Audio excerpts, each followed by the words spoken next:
The Books Galaxy. The Age of Innocence. Book 1. 1. On a January evening of the early 70s, Christine Nilsson was singing in Faust at the Academy of Music in New York. Though there was already talk of the erection in remote metropolitan distances above the 40s, of a new opera house which should compete in costliness and splendor with those of the great European capitals, the world of fashion was still content to reassemble every winter in the shabby red and gold boxes of the sociable old academy. Conservatives cherished it for being small and inconvenient, and thus keeping out the new people whom New York was beginning to dread and yet be drawn to, and the sentimental clung to it for its historic associations, and the musical for its excellent acoustics, always so problematic a quality in halls built for the hearing of music. It was Madame Nilsson's first appearance that winter, and what the daily press had already learned to describe as an exceptionally brilliant audience had gathered to hear her, transported through the slippery, snowy streets in private broughams, in the spacious family landau, or in the humbler but more convenient brown coupe. To come to the opera in a brown coupe was almost as honorable a way of arriving as in one's own carriage, and departure by the same means had the immense advantage of enabling one, with a playful allusion to democratic principles, to scramble into the first brown conveyance in the line, instead of waiting till the cold and congested nose of one's own coachman gleamed under the portico of the academy. It was one of the great livery stablemen's most masterly intuitions to have discovered that Americans want to get away from amusement even more quickly than they want to get to it. When Newland Archer opened the door at the back of the club box, the curtain had just gone up on the garden scene. There was no reason why the young man should not have come earlier, for he had dined at 7, alone with his mother and sister, and had lingered afterward over a cigar in the Gothic library with glazed black walnut bookcases and finial-topped chairs, which was the only room in the house where Mrs. Archer allowed smoking.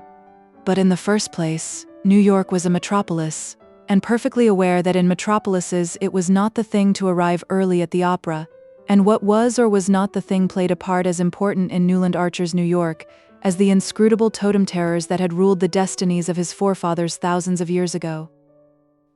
The second reason for his delay was a personal one. He had dawdled over his cigar because he was at heart a dilettante, and thinking over a pleasure to come often gave him a subtler satisfaction than its realization. This was especially the case when the pleasure was a delicate one, as his pleasures mostly were, and on this occasion the moment he looked forward to was so rare and exquisite in quality that, well, if he had timed his arrival in accord with the prima donna's stage manager, he could not have entered the academy at a more significant moment than just as she was singing, he loves me not, he loves me," and sprinkling the falling daisy petals with notes as clear as dew. She sang, of course, "Mama," and not "he loves me," since an unalterable and unquestioned law of the musical world required that the German text of French operas sung by Swedish artists should be translated into Italian for the clearer understanding of English-speaking audiences. This seemed as natural to Newland Archer as all the other conventions on which his life was molded, such as the duty of using 2 silver-backed brushes with his monogram in blue enamel to part his hair, and of never appearing in society without a flower, preferably a gardenia, in his buttonhole. "Mama, non-mama," the prima donna sang, and "Mama," with a final burst of love triumphant, as she pressed the disheveled daisy to her lips and lifted her large eyes to the sophisticated countenance of the little brown Faust Capoul, who was vainly trying, in a tight purple velvet doublet and plumed cap, to look as pure and true as his artless victim. Newland Archer, leaning against the wall at the back of the club box, turned his eyes from the stage and scanned the opposite side of the house. Directly facing him was the box of old Mrs. Manson Mingot, whose monstrous obesity had long since made it impossible for her to attend the opera, but who was always represented on fashionable nights by some of the younger members of the family. On this occasion, the front of the box was filled by her daughter-in-law, Mrs. Lovell Mingot, and her daughter, Mrs. Welland, and slightly withdrawn behind these brocaded matrons sat a young girl in white with eyes ecstatically fixed on the stage lovers. As Madame Nilsson's "Mama" thrilled out above the silent house, the boxes always stopped talking during the daisy song. A warm pink mounted to the girl's cheek, mantled her brow to the roots of her fair braids, and suffused the young slope of her breast to the line where it met a modest tulle tucker fastened with a single gardenia. She dropped her eyes to the immense bouquet of lilies of the valley on her knee, and Newland Archer saw her white-gloved fingertips touch the flowers softly. He drew a breath of satisfied vanity and his eyes returned to the stage. No expense had been spared on the setting, which was acknowledged to be very beautiful even by people who shared his acquaintance with the opera houses of Paris and Vienna. The foreground, to the footlights, was covered with emerald green cloth. In the middle distance, symmetrical mounds of woolly green moss bounded by croquet hoops formed the base of shrubs shaped like orange trees but studded with large pink and red roses. Gigantic pansies considerably larger than the roses, and closely resembling the floral pen wipers made by female parishioners for fashionable clergymen, sprang from the moss beneath the rose trees, and here and there a daisy grafted on a rose branch flowered with a luxuriance prophetic of Mr. Luther Burbank's far-off prodigies. In the center of this enchanted garden, Madame Nilsson, in white cashmere slashed with pale blue satin, a reticule dangling from a blue girdle, and large yellow braids carefully disposed on each side of her muslin chemisette, listened with downcast eyes to Monsieur Capoul's impassioned wooing, and affected a guileless incomprehension of his designs whenever, by word or glance, he persuasively indicated the ground-floor window of the neat brick villa projecting obliquely from the right wing. "The darling," thought Newland Archer, his glance flitting back to the young girl with the lilies of the valley. "She doesn't even guess what it's all about." And he contemplated her absorbed young face with a thrill of possessorship in which pride in his own masculine initiation was mingled with a tender reverence for her abysmal purity.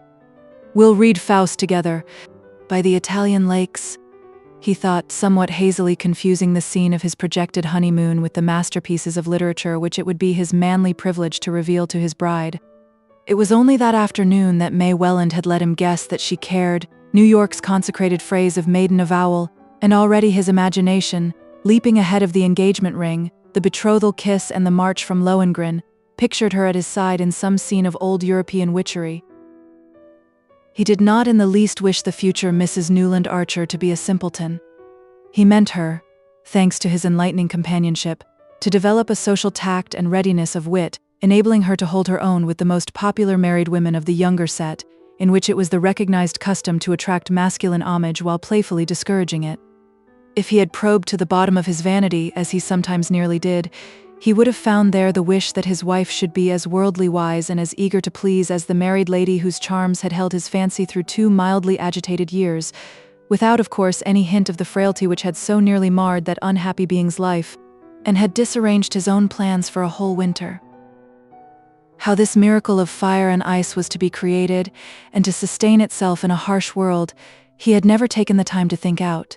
But he was content to hold his view without analyzing it, since he knew it was that of all the carefully brushed, white-waistcoated, buttonhole-flowered gentlemen who succeeded each other in the club box, exchanged friendly greetings with him, and turned their opera glasses critically on the circle of ladies who were the product of the system.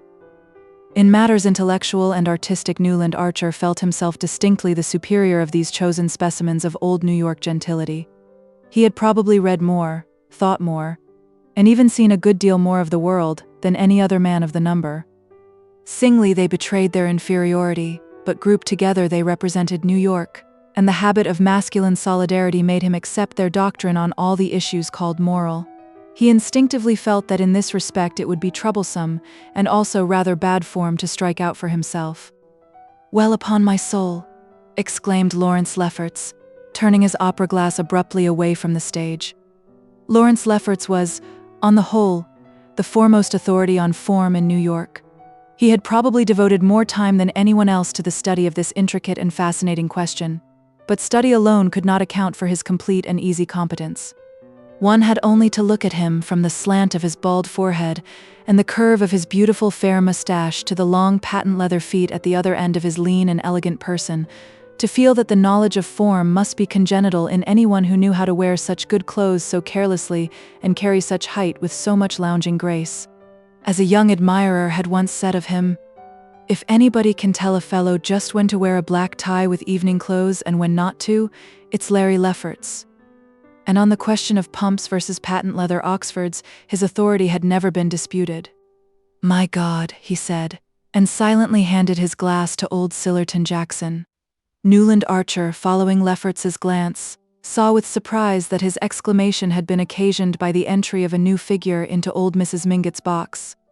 It was that of a slim young woman, a little less tall than May Welland, with brown hair growing in close curls about her temples and held in place by a narrow band of diamonds. The suggestion of this headdress, which gave her what was then called a Josephine look, was carried out in the cut of the dark blue velvet gown rather theatrically caught up under her bosom by a girdle with a large old-fashioned clasp. The wearer of this unusual dress, who seemed quite unconscious of the attention it was attracting, stood a moment in the center of the box, discussing with Mrs. Welland the propriety of taking the latter's place in the front right-hand corner. Then she yielded with a slight smile and seated herself in line with Mrs. Welland's sister-in-law, Mrs. Lovell Mingott, who was installed in the opposite corner. Mr. Sillerton Jackson had returned the opera glass to Lawrence Lefferts. The whole of the club turned instinctively, waiting to hear what the old man had to say, for old Mr. Jackson was as great an authority on family as Lawrence Lefferts was on form.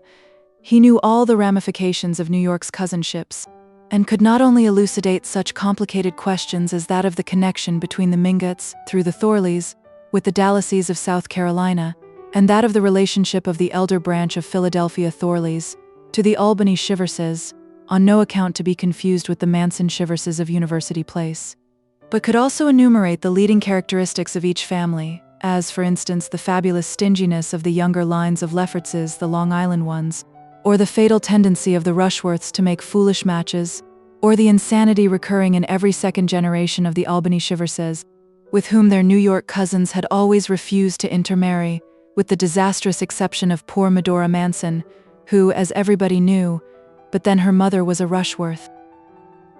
In addition to this forest of family trees, Mr. Sillerton Jackson carried between his narrow hollow temples, and under his soft thatch of silver hair, a register of most of the scandals and mysteries that had smoldered under the unruffled surface of New York society within the last 50 years.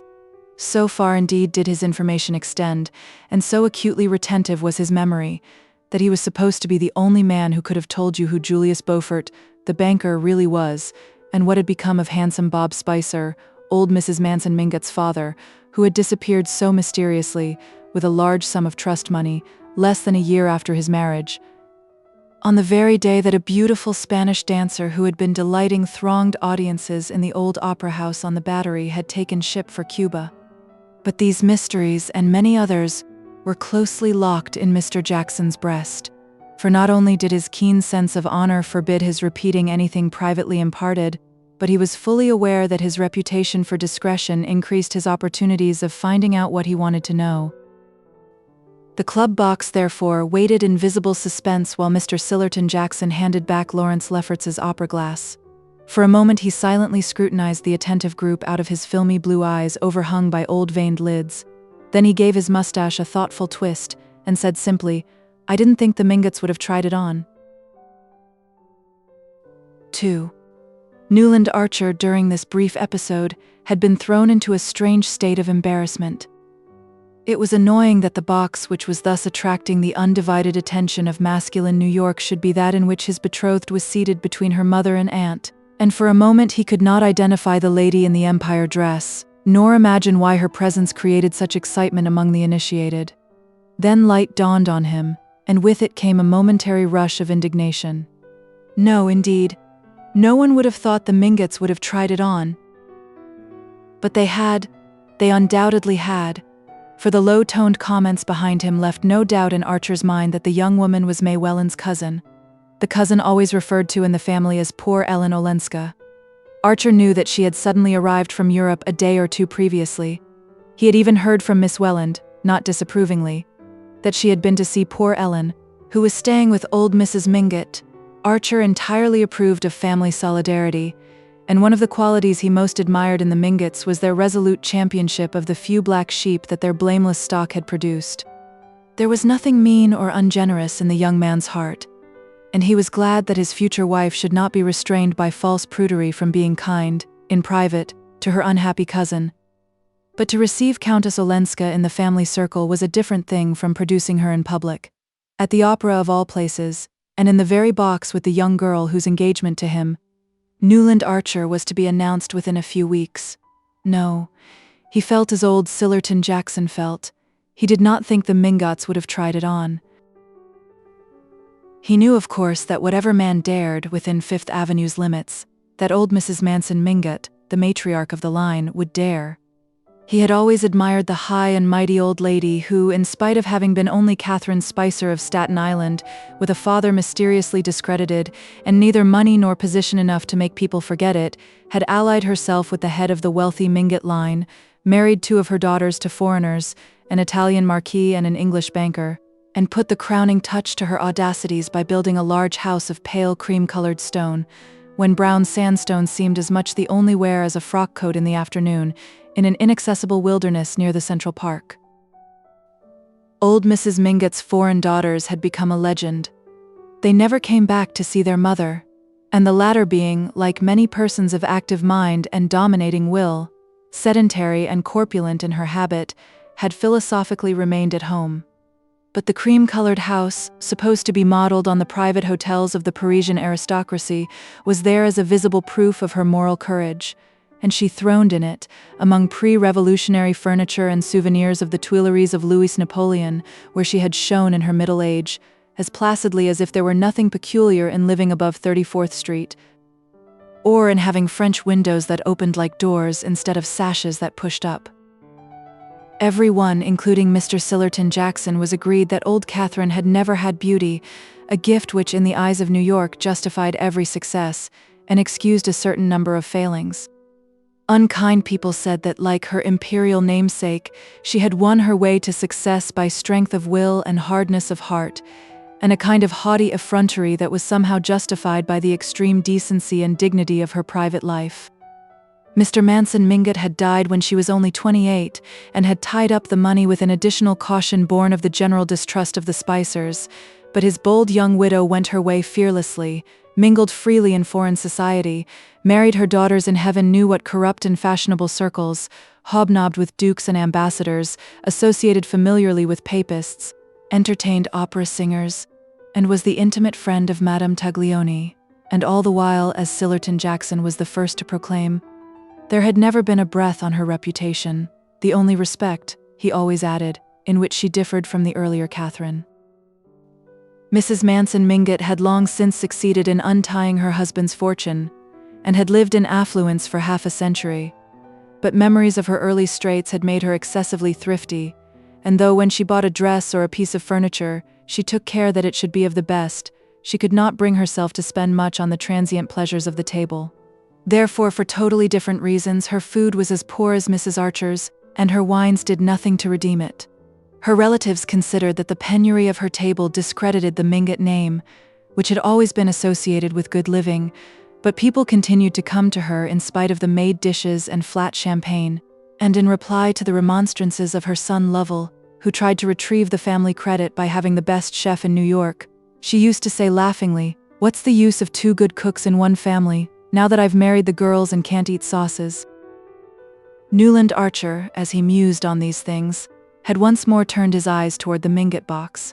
He saw that Mrs. Welland and her sister-in-law were facing their semicircle of critics with the Mingotian aplomb, which old Catherine had inculcated in all her tribe, and that only May Welland betrayed, by a heightened color, perhaps due to the knowledge that he was watching her, a sense of the gravity of the situation. As for the cause of the commotion, she sat gracefully in her corner of the box, her eyes fixed on the stage and revealing, as she leaned forward, a little more shoulder and bosom than New York was accustomed to seeing, at least in ladies who had reasons for wishing to pass unnoticed. Few things seemed to Newland Archer more awful than an offense against taste, that far-off divinity of whom form was the mere visible representative and vicegerent. Madame Olenska's pale and serious face appealed to his fancy as suited to the occasion and to her unhappy situation, but the way her dress, which had no tucker, sloped away from her thin shoulders shocked and troubled him. He hated to think of May Welland's being exposed to the influence of a young woman so careless of the dictates of taste. After all, he heard one of the younger men begin behind him. Everybody talked through the Mephistopheles and Martha scenes. After all, just what happened? Well, she left him. Nobody attempts to deny that. "He's an awful brute, isn't he?" continued the young inquirer, a candid Thorley who was evidently preparing to enter the lists as the ladies' champion. "The very worst. I knew him at Nice. said Lawrence Lefferts with authority. A half-paralyzed white sneering fellow, rather handsome head, but eyes with a lot of lashes. Well, I'll tell you the sort. When he wasn't with women he was collecting china, paying any price for both, I understand. There was a general laugh, and the young champion said, Well then? Well then, she bolted with his secretary. Oh, I see. The champion's face fell. It didn't last long, though. I heard of her a few months later living alone in Venice. I believe Lovell Mingott went out to get her. He said she was desperately unhappy. That's all right, but this parading her at the opera is another thing. Perhaps, young Thorley hazarded, she's too unhappy to be left at home. This was greeted with an irreverent laugh, and the youth blushed deeply and tried to look as if he had meant to insinuate what knowing people called a double entendre. Well, it's queer to have brought Miss Welland, anyhow, someone said in a low tone, with a side glance at Archer. Oh, that's part of the campaign. Granny's orders, no doubt, Lefferts laughed. When the old lady does a thing, she does it thoroughly. The act was ending, and there was a general stir in the box. Suddenly, Newland Archer felt himself impelled to decisive action. The desire to be the first man to enter Mrs. Mingott's box, to proclaim to the waiting world his engagement to May Welland, and to see her through whatever difficulties her cousin's anomalous situation might involve her in. This impulse had abruptly overruled all scruples and hesitations, and sent him hurrying through the red corridors to the farther side of the house. As he entered the box, his eyes met Miss Welland's, and he saw that she had instantly understood his motive, though the family dignity which both considered so high a virtue would not permit her to tell him so. The persons of their world lived in an atmosphere of faint implications and pale delicacies, and the fact that he and she understood each other without a word seemed to the young man to bring them nearer than any explanation would have done. Her eyes said, You see why Mama brought me, and his answered, I would not for the world have had you stay away. You know my niece, Countess Olenska? Mrs. Welland inquired as she shook hands with her future son-in-law. Archer bowed without extending his hand, as was the custom on being introduced to a lady, and Ellen Olenska bent her head slightly, keeping her own pale-gloved hands clasped on her huge fan of eagle feathers. Having greeted Mrs. Lovell Mingott, a large blonde lady in creaking satin, he sat down beside his betrothed and said in a low tone, I hope you've told Madame Olenska that we're engaged. I want everybody to know. I want you to let me announce it this evening at the ball. Miss Welland's face grew rosy as the dawn, and she looked at him with radiant eyes. If you can persuade Mama, she said. But why should we change what is already settled? He made no answer but that which his eyes returned, and she added, still more confidently smiling, Tell my cousin yourself. I give you leave. She says she used to play with you when you were children. She made way for him by pushing back her chair, and promptly and a little ostentatiously, with the desire that the whole house should see what he was doing, Archer seated himself at the Countess Olenska's side. We did used to play together, didn't we? She asked, turning her grave eyes to his. You were a horrid boy, and kissed me once behind a door, but it was your cousin Vandy Newland who never looked at me that I was in love with. Her glance swept the horseshoe curve of boxes. Ah, how this brings it all back to me. I see everybody here in knickerbockers and pantalettes, she said, with her trailing slightly foreign accent, her eyes returning to his face. Agreeable as their expression was, the young man was shocked that they should reflect so unseemly a picture of the august tribunal before which, at that very moment, her case was being tried. Nothing could be in worse taste than misplaced flippancy, and he answered somewhat stiffly, Yes, you have been away a very long time. Oh, centuries and centuries, so long, she said, that I'm sure I'm dead and buried and this dear old place is heaven, which, for reasons he could not define, struck Newland Archer as an even more disrespectful way of describing New York society. 3. It invariably happened in the same way. Mrs. Julius Beaufort, on the night of her annual ball, never failed to appear at the opera. Indeed, she always gave her ball on an opera night in order to emphasize her complete superiority to household cares, and her possession of a staff of servants competent to organize every detail of the entertainment in her absence. The Beaufort's house was one of the few in New York that possessed a ballroom. It antedated even Mrs. Manson Mingott's and the Headley Chiverses, and at a time when it was beginning to be thought provincial to put a crash over the drawing-room floor and move the furniture upstairs, the possession of a ballroom that was used for no other purpose and left for 364 days of the year to shuttered darkness, with its gilt chairs stacked in a corner and its chandelier in a bag. This undoubted superiority was felt to compensate for whatever was regrettable in the Beaufort past. Mrs. Archer, who was fond of coining her social philosophy into axioms, had once said, "We all have our pet common people," and though the phrase was a daring one, its truth was secretly admitted in many an exclusive bosom. But the Beauforts were not exactly common. Some people said they were even worse. Mrs. Beaufort belonged indeed to one of America's most honored families. She had been the lovely Regina Dallas of the South Carolina branch, a penniless beauty introduced to New York society by her cousin, the imprudent Medora Manson, who was always doing the wrong thing from the right motive. When one was related to the Mansons and the Rushworths, one had a droit de cité, as Mr. Sillerton Jackson, who had frequented the Tuileries, called it, in New York society. But did one not forfeit it in marrying Julius Beaufort? The question was, who was Beaufort? He passed for an Englishman, was agreeable, handsome, ill-tempered, hospitable, and witty. He had come to America with letters of recommendation from old Mrs. Manson Mingott's English son-in-law, the banker, and had speedily made himself an important position in the world of affairs, but his habits were dissipated, his tongue was bitter, his antecedents were mysterious. And when Medora Manson announced her cousin's engagement to him, it was felt to be one more act of folly in poor Medora's long record of imprudences. But folly is as often justified of her children as wisdom, and 2 years after young Mrs. Beaufort's marriage, it was admitted that she had the most distinguished house in New York. No one knew exactly how the miracle was accomplished. She was indolent, passive, the caustic even called her dull, but dressed like an idol, hung with pearls, growing younger and blonder and more beautiful each year. She throned in Mr. Beaufort's heavy brownstone palace and drew all the world there without lifting her jeweled little finger. The knowing people said it was Beaufort himself who trained the servants, taught the chef new dishes, told the gardeners what hothouse flowers to grow for the dinner table and the drawing rooms, selected the guests, brewed the after-dinner punch, and dictated the little notes his wife wrote to her friends.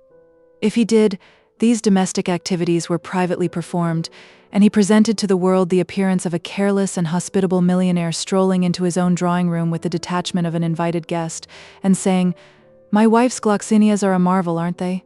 I believe she gets them out from Kew." Mr. Beaufort's secret, people were agreed, was the way he carried things off. It was all very well to whisper that he had been helped to leave England by the international banking house in which he had been employed.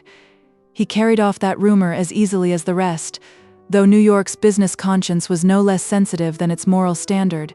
He carried everything before him, and all New York into his drawing rooms. And for over 20 years now, people had said they were going to the Beauforts, with the same tone of security as if they had said they were going to Mrs. Manson Mingott's, and with the added satisfaction of knowing they would get hot canvasback ducks and vintage wines, instead of tepid Veuve Clicquot without a year and warmed-up croquettes from Philadelphia. Mrs. Beaufort then had as usual appeared in her box just before the Jewel Song, and when again, as usual, she rose at the end of the third act, drew her opera cloak about her lovely shoulders, and disappeared, New York knew that meant that half an hour later the ball would begin. The Beaufort house was one that New Yorkers were proud to show to foreigners, especially on the night of the annual ball. The Beauforts had been among the first people in New York to own their own red velvet carpet and have it rolled down the steps by their own footmen, under their own awning, instead of hiring it with the supper and the ballroom chairs. They had also inaugurated the custom of letting the ladies take their cloaks off in the hall, instead of shuffling up to the hostess's bedroom and recurling their hair with the aid of the gas burner. Beaufort was understood to have said that he supposed all his wife's friends had maids who saw to it that they were properly coiffées when they left home. Then the house had been boldly planned with a ballroom, so that, instead of squeezing through a narrow passage to get to it, as at the Chiverses, one marched solemnly down a vista of enfiladed drawing rooms, the sea green, the crimson and the Bouton d'Or, seeing from afar the many candled lustres reflected in the polished parquetry, and beyond that the depths of a conservatory where camellias and tree ferns arched their costly foliage over seats of black and gold bamboo. Newland Archer, as became a young man of his position, strolled in somewhat late. He had left his overcoat with the silk-stockinged footmen, the stockings were one of Beaufort's few fatuities, had dawdled a while in the library hung with Spanish leather and furnished with buhl and malachite, where a few men were chatting and putting on their dancing gloves, and had finally joined the line of guests whom Mrs. Beaufort was receiving on the threshold of the crimson drawing-room. Archer was distinctly nervous. He had not gone back to his club after the opera, as the young bloods usually did, but the night being fine, had walked for some distance up Fifth Avenue before turning back in the direction of the Beauforts' house. He was definitely afraid that the Mingots might be going too far, that in fact, they might have Granny Mingot's orders to bring the Countess Olenska to the ball. From the tone of the club box he had perceived how grave a mistake that would be, and though he was more than ever determined to see the thing through, he felt less chivalrously eager to champion his betrothed's cousin than before their brief talk at the opera. Wandering onto the Button Door drawing-room where Beaufort had had the audacity to hang Love Victorious, the much-discussed nude of Bouguereau, Archer found Mrs. Welland and her daughter standing near the ballroom door. Couples were already gliding over the floor beyond. The light of the wax candles fell on revolving tulle skirts, on girlish heads wreathed with modest blossoms, on the dashing aigrettes and ornaments of the young married women's coiffures, and on the glitter of highly glazed shirt fronts and fresh glacé gloves. Miss Welland, evidently about to join the dancers, hung on the threshold. Her lilies of the valley in her hand, she carried no other bouquet. Her face a little pale, her eyes burning with a candid excitement. A group of young men and girls were gathered about her, and there was much hand-clasping, laughing and pleasantry on which Mrs. Welland, standing slightly apart, shed the beam of a qualified approval. It was evident that Miss Welland was in the act of announcing her engagement, while her mother affected the air of parental reluctance considered suitable to the occasion. Archer paused a moment. It was at his express wish that the announcement had been made, and yet it was not thus that he would have wished to have his happiness known. To proclaim it in the heat and noise of a crowded ballroom was to rob it of the fine bloom of privacy which should belong to things nearest the heart. His joy was so deep that this blurring of the surface left its essence untouched, but he would have liked to keep the surface pure too. It was something of a satisfaction to find that May Welland shared this feeling. Her eyes fled to his beseechingly, and their look said, "Remember, we're doing this because it's right." No appeal could have found a more immediate response in Archer's breast, but he wished that the necessity of their action had been represented by some ideal reason, and not simply by poor Ellen Olenska. The group about Miss Welland made way for him with significant smiles, and after taking his share of the felicitations he drew his betrothed into the middle of the ballroom floor and put his arm about her waist. "Now we shan't have to talk," he said, smiling into her candid eyes, as they floated away on the soft waves of the blue Danube. She made no answer. Her lips trembled into a smile, but the eyes remained distant and serious, as if bent on some ineffable vision. "Dear," Archer whispered, pressing her to him. It was borne in on him that the first hours of being engaged, even if spent in a ballroom, had in them something grave and sacramental. What a new life it was going to be, with this whiteness, radiance, goodness at one's side. The dance over, the two, as became an affianced couple, wandered into the conservatory, and sitting behind a tall screen of tree ferns and camellias, Newland pressed her gloved hand to his lips. "You see, I did as you asked me to," she said. "Yes, I couldn't wait," he answered, smiling. After a moment he added, "Only I wish it hadn't had to be at a ball." "Yes, I know." She met his glance comprehendingly. "But after all, even here we're alone together, aren't we?" "Oh, dearest, always," Archer cried. Evidently she was always going to understand. She was always going to say the right thing. The discovery made the cup of his bliss overflow, and he went on gaily, "The worst of it is that I want to kiss you and I can't." As he spoke, he took a swift glance about the conservatory, assured himself of their momentary privacy, and catching her to him laid a fugitive pressure on her lips. To counteract the audacity of this proceeding, he led her to a bamboo sofa in a less secluded part of the conservatory, and sitting down beside her broke a lily of the valley from her bouquet. She sat silent, and the world lay like a sunlit valley at their feet. "Did you tell my cousin Ellen?" she asked presently, as if she spoke through a dream. He roused himself, and remembered that he had not done so. Some invincible repugnance to speak of such things to the strange foreign woman had checked the words on his lips. "No, I hadn't the chance after all," he said, fibbing hastily. "Ah." She looked disappointed, but gently resolved on gaining her point. "You must then, for I didn't either, and I shouldn't like her to think." "Of course not. But aren't you, after all, the person to do it?" She pondered on this. "If I'd done it at the right time, yes. But now that there's been a delay, I think you must explain that I'd asked you to tell her at the opera, before our speaking about it to everybody here. Otherwise she might think I had forgotten her. You see, she's one of the family, and she's been away so long that she's rather sensitive." Archer looked at her glowingly. "Dear and great angel. Of course I'll tell her." He glanced a trifle apprehensively toward the crowded ballroom. "But I haven't seen her yet. Has she come?" "No, at the last minute she decided not to." "At the last minute?" he echoed, betraying his surprise that she should ever have considered the alternative possible. "Yes. She's awfully fond of dancing," the young girl answered simply. "But suddenly she made up her mind that her dress wasn't smart enough for a ball, though we thought it so lovely, and so my aunt had to take her home." "Oh, well," said Archer with happy indifference. Nothing about his betrothed pleased him more than her resolute determination to carry to its utmost limit that ritual of ignoring the unpleasant in which they had both been brought up. "She knows as well as I do," he reflected, "the real reason of her cousin's staying away. But I shall never let her see by the least sign that I am conscious of there being a shadow of a shade on poor Ellen Olenska's reputation." 4. In the course of the next day, the first of the usual betrothal visits were exchanged. The New York ritual was precise and inflexible in such matters, and in conformity with it, Newland Archer first went with his mother and sister to call on Mrs. Welland, after which he and Mrs. Welland and May drove out to old Mrs. Manson Mingott's to receive that venerable ancestress's blessing.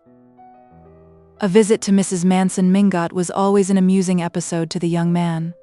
The house in itself was already an historic document, though not, of course, as venerable as certain other old family houses in University Place and Lower Fifth Avenue. Those were of the purest 1830, with a grim harmony of cabbage rose garlanded carpets, rosewood consoles, round arched fireplaces with black marble mantels, and immense glazed bookcases of mahogany, whereas old Mrs. Mingott, who had built her house later, had bodily cast out the massive furniture of her prime, and mingled with the Mingott heirlooms the frivolous upholstery of the Second Empire. It was her habit to sit in a window of her sitting room on the ground floor, as if watching calmly for life and fashion to flow northward to her solitary doors. She seemed in no hurry to have them come, for her patience was equaled by her confidence. She was sure that presently the hoardings, the quarries, the one-story saloons, the wooden greenhouses and ragged gardens, and the rocks from which goats surveyed the scene, would vanish before the advance of residences as stately as her own perhaps, for she was an impartial woman even statelier, and that the cobblestones over which the old clattering omnibuses bumped would be replaced by smooth asphalt, such as people reported having seen in Paris. Meanwhile, as everyone she cared to see came to her, and she could fill her rooms as easily as the Beauforts, and without adding a single item to the menu of her suppers, she did not suffer from her geographic isolation. The immense accretion of flesh which had descended on her in middle life like a flood of lava on a doomed city had changed her from a plump, active little woman with a neatly turned foot and ankle into something as vast and august as a natural phenomenon. She had accepted this submergence as philosophically as all her other trials, and now, in extreme old age, was rewarded by presenting to her mirror an almost unwrinkled expanse of firm pink and white flesh, in the center of which the traces of a small face survived as if awaiting excavation. A flight of smooth double chins led down to the dizzy depths of a still snowy bosom veiled in snowy muslins that were held in place by a miniature portrait of the late Mr. Mingott, and around and below, wave after wave of black silk surged away over the edges of a capacious armchair, with two tiny white hands poised like gulls on the surface of the billows.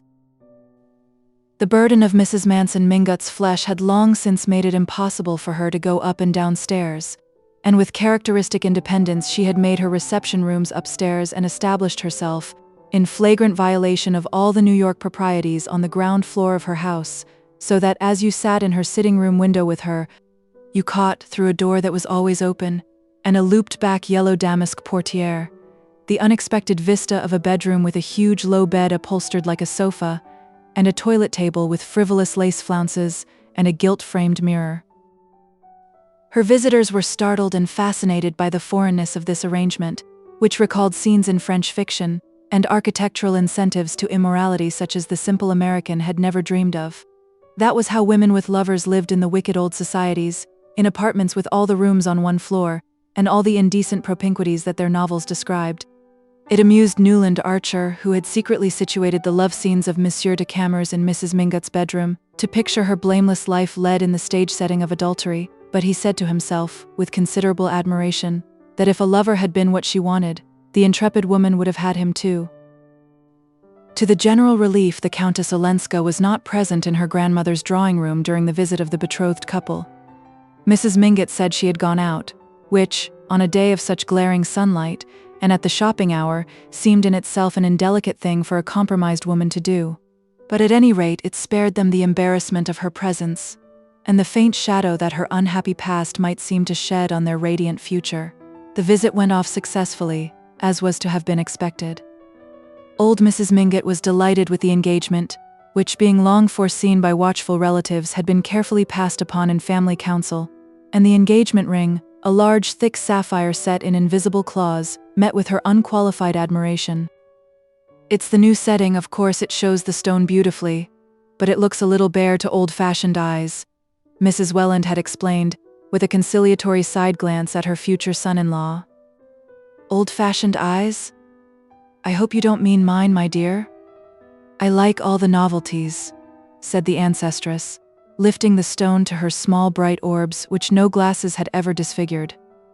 "Very handsome," she added, returning the jewel. "Very liberal. In my time a cameo set in pearls was thought sufficient. But it's the hand that sets off the ring, isn't it, my dear Mr. Archer?" And she waved one of her tiny hands, with small pointed nails and rolls of aged fat encircling the wrist like ivory bracelets. "Mine was modeled in Rome by the great Ferrigiani.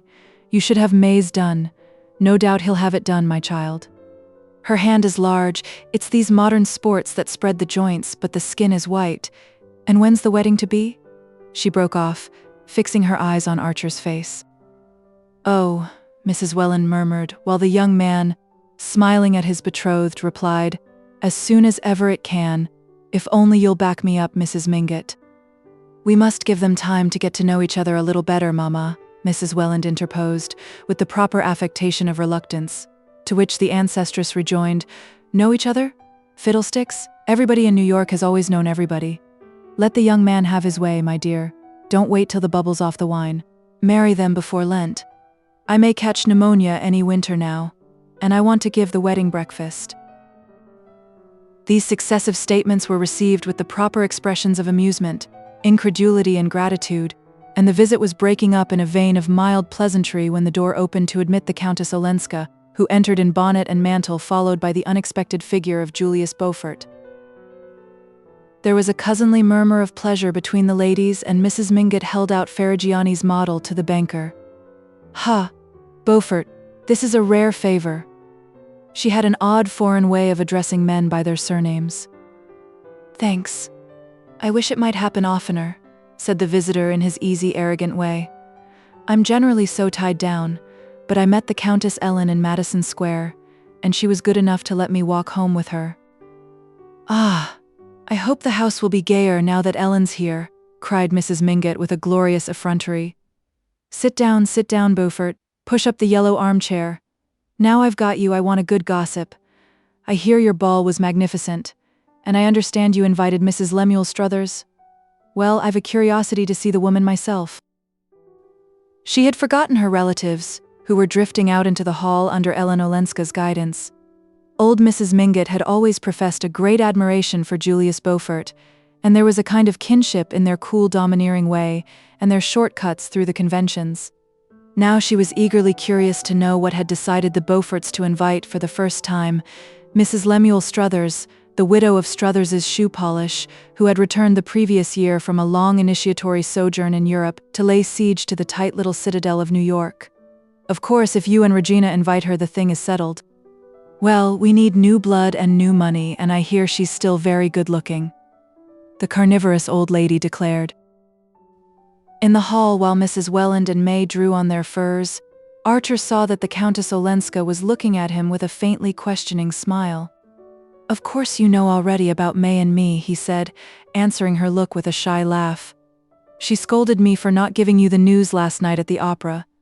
I had her orders to tell you that we were engaged, but I couldn't, in that crowd."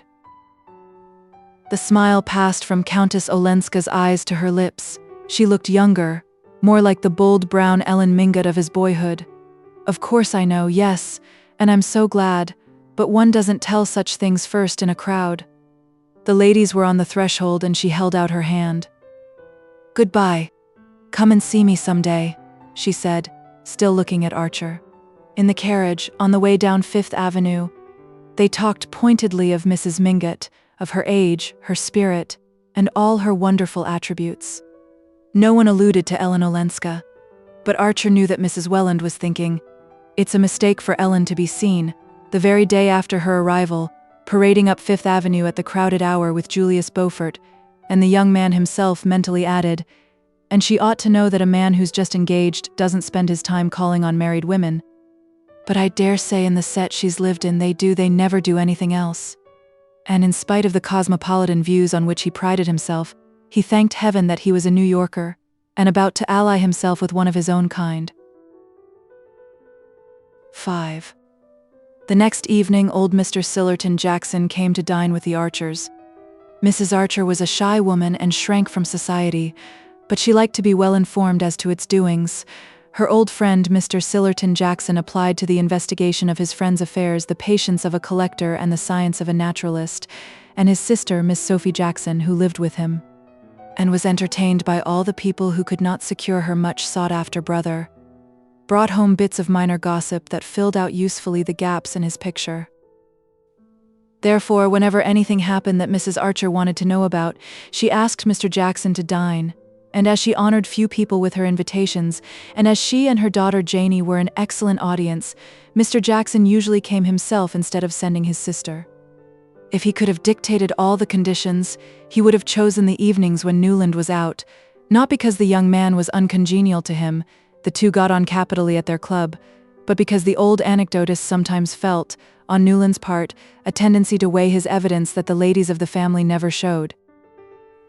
Mr. Jackson, if perfection had been attainable on earth, would also have asked that Mrs. Archer's food should be a little better. But then New York, as far back as the mind of man could travel, had been divided into the two great fundamental groups of the Mingotts and Mansons and all their clan, who cared about eating and clothes and money, and the Archer Newland van der Luyden tribe, who were devoted to travel, horticulture, and the best fiction, and looked down on the grosser forms of pleasure. You couldn't have everything after all. If you dined with the Lovell Mingotts, you got canvasback and terrapin and vintage wines. At Adeline Archer's you could talk about alpine scenery and the marble faun. And luckily the Archer Madeira had gone round the Cape. Therefore, when a friendly summons came from Mrs. Archer, Mr. Jackson, who was a true eclectic, would usually say to his sister, "I've been a little gouty since my last dinner at the Lovell Mingotts. It will do me good to diet at Adeline's." Mrs. Archer, who had long been a widow, lived with her son and daughter in West 28th Street. An upper floor was dedicated to Newland, and the two women squeezed themselves into narrower quarters below. In an unclouded harmony of tastes and interests, they cultivated ferns in Wharton cases, made macrame lace and wool embroidery on linen, collected American Revolutionary glazed ware, subscribed to Good Words, and read Ouida's novels for the sake of the Italian atmosphere. They preferred those about peasant life, because of the descriptions of scenery and the pleasanter sentiments, though in general they liked novels about people in society whose motives and habits were more comprehensible, spoke severely of Dickens, who had never drawn a gentleman, and considered Thackeray less at home in the great world than Bulwer, who, however, was beginning to be thought old-fashioned. Mrs. and Miss Archer were both great lovers of scenery. It was what they principally sought and admired on their occasional travels abroad, considering architecture and painting as subjects for men, and chiefly for learned persons who read Ruskin. Mrs. Archer had been born in Newland, and mother and daughter, who were as like as sisters, were both, as people said, true Newlands, tall, pale, and slightly round-shouldered, with long noses, sweet smiles, and a kind of drooping distinction like that in certain faded Reynolds portraits. Their physical resemblance would have been complete if an elderly embonpoint had not stretched Mrs. Archer's black brocade, while Miss Archer's brown and purple poplins hung, as the years went on, more and more slackly on her virgin frame. Mentally, the likeness between them, as Newland was aware, was less complete than their identical mannerisms often made it appear. The long habit of living together in mutually dependent intimacy had given them the same vocabulary, and the same habit of beginning their phrases "mother thinks" or "Janie thinks," according as one or the other wished to advance an opinion of her own.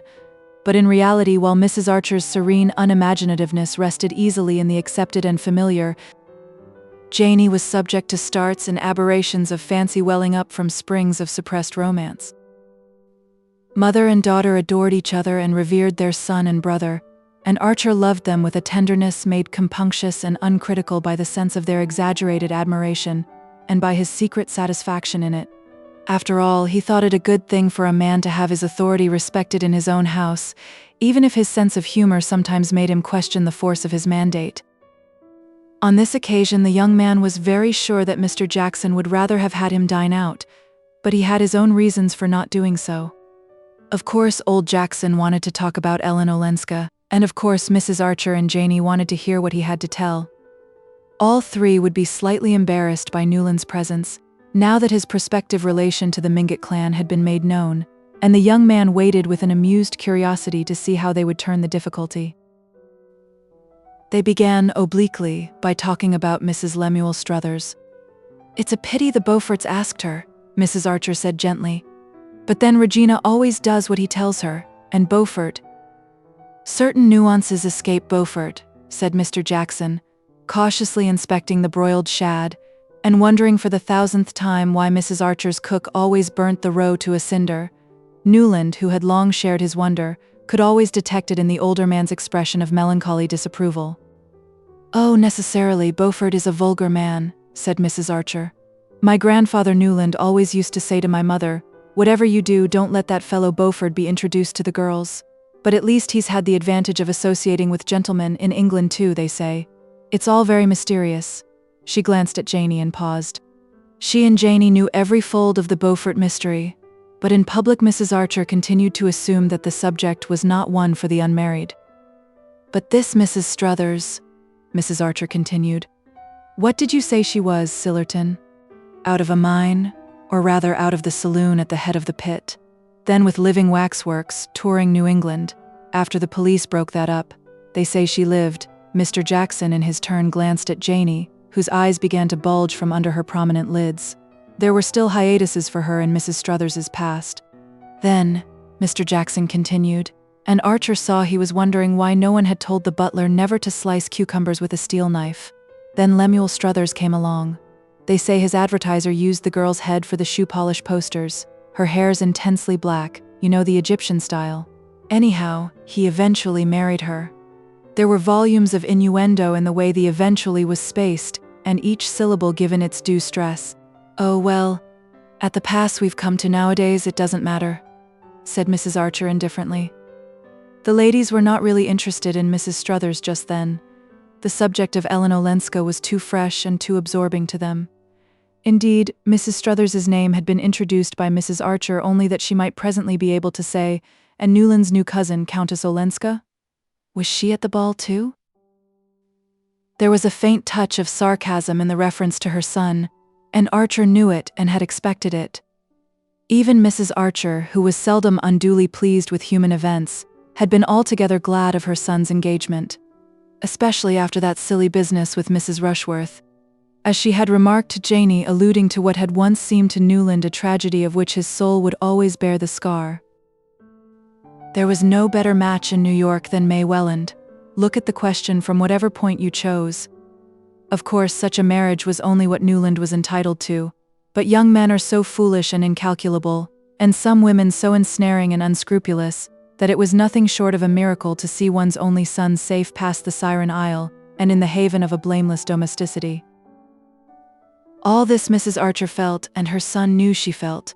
But he knew also that she had been perturbed by the premature announcement of his engagement, or rather by its cause, and it was for that reason, because on the whole he was a tender and indulgent master, that he had stayed at home that evening. It's not that I don't approve of the Mingotts' esprit de corps, but why Newland's engagement should be mixed up with that Olenska woman's comings and goings I don't see, Mrs. Archer grumbled to Janey, the only witness of her slight lapses from perfect sweetness. She had behaved beautifully, and in beautiful behavior she was unsurpassed during the call on Mrs. Welland, but Newland knew, and his betrothed doubtless guessed, that all through the visit she and Janey were nervously on the watch for Madame Olenska's possible intrusion, and when they left the house together she had permitted herself to say to her son, "I'm thankful that Augusta Welland received us alone." These indications of inward disturbance moved Archer the more that he too felt that the Mingotts had gone a little too far, but, as it was against all the rules of their code that the mother and son should ever allude to what was uppermost in their thoughts, he simply replied, "Oh well, there's always a phase of family parties to be gone through when one gets engaged, and the sooner it's over the better." At which his mother merely pursed her lips under the lace veil that hung down from her gray velvet bonnet trimmed with frosted grapes. Her revenge, he felt, her lawful revenge would be to draw Mr. Jackson that evening on the Countess Olenska, and having publicly done his duty as a future member of the Mingott clan, the young man had no objection to hearing the lady discussed in private, except that the subject was already beginning to bore him. Mr. Jackson had helped himself to a slice of the tepid fillet which the mournful butler had handed him with a look as skeptical as his own, and had rejected the mushroom sauce after a scarcely perceptible sniff.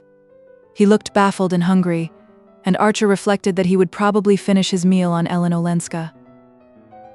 Mr. Jackson leaned back in his chair and glanced up at the candlelit Archers, Newlands and van der Luydens hanging in dark frames on the dark walls.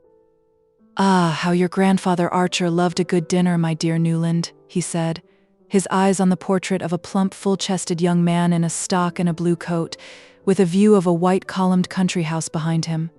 "Well, well, well. I wonder what he would have said to all these foreign marriages." Mrs. Archer ignored the allusion to the ancestral cuisine, and Mr. Jackson continued with deliberation. No, she was not at the ball.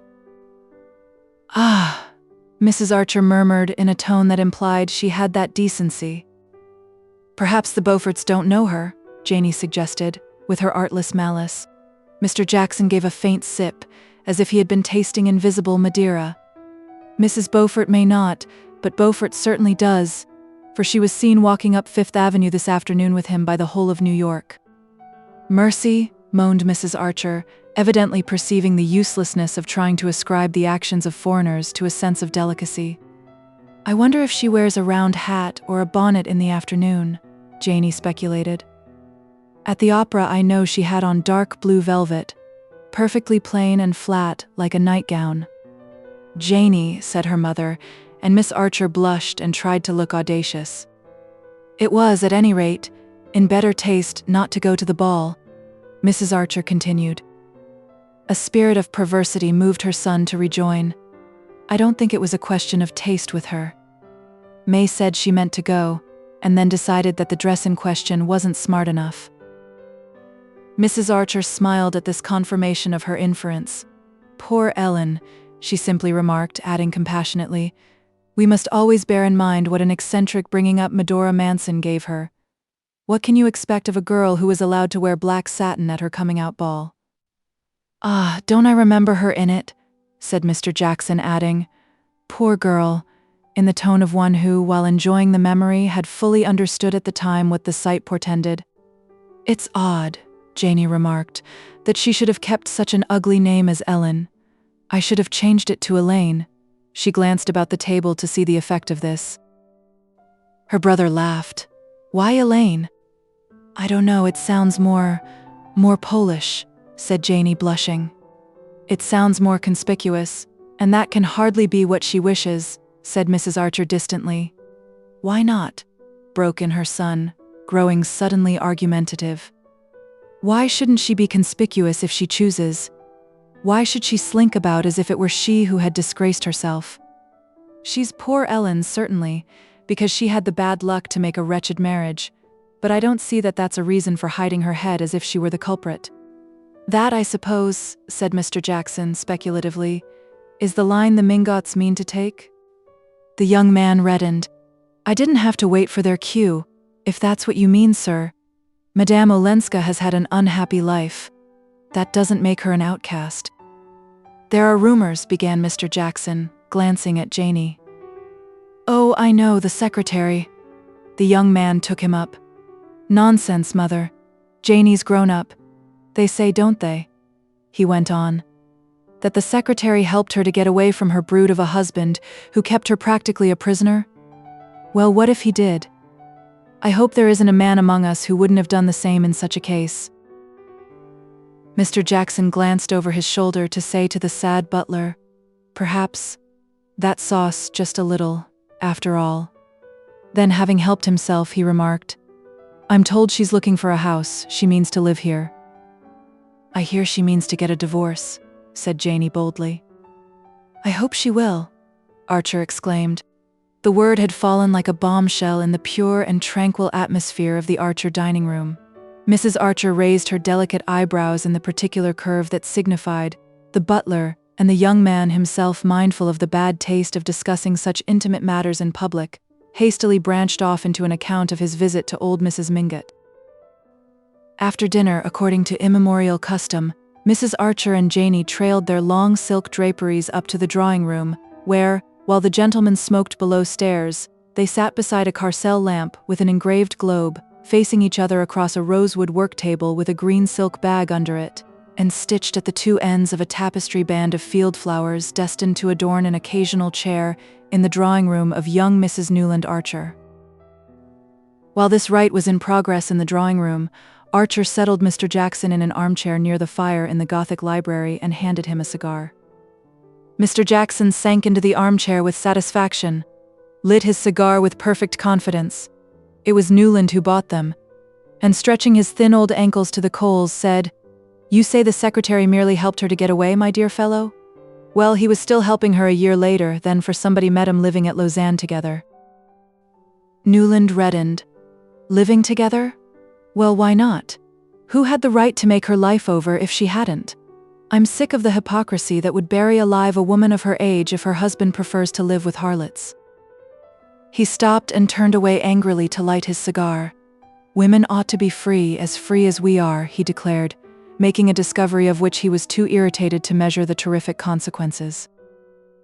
Mr. Sillerton Jackson stretched his ankles nearer the coals and emitted a sardonic whistle. Well, he said after a pause, apparently Count Olenski takes your view, for I never heard of his having lifted a finger to get his wife back. 6.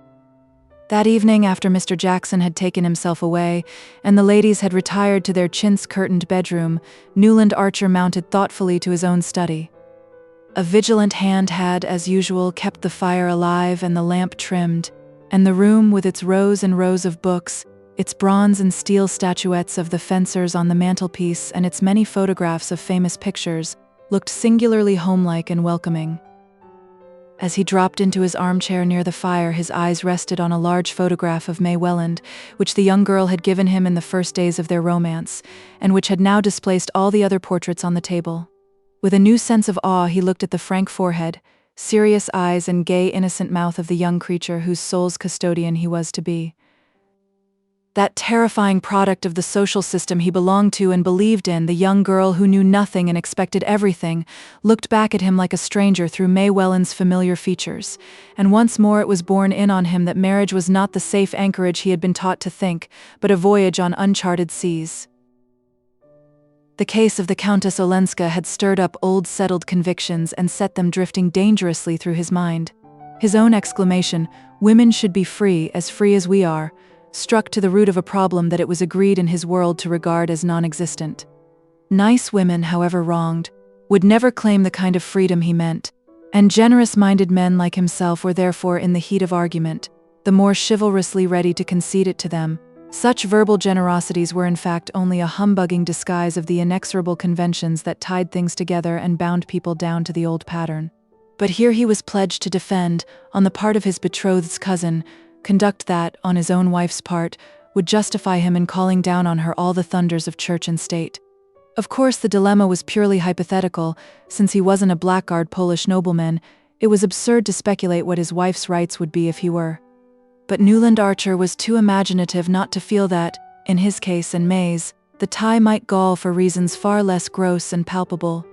What could he and she really know of each other, since it was his duty, as a decent fellow, to conceal his past from her, and hers, as a marriageable girl, to have no past to conceal? What if, for some one of the subtler reasons that would tell with both of them, they should tire of each other, misunderstand or irritate each other?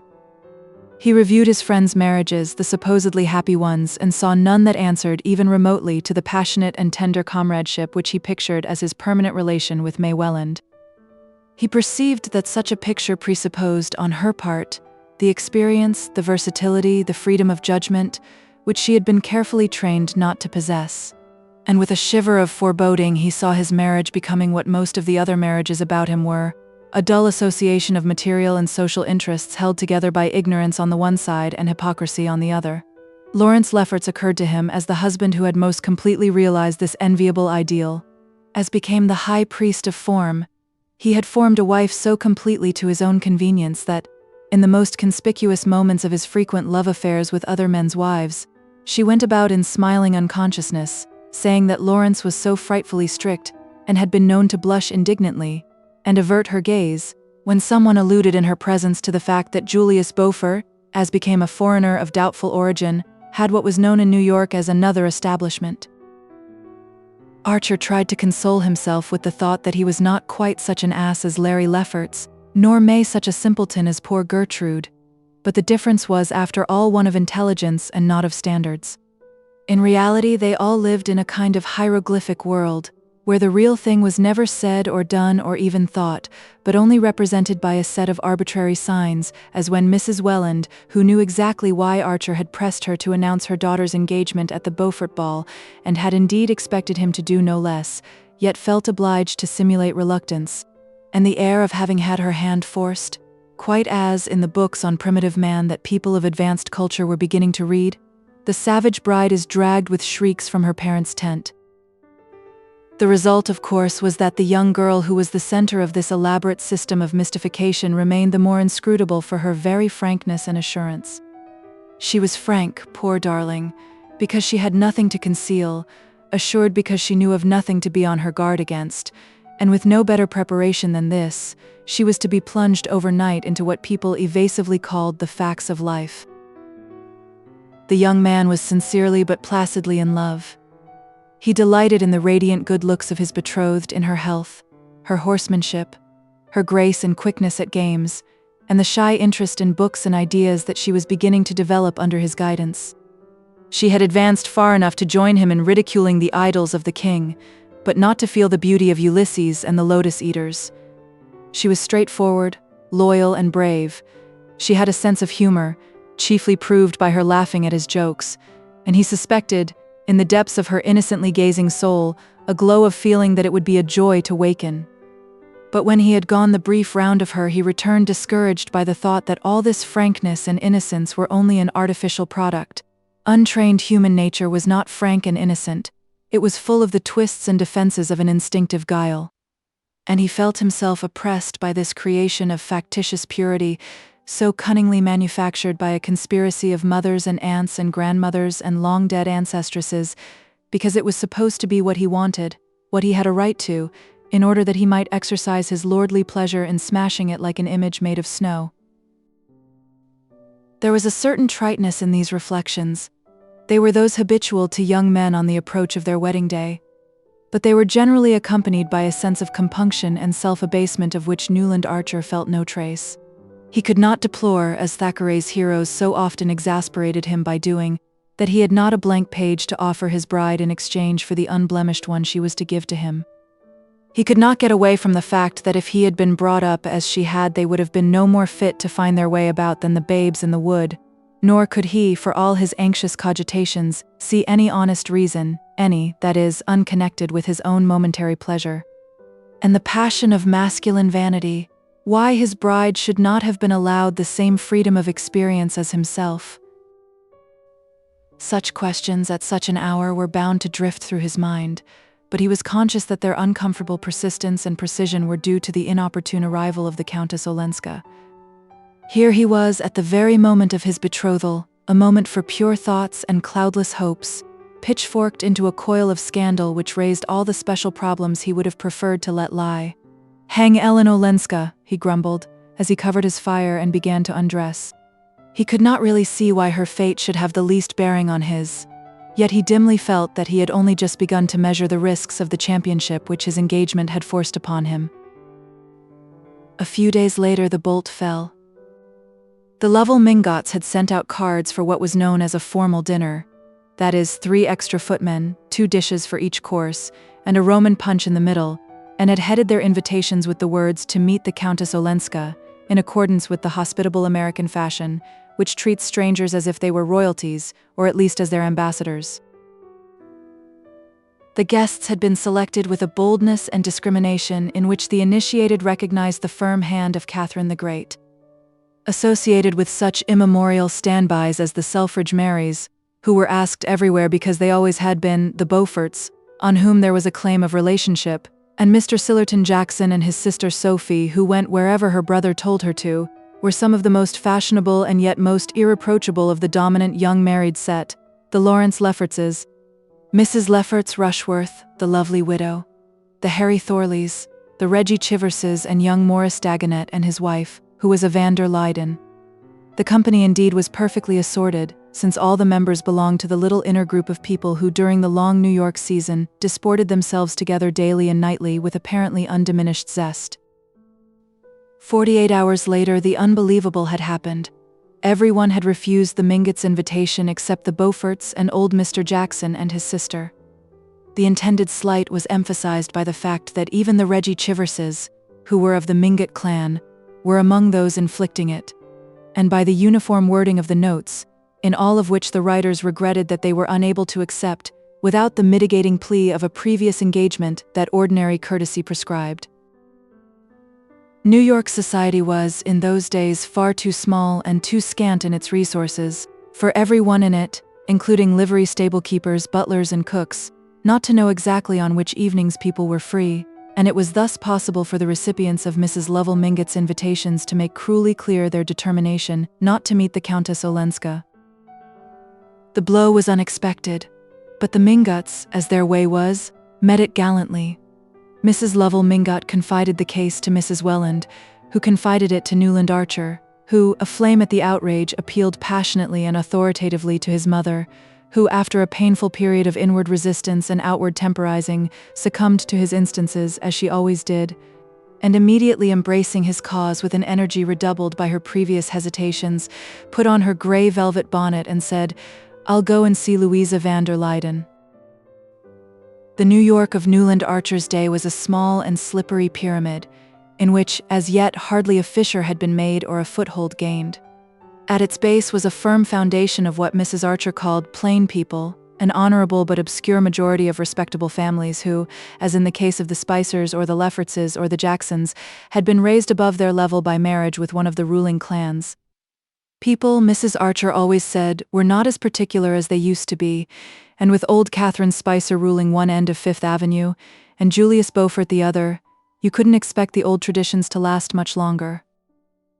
Firmly narrowing upward from this wealthy but inconspicuous substratum was the compact and dominant group which the Mingotts, Newlands, Chiverses, and Mansons so actively represented. Most people imagined them to be the very apex of the pyramid, but they themselves, at least those of Mrs. Archer's generation, were aware that in the eyes of the professional genealogist, only a still smaller number of families could lay claim to that eminence. "Don't tell me," Mrs. Archer would say to her children, "all this modern newspaper rubbish about a New York aristocracy. If there is one, neither the Mingotts nor the Mansons belong to it. No, nor the Newlands or the Chiverses either. Our grandfathers and great-grandfathers were just respectable English or Dutch merchants who came to the colonies to make their fortune and stayed here because they did so well.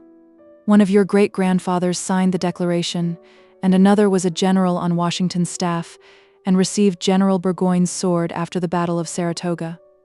These are things to be proud of, but they have nothing to do with rank or class. New York has always been a commercial community, and there are not more than 3 families in it who can claim an aristocratic origin in the real sense of the word. Mrs. Archer and her son and daughter, like everyone else in New York, knew who these privileged beings were. The Dagonets of Washington Square, who came of an old English county family allied with the Pitts and Foxes, the Lannings, who had intermarried with the descendants of Count de Grasse, and the van der Luydens, direct descendants of the first Dutch governor of Manhattan, and related by pre-revolutionary marriages to several members of the French and British aristocracy. The Lannings survived only in the person of 2 very old but lively Miss Lannings, who lived cheerfully and reminiscently among family portraits in Chippendale. The Dagonets were a considerable clan, allied to the best names in Baltimore and Philadelphia, but the van der Luydens, who stood above all of them, had faded into a kind of super-terrestrial twilight, from which only 2 figures impressively emerged, those of Mr. and Mrs. Henry van der Luyden. Mrs. Henry van der Luyden had been Louisa Dagonet, and her mother had been the granddaughter of Colonel Dulac, of an old Channel Island family, who had fought under Cornwallis and had settled in Maryland after the war with his bride, Lady Angelica Trevenna, 5th daughter of the Earl of St. Austry. The tie between the Dagonets, the Dulacs of Maryland, and their aristocratic Cornish kinsfolk, the Trevennas, had always remained close and cordial. Mr. and Mrs. van der Luyden had more than once paid long visits to the present head of the House of Trevenna, the Duke of St. Austry, at his country seat in Cornwall and at St. Austry in Gloucestershire, and His Grace had frequently announced his intention of some day returning their visit without the Duchess, who feared the Atlantic. Mr. and Mrs. van der Luyden divided their time between Trevenna, their place in Maryland, and Skuytercliff, the great estate on the Hudson which had been one of the colonial grants of the Dutch government to the famous first governor, and of which Mr. van der Luyden was still patroon. Their large solemn house in Madison Avenue was seldom opened, and when they came to town they received in it only their most intimate friends. "I wish you would go with me, Newland," his mother said, suddenly pausing at the door of the brown coupe. "Louisa is fond of you, and of course it's on account of dear May that I'm taking this step, and also because, if we don't all stand together, there'll be no such thing as society left." 7. Mrs. Henry van der Luyden listened in silence to her cousin Mrs. Archer's narrative. It was all very well to tell yourself in advance that Mrs. van der Luyden was always silent, and that, though non-committal by nature and training, she was very kind to the people she really liked. Even personal experience of these facts was not always a protection from the chill that descended on one in the high-ceilinged, white-walled Madison Avenue drawing room, with the pale brocaded armchairs so obviously uncovered for the occasion, and the gauze still veiling the ormolu mantel ornaments and the beautiful old carved frame of Gainsborough's Lady Angelica Dulac. Mrs. van der Luyden's portrait by Huntington, in black velvet and Venetian point, faced that of her lovely ancestress. It was generally considered as fine as a cabanel, and though 20 years had elapsed since its execution, was still a perfect likeness. Indeed, the Mrs. van der Luyden who sat beneath it listening to Mrs. Archer might have been the twin sister of the fair and still youngish woman drooping against a gilt armchair before a green rep curtain. Mrs. van der Luyden still wore black velvet and Venetian point when she went into society, or rather, since she never dined out, when she threw open her own doors to receive it. Her fair hair, which had faded without turning gray, was still parted in flat, overlapping points on her forehead, and the straight nose that divided her pale blue eyes was only a little more pinched about the nostrils than when the portrait had been painted. She always indeed struck Newland Archer as having been rather gruesomely preserved in the airless atmosphere of a perfectly irreproachable existence, as bodies caught in glaciers keep for years a rosy life in death. Like all his family, he esteemed and admired Mrs. van der Luyden, but he found her gentle bending sweetness less approachable than the grimness of some of his mother's old aunts, fierce spinsters who said no on principle before they knew what they were going to be asked. Mrs. van der Luyden's attitude said neither yes nor no, but always appeared to incline to clemency till her thin lips, wavering into the shadow of a smile, made the almost invariable reply, "I shall first have to talk this over with my husband." She and Mr. van der Luyden were so exactly alike that Archer often wondered how, after 40 years of the closest conjugality, 2 such merged identities ever separated themselves enough for anything as controversial as a talking over. But as neither had ever reached a decision without prefacing it by this mysterious conclave, Mrs. Archer and her son, having set forth their case, waited resignedly for the familiar phrase. Mrs. van der Luyden, however, who had seldom surprised anyone, now surprised them by reaching her long hand toward the bell rope. "I think," she said, "I should like Henry to hear what you have told me." A footman appeared, to whom she gravely added, "If Mr. van der Luyden has finished reading the newspaper, please ask him to be kind enough to come."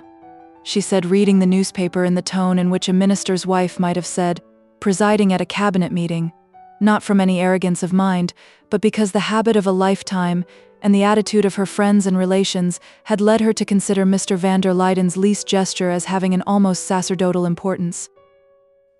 Her promptness of action showed that she considered the case as pressing as Mrs. Archer, but lest she should be thought to have committed herself in advance, she added, with the sweetest look, "Henry always enjoys seeing you, dear Adeline, and he will wish to congratulate Newland."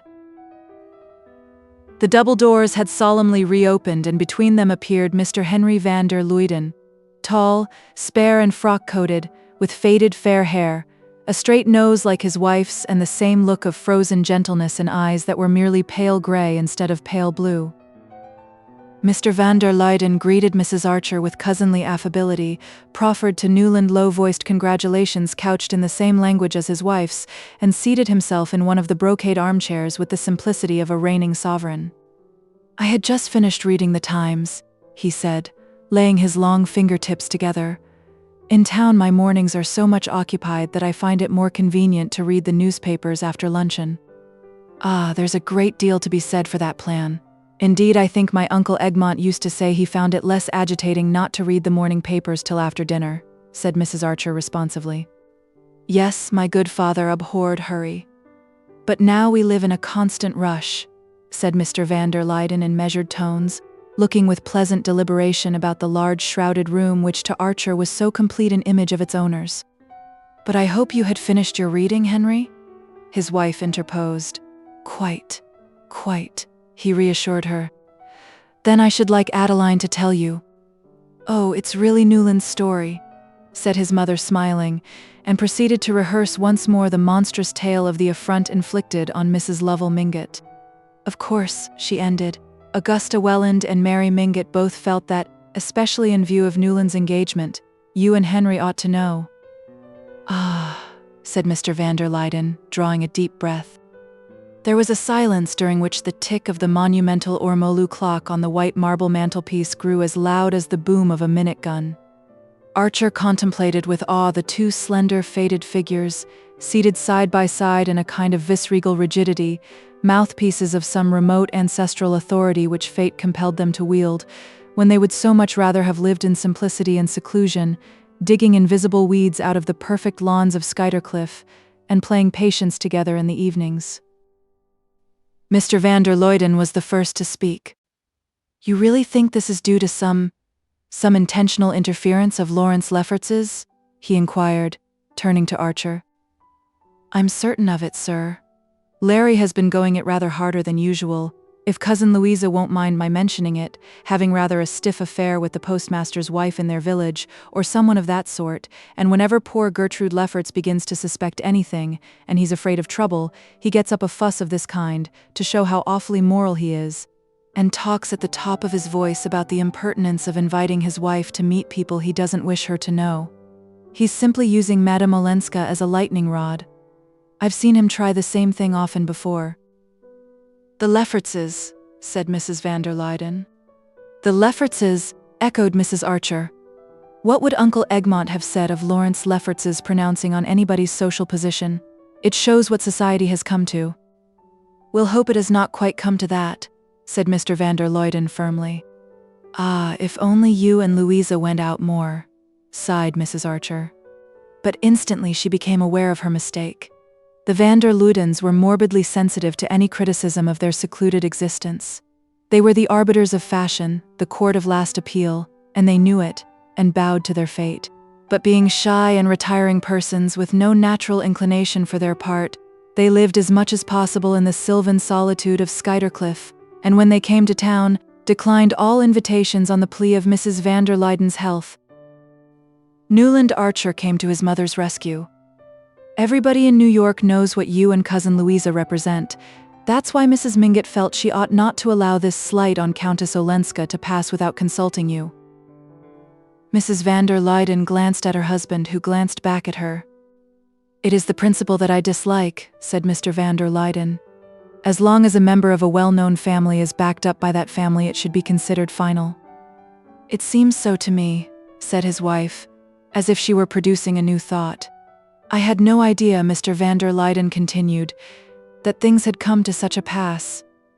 He paused and looked at his wife again. "It occurs to me, my dear, that the Countess Olenska is already a sort of relation, through Medora Manson's first husband. At any rate, she will be when Newland marries." He turned toward the young man. "Have you read this morning's Times, Newland?" "Why, yes, sir," said Archer, who usually tossed off half a dozen papers with his morning coffee. Husband and wife looked at each other again. Their pale eyes clung together in prolonged and serious consultation. Then a faint smile fluttered over Mrs. van der Luyden's face. She had evidently guessed and approved. Mr. van der Luyden turned to Mrs. Archer. "If Louisa's health allowed her to dine out, I wish you would say to Mrs. Lovell Mingott, she and I would have been happy to fill the places of the Lawrence Leffertses at her dinner." He paused to let the irony of this sink in. "As you know, this is impossible." Mrs. Archer sounded a sympathetic assent. "But Newland tells me he has read this morning's Times. Therefore he has probably seen that Louisa's relative, the Duke of St. Austri, arrives next week on the Russia. He is coming to enter his new sloop, the Guinevere, in next summer's International Cup race, and also to have a little canvasback shooting at Trevenna." Mr. van der Luyden paused again and continued with increasing benevolence. "Before taking him down to Maryland, we are inviting a few friends to meet him here, only a little dinner with a reception afterward. I am sure Louisa will be as glad as I am if Countess Olenska will let us include her among our guests." He got up, bent his long body with a stiff friendliness toward his cousin, and added, "I think I have Louisa's authority for saying that she will herself leave the invitation to dine when she drives out presently. With our cards, of course, with our cards." Mrs. Archer, who knew this to be a hint that the 17-hand chestnuts which were never kept waiting were at the door, rose with a hurried murmur of thanks. Mrs. van der Luyden beamed on her with the smile of Esther interceding with Ahasuerus, but her husband raised a protesting hand. "There is nothing to thank me for, dear Adeline. Nothing whatever. This kind of thing must not happen in New York. It shall not as long as I can help it," he pronounced with sovereign gentleness as he steered his cousins to the door. 2 hours later, everyone knew that the great sea-spring barouche in which Mrs. van der Luyden took the air at all seasons had been seen at old Mrs. Mingott's door, where a large square envelope was handed in. And that evening at the opera, Mr. Sillerton Jackson was able to state that the envelope contained a card inviting the Countess Olenska to the dinner which the van der Luydens were giving the following week for their cousin, the Duke of St. Austri. Some of the younger men in the club box exchanged a smile at this announcement, and glanced sideways at Lawrence Lefferts, who sat carelessly in the front of the box, pulling his long fair mustache, and who remarked with authority as the soprano paused, "No one but Patty ought to attempt the Sonnambula." 8. It was generally agreed in New York that the Countess Olenska had lost her looks. She had appeared there first, in Newland Archer's boyhood, as a brilliantly pretty little girl of 9 or 10, of whom people said that she ought to be painted. Her parents had been continental wanderers, and after a roaming babyhood she had lost them both, and been taken in charge by her aunt, Medora Manson, also a wanderer, who was herself returning to New York to settle down. Poor Medora, repeatedly widowed, was always coming home to settle down, each time in a less expensive house, and bringing with her a new husband or an adopted child. But after a few months she invariably parted from her husband or quarreled with her ward, and having got rid of her house at a loss, set out again on her wanderings. As her mother had been a Rushworth, and her last unhappy marriage had linked her to one of the crazy Chiverses, New York looked indulgently on her eccentricities, but when she returned with her little orphaned niece, whose parents had been popular in spite of their regrettable taste for travel, people thought it a pity that the pretty child should be in such hands. Everyone was disposed to be kind to little Ellen Mingott, though her dusky red cheeks and tight curls gave her an air of gaiety that seemed unsuitable in a child who should still have been in black for her parents.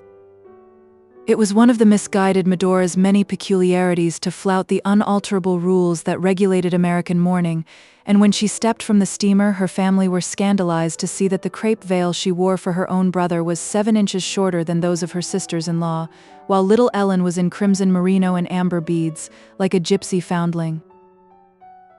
But New York had so long resigned itself to Medora that only a few old ladies shook their heads over Ellen's gaudy clothes, while her other relations fell under the charm of her high color and high spirits. She was a fearless and familiar little thing who asked disconcerting questions, made precocious comments, and possessed outlandish arts, such as dancing a Spanish shawl dance and singing Neapolitan love songs to a guitar. Under the direction of her aunt, whose real name was Mrs. Thorley Chivers, but who, having received a papal title, had resumed her first husband's patronymic and called herself the Marchioness Manson, because in Italy she could turn it into Manzoni, the little girl received an expensive but incoherent education, which included drawing from the model, a thing never dreamed of before, and playing the piano in quintets with professional musicians. Of course, no good could come of this, and when, a few years later, poor Chivers finally died in a madhouse, his widow, draped in strange weeds, again pulled up stakes and departed with Ellen, who had grown into a tall, bony girl with conspicuous eyes. For some time no more was heard of them. Then news came of Ellen's marriage to an immensely rich Polish nobleman of legendary fame, whom she had met at a ball at the Tuileries, and who was said to have princely establishments in Paris, Nice and Florence, a yacht at Cowes, and many square miles of shooting in Transylvania. She disappeared in a kind of sulphurous apotheosis, and when a few years later Medora again came back to New York, subdued, impoverished, mourning a third husband, and in quest of a still smaller house, people wondered that her rich niece had not been able to do something for her. Then came the news that Ellen's own marriage had ended in disaster, and that she was herself returning home to seek rest and oblivion among her kinsfolk. These things passed through Newland Archer's mind a week later as he watched the Countess Olenska enter the van der Leyden drawing room on the evening of the momentous dinner. The occasion was a solemn one, and he wondered a little nervously how she would carry it off. She came rather late, one hand still ungloved and fastening a bracelet about her wrist, yet she entered without any appearance of haste or embarrassment the drawing room in which New York's most chosen company was somewhat awfully assembled. In the middle of the room she paused, looking about her with a grave mouth and smiling eyes, and in that instant Newland Archer rejected the general verdict on her looks. It was true that her early radiance was gone. The red cheeks had paled, she was thin, worn, a little older looking than her age, which must have been nearly 30. But there was about her the mysterious authority of beauty, a sureness in the carriage of the head, the movement of the eyes which, without being in the least theatrical, struck him as highly trained and full of a conscious power. At the same time she was simpler in manner than most of the ladies present, and many people, as he heard afterward from Janie, were disappointed that her appearance was not more stylish, for stylishness was what New York most valued. It was, perhaps, Archer reflected, because her early vivacity had disappeared, because she was so quiet in her movements, her voice and the tones of her low-pitched voice. New York had expected something a good deal more resonant in a young woman with such a history. The dinner was a somewhat formidable business. Dining with the van der Luydens was at best no light matter, and dining there with a duke who was their cousin was almost a religious solemnity. It pleased Archer to think that only an old New Yorker could perceive the shade of difference, to New York, between being merely a duke and being the van der Luydens' duke. New York took stray noblemen calmly and even, except in the Struthers set, with a certain distrustful hauteur, but when they presented such credentials as these they were received with an old-fashioned cordiality that they would have been greatly mistaken in ascribing solely to their standing in Debrett. It was for just such distinctions that the young man cherished his old New York, even while he smiled at it. The van der Luydens had done their best to emphasize the importance of the occasion. The Dulac Sèvres and the Trevena George II plate were out. So was the van der Luyden Lowestoft East India Company and the Dagonet Crown Derby. Mrs. van der Luyden looked more than ever like a Cabanel, and Mrs. Archer, in her grandmother's seed pearls and emeralds, reminded her son of an Isabe miniature. All the ladies had on their handsomest jewels, but it was characteristic of the house and the occasion that these were mostly in rather heavy old-fashioned settings, and old Miss Lanning, who had been persuaded to come, actually wore her mother's cameos and a Spanish blonde shawl. The Countess Olenska was the only young woman at the dinner, yet, as Archer scanned the smooth, plump elderly faces between their diamond necklaces and towering ostrich feathers, they struck him as curiously immature compared with hers.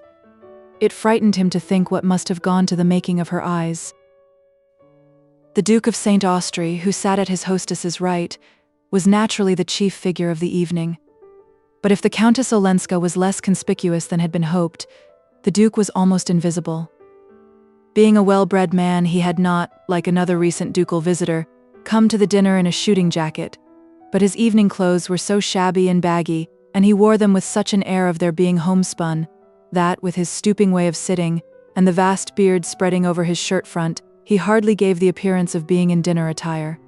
He was short, round-shouldered, sunburnt, with a thick nose, small eyes, and a sociable smile, but he seldom spoke, and when he did it was in such low tones that, despite the frequent silences of expectation about the table, his remarks were lost to all but his neighbors. When the men joined the ladies after dinner, the Duke went straight up to the Countess Olenska, and they sat down in a corner and plunged into animated talk. Neither seemed aware that the Duke should first have paid his respects to Mrs. Lovell Mingott and Mrs. Headley Chivers, and the Countess have conversed with that amiable hypochondriac, Mr. Urban Dagonet of Washington Square, who, in order to have the pleasure of meeting her, had broken through his fixed rule of not dining out between January and April. The two chatted together for nearly 20 minutes.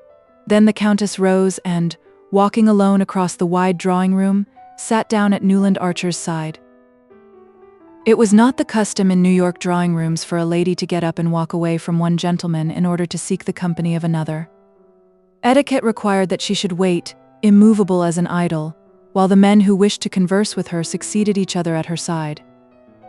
But the Countess was apparently unaware of having broken any rule. She sat at perfect ease in a corner of the sofa beside Archer, and looked at him with the kindest eyes. "I want you to talk to me about May," she said. Instead of answering her, he asked, "You knew the Duke before?" "Oh yes, we used to see him every winter at Nice. He's very fond of gambling. He used to come to the house a great deal." She said it in the simplest manner, as if she had said, "He's fond of wildflowers," and after a moment she added candidly, "I think he's the dullest man I ever met." This pleased her companion so much that he forgot the slight shock her previous remark had caused him. It was undeniably exciting to meet a lady who found the van der Luydens Duke dull, and dared to utter the opinion. He longed to question her, to hear more about the life of which her careless words had given him so illuminating a glimpse, but he feared to touch on distressing memories, and before he could think of anything to say, she had strayed back to her original subject. "May is a darling. I've seen no young girl in New York so handsome and so intelligent. Are you very much in love with her?" Newland Archer reddened and laughed. "As much as a man can be." She continued to consider him thoughtfully, as if not to miss any shade of meaning in what he said. "Do you think, then, there is a limit to being in love? If there is, I haven't found it." She glowed with sympathy. "Ah, it's really and truly a romance? The most romantic of romances. How delightful! And you found it all out for yourselves. It was not in the least arranged for you." Archer looked at her incredulously. "Have you forgotten," he asked with a smile, "that in our country we don't allow our marriages to be arranged for us?" A dusky blush rose to her cheek, and he instantly regretted his words. "Yes," she answered. "I'd forgotten. You must forgive me if I sometimes make these mistakes. I don't always remember that everything here is good that was bad where I've come from." She looked down at her Viennese fan of eagle feathers, and he saw that her lips trembled. "I'm so sorry," he said impulsively, "but you are among friends here, you know." "Yes, I know. Wherever I go, I have that feeling. That's why I came home.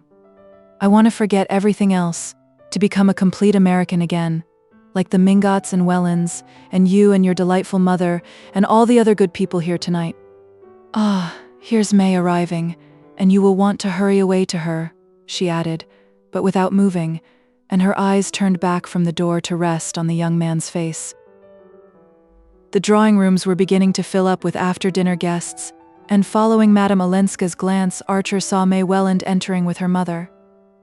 In her dress of white and silver, with a wreath of silver blossoms in her hair, the tall girl looked like a Diana just alight from the chase.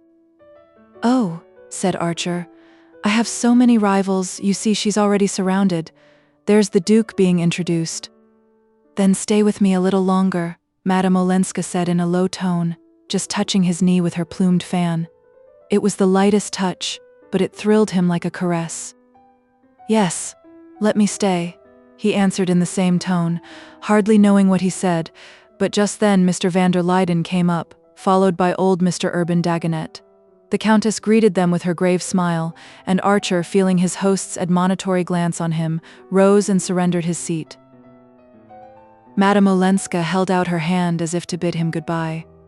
"Tomorrow then, after 5, I shall expect you," she said, and then turned back to make room for Mr. Dagonet. "Tomorrow," Archer heard himself repeating, though there had been no engagement, and during their talk she had given him no hint that she wished to see him again. As he moved away, he saw Lawrence Lefferts, tall and resplendent, leading his wife up to be introduced, and heard Gertrude Lefferts say, as she beamed on the Countess with her large, unperceiving smile, "But I think we used to go to dancing school together when we were children."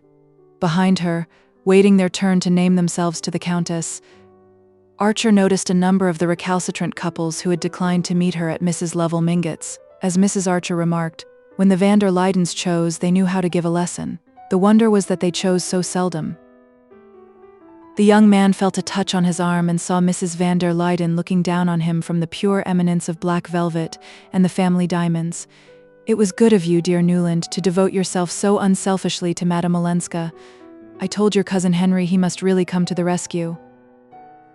He was aware of smiling at her vaguely, and she added, as if condescending to his natural shyness, "I've never seen May looking lovelier. The Duke thinks her the handsomest girl in the room." 9. The Countess Olenska had said after 5, and at half after the hour Newland Archer rang the bell of the peeling stucco house, with a giant wisteria throttling its feeble cast-iron balcony, which she had hired far down West 23rd Street from the vagabond Medora. It was certainly a strange quarter to have settled in. Small dressmakers, bird-stuffers, and people who wrote were her nearest neighbors, and further down the disheveled street Archer recognized a dilapidated wooden house at the end of a paved path, in which a writer and journalist called Winsett, whom he used to come across now and then, had mentioned that he lived. Winsett did not invite people to his house, but he had once pointed it out to Archer in the course of a nocturnal stroll, and the latter had asked himself, with a little shiver, if the humanities were so meanly housed in other capitals. Madame Olenska's own dwelling was redeemed from the same appearance only by a little more paint about the window frames, and as Archer mustered its modest front, he said to himself that the Polish Count must have robbed her of her fortune as well as of her illusions. The young man had spent an unsatisfactory day. He had lunched with the Wellands, hoping afterward to carry off May for a walk in the park.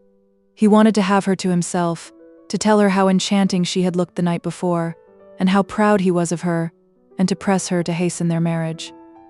But Mrs. Welland had firmly reminded him that the round of family visits was not half over, and when he hinted at advancing the date of the wedding, had raised reproachful eyebrows and sighed out, 12 dozen of everything hand-embroidered. Packed in the family landau, they rolled from one tribal doorstep to another, and Archer, when the afternoon's round was over, parted from his betrothed with the feeling that he had been shown off like a wild animal cunningly trapped. He supposed that his readings in anthropology caused him to take such a coarse view of what was after all a simple and natural demonstration of family feeling. But when he remembered that the Wellands did not expect the wedding to take place till the following autumn, and pictured what his life would be till then, a dampness fell upon his spirit. "Tomorrow," Mrs. Welland called after him, "we'll do the Chiverses and the Dallases," and he perceived that she was going through their two families alphabetically, and that they were only in the first quarter of the alphabet. He had meant to tell May of the Countess Olenska's request, her command rather, that he should call on her that afternoon, but in the brief moments when they were alone he had had more pressing things to say. Besides, it struck him as a little absurd to allude to the matter. He knew that May most particularly wanted him to be kind to her cousin. Was it not that wish which had hastened the announcement of their engagement? It gave him an odd sensation to reflect that, but for the Countess's arrival, he might have been, if not still a free man, at least a man less irrevocably pledged. But May had willed it so, and he felt himself somehow relieved of further responsibility, and therefore at liberty, if he chose, to call on her cousin without telling her. As he stood on Madame Olenska's threshold, curiosity was his uppermost feeling. He was puzzled by the tone in which she had summoned him. He concluded that she was less simple than she seemed. The door was opened by a swarthy, foreign-looking maid, with a prominent bosom under a gay neckerchief, whom he vaguely fancied to be Sicilian. She welcomed him with all her white teeth, and answering his enquiries by a headshake of incomprehension, led him through the narrow hall into a low firelit drawing room. The room was empty, and she left him, for an appreciable time, to wonder whether she had gone to find her mistress, or whether she had not understood what he was there for, and thought it might be to wind the clock, of which he perceived that the only visible specimen had stopped. He knew that the southern races communicated with each other in the language of pantomime, and was mortified to find her shrugs and smiles so unintelligible. At length she returned with a lamp, and Archer, having meanwhile put together a phrase out of Dante and Petrarch, evoked the answer, "La signora è fuori, ma verrà subito," which he took to mean, "She's out, but you'll soon see." What he saw, meanwhile, with the help of the lamp, was the faded, shadowy charm of a room unlike any room he had known. He knew that the Countess Olenska had brought some of her possessions with her. Bits of wreckage, she called them, and these, he supposed, were represented by some small, slender tables of dark wood, a delicate little Greek bronze on the chimney-piece, and a stretch of red damask nailed on the discolored wallpaper behind a couple of Italian-looking pictures in old frames. Newland Archer prided himself on his knowledge of Italian art. His boyhood had been saturated with Ruskin, and he had read all the latest books: John Addington Symonds, Vernon Lee's Euphorion, the essays of P.G. Hamerton, and a wonderful new volume called The Renaissance by Walter Pater. He talked easily of Botticelli, and spoke of Fra Angelico with a faint condescension. But these pictures bewildered him, for they were like nothing that he was accustomed to look at, and therefore able to see when he traveled in Italy, and perhaps also his powers of observation were impaired by the oddness of finding himself in this strange empty house, where apparently no one expected him.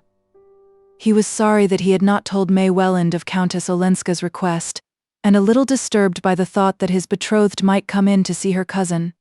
What would she think if she found him sitting there with the air of intimacy implied by waiting alone in the dusk at a lady's fireside? But since he had come, he meant to wait, and he sank into a chair and stretched his feet to the logs. It was odd to have summoned him in that way, and then forgotten him, but Archer felt more curious than mortified. The atmosphere of the room was so different from any he had ever breathed that self-consciousness vanished in the sense of adventure. He had been before in drawing rooms hung with red damask, with pictures of the Italian school.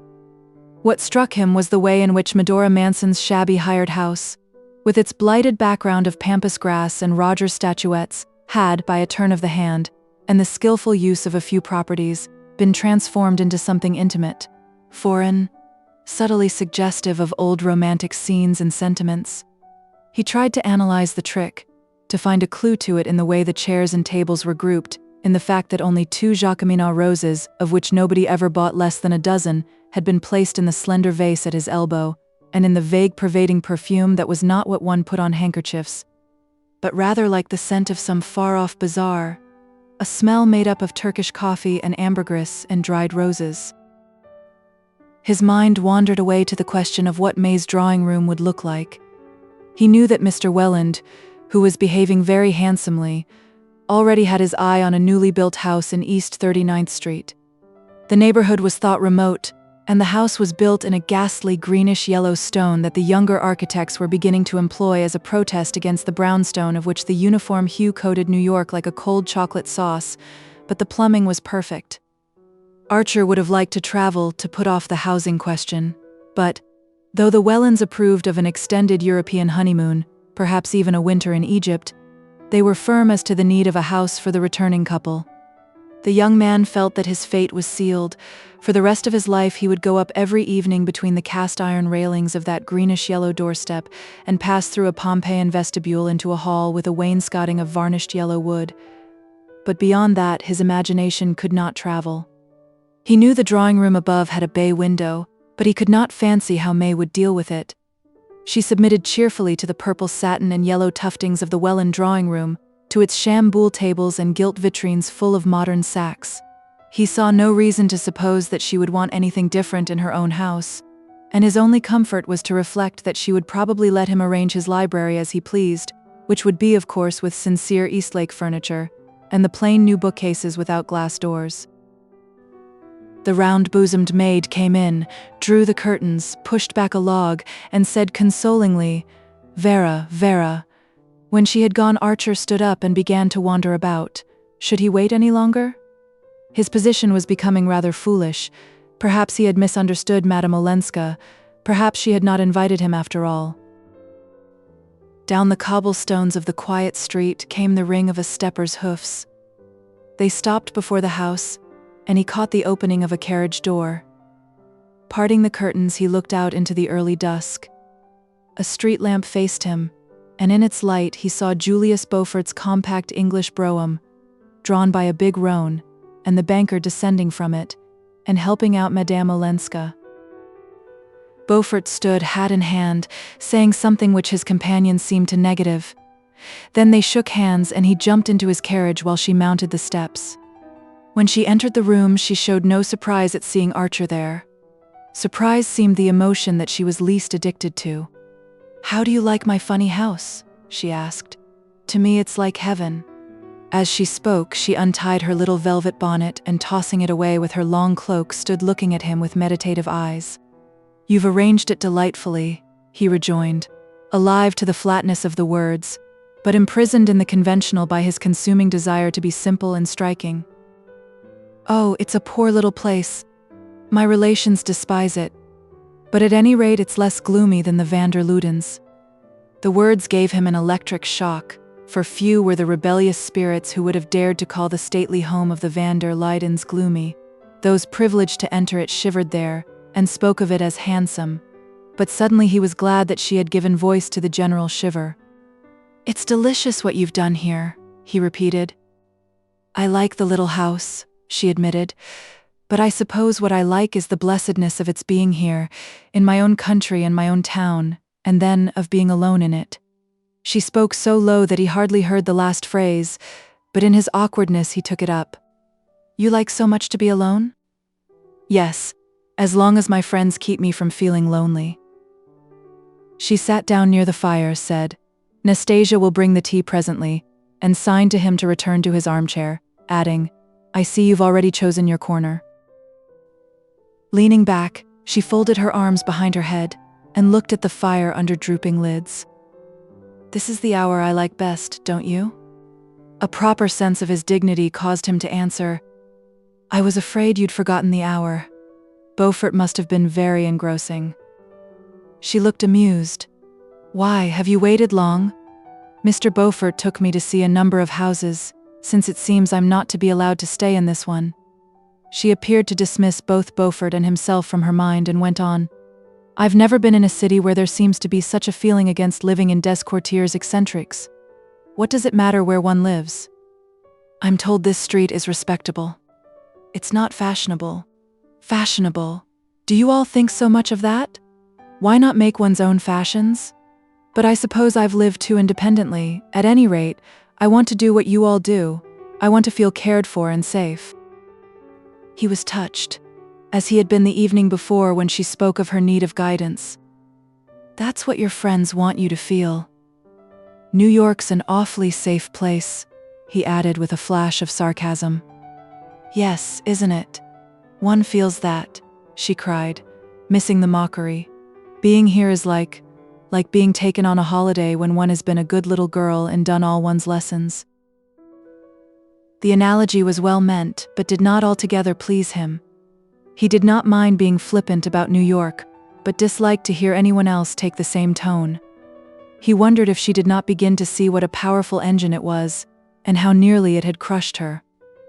The Lovell Mingott's dinner, patched up in extremis out of all sorts of social odds and ends, ought to have taught her the narrowness of her escape. But either she had been all along unaware of having skirted disaster, or else she had lost sight of it in the triumph of the van der Luyden evening. Archer inclined to the former theory. He fancied that her New York was still completely undifferentiated, and the conjecture nettled him. "Last night," he said, "New York laid itself out for you. The van der Luydens do nothing by halves." "No, how kind they are. It was such a nice party. Everyone seems to have such an esteem for them." The terms were hardly adequate. She might have spoken in that way of a tea party at the dear old Miss Lanning's.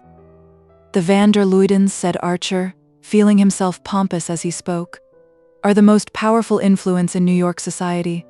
Unfortunately, owing to her health, they receive very seldom." She unclasped her hands from behind her head and looked at him meditatively. "Isn't that perhaps the reason? The reason? For their great influence that they make themselves so rare." He colored a little, stared at her, and suddenly felt the penetration of the remark. At a stroke she had pricked the van der Luydens and they collapsed. He laughed and sacrificed them. Nastasia brought the tea with handleless Japanese cups and little covered dishes, placing the tray on a low table. "But you'll explain these things to me, you'll tell me all I ought to know," Madame Olenska continued, leaning forward to hand him his cup. "It's you who are telling me, opening my eyes to things I'd looked at so long that I'd ceased to see them." She detached a small gold cigarette case from one of her bracelets, held it out to him, and took a cigarette herself. On the chimney were long spills for lighting them. "Ah, then we can both help each other. But I want help so much more. You must tell me just what to do." It was on the tip of his tongue to reply, "Don't be seen driving about the streets with Beaufort," but he was being too deeply drawn into the atmosphere of the room, which was her atmosphere, and to give advice of that sort would have been like telling someone who was bargaining for a tar of roses in Samarkand that one should always be provided with Arctics for a New York winter. New York seemed much farther off than Samarkand, and if they were indeed to help each other, she was rendering what might prove the first of their mutual services by making him look at his native city objectively. Viewed thus, as through the wrong end of a telescope, it looked disconcertingly small and distant, but then from Samarkand it would. A flame darted from the logs and she bent over the fire, stretching her thin hands so close to it that a faint halo shone about the oval nails. The light touched to russet the rings of dark hair escaping from her braids and made her pale face paler.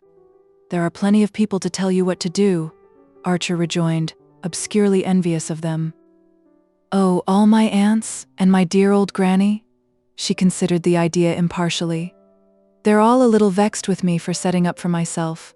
Poor granny especially. She wanted to keep me with her, but I had to be free." He was impressed by this light way of speaking of the formidable Catherine, and moved by the thought of what must have given Madame Olenska this thirst for even the loneliest kind of freedom. But the idea of Beaufort gnawed him. "I think I understand how you feel," he said. "Still, your family can advise you, explain differences, show you the way." She lifted her thin black eyebrows. "Is New York such a labyrinth?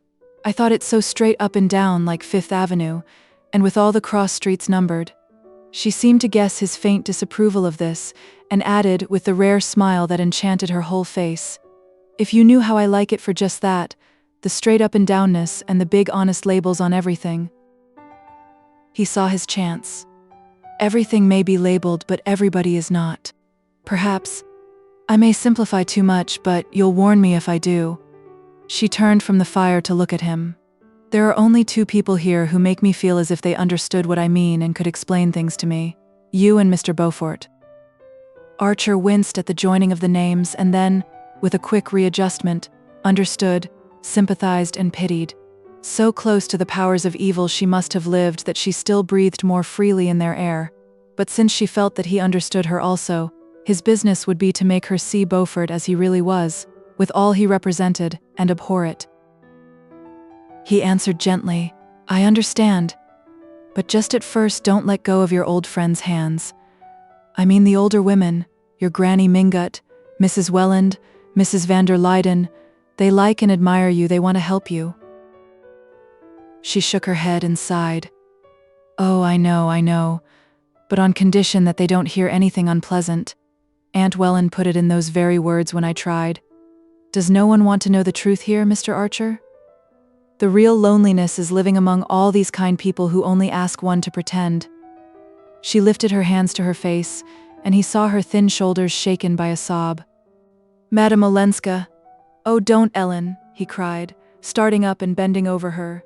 He drew down one of her hands, clasping and chafing it like a child's while he murmured reassuring words, but in a moment she freed herself and looked up at him with wet lashes. "Does no one cry here either? I suppose there's no need to in heaven," she said, straightening her loosened braids with a laugh and bending over the tea kettle. It was burnt into his consciousness that he had called her Ellen, called her so twice, and that she had not noticed it. Far down the inverted telescope he saw the faint white figure of May Welland in New York. Suddenly Nastasia put her head in to say something in her rich Italian. Madame Olenska, again with a hand at her hair, uttered an exclamation of assent, a flashing Gia, Gia, and the Duke of St. Austri entered, piloting a tremendous black-wigged and red-plumed lady in overflowing furs. "My dear Countess, I've brought an old friend of mine to see you, Mrs. Struthers. She wasn't asked to the party last night, and she wants to know you." The Duke beamed on the group, and Madame Olenska advanced with a murmur of welcome toward the queer couple. She seemed to have no idea how oddly matched they were, nor what a liberty the Duke had taken in bringing his companion, and to do him justice, as Archer perceived, the Duke seemed as unaware of it himself. "Of course I want to know you, my dear," cried Mrs. Struthers in a round rolling voice that matched her bold feathers and her brazen wig. "I want to know everybody who's young and interesting and charming. And the Duke tells me you like music, didn't you, Duke? You're a pianist yourself, I believe? Well, do you want to hear Sarasate play tomorrow evening at my house? You know I've something going on every Sunday evening. It's the day when New York doesn't know what to do with itself. And so I say to it, come and be amused, and the Duke thought you'd be tempted by Sarasate. You'll find a number of your friends." Madame Olenska's face grew brilliant with pleasure. "How kind! How good of the Duke to think of me." She pushed a chair up to the tea table and Mrs. Struthers sank into it delectably. "Of course I shall be too happy to come." "That's all right, my dear. And bring your young gentleman with you." Mrs. Struthers extended a hail-fellow hand to Archer. "I can't put a name to you, but I'm sure I've met you. I've met everybody, here or in Paris or London. Aren't you in diplomacy? All the diplomatists come to me. You like music too? Duke, you must be sure to bring him." The Duke said rather from the depths of his beard, and Archer withdrew with a stiffly circular bow that made him feel as full of spine as a self-conscious schoolboy among careless and unnoticing elders. He was not sorry for the denouement of his visit. He only wished it had come sooner, and spared him a certain waste of emotion. As he went out into the wintry night, New York again became vast and imminent, and May Welland the loveliest woman in it. He turned into his florist's to send her the daily box of lilies of the valley, which, to his confusion, he found he had forgotten that morning. As he wrote a word on his card and waited for an envelope, he glanced about the embowered shop, and his eye lit on a cluster of yellow roses. He had never seen any as sun-golden before, and his first impulse was to send them to May instead of the lilies. But they did not look like her. There was something too rich, too strong, in their fiery beauty. In a sudden revulsion of mood, and almost without knowing what he did, he signed to the florist to lay the roses in another long box, and slipped his card into a second envelope, on which he wrote the name of the Countess Olenska. Then, just as he was turning away, he drew the card out again and left the empty envelope on the box. "They'll go at once?" he inquired, pointing to the roses. The florist assured him that they would. 10. The next day he persuaded May to escape for a walk in the park after luncheon. As was the custom in old-fashioned Episcopalian New York, she usually accompanied her parents to church on Sunday afternoons, but Mrs. Welland condoned her truancy, having that very morning won her over to the necessity of a long engagement, with time to prepare a hand-embroidered trousseau containing the proper number of dozens. The day was delectable. The bare vaulting of trees along the mall was sealed with lapis lazuli and arched above snow that shone like splintered crystals. It was the weather to call out May's radiance, and she burned like a young maple in the frost. Archer was proud of the glances turned on her, and the simple joy of possessorship cleared away his underlying perplexities. "It's so delicious, waking every morning to smell lilies of the valley in one's room," she said. "Yesterday they came late. I hadn't time in the morning. But your remembering each day to send them makes me love them so much more than if you'd given a standing order. And they came every morning on the minute, like one's music teacher, as I know Gertrude Lefferts's did, for instance, when she and Lawrence were engaged." "Ah, they would," laughed Archer, amused at her keenness. He looked sideways at her fruit-like cheek and felt rich and secure enough to add, "When I sent your lilies yesterday afternoon, I saw some rather gorgeous yellow roses and packed them off to Madame Olenska. Was that right?" "How dear of you. Anything of that kind delights her." It's odd she didn't mention it. She lunched with us today, and spoke of Mr. Beaufort's having sent her wonderful orchids, and cousin Henry van der Luyden a whole hamper of carnations from Skuytercliff. She seems so surprised to receive flowers. Don't people send them in Europe? She thinks it's such a pretty custom. "Oh, well, no wonder mine were overshadowed by Beaufort's," said Archer irritably. Then he remembered that he had not put a card with the roses, and was vexed at having spoken of them. He wanted to say, "I called on your cousin yesterday," but hesitated. If Madame Olenska had not spoken of his visit, it might seem awkward that he should. Yet not to do so gave the affair an air of mystery that he disliked. To shake off the question, he began to talk of their own plans, their future, and Mrs. Welland's insistence on a long engagement. "If you call it long." Isabel Chivers and Reggie were engaged for 2 years, Grace and Thorley for nearly a year and a half. Why aren't we very well off as we are? It was the traditional maidenly interrogation, and he felt ashamed of himself for finding it singularly childish. No doubt she simply echoed what was said for her, but she was nearing her 22nd birthday, and he wondered at what age nice women began to speak for themselves. "Never, if we won't let them, I suppose," he mused, and recalled his mad outburst to Mr. Sillerton Jackson. "Women ought to be as free as we are." It would presently be his task to take the bandage from this young woman's eyes and bid her look forth on the world. But how many generations of the women who had gone to her making had descended bandaged to the family vault? He shivered a little, remembering some of the new ideas in his scientific books, and the much-cited instance of the Kentucky cavefish, which had ceased to develop eyes because they had no use for them. What if, when he had bidden May Welland to open hers, they could only look out blankly at blankness? "We might be much better off. We might be altogether together, we might travel." Her face lit up. That would be lovely, she owned. She would love to travel, but her mother would not understand their wanting to do things so differently. As if the mere differently didn't account for it. The wooer insisted. "Newland, you're so original," she exulted. His heart sank, for he saw that he was saying all the things that young men in the same situation were expected to say, and that she was making the answers that instinct and tradition taught her to make, even to the point of calling him original. Original. We're all as like each other as those dolls cut out of the same folded paper. We're like patterns stenciled on a wall. Can't you and I strike out for ourselves, May? He had stopped and faced her in the excitement of their discussion, and her eyes rested on him with a bright, unclouded admiration. "Mercy, shall we elope?" she laughed. "If you would." "You do love me, Newland, I'm so happy." "But then, why not be happier?" "We can't behave like people in novels, though, can we?"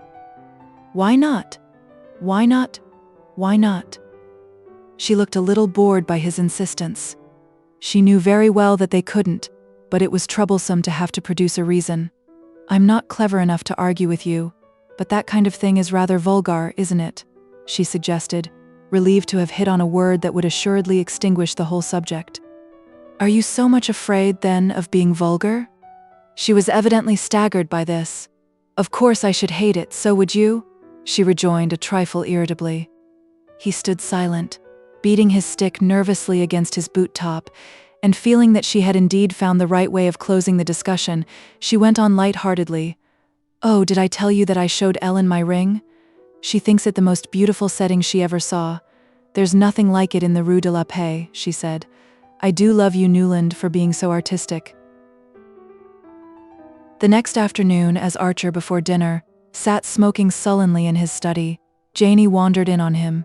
He had failed to stop at his club on the way up from the office where he exercised the profession of the law in the leisurely manner common to well-to-do New Yorkers of his class. He was out of spirits and slightly out of temper, and a haunting horror of doing the same thing every day at the same hour besieged his brain. Sameness, he muttered, the word running through his head like a persecuting tune as he saw the familiar tall-hatted figures lounging behind the plate glass, and because he usually dropped in at the club at that hour, he had gone home instead.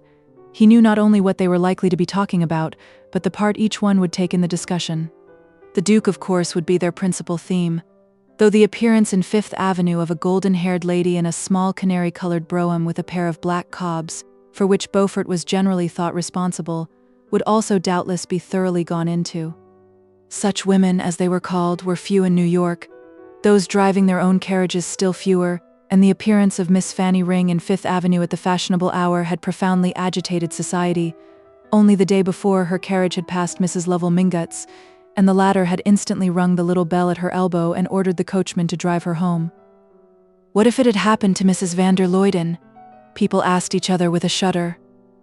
Archer could hear Lawrence Lefferts, at that very hour, holding forth on the disintegration of society. He raised his head irritably when his sister Janie entered, and then quickly bent over his book, Swinburne's Chastelard, just out, as if he had not seen her. She glanced at the writing table heaped with books, opened a volume of the Contes Drolatiques, made a wry face over the archaic French, and sighed. "What learned things you read." "Well?" he asked as she hovered Cassandra-like before him. "Mother's very angry." "Angry? With whom? About what?" "Miss Sophie Jackson has just been here. She brought word that her brother would come in after dinner.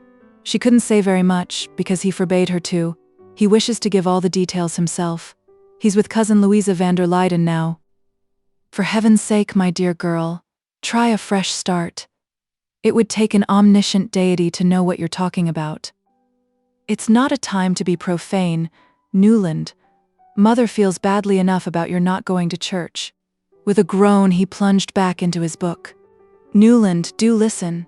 Your friend Madame Olenska was at Mrs. Lemuel Struthers's party last night. She went there with the Duke and Mr. Beaufort." At the last clause of this announcement, a senseless anger swelled the young man's breast. To smother it, he laughed. "Well, what of it? I knew she meant to." Janie paled and her eyes began to project. "You knew she meant to, and you didn't try to stop her, to warn her?" "Stop her? Warn her?" He laughed again. "I'm not engaged to be married to the Countess Olenska." The words had a fantastic sound in his own ears.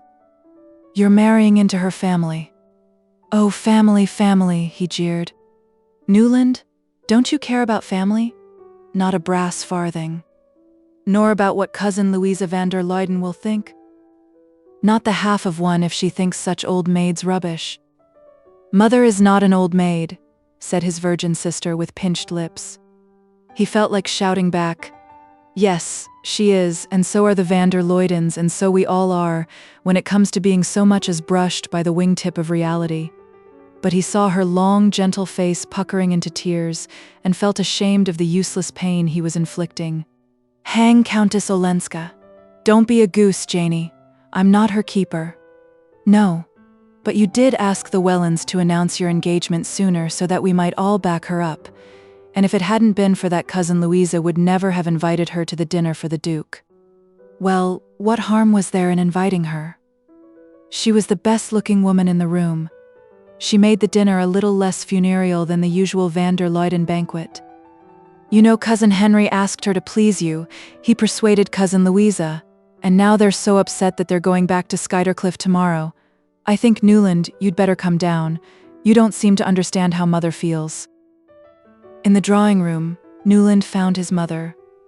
She raised a troubled brow from her needlework to ask, "Has Janie told you?" "Yes." He tried to keep his tone as measured as her own. "But I can't take it very seriously." "Not the fact of having offended Cousin Louisa and Cousin Henry?" "The fact that they can be offended by such a trifle as Countess Olenska's going to the house of a woman they consider common." Consider, well, who is, but who has good music and amuses people on Sunday evenings when the whole of New York is dying of inanition. Good music? All I know is there was a woman who got up on a table and sang the things they sing at the places you go to in Paris. There was smoking and champagne. Well, that kind of thing happens in other places, and the world still goes on. I don't suppose, dear, you're really defending the French Sunday? I've heard you often enough, Mother, grumble at the English Sunday when we've been in London. New York is neither Paris nor London. Oh no, it's not, her son groaned. You mean I suppose that society here is not as brilliant? You're right, I dare say, but we belong here, and people should respect our ways when they come among us. Ellen Olenska especially, she came back to get away from the kind of life people lead in brilliant societies. Newland made no answer, and after a moment his mother ventured. I was going to put on my bonnet and ask you to take me to see Cousin Louisa for a moment before dinner. He frowned, and she continued. I thought you might explain to her what you've just said, that society abroad is different, that people are not as particular, and that Madame Olenska may not have realized how we feel about such things. It would be, dear, she added with an innocent adroitness, in Madame Olenska's interest if you did. Dearest Mother, I really don't see how we're concerned in the matter. The Duke took Madame Olenska to Mrs. Struthers's. In fact, he brought Mrs. Struthers to call on her. I was there when they came. If the van der Luydens want to quarrel with anybody, the real culprit is under their own roof. Quarrel? Newland? Did you ever know of Cousin Henry's quarreling? Besides, the Duke's his guest, and a stranger too. Strangers don't discriminate. How should they? Countess Olenska is a New Yorker, and should have respected the feelings of New York. Well then, if they must have a victim, you have my leave to throw Madame Olenska to them, cried her son, exasperated. I don't see myself, or you either, offering ourselves up to expiate her crimes. Oh, of course you see only the Mingott side, his mother answered, in the sensitive tone that was her nearest approach to anger. The sad butler drew back the drawing-room portieres and announced, Mr. Henry van der Luyden. Mrs. Archer dropped her needle and pushed her chair back with an agitated hand. Another lamp, she cried to the retreating servant, while Janey bent over to straighten her mother's cap. Mr. van der Luyden's figure loomed on the threshold, and Newland Archer went forward to greet his cousin. We were just talking about you, sir, he said. Mr. van der Luyden seemed overwhelmed by the announcement.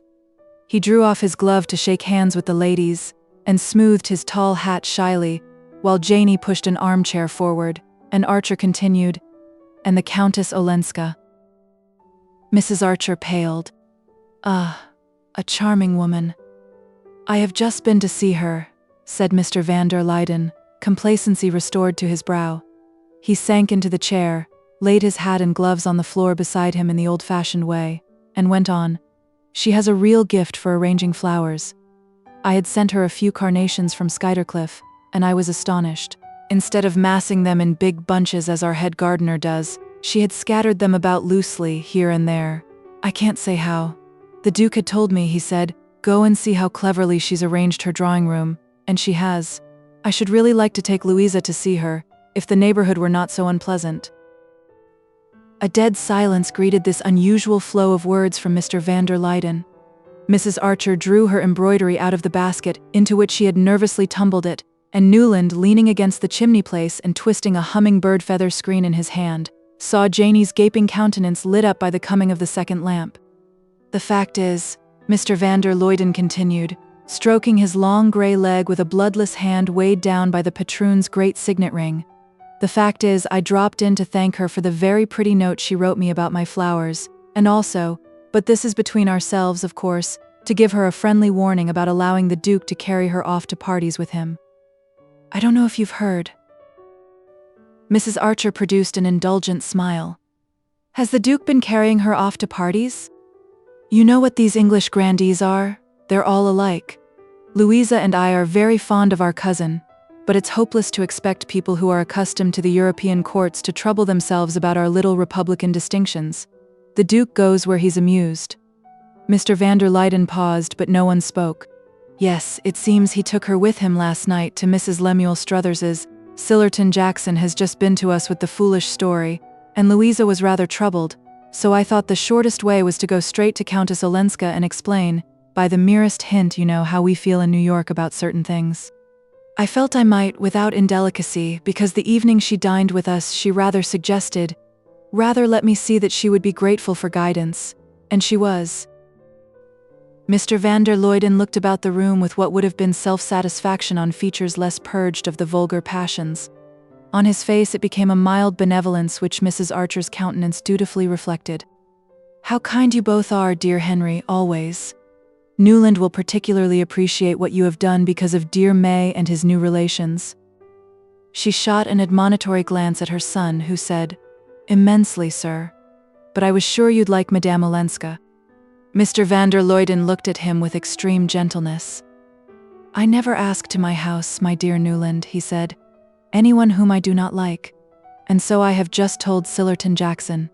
With a glance at the clock he rose and added, "But Louisa will be waiting. We are dining early, to take the Duke to the opera." After the portieres had solemnly closed behind their visitor, a silence fell upon the Archer family. "Gracious, how romantic!"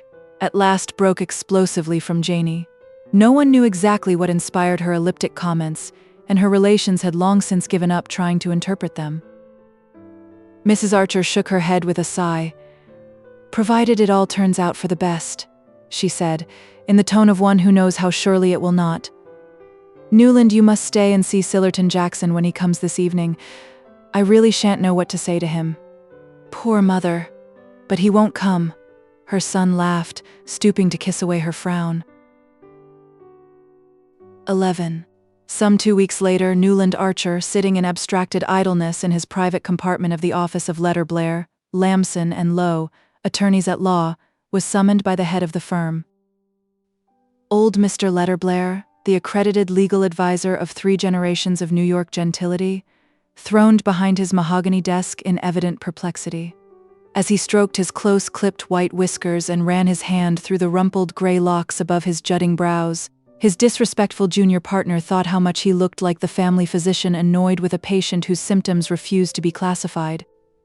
"My dear sir," he always addressed Archer as sir, "I have sent for you to go into a little matter, a matter which for the moment I prefer not to mention either to Mr. Skipworth or Mr. Redwood."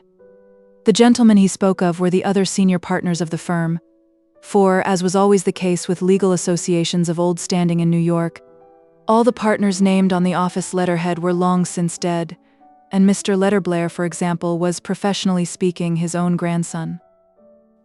He leaned back in his chair with a furrowed brow. "For family reasons," he continued. Archer looked up. "The Mingott family," said Mr. Letterblair with an explanatory smile and bow. "Mrs. Manson Mingott sent for me yesterday. Her granddaughter, the Countess Olenska, wishes to sue her husband for divorce. Certain papers have been placed in my hands." He paused and drummed on his desk. "In view of your prospective alliance with the family, I should like to consult you, to consider the case with you before taking any farther steps." Archer felt the blood in his temples. He had seen the Countess Olenska only once since his visit to her, and then at the opera, in the Mingott box. During this interval she had become a less vivid and importunate image, receding from his foreground as May Welland resumed her rightful place in it. He had not heard her divorce spoken of since Janey's first random allusion to it, and had dismissed the tale as unfounded gossip. Theoretically, the idea of divorce was almost as distasteful to him as to his mother, and he was annoyed that Mr. Letterblair, no doubt prompted by old Catherine Mingott, should be so evidently planning to draw him into the affair. After all, there were plenty of Mingott men for such jobs, and as yet he was not even a Mingott by marriage. He waited for the senior partner to continue. Mr. Letterblair unlocked a drawer and drew out a packet. "If you will run your eye over these papers?" Archer frowned. "I beg your pardon, sir, but just because of the prospective relationship, I should prefer your consulting Mr. Skipworth or Mr. Redwood." Mr. Letterblair looked surprised and slightly offended. It was unusual for a junior to reject such an opening. He bowed. "I respect your scruple, sir, but in this case I believe true delicacy requires you to do as I ask. Indeed, the suggestion is not mine but Mrs. Manson Mingott's and her son's." I have seen Lovell Mingott and also Mr. Welland. They all named you." Archer felt his temper rising.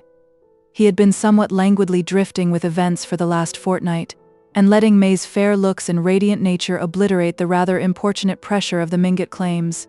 But this behest of old Mrs. Mingott's roused him to a sense of what the clan thought they had the right to exact from a prospective son-in-law, and he chafed at the role. "Her uncles ought to deal with this," he said. "They have. The matter has been gone into by the family. They are opposed to the Countess's idea, but she is firm, and insists on a legal opinion." The young man was silent. He had not opened the packet in his hand. "Does she want to marry again?" "I believe it is suggested, but she denies it." "Then, will you oblige me, Mr. Archer, by first looking through these papers? Afterward, when we have talked the case over, I will give you my opinion." Archer withdrew reluctantly with the unwelcome documents. Since their last meeting, he had half unconsciously collaborated with events in ridding himself of the burden of Madame Olenska. His hour alone with her by the firelight had drawn them into a momentary intimacy, on which the Duke of St. Austrey's intrusion with Mrs. Lemuel Struthers and the Countess's joyous greeting of them had rather providentially broken. 2 days later, Archer had assisted at the comedy of her reinstatement in the van der Luydens' favor, and had said to himself with a touch of tartness that a lady who knew how to thank all-powerful elderly gentlemen to such good purpose for a bunch of flowers did not need either the private consolations or the public championship of a young man of his small compass. To look at the matter in this light simplified his own case and surprisingly furbished up all the dim domestic virtues. He could not picture May Welland, in whatever conceivable emergency, hawking about her private difficulties and lavishing her confidences on strange men, and she had never seemed to him finer or fairer than in the week that followed. He had even yielded to her wish for a long engagement, since she had found the one disarming answer to his plea for haste. "You know, when it comes to the point, your parents have always let you have your way ever since you were a little girl," he argued, and she had answered with her clearest look, "Yes, and that's what makes it so hard to refuse the very last thing they'll ever ask of me as a little girl." That was the old New York note. That was the kind of answer he would like always to be sure of his wife's making. If one had habitually breathed the New York air, there were times when anything less crystalline seemed stifling. The papers he had retired to read did not tell him much, in fact, but they plunged him into an atmosphere in which he choked and spluttered. They consisted mainly of an exchange of letters between Count Olenski's solicitors and a French legal firm to whom the Countess had applied for the settlement of her financial situation. There was also a short letter from the Count to his wife. After reading it, Newland Archer rose, jammed the papers back into their envelope, and re-entered Mr. Letterblair's office. "Here are the letters, sir, if you wish. I'll see Madame Olenska," he said in a constrained voice. Thank you, Mr. Archer. Come and dine with me tonight if you're free, and we'll go into the matter afterward, in case you wish to call on our client tomorrow." Newland Archer walked straight home again that afternoon. It was a winter evening of transparent clearness, with an innocent young moon above the housetops, and he wanted to fill his soul's lungs with the pure radiance, and not exchange a word with anyone till he and Mr. Letterblair were closeted together after dinner. It was impossible to decide otherwise than he had done. He must see Madame Olenska himself rather than let her secrets be bared to other eyes. A great wave of compassion had swept away his indifference and impatience. She stood before him as an exposed and pitiful figure, to be saved at all costs from farther wounding herself in her mad plunges against fate. He remembered what she had told him of Mrs. Welland's request to be spared whatever was unpleasant in her history, and winced at the thought that it was perhaps this attitude of mind which kept the New York air so pure. Are we only Pharisees, after all? He wondered, puzzled by the effort to reconcile his instinctive disgust at human vileness with his equally instinctive pity for human frailty. For the first time he perceived how elementary his own principles had always been. He passed for a young man who had not been afraid of risks, and he knew that his secret love affair with poor silly Mrs. Thorley Rushworth had not been too secret to invest him with a becoming air of adventure. But Mrs. Rushworth was that kind of woman, foolish, vain, clandestine by nature, and far more attracted by the secrecy and peril of the affair than by such charms and qualities as he possessed. When the fact dawned on him, it nearly broke his heart, but now it seemed the redeeming feature of the case. The affair, in short, had been of the kind that most of the young men of his age had been through, and emerged from with calm consciences and an undisturbed belief in the abysmal distinction between the women one loved and respected and those one enjoyed and pitied. In this view they were sedulously abetted by their mothers, aunts, and other elderly female relatives, who all shared Mrs. Archer's belief that when such things happened, it was undoubtedly foolish of the man, but somehow always criminal of the woman. All the elderly ladies whom Archer knew regarded any woman who loved imprudently as necessarily unscrupulous and designing, and mere simple-minded man as powerless in her clutches. The only thing to do was to persuade him, as early as possible, to marry a nice girl, and then trust to her to look after him. In the complicated old European communities, Archer began to guess, love problems might be less simple and less easily classified. Rich and idle and ornamental societies must produce many more such situations, and there might even be one in which a woman naturally sensitive and aloof would yet, from the force of circumstances, from sheer defenselessness and loneliness, be drawn into a tie inexcusable by conventional standards. On reaching home, he wrote a line to the Countess Olenska, asking at what hour of the next day she could receive him, and dispatched it by a messenger boy, who returned presently with a word to the effect that she was going to Skuytercliff the next morning to stay over Sunday with the van der Luydens, but that he would find her alone that evening after dinner. The note was written on a rather untidy half-sheet, without date or address, but her hand was firm and free. He was amused at the idea of her week-ending in the stately solitude of Skuytercliff, but immediately afterward felt that there, of all places, she would most feel the chill of minds rigorously averted from the unpleasant. He was at Mr. Letterblair's punctually at 7, glad of the pretext for excusing himself soon after dinner. He had formed his own opinion from the papers entrusted to him, and did not especially want to go into the matter with his senior partner. Mr. Letterblair was a widower, and they dined alone, copiously and slowly, in a dark shabby room hung with yellowing prints of the death of Chatham and the coronation of Napoleon. On the sideboard, between fluted Sheraton knife cases, stood a decanter of Haut Brion and another of the old Lanning port, the gift of a client, which the wastrel Tom Lanning had sold off a year or two before his mysterious and discreditable death in San Francisco, an incident less publicly humiliating to the family than the sale of the cellar. After a velvety oyster soup came shad and cucumbers, then a young broiled turkey with corn fritters, followed by a canvasback with currant jelly and a celery mayonnaise. Mr. Letterblair, who lunched on a sandwich and tea, dined deliberately and deeply, and insisted on his guests doing the same. Finally, when the closing rites had been accomplished, the cloth was removed, cigars were lit, and Mr. Letterblair, leaning back in his chair and pushing the port westward, said, spreading his back agreeably to the coal fire behind him, "The whole family are against a divorce, and I think rightly." Archer instantly felt himself on the other side of the argument. "But why, sir? If there ever was a case—" "Well, what's the use? She's here, he's there, the Atlantic's between them. She'll never get back $1 more of her money than what he's voluntarily returned to her. Their damned heathen marriage settlements take precious good care of that. As things go over there, Olenski's acted generously. He might have turned her out without a penny." The young man knew this and was silent.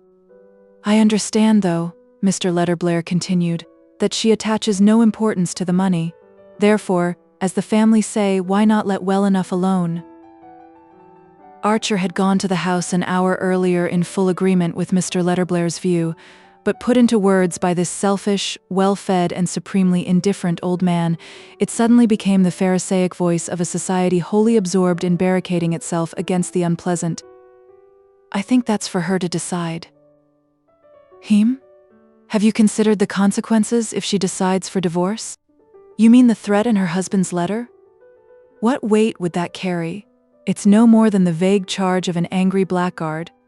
Yes, but it might make some unpleasant talk if he really defends the suit."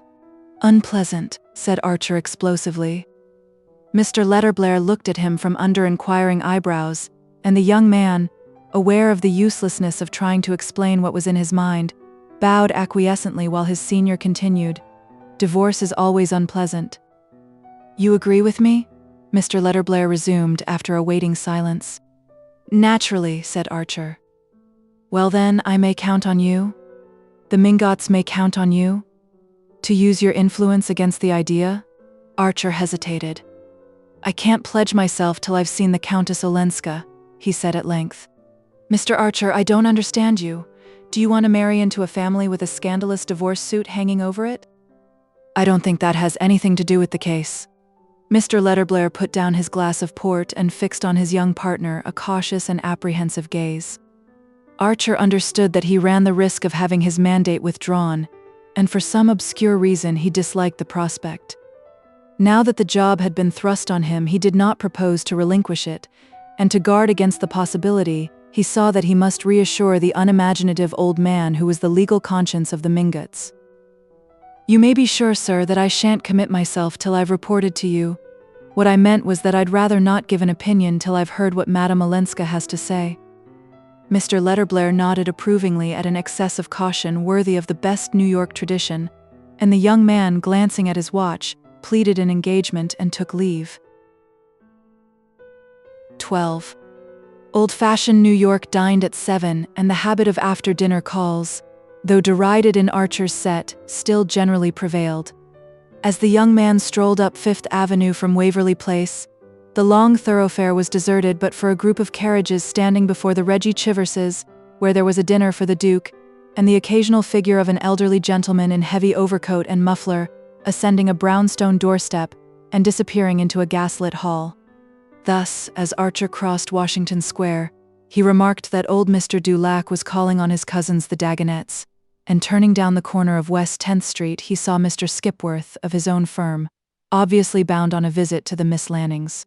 A little farther up Fifth Avenue, Beaufort appeared on his doorstep, darkly projected against a blaze of light, descended to his private brougham, and rolled away to a mysterious and probably unmentionable destination. It was not an opera night, and no one was giving a party, so that Beaufort's outing was undoubtedly of a clandestine nature. Archer connected it in his mind with a little house beyond Lexington Avenue in which beribboned window curtains and flower boxes had recently appeared, and before whose newly painted door the canary-colored brougham of Miss Fanny Ring was frequently seen to wait. Beyond the small and slippery pyramid which composed Mrs. Archer's world lay the almost unmapped quarter inhabited by artists, musicians, and people who wrote. These scattered fragments of humanity had never shown any desire to be amalgamated with the social structure, in spite of odd ways they were said to be, for the most part, quite respectable. But they preferred to keep to themselves. Medora Manson, in her prosperous days, had inaugurated a literary salon, but it had soon died out owing to the reluctance of the literary to frequent it.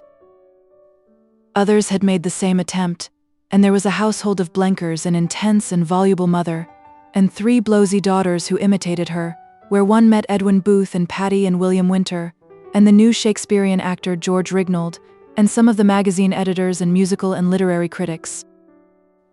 Mrs. Archer and her group felt a certain timidity concerning these persons. They were odd, they were uncertain, they had things one didn't know about in the background of their lives and minds. Literature and art were deeply respected in the Archer set, and Mrs. Archer was always at pains to tell her children how much more agreeable and cultivated society had been when it included such figures as Washington Irving, Fitz-Greene Halleck, and the poet of The Culprit Fay. The most celebrated authors of that generation had been gentlemen. Perhaps the unknown persons who succeeded them had gentlemanly sentiments, but their origin, their appearance, their hair, their intimacy with the stage and the opera, made any old New York criterion inapplicable to them. When I was a girl, Mrs. Archer used to say, we knew everybody between the Battery and Canal Street, and only the people one knew had carriages. It was perfectly easy to place anyone then. Now one can't tell, and I prefer not to try. Only old Catherine Mingot, with her absence of moral prejudices and almost parvenu indifference to the subtler distinctions, might have bridged the abyss, but she had never opened a book or looked at a picture, and cared for music only because it reminded her of gala nights at the Italiens, in the days of her triumph at the Tuileries. Possibly Beaufort, who was her match in daring, would have succeeded in bringing about a fusion, but his grand house and silk-stockinged footmen were an obstacle to informal sociability. Moreover, he was as illiterate as old Mrs. Mingot, and considered fellows who wrote as the mere paid purveyors of rich men's pleasures, and no one rich enough to influence his opinion had ever questioned it. Newland Archer had been aware of these things ever since he could remember, and had accepted them as part of the structure of his universe. He knew that there were societies where painters and poets and novelists and men of science, and even great actors, were as sought after as dukes. He had often pictured to himself what it would have been to live in the intimacy of drawing rooms dominated by the talk of Mérimée, whose lettres à une inconnue was one of his inseparables, of Thackeray, Browning, or William Morris. But such things were inconceivable in New York, and unsettling to think of. Archer knew most of the fellows who wrote, the musicians and the painters. He met them at the Century, or at the little musical and theatrical clubs that were beginning to come into existence. He enjoyed them there, and was bored with them at the Blenkers, where they were mingled with fervid and dowdy women who passed them about like captured curiosities. And even after his most exciting talks with Ned Winsett, he always came away with the feeling that if his world was small, so was theirs, and that the only way to enlarge either was to reach a stage of manners where they would naturally merge. He was reminded of this by trying to picture the society in which the Countess Olenska had lived and suffered, and also perhaps tasted mysterious joys. He remembered with what amusement she had told him that her grandmother Mingot and the Wellens objected to her living in a bohemian quarter given over to people who wrote. It was not the peril but the poverty that her family disliked, but that shade escaped her, and she supposed they considered literature compromising. She herself had no fears of it, and the books scattered about her drawing room, a part of the house in which books were usually supposed to be out of place, though chiefly works of fiction, had whetted Archer's interest with such new names as those of Paul Bourget, Huysmans, and the Goncourt brothers. Ruminating on these things as he approached her door, he was once more conscious of the curious way in which she reversed his values, and of the need of thinking himself into conditions incredibly different from any that he knew if he were to be of use in her present difficulty. Nastasia opened the door, smiling mysteriously. On the bench in the hall lay a sable-lined overcoat, a folded opera hat of dull silk with a gold JB on the lining, and a white silk muffler. There was no mistaking the fact that these costly articles were the property of Julius Beaufort. Archer was angry, so angry that he came near scribbling a word on his card and going away. Then he remembered that in writing to Madame Olenska, he had been kept by excess of discretion from saying that he wished to see her privately. He had therefore no one but himself to blame if she had opened her doors to other visitors, and he entered the drawing room with the dogged determination to make Beaufort feel himself in the way, and to outstay him. The banker stood leaning against the mantel-shelf, which was draped with an old embroidery held in place by brass candelabra containing church candles of yellowish wax. He had thrust his chest out, supporting his shoulders against the mantel, and resting his weight on one large patent leather foot. As Archer entered, he was smiling and looking down on his hostess, who sat on a sofa placed at right angles to the chimney. A table banked with flowers formed a screen behind it, and against the orchids and azaleas which the young man recognized as tributes from the Beaufort hothouses, Madame Olenska sat half-reclined, her head propped on a hand and her wide sleeve leaving the arm bare to the elbow. It was usual for ladies who received in the evenings to wear what were called simple dinner dresses, a close-fitting armor of whaleboned silk, slightly open in the neck, with lace ruffles filling in the crack, and tight sleeves with a flounce uncovering just enough wrist to show an Etruscan gold bracelet or a velvet band. But Madame Olenska, heedless of tradition, was attired in a long robe of red velvet bordered about the chin and down the front with glossy black fur. Archer remembered on his last visit to Paris seeing a portrait by the new painter Carolus Duran, whose pictures were the sensation of the salon, in which the lady wore one of these bold sheath-like robes with her chin nestling in fur. There was something perverse and provocative in the notion of fur worn in the evening in a heated drawing room, and in the combination of a muffled throat and bare arms, but the effect was undeniably pleasing. "Lord love us, 3 whole days at Skuytercliff," Beaufort was saying in his loud, sneering voice as Archer entered. "You'd better take all your furs and a hot water bottle." "Why? Is the house so cold?" she asked, holding out her left hand to Archer in a way mysteriously suggesting that she expected him to kiss it. "No, but the missus is," said Beaufort, nodding carelessly to the young man. "But I thought her so kind. She came herself to invite me. Granny says I must certainly go." "Granny would, of course. And I say it's a shame you're going to miss the little oyster supper I'd planned for you at Delmonico's next Sunday, with Campanini and Scalchi and a lot of jolly people." She looked doubtfully from the banker to Archer. Ah, that does tempt me. Except the other evening at Mrs. Struthers's, I've not met a single artist since I've been here. What kind of artists? I know one or two painters, very good fellows, that I could bring to see you if you'd allow me, said Archer boldly. Painters? Are there painters in New York? Asked Beaufort, in a tone implying that there could be none since he did not buy their pictures. And Madame Olenska said to Archer with her grave smile, "That would be charming. But I was really thinking of dramatic artists, singers, actors, musicians. My husband's house was always full of them."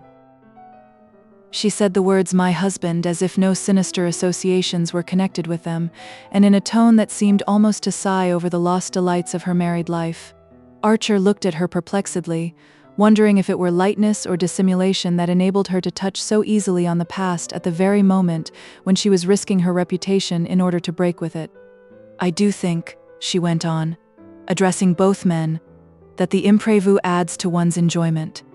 It's perhaps a mistake to see the same people every day. It's confoundedly dull anyhow. New York is dying of dullness," Beaufort grumbled. "And when I try to liven it up for you, you go back on me. Come, think better of it. Sunday is your last chance, for Campanini leaves next week for Baltimore and Philadelphia, and I've a private room, and a Steinway, and they'll sing all night for me. How delicious! May I think it over? And write to you tomorrow morning?" She spoke amiably, yet with the least hint of dismissal in her voice. Beaufort evidently felt it, and being unused to dismissals, stood staring at her with an obstinate line between his eyes. "Why not now?" "It's too serious a question to decide at this late hour. Do you call it late?" She returned his glance coolly. "Yes, because I have still to talk business with Mr. Archer for a little while." "Ah," Beaufort snapped. There was no appeal from her tone, and with a slight shrug he recovered his composure, took her hand, which he kissed with a practiced air, and calling out from the threshold, "I say, Newland, if you can persuade the Countess to stop in town, of course you're included in the supper," left the room with his heavy, important step. For a moment Archer fancied that Mr. Letterblair must have told her of his coming, but the irrelevance of her next remark made him change his mind. "You know painters, then? You live in their milieu?" she asked, her eyes full of interest. "Oh, not exactly. I don't know that the arts have a milieu here, any of them. They're more like a very thinly settled outskirt." "But you care for such things?" "Immensely. When I'm in Paris or London, I never miss an exhibition. I try to keep up." She looked down at the tip of the little satin boot that peeped from her long draperies. "I used to care immensely too. My life was full of such things. But now I want to try not to." "You want to try not to?" "Yes. I want to cast off all my old life, to become just like everybody else here." Archer reddened. "You'll never be like everybody else," he said. She raised her straight eyebrows a little. "Ah, don't say that. If you knew how I hate to be different." Her face had grown as somber as a tragic mask. She leaned forward, clasping her knee in her thin hands, and looking away from him into remote, dark distances.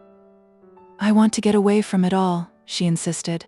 He waited a moment and cleared his throat. "I know. Mr. Letterblair has told me." "Ah?" "That's the reason I've come. He asked me to. You see, I'm in the firm." She looked slightly surprised, and then her eyes brightened. "You mean you can manage it for me? I can talk to you instead of Mr. Letterblair? Oh, that will be so much easier." Her tone touched him, and his confidence grew with his self-satisfaction. He perceived that she had spoken of business to Beaufort simply to get rid of him, and to have routed Beaufort was something of a triumph. "I am here to talk about it," he repeated. She sat silent, her head still propped by the arm that rested on the back of the sofa.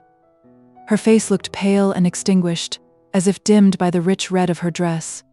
She struck Archer of a sudden as a pathetic and even pitiful figure. "Now we're coming to hard facts," he thought, conscious in himself of the same instinctive recoil that he had so often criticized in his mother and her contemporaries. How little practice he had had in dealing with unusual situations. Their very vocabulary was unfamiliar to him and seemed to belong to fiction and the stage. In face of what was coming, he felt as awkward and embarrassed as a boy. After a pause, Madame Olenska broke out with unexpected vehemence. "I want to be free. I want to wipe out all the past." "I understand that." Her face warmed. "Then you'll help me?" First, he hesitated. "Perhaps I ought to know a little more." She seemed surprised. "You know about my husband? My life with him?" He made a sign of assent. "Well then, what more is there? In this country are such things tolerated? I'm a Protestant. Our church does not forbid divorce in such cases." "Certainly not." They were both silent again, and Archer felt the specter of Count Olenski's letter grimacing hideously between them. The letter filled only half a page, and was just what he had described it to be in speaking of it to Mr. Letterblair, the vague charge of an angry blackguard. But how much truth was behind it? Only Count Olenski's wife could tell. "I've looked through the papers you gave to Mr. Letterblair," he said at length. "Well, can there be anything more abominable?" "No." She changed her position slightly, screening her eyes with her lifted hand. "Of course you know," Archer continued, "that if your husband chooses to fight the case as he threatens to, yes, he can say things that might be unplain, might be disagreeable to you, say them publicly so that they would get about, and harm you even if, I mean, no matter how unfounded they were." She paused for a long interval, so long that, not wishing to keep his eyes on her shaded face, he had time to imprint on his mind the exact shape of her other hand, the one on her knee, and every detail of the 3 rings on her 4th and 5th fingers, among which he noticed a wedding ring did not appear. What harm could such accusations, even if he made them publicly, do me here?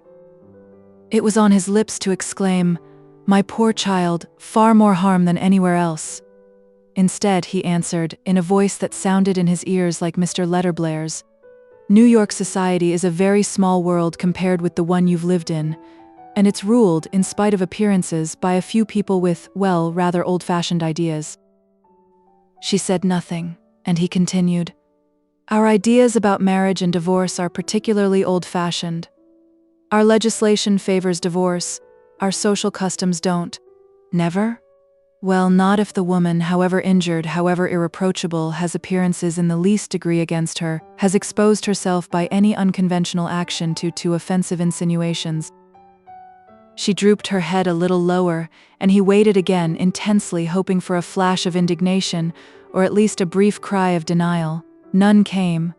A little traveling clock ticked purringly at her elbow, and a log broke in 2 and sent up a shower of sparks. The whole hushed and brooding room seemed to be waiting silently with Archer. "Yes," she murmured at length. "That's what my family tell me." He winced a little. "It's not unnatural. Our family," she corrected herself, and Archer colored. "For you'll be my cousin soon?" she continued gently. "I hope so. And you take their view?" He stood up at this, wandered across the room, stared with void eyes at one of the pictures against the old red damask, and came back irresolutely to her side. How could he say, "Yes, if what your husband hints is true, or if you've no way of disproving it"? "Sincerely," she interjected as he was about to speak. He looked down into the fire. "Sincerely, then, what should you gain that would compensate for the possibility, the certainty of a lot of beastly talk?" "But my freedom, is that nothing?" It flashed across him at that instant that the charge in the letter was true, and that she hoped to marry the partner of her guilt. How was he to tell her that, if she really cherished such a plan, the laws of the state were inexorably opposed to it? The mere suspicion that the thought was in her mind made him feel harshly and impatiently toward her. "But aren't you as free as air as it is?" he returned. "Who can touch you? Mr. Letterblair tells me the financial question has been settled?" "Oh yes," she said indifferently. "Well then, is it worthwhile to risk what may be infinitely disagreeable and painful? Think of the newspapers, their vileness. It's all stupid and narrow and unjust, but one can't make over society." "No," she acquiesced, and her tone was so faint and desolate that he felt a sudden remorse for his own hard thoughts. The individual in such cases is nearly always sacrificed to what is supposed to be the collective interest. People cling to any convention that keeps the family together, protects the children if there are any. He rambled on, pouring out all the stock phrases that rose to his lips in his intense desire to cover over the ugly reality which her silence seemed to have laid bare. Since she would not or could not say the one word that would have cleared the air, his wish was not to let her feel that he was trying to probe into her secret. Better keep on the surface, in the prudent old New York way, than risk uncovering a wound he could not heal. "It's my business, you know," he went on, "to help you to see these things as the people who are fondest of you see them. The Mingotts, the Wellens, the van der Luydens, all your friends and relations. If I didn't show you honestly how they judge such questions, it wouldn't be fair of me, would it?" He spoke insistently, almost pleading with her in his eagerness to cover up that yawning silence. She said slowly, "No, it wouldn't be fair." The fire had crumbled down to grayness, and one of the lamps made a gurgling appeal for attention. Madame Olenska rose, wound it up and returned to the fire, but without resuming her seat. Her remaining on her feet seemed to signify that there was nothing more for either of them to say, and Archer stood up also. "Very well, I will do what you wish," she said abruptly. The blood rushed to his forehead, and, taken aback by the suddenness of her surrender, he caught her two hands awkwardly in his. I do want to help you," he said. "You do help me. Good night, my cousin." He bent and laid his lips on her hands, which were cold and lifeless. She drew them away, and he turned to the door, found his coat and hat under the faint gaslight of the hall, and plunged out into the winter night, bursting with the belated eloquence of the inarticulate. 13. It was a crowded night at Wallack's Theatre. The play was The Shawround, with Dion Boucicault in the title role and Harry Montague and Ada Dias as the lovers. The popularity of the admirable English company was at its height, and the Shawround always packed the house. In the galleries the enthusiasm was unreserved. In the stalls and boxes, people smiled a little at the hackneyed sentiments and claptrap situations, and enjoyed the play as much as the galleries did. There was one episode in particular that held the house from floor to ceiling. It was that in which Harry Montague, after a sad, almost monosyllabic scene of parting with Miss Dias, bade her goodbye and turned to go. The actress, who was standing near the mantelpiece and looking down into the fire, wore a grey cashmere dress without fashionable loopings or trimmings, molded to her tall figure and flowing in long lines about her feet. Around her neck was a narrow black velvet ribbon with the ends falling down her back. When her wooer turned from her, she rested her arms against the mantel shelf and bowed her face in her hands. On the threshold he paused to look at her. Then he stole back, lifted one of the ends of velvet ribbon, kissed it, and left the room without her hearing him or changing her attitude. And on this silent parting the curtain fell. It was always for the sake of that particular scene that Newland Archer went to see The Shawround. He thought the adieu of Montague and Ada Dias as fine as anything he had ever seen Croizet and Bressant do in Paris, or Madge Robertson and Kendall in London. In its reticence, its dumb sorrow, it moved him more than the most famous histrionic outpourings. On the evening in question, the little scene acquired an added poignancy by reminding him, he could not have said why, of his leave-taking from Madame Olenska after their confidential talk a week or 10 days earlier. It would have been as difficult to discover any resemblance between the two situations as between the appearance of the persons concerned. Newland Archer could not pretend to anything approaching the young English actor's romantic good looks, and Miss Dias was a tall, red-haired woman of monumental build, whose pale and pleasantly ugly face was utterly unlike Ellen Olenska's vivid countenance. Nor were Archer and Madame Olenska two lovers parting in heartbroken silence. They were client and lawyer separating after a talk which had given the worst possible impression of the client's case, wherein then lay the resemblance that made the young man's heart beat with a kind of retrospective excitement.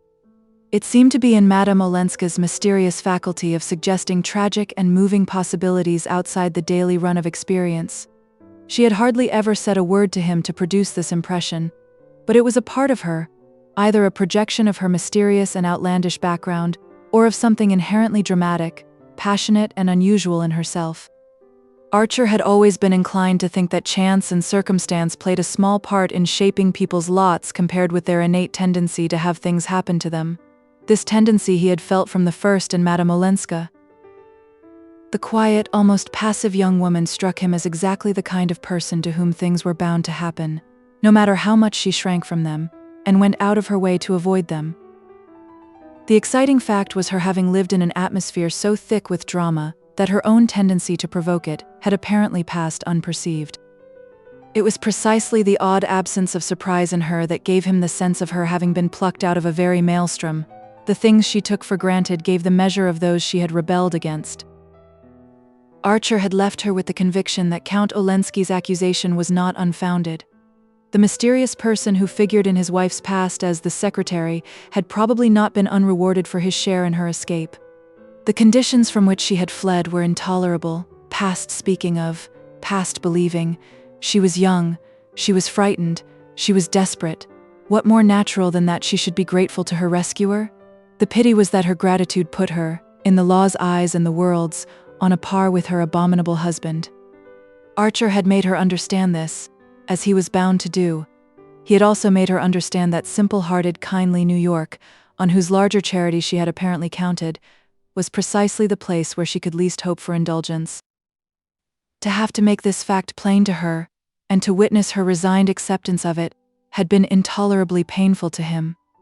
He felt himself drawn to her by obscure feelings of jealousy and pity, as if her dumbly confessed error had put her at his mercy, humbling yet endearing her. He was glad it was to him she had revealed her secret, rather than to the cold scrutiny of Mr. Letterblair or the embarrassed gaze of her family.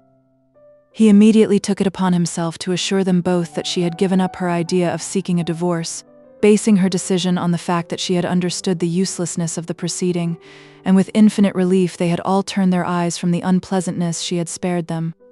"I was sure Newland would manage it," Mrs. Welland had said proudly of her future son-in-law, and old Mrs. Mingott, who had summoned him for a confidential interview, had congratulated him on his cleverness, and added impatiently, "Silly goose, I told her myself what nonsense it was, wanting to pass herself off as Ellen Mingott and an old maid, when she has the luck to be a married woman and a countess."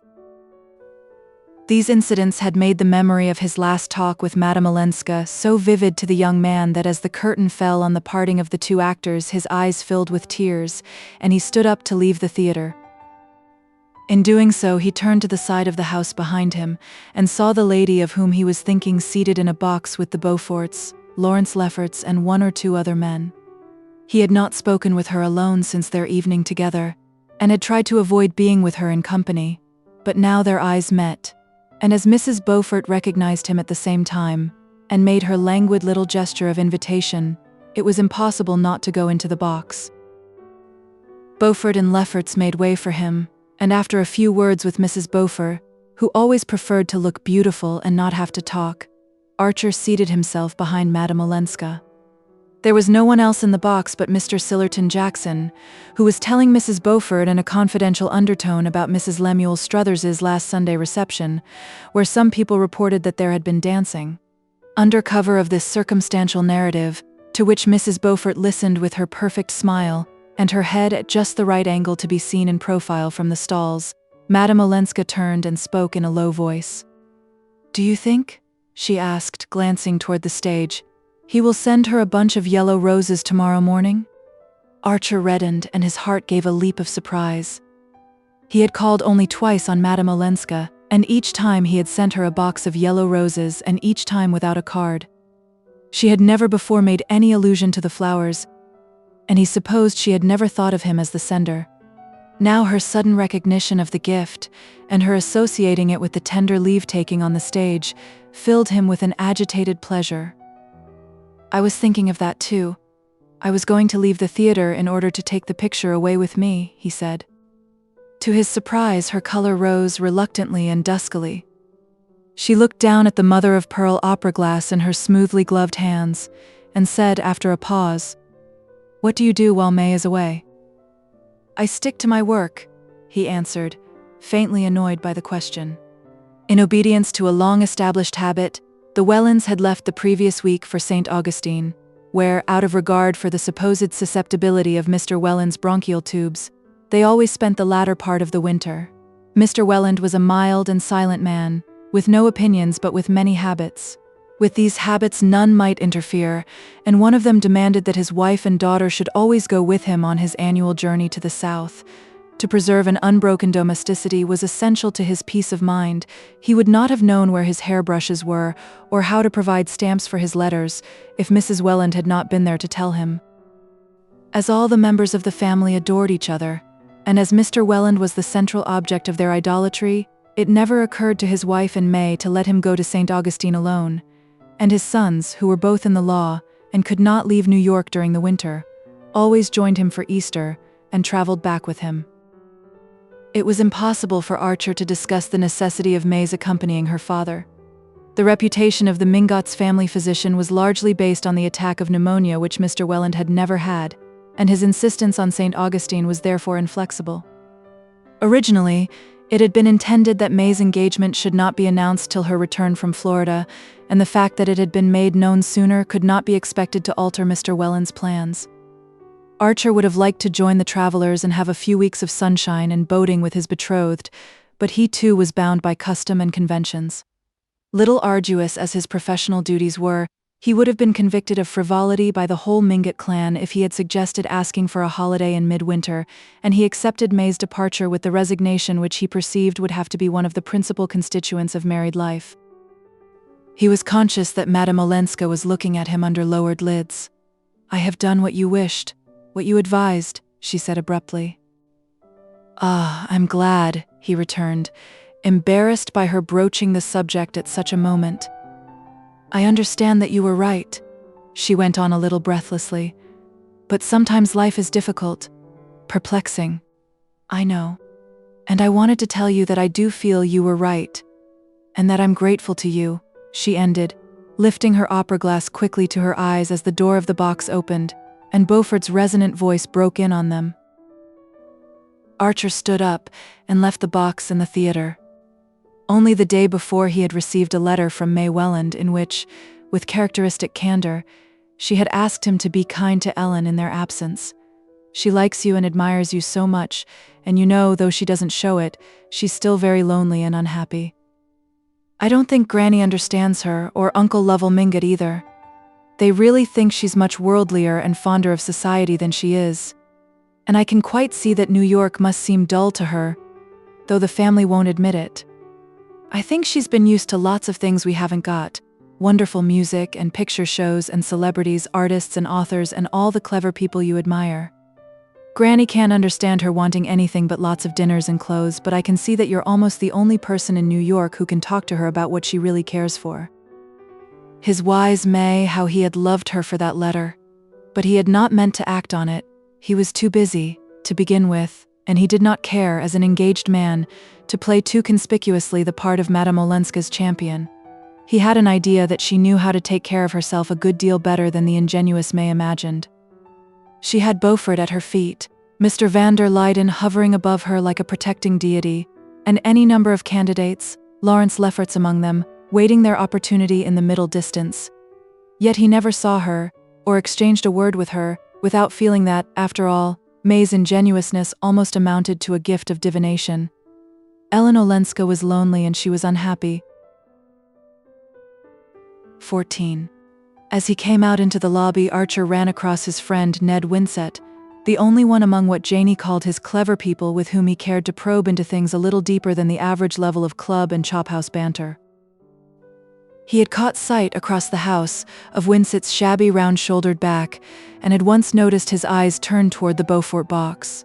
The two men shook hands, and Winsett proposed a bock at a little German restaurant around the corner. Archer, who was not in the mood for the kind of talk they were likely to get there, declined on the plea that he had work to do at home, and Winsett said, "Oh, well, so have I for that matter, and I'll be the industrious apprentice too." They strolled along together, and presently Winsett said, "Look here, what I'm really after is the name of the dark lady in that swell box of yours with the Beauforts, wasn't she? The one your friend Lefferts seems so smitten by." Archer, he could not have said why, was slightly annoyed. What the devil did Ned Winsett want with Ellen Olenska's name? And above all, why did he couple it with Lefferts's? It was unlike Winsett to manifest such curiosity, but after all, Archer remembered, he was a journalist. "It's not for an interview, I hope?" He laughed. Well, not for the press, just for myself, Winsett rejoined. The fact is, she's a neighbor of mine, queer quarter for such a beauty to settle in, and she's been awfully kind to my little boy who fell down her area chasing his kitten and gave himself a nasty cut. She rushed in bareheaded, carrying him in her arms, with his knee all beautifully bandaged, and was so sympathetic and beautiful that my wife was too dazzled to ask her name. A pleasant glow dilated Archer's heart. There was nothing extraordinary in the tale. Any woman would have done as much for a neighbor's child. But it was just like Ellen, he felt, to have rushed in bareheaded, carrying the boy in her arms, and to have dazzled poor Mrs. Winsett into forgetting to ask who she was. That is the Countess Olenska, a granddaughter of old Mrs. Mingott's. Who, a countess? Whistled Ned Winsett. Well, I didn't know countesses were so neighborly. Mingotts ain't. They would be if you'd let them. Ah, well. It was their old interminable argument as to the obstinate unwillingness of the clever people to frequent the fashionable, and both men knew that there was no use in prolonging it. I wonder, Winsett broke off, how a countess happens to live in our slum, because she doesn't care a hang about where she lives or about any of our little social signposts, said Archer, with a secret pride in his own picture of her. Been in bigger places, I suppose, the other commented. Well, here's my corner. He slouched off across Broadway, and Archer stood looking after him and musing on his last words. Ned Winsett had those flashes of penetration.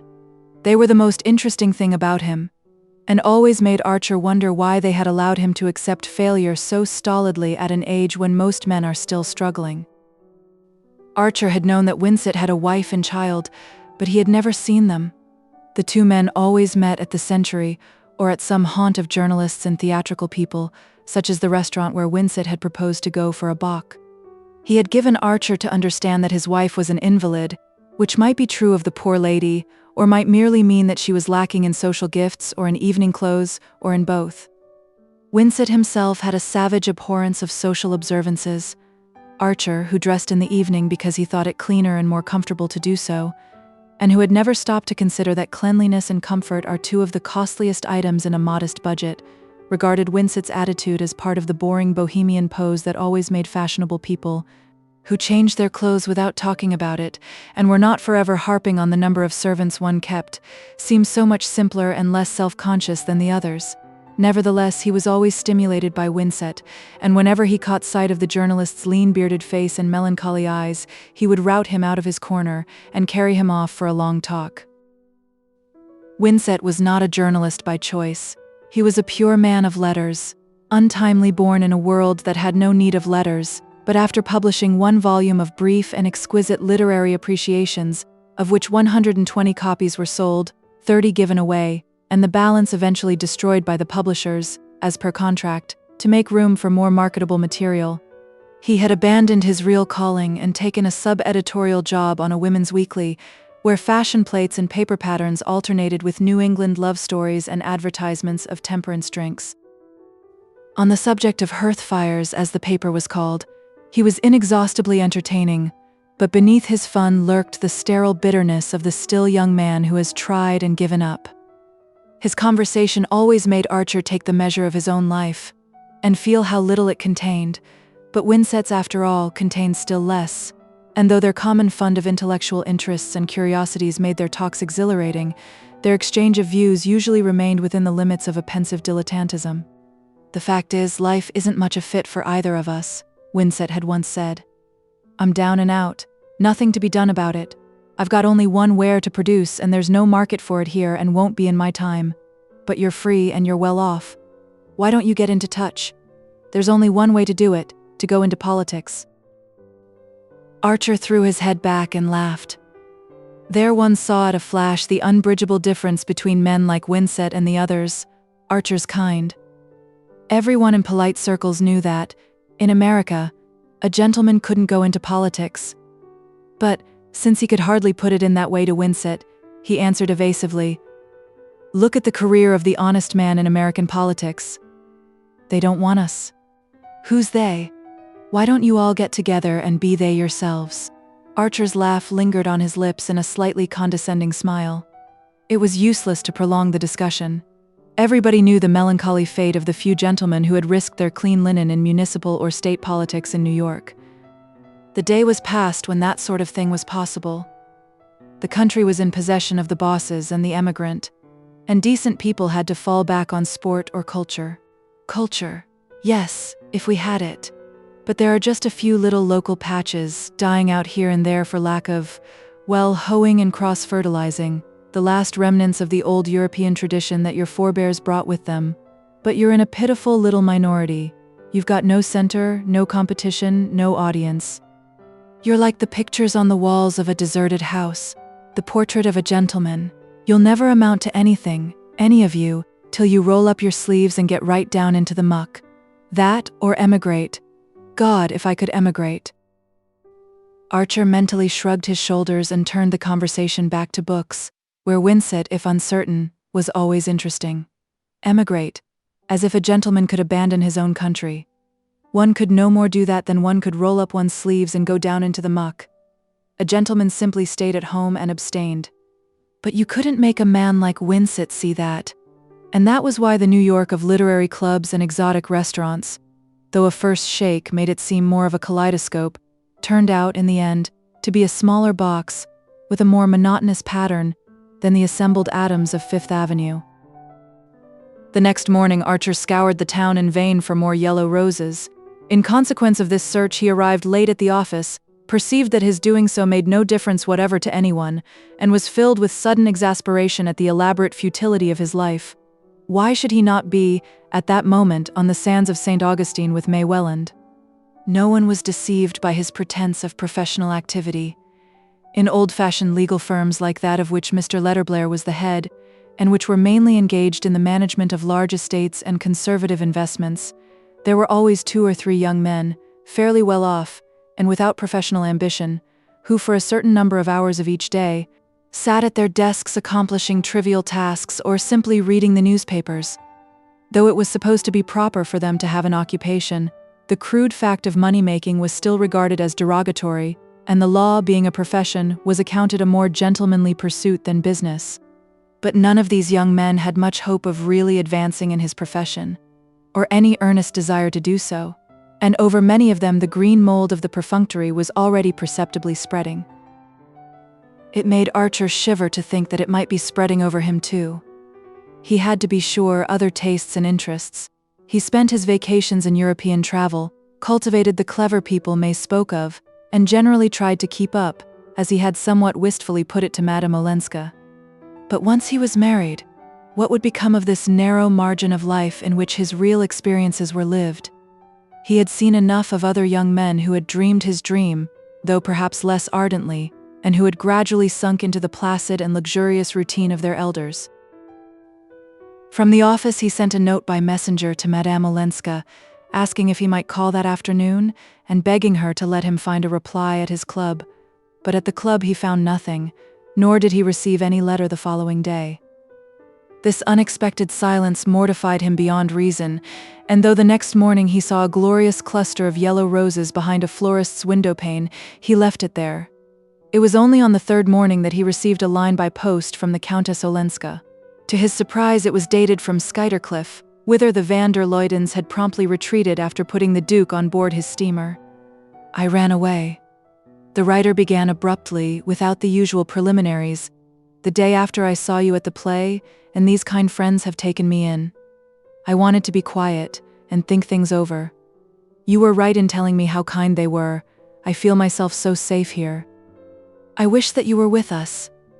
She ended with a conventional "yours sincerely," and without any allusion to the date of her return.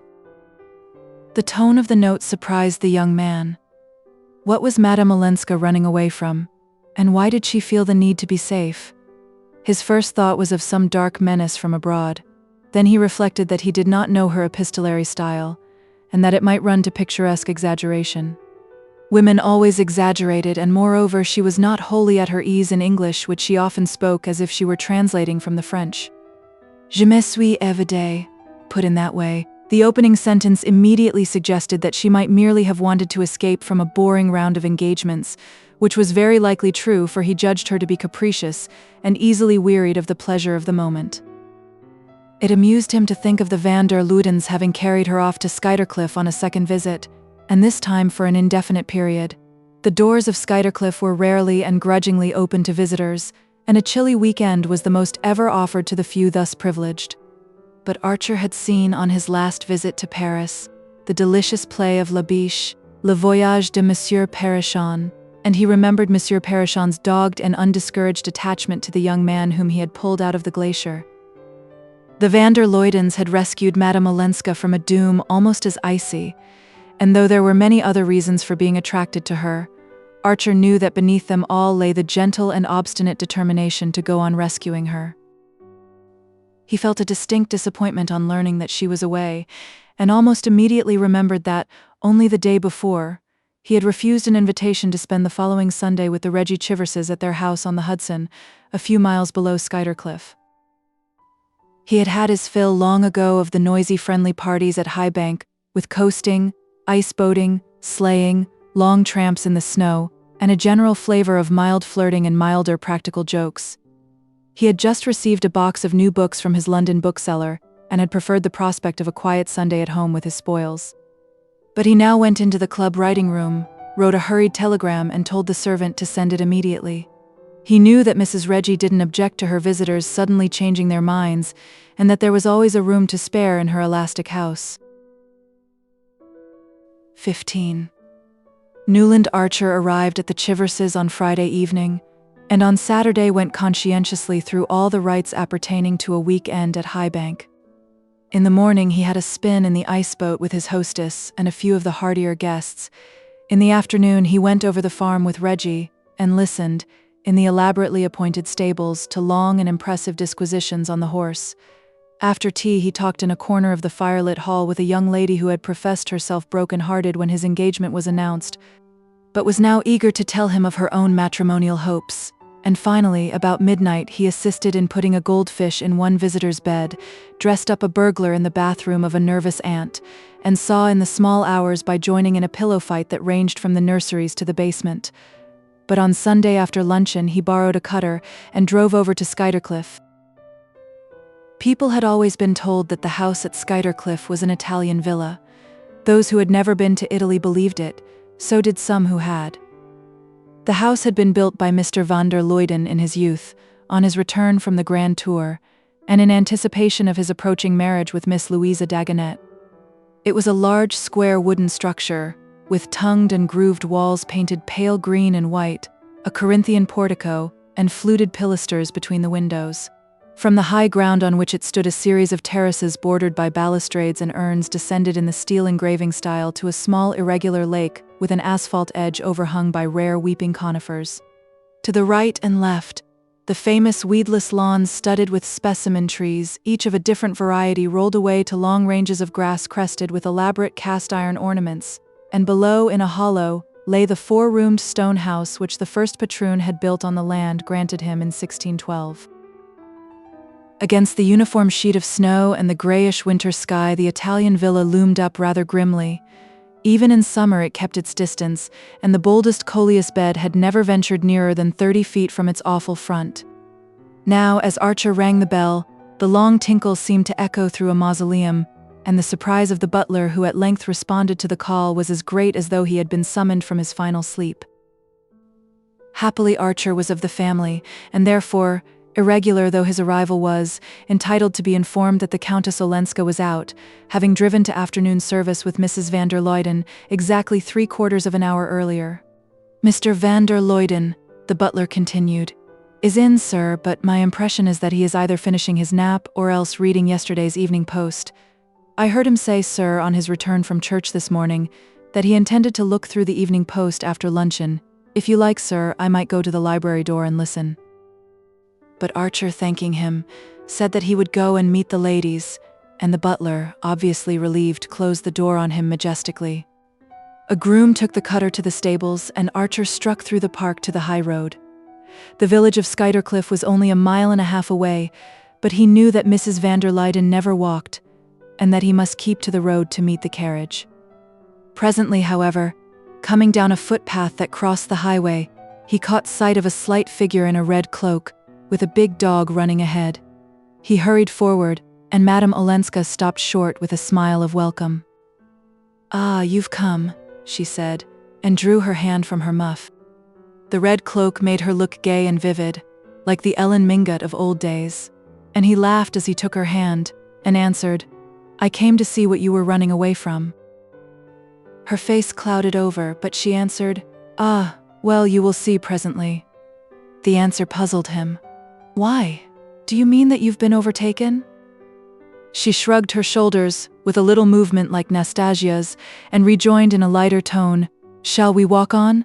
I'm so cold after the sermon, and what does it matter? Now you're here to protect me." The blood rose to his temples and he caught a fold of her cloak. "Ellen, what is it? You must tell me." "Oh, presently, let's run a race first. My feet are freezing to the ground," she cried, and gathering up the cloak she fled away across the snow, the dog leaping about her with challenging barks. For a moment Archer stood watching, his gaze delighted by the flash of the red meteor against the snow. Then he started after her, and they met, panting and laughing, at a wicket that led into the park. She looked up at him and smiled. "I knew you'd come." "That shows you wanted me to," he returned, with a disproportionate joy in their nonsense. The white glitter of the trees filled the air with its own mysterious brightness, and as they walked on over the snow, the ground seemed to sing under their feet. "Where did you come from?" Madame Olenska asked. He told her, and added, "It was because I got your note." After a pause, she said, with a just perceptible chill in her voice, "May ask you to take care of me." "I didn't need any asking." "You mean I'm so evidently helpless and defenseless? What a poor thing you must all think me. But women here seem never to feel the need, any more than the blessed in heaven." He lowered his voice to ask, "What sort of a need?" "Ah, don't ask me. I don't speak your language," she retorted petulantly. The answer smote him like a blow, and he stood still in the path, looking down at her. "What did I come for, if I don't speak yours? Oh, my friend." She laid her hand lightly on his arm, and he pleaded earnestly, "Ellen, why won't you tell me what's happened?" She shrugged again. "Does anything ever happen in heaven?" He was silent, and they walked on a few yards without exchanging a word. Finally she said, "I will tell you, but where? One can't be alone for a minute in that great seminary of a house, with all the doors wide open, and always a servant bringing tea, or a log for the fire, or the newspaper. Is there nowhere in an American house where one may be by oneself? You're so shy, and yet you're so public. I always feel as if I were in the convent again, or on the stage, before a dreadfully polite audience that never applauds." "Ah, you don't like us," Archer exclaimed. They were walking past the house of the old patroon, with its squat walls and small square windows compactly grouped about a central chimney. The shutters stood wide, and through one of the newly washed windows Archer caught the light of a fire. "Why, the house is open," he said. She stood still. "No, only for today, at least. I wanted to see it, and Mr. van der Luyden had the fire lit and the windows opened, so that we might stop there on the way back from church this morning." She ran up the steps and tried the door. "It's still unlocked. What luck. Come in and we can have a quiet talk. Mrs. van der Luyden has driven over to see her old aunts at Rhinebeck, and we shan't be missed at the house for another hour." He followed her into the narrow passage. His spirits, which had dropped at her last words, rose with an irrational leap. The homely little house stood there, its panels and brasses shining in the firelight, as if magically created to receive them. A big bed of embers still gleamed in the kitchen chimney, under an iron pot hung from an ancient crane. Rush-bottomed armchairs faced each other across the tiled hearth, and rows of Delft plates stood on shelves against the walls. Archer stooped over and threw a log upon the embers. Madame Olenska, dropping her cloak, sat down in one of the chairs. Archer leaned against the chimney and looked at her. "You're laughing now, but when you wrote me you were unhappy," he said. "Yes." She paused. "But I can't feel unhappy when you're here." "I shan't be here long," he rejoined, his lips stiffening with the effort to say just so much and no more. "No, I know, but I'm improvident.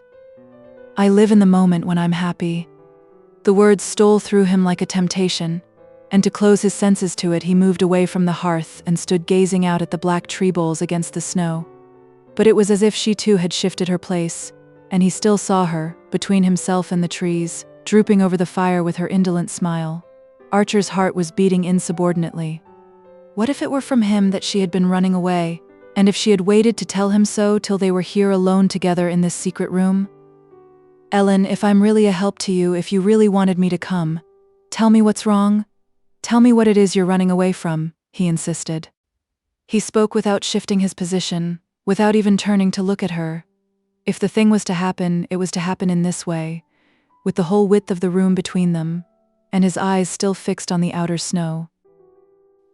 For a long moment she was silent, and in that moment Archer imagined her, almost heard her, stealing up behind him to throw her light arms about his neck. While he waited, soul and body throbbing with the miracle to come, his eyes mechanically received the image of a heavily coated man with his fur collar turned up who was advancing along the path to the house. The man was Julius Beaufort. "Ah!" Archer cried, bursting into a laugh. Madame Olenska had sprung up and moved to his side, slipping her hand into his, but after a glance through the window her face paled and she shrank back. "So that was it?" Archer said derisively. "I didn't know he was here," Madame Olenska murmured. Her hands still clung to Archer's, but he drew away from her, and walking out into the passage threw open the door of the house. "Hallo, Beaufort. This way. Madame Olenska was expecting you," he said. During his journey back to New York the next morning, Archer relived with a fatiguing vividness his last moments at Skuytercliff. Beaufort, though clearly annoyed at finding him with Madame Olenska, had, as usual, carried off the situation high-handedly. His way of ignoring people whose presence inconvenienced him actually gave them, if they were sensitive to it, a feeling of invisibility, of non-existence. Archer, as the three strolled back through the park, was aware of this odd sense of disembodiment, and humbling as it was to his vanity, it gave him the ghostly advantage of observing unobserved. Beaufort had entered the little house with his usual easy assurance, but he could not smile away the vertical line between his eyes. It was fairly clear that Madame Olenska had not known that he was coming, though her words to Archer had hinted at the possibility. At any rate, she had evidently not told him where she was going when she left New York, and her unexplained departure had exasperated him. The ostensible reason of his appearance was the discovery, the very night before, of a perfect little house, not in the market, which was really just the thing for her, but would be snapped up instantly if she didn't take it, and he was loud in mock reproaches for the dance she had led him in running away, just as he had found it. If only this new dodge for talking along a wire had been a little bit nearer perfection, I might have told you all this from town, and been toasting my toes before the club fire at this minute, instead of tramping after you through the snow, he grumbled, disguising a real irritation under the pretense of it. And at this opening, Madame Olenska twisted the talk away to the fantastic possibility that they might one day actually converse with each other from street to street, or even, incredible dream, from one town to another. This struck from all three allusions to Edgar Poe and Jules Verne, and such platitudes as naturally rise to the lips of the most intelligent when they are talking against time, and dealing with a new invention in which it would seem ingenuous to believe too soon, and the question of the telephone carried them safely back to the big house. Mrs. van der Luyden had not yet returned, and Archer took his leave and walked off to fetch the cutter, while Beaufort followed the Countess Olenska indoors. It was probable that, little as the van der Luydens encouraged unannounced visits, he could count on being asked to dine, and sent back to the station to catch the 9 o'clock train. But more than that he would certainly not get, for it would be inconceivable to his hosts that a gentleman traveling without luggage should wish to spend the night, and distasteful to them to propose it to a person with whom they were on terms of such limited cordiality as Beaufort. Beaufort knew all this and must have foreseen it, and his taking the long journey for so small a reward gave the measure of his impatience. He was undeniably in pursuit of the Countess Olenska, and Beaufort had only one object in view in his pursuit of pretty women. His dull and childless home had long since palled on him, and in addition to more permanent consolations he was always in quest of amorous adventures in his own set. This was the man from whom Madame Olenska was avowedly flying, The question was whether she had fled because his importunities displeased her, or because she did not wholly trust herself to resist them, unless indeed all her talk of flight had been a blind, and her departure no more than a maneuver. Archer did not really believe this. Little as he had actually seen of Madame Olenska, he was beginning to think that he could read her face, and if not her face, her voice, and both had betrayed annoyance, and even dismay at Beaufort's sudden appearance. But, after all, if this were the case, was it not worse than if she had left New York for the express purpose of meeting him? If she had done that, she ceased to be an object of interest. She threw in her lot with the vulgarest of dissemblers. A woman engaged in a love affair with Beaufort classed herself irretrievably. No, it was worse 1,000 times if, judging Beaufort, and probably despising him, she was yet drawn to him by all that gave him an advantage over the other men about her. His habit of 2 continents and 2 societies, his familiar association with artists and actors and people generally in the world's eye, and his careless contempt for local prejudices. Beaufort was vulgar, he was uneducated, he was purse-proud, but the circumstances of his life, and a certain native shrewdness, made him better worth talking to than many men, morally and socially his betters, whose horizon was bounded by the Battery and the Central Park. How should anyone coming from a wider world not feel the difference and be attracted by it? Madame Olenska, in a burst of irritation, had said to Archer that he and she did not talk the same language, and the young man knew that in some respects this was true. But Beaufort understood every turn of her dialect, and spoke it fluently. His view of life, his tone, his attitude, were merely a coarser reflection of those revealed in Count Olenski's letter. This might seem to be to his disadvantage with Count Olenski's wife, but Archer was too intelligent to think that a young woman like Ellen Olenska would necessarily recoil from everything that reminded her of her past. She might believe herself wholly in revolt against it, but what had charmed her in it would still charm her, even though it were against her will. Thus, with a painful impartiality, did the young man make out the case for Beaufort, and for Beaufort's victim. A longing to enlighten her was strong in him, and there were moments when he imagined that all she asked was to be enlightened. That evening he unpacked his books from London. The box was full of things he had been waiting for impatiently. A new volume of Herbert Spencer, another collection of the prolific Alphonse Daudet's brilliant tales, and a novel called Middlemarch, as to which there had lately been interesting things said in the reviews. He had declined 3 dinner invitations in favor of this feast, but though he turned the pages with the sensuous joy of the book lover, he did not know what he was reading, and one book after another dropped from his hand. Suddenly, among them, he lit on a small volume of verse which he had ordered because the name had attracted him, The House of Life. He took it up, and found himself plunged in an atmosphere unlike any he had ever breathed in books, so warm, so rich, and yet so ineffably tender, that it gave a new and haunting beauty to the most elementary of human passions. All through the night he pursued through those enchanted pages the vision of a woman who had the face of Ellen Olenska. But when he woke the next morning, and looked out at the brownstone houses across the street, and thought of his desk in Mr. Letterblair's office, and the family pew in Grace Church, his hour in the park of Skuytercliff became as far outside the pale of probability as the visions of the night.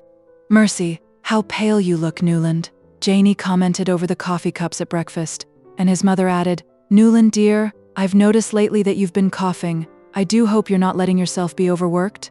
For it was the conviction of both ladies that, under the iron despotism of his senior partners, the young man's life was spent in the most exhausting professional labors, and he had never thought it necessary to undeceive them. The next 2 or 3 days dragged by heavily. The taste of the usual was like cinders in his mouth, and there were moments when he felt as if he were being buried alive under his future.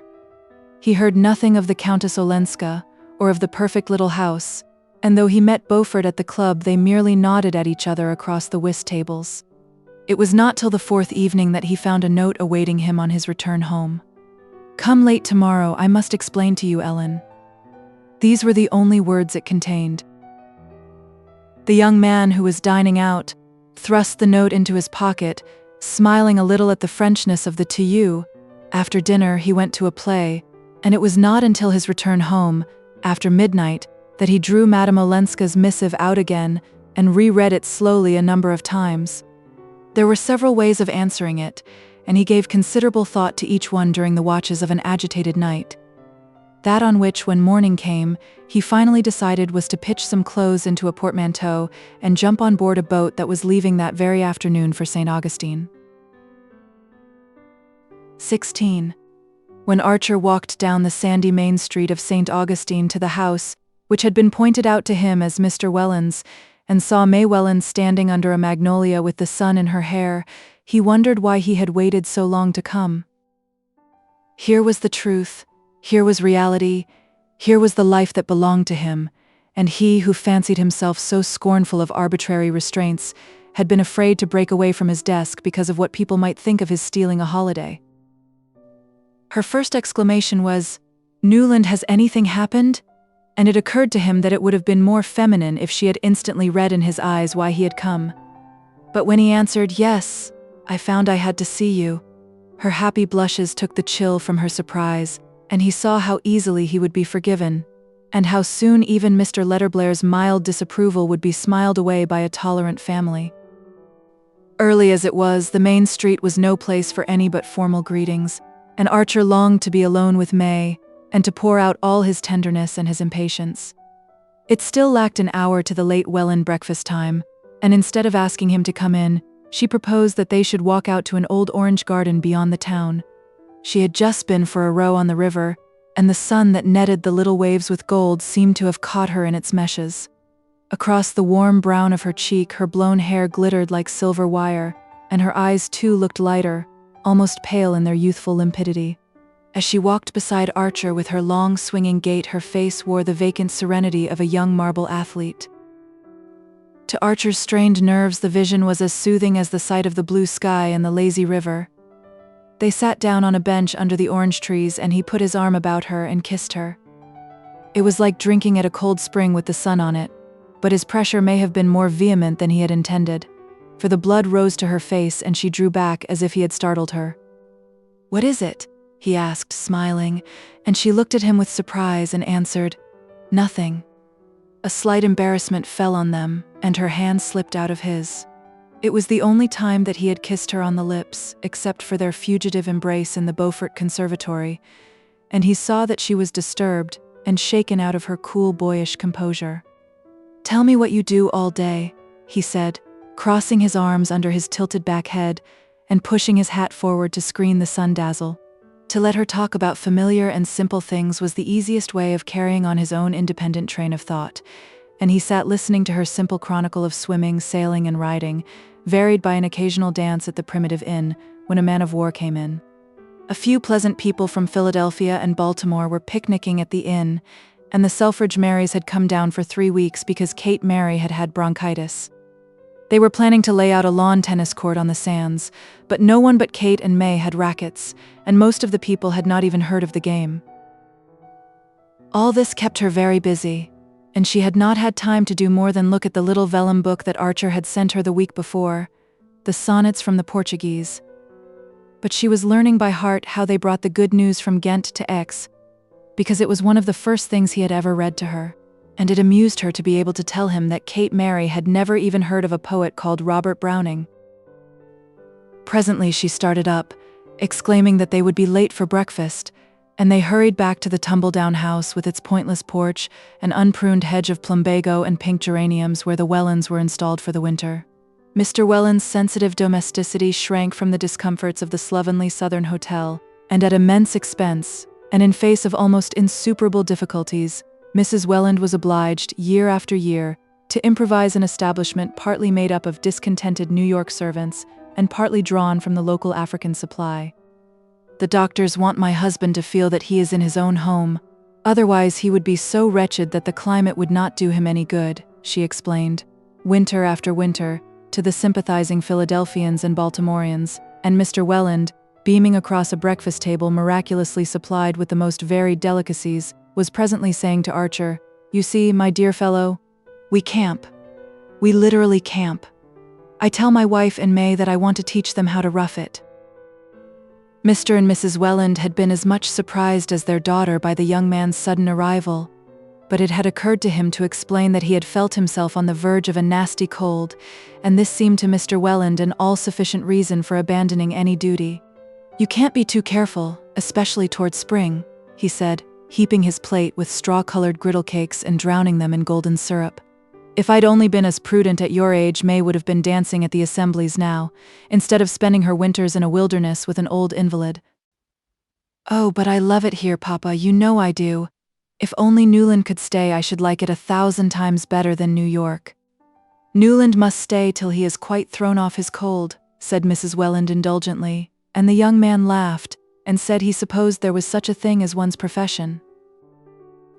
He managed, however, after an exchange of telegrams with the firm, to make his cold last a week, and it shed an ironic light on the situation to know that Mr. Letterblair's indulgence was partly due to the satisfactory way in which his brilliant young junior partner had settled the troublesome matter of the Olenski divorce. Mr. Letterblair had let Mrs. Welland know that Mr. Archer had rendered an invaluable service to the whole family, and that old Mrs. Manson Mingott had been particularly pleased. And one day, when May had gone for a drive with her father in the only vehicle the place produced, Mrs. Welland took occasion to touch on a topic which she always avoided in her daughter's presence. I'm afraid Ellen's ideas are not at all like ours. She was barely 18 when Medora Manson took her back to Europe. You remember the excitement when she appeared in black at her coming-out ball? Another of Medora's fads. Really, this time it was almost prophetic. That must have been at least 12 years ago. And since then Ellen has never been to America. No wonder she is completely Europeanized. But European society is not given to divorce. Countess Olenska thought she would be conforming to American ideas in asking for her freedom. It was the first time that the young man had pronounced her name since he had left Skuytercliff, and he felt the color rise to his cheek. Mrs. Welland smiled compassionately. That is just like the extraordinary things that foreigners invent about us. They think we dine at 2 o'clock and countenance divorce. That is why it seems to me so foolish to entertain them when they come to New York. They accept our hospitality and then they go home and repeat the same stupid stories. Archer made no comment on this, and Mrs. Welland continued, But we do most thoroughly appreciate your persuading Ellen to give up the idea. Her grandmother and her Uncle Lovell could do nothing with her. Both of them have written that her changing her mind was entirely due to your influence. In fact, she said so to her grandmother. She has an unbounded admiration for you. Poor Ellen, she was always a wayward child. I wonder what her fate will be. What we've all contrived to make it, he felt like answering. If you'd all of you rather she should be Beaufort's mistress than some decent fellow's wife, you've certainly gone the right way about it. He wondered what Mrs. Welland would have said if he had uttered the words instead of merely thinking them. He could picture the sudden decomposure of her firm, placid features, to which a lifelong mastery over trifles had given an air of factitious authority.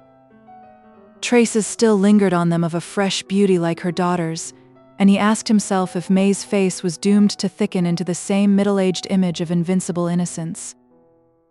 Ah, no, he did not want May to have that kind of innocence, the innocence that seals the mind against imagination and the heart against experience. I verily believe, Mrs. Welland continued, that if the horrible business had come out in the newspapers it would have been my husband's death blow. I don't know any of the details. I only ask not to, as I told poor Ellen when she tried to talk to me about it. Having an invalid to care for, I have to keep my mind bright and happy.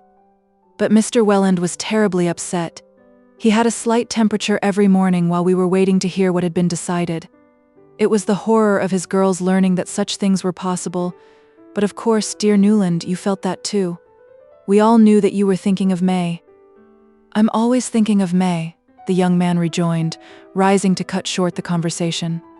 He had meant to seize the opportunity of his private talk with Mrs. Welland to urge her to advance the date of his marriage. But he could think of no arguments that would move her, and with a sense of relief he saw Mr. Welland and May driving up to the door.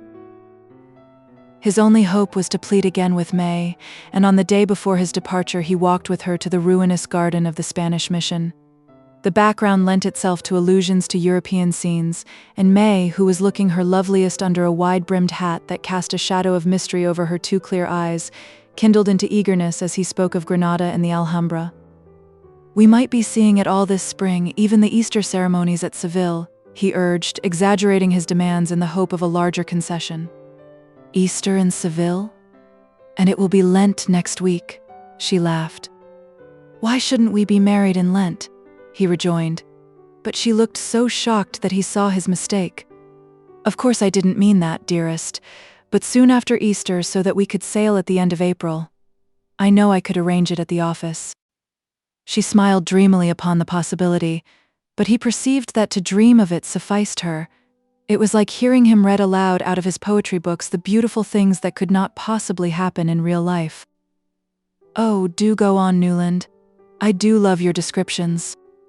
But why should they be only descriptions? Why shouldn't we make them real? We shall, dearest, of course, next year.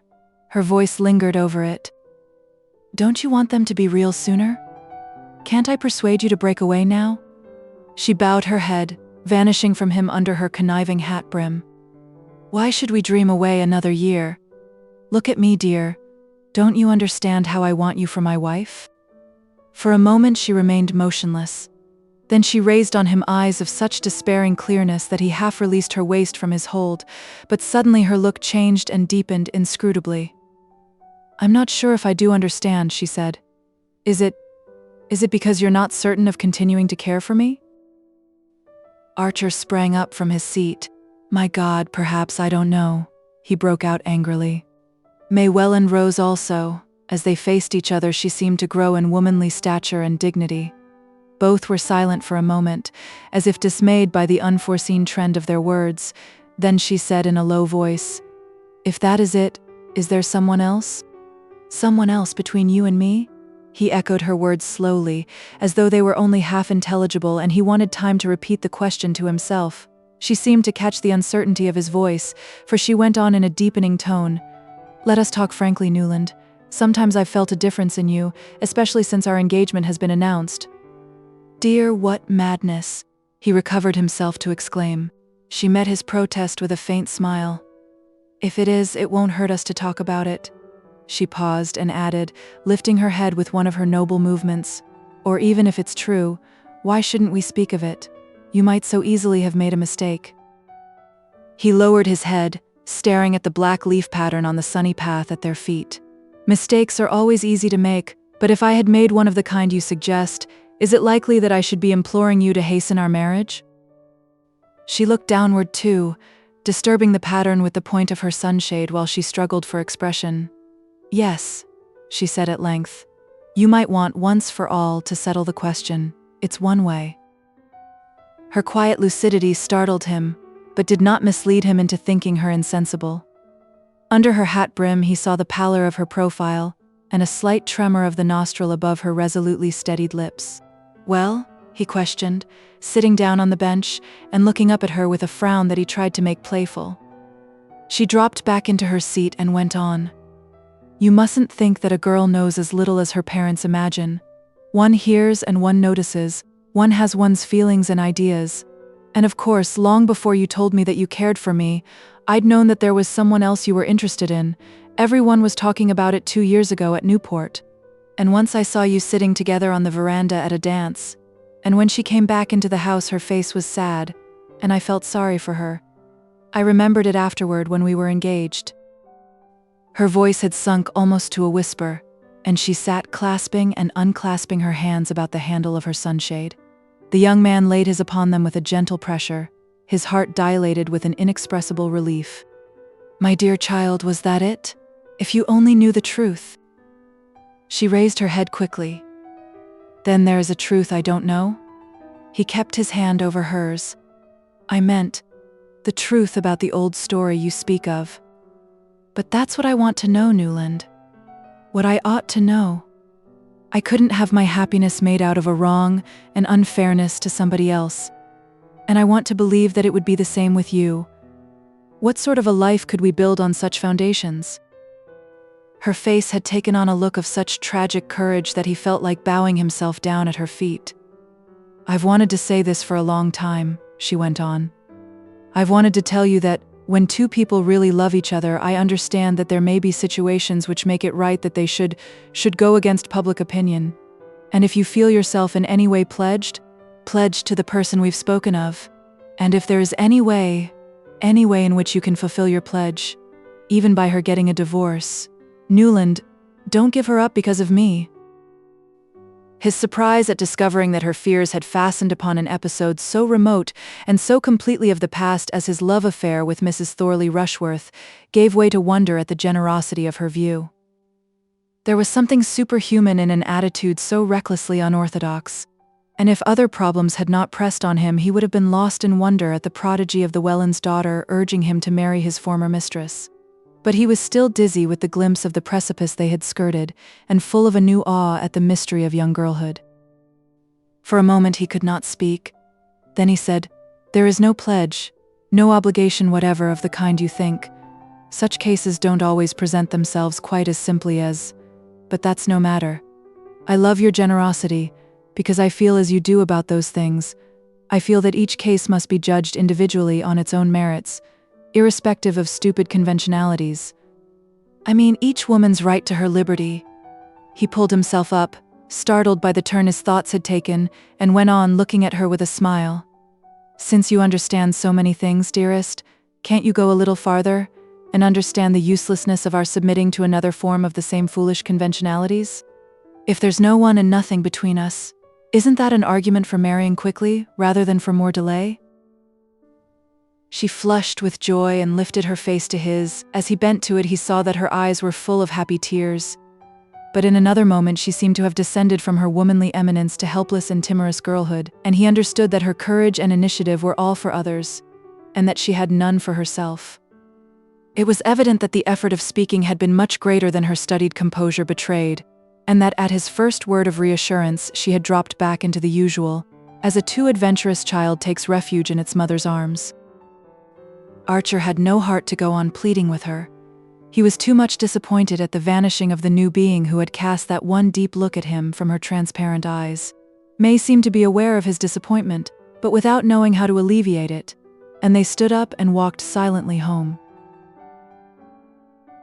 17. "Your cousin the Countess called on Mother while you were away," Janie Archer announced to her brother on the evening of his return. The young man, who was dining alone with his mother and sister, glanced up in surprise and saw Mrs. Archer's gaze demurely bent on her plate.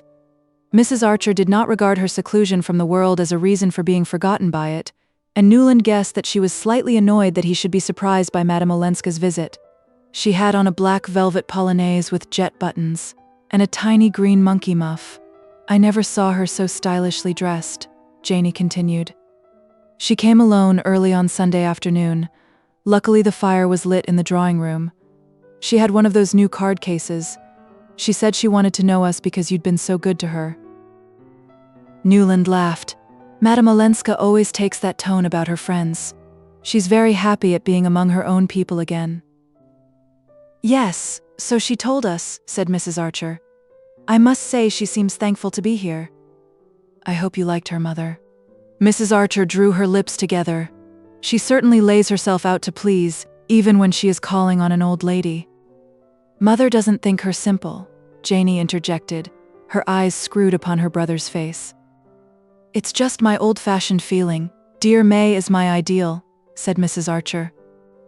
"Ah," said her son, "they're not alike." Archer had left St. Augustine charged with many messages for old Mrs. Mingot, and a day or two after his return to town he called on her. The old lady received him with unusual warmth. She was grateful to him for persuading the Countess Olenska to give up the idea of a divorce, and when he told her that he had deserted the office without leave and rushed down to St. Augustine simply because he wanted to see May, she gave an adipose chuckle and patted his knee with her puffball hand. Ah, so you kicked over the traces, did you? And I suppose Augusta and Welland pulled long faces and behaved as if the end of the world had come? But little May, she knew better, I'll be bound. I hoped she did, but after all she wouldn't agree to what I'd gone down to ask for." "Wouldn't she indeed? And what was that?" "I wanted to get her to promise that we should be married in April. What's the use of our wasting another year?" Mrs. Manson Mingot screwed up her little mouth into a grimace of mimic prudery and twinkled at him through malicious lids. "Ask Mama, I suppose, the usual story. Ah, these Mingots all alike, born in a rut, and you can't root 'em out of it. When I built this house you'd have thought I was moving to California. Nobody ever had built above 40th Street, no, says I, nor above the Battery either, before Christopher Columbus discovered America. No, not one of them wants to be different. They're as scared of it as the smallpox. Ah, my dear Mr. Archer, I thank my stars I'm nothing but a vulgar spicer. But there's not one of my own children that takes after me but my little Ellen. She broke off, still twinkling at him, and asked with the casual irrelevance of old age, "Now, why in the world didn't you marry my little Ellen?" Archer laughed. For one thing, she wasn't there to be married. No, to be sure, more's the pity. And now it's too late. Her life is finished. She spoke with the cold-blooded complacency of the aged throwing earth into the grave of young hopes. The young man's heart grew chill, and he said hurriedly, "Can't I persuade you to use your influence with the Wellens, Mrs. Mingott? I wasn't made for long engagements." Old Catherine beamed on him approvingly. "No, I can see that.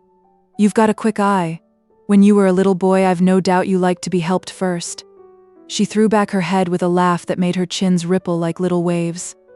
"Ah, here's my Ellen now," she exclaimed, as the portieres parted behind her. Madame Olenska came forward with a smile.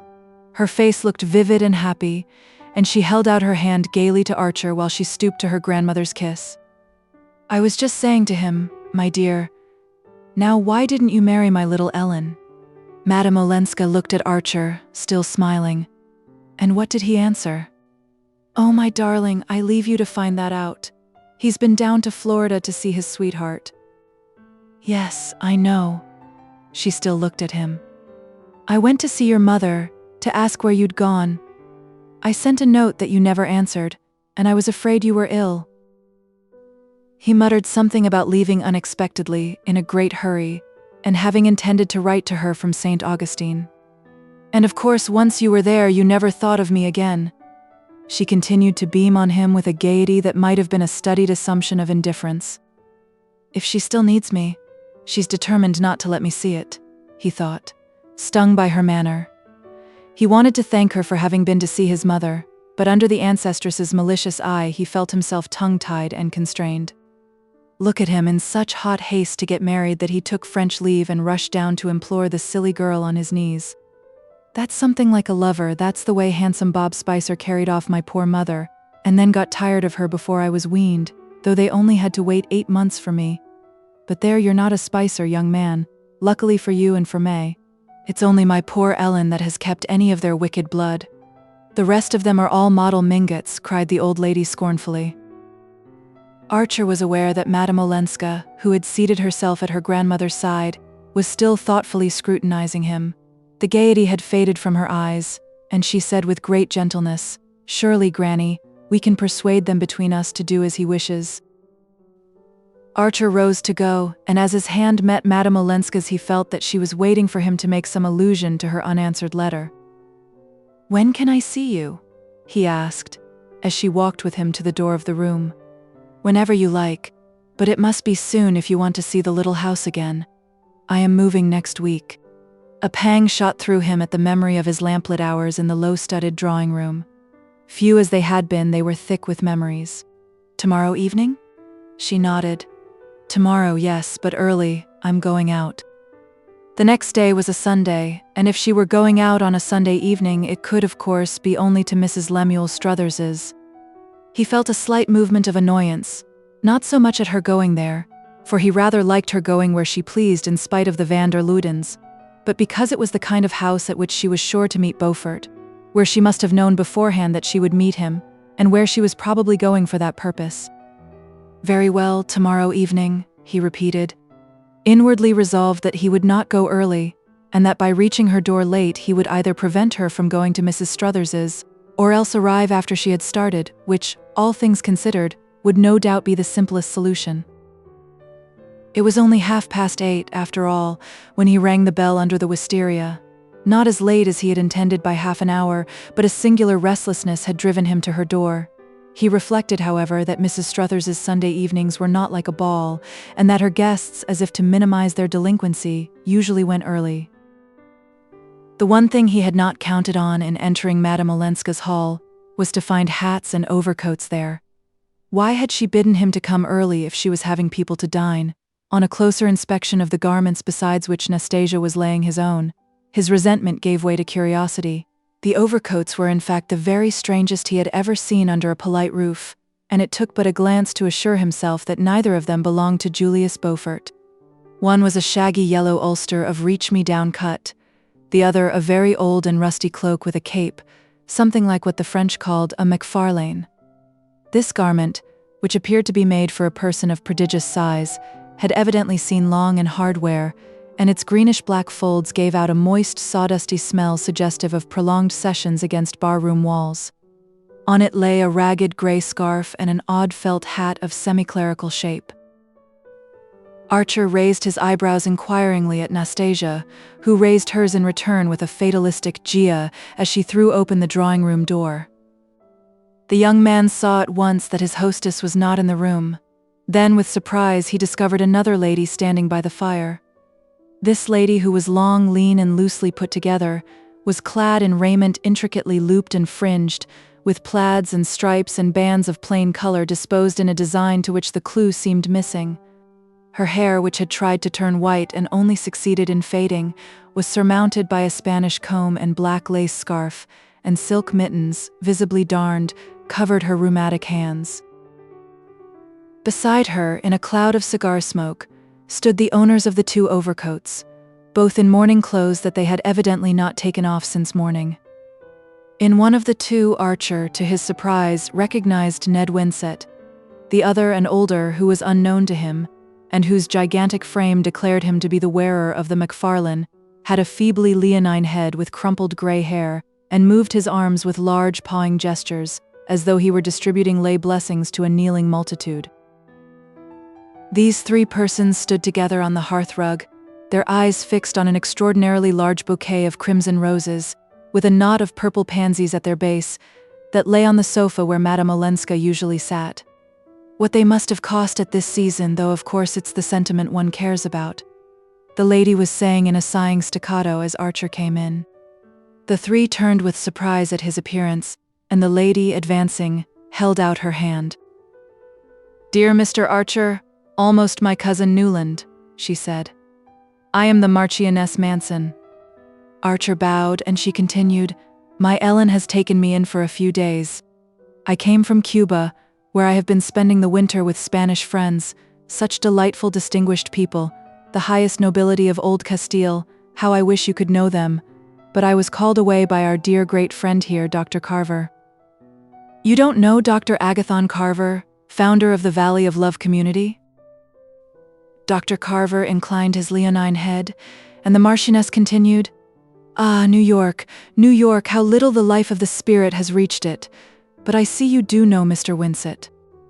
"Oh yes, I reached him some time ago, but not by that route," Winsett said with his dry smile. The Marchioness shook her head reprovingly. "How do you know, Mr. Winsett? The spirit bloweth where it listeth." "List? Oh, list!" interjected Dr. Carver in a stentorian murmur. "But do sit down, Mr. Archer. We four have been having a delightful little dinner together, and my child has gone up to dress. She expects you. She will be down in a moment. We were just admiring these marvelous flowers, which will surprise her when she reappears." Winsett remained on his feet. "I'm afraid I must be off. Please tell Madame Olenska that we shall all feel lost when she abandons our street. This house has been an oasis." "Ah, but she won't abandon you. Poetry and art are the breath of life to her. It is poetry you write, Mr. Winsett?" "Well, no, but I sometimes read it," said Winsett, including the group in a general nod and slipping out of the room. "A caustic spirit, un peu sauvage, but so witty. Dr. Carver, you do think him witty?" "I never think of wit," said Dr. Carver severely. Ah, you never think of wit. How merciless he is to us weak mortals, Mr. Archer. But he lives only in the life of the spirit, and tonight he is mentally preparing the lecture he is to deliver presently at Mrs. Blenker's. Dr. Carver, would there be time, before you start, for the Blenkers to explain to Mr. Archer your illuminating discovery of the direct contact? But no. I see it is nearly 9 o'clock, and we have no right to detain you while so many are waiting for your message." Dr. Carver looked slightly disappointed at this conclusion, but, having compared his ponderous gold timepiece with Madame Olenska's little traveling clock, he reluctantly gathered up his mighty limbs for departure. "I shall see you later, dear friend," he suggested to the Marchioness, who replied with a smile, "As soon as Ellen's carriage comes, I will join you. I do hope the lecture won't have begun." Dr. Carver looked thoughtfully at Archer. "Perhaps, if this young gentleman is interested in my experiences, Mrs. Blenker might allow you to bring him with you?" "Oh, dear friend, if it were possible, I am sure she would be too happy, but I fear my Ellen counts on Mr. Archer herself." "That," said Dr. Carver, "is unfortunate, but here is my card." He handed it to Archer, who read on it, in Gothic characters, "Agathon Carver, The Valley of Love, Kittaskwatomie, New York." Dr. Carver bowed himself out, and Mrs. Manson, with a sigh that might have been either of regret or relief, again waved Archer to a seat. "Ellen will be down in a moment, and before she comes, I am so glad of this quiet moment with you." Archer murmured his pleasure at their meeting, and the Marchioness continued in her low sighing accents, "I know everything, dear Mr. Archer. My child has told me all you have done for her. Your wise advice, your courageous firmness. Thank heaven it was not too late." The young man listened with considerable embarrassment. Was there anyone, he wondered, to whom Madame Olenska had not proclaimed his intervention in her private affairs? "Madame Olenska exaggerates. I simply gave her a legal opinion, as she asked me to." "Ah, but in doing it, you were the unconscious instrument of what word have we moderns for providence, Mr. Archer?" cried the lady, tilting her head on one side and drooping her lids mysteriously. "Little did you know that at that very moment I was being appealed to, being approached, in fact, from the other side of the Atlantic." She glanced over her shoulder as though fearful of being overheard, and then, drawing her chair nearer and raising a tiny ivory fan to her lips, breathed behind it, "By the Count himself, my poor mad foolish Olensky, who asks only to take her back on her own terms." "Good God!" Archer exclaimed, springing up. "You are horrified?" "Yes, of course, I understand. I don't defend poor Stanislas, though he has always called me his best friend. He does not defend himself. He casts himself at her feet, in my person." She tapped her emaciated bosom. "I have his letter here." "A letter? Has Madame Olenska seen it?"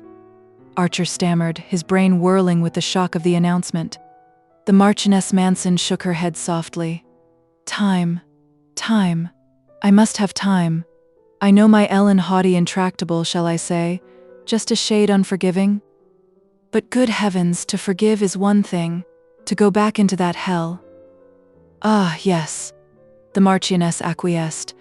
So she describes it, my sensitive child.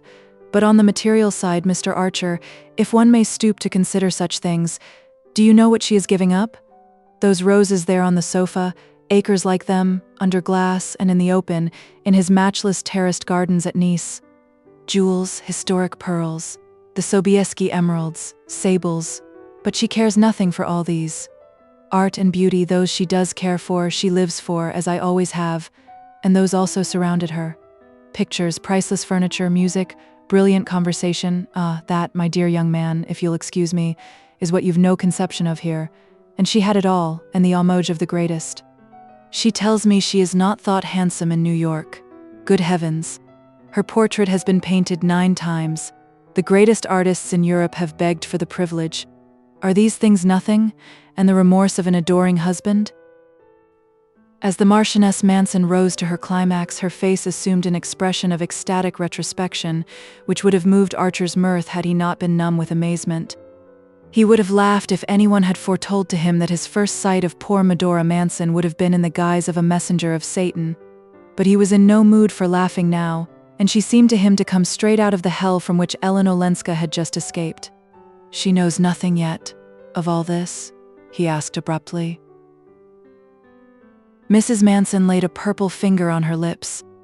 "Nothing directly, but does she suspect? Who can tell? The truth is, Mr. Archer, I have been waiting to see you. From the moment I heard of the firm stand you had taken, and of your influence over her, I hoped it might be possible to count on your support, to convince you that she ought to go back." I would rather see her dead," cried the young man violently. "Ah," the Marchioness murmured, without visible resentment. For a while she sat in her armchair, opening and shutting the absurd ivory fan between her mittened fingers. But suddenly she lifted her head and listened. "Here she comes," she said in a rapid whisper, and then, pointing to the bouquet on the sofa, "Am I to understand that you prefer that, Mr. Archer? After all, marriage is marriage, and my niece is still a wife."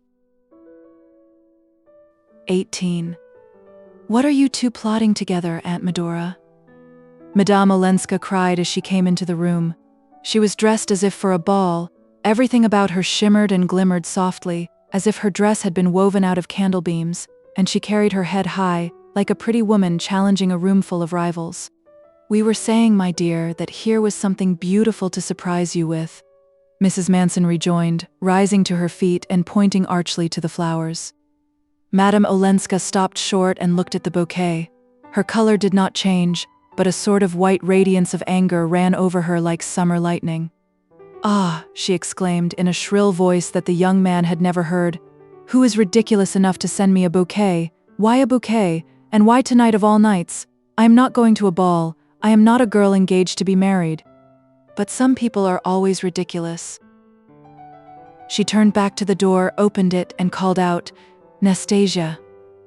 The ubiquitous handmaiden promptly appeared, and Archer heard Madame Olenska say, in an Italian that she seemed to pronounce with intentional deliberateness in order that he might follow it, "Here, throw this into the dustbin," and then, as Nastasia stared protestingly, "But no, it's not the fault of the poor flowers. Tell the boy to carry them to the house 3 doors away, the house of Mr. Winsett, the dark gentleman who dined here. His wife is ill, they may give her pleasure. The boy is out, you say? Then, my dear one, run yourself. Here, put my cloak over you and fly. I want the thing out of the house immediately, and as you live, don't say they come from me." She flung her velvet opera cloak over the maid's shoulders and turned back into the drawing room, shutting the door sharply. Her bosom was rising high under its lace, and for a moment Archer thought she was about to cry, but she burst into a laugh instead, and looking from the Marchioness to Archer, asked abruptly, "And you two? Have you made friends?" "It's for Mr. Archer to say, darling.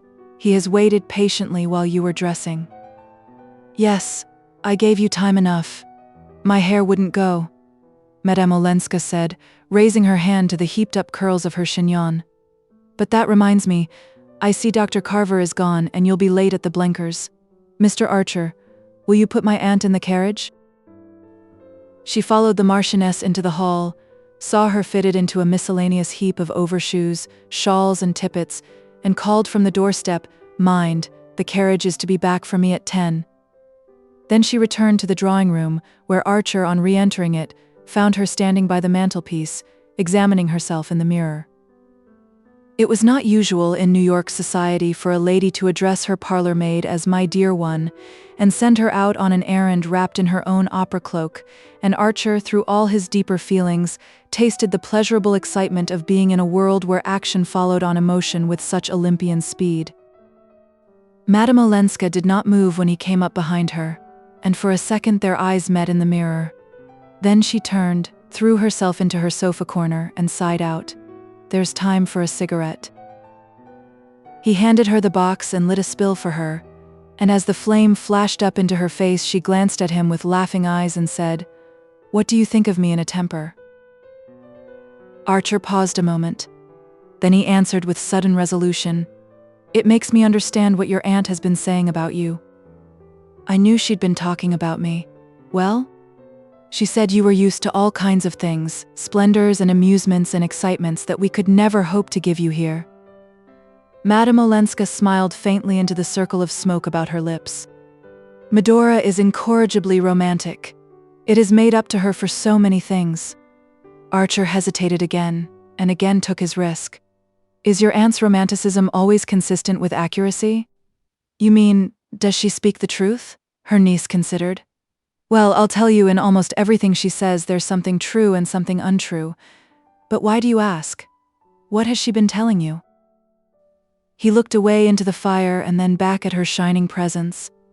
His heart tightened with the thought that this was their last evening by that fireside, and that in a moment the carriage would come to carry her away. She says she pretends that Count Olenski has asked her to persuade you to go back to him. Madame Olenska made no answer. She sat motionless, holding her cigarette in her half-lifted hand. The expression of her face had not changed, and Archer remembered that he had before noticed her apparent incapacity for surprise. "You knew then?" he broke out. She was silent for so long that the ash dropped from her cigarette. She brushed it to the floor. "She has hinted about a letter. Poor darling. Medora's hints. Is it at your husband's request that she has arrived here suddenly?" Madame Olenska seemed to consider this question also. "There again, one can't tell. She told me she had had a spiritual summons, whatever that is, from Dr. Carver. I'm afraid she's going to marry Dr. Carver. Poor Medora, there's always someone she wants to marry. But perhaps the people in Cuba just got tired of her. I think she was with them as a sort of paid companion." "Really? I don't know why she came. But you do believe she has a letter from your husband?" Again Madame Olenska brooded silently. Then she said, "After all, it was to be expected." The young man rose and went to lean against the fireplace. A sudden restlessness possessed him, and he was tongue-tied by the sense that their minutes were numbered, and that at any moment he might hear the wheels of the returning carriage. "You know that your aunt believes you will go back?" Madame Olenska raised her head quickly. A deep blush rose to her face and spread over her neck and shoulders. She blushed seldom and painfully, as if it hurt her like a burn. "Many cruel things have been believed of me," she said. "Oh, Ellen, forgive me. I'm a fool and a brute." She smiled a little. "You are horribly nervous. You have your own troubles. I know you think the Wellens are unreasonable about your marriage, and of course I agree with you. In Europe people don't understand our long American engagements. I suppose they are not as calm as we are."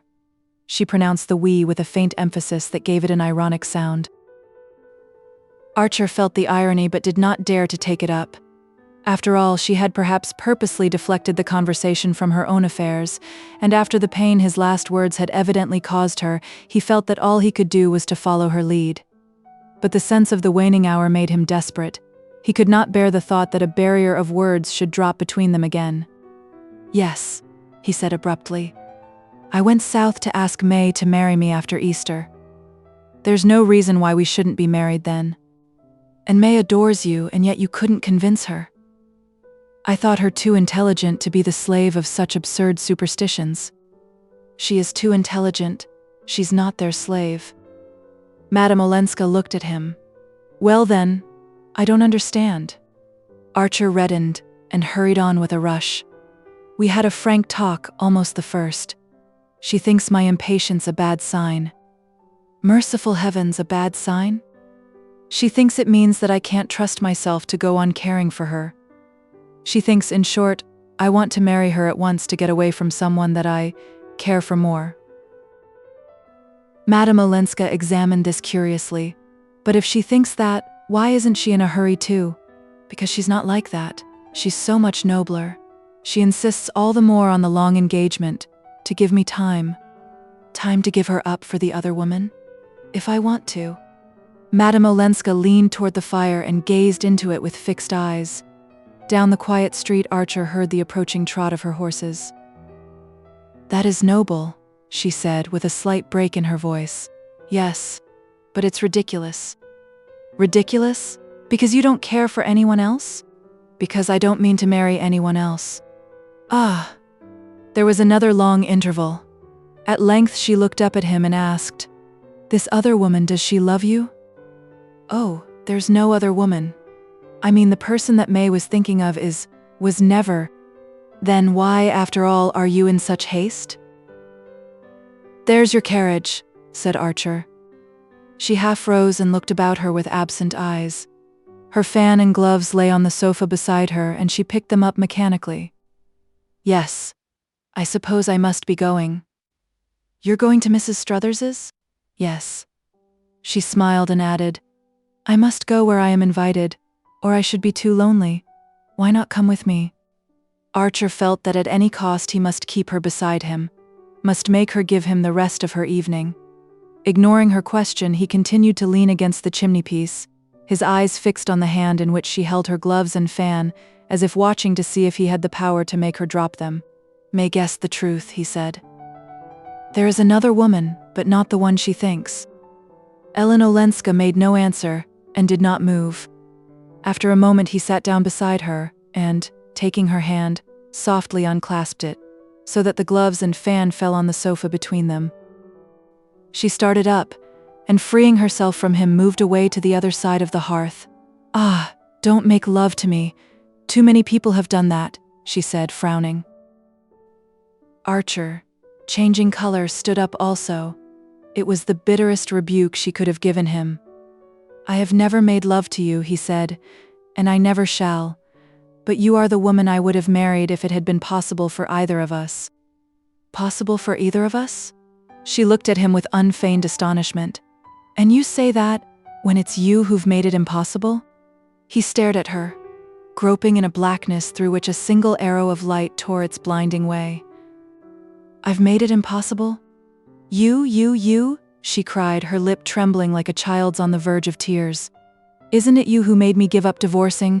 Give it up because you showed me how selfish and wicked it was, how one must sacrifice oneself to preserve the dignity of marriage, and to spare one's family the publicity, the scandal.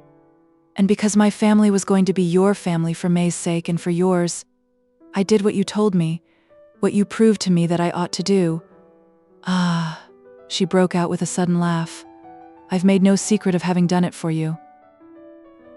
She sank down on the sofa again, crouching among the festive ripples of her dress like a stricken masquerader, and the young man stood by the fireplace and continued to gaze at her without moving.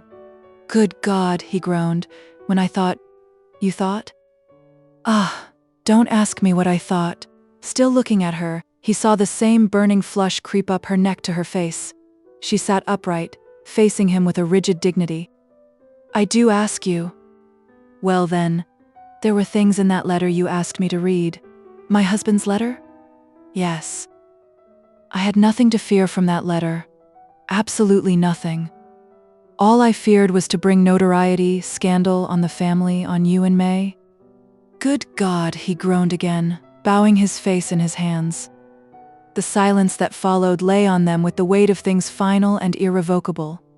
It seemed to Archer to be crushing him down like his own gravestone. In all the wide future he saw nothing that would ever lift that load from his heart. He did not move from his place or raise his head from his hands. His hidden eyeballs went on staring into utter darkness. "At least I loved you," he brought out.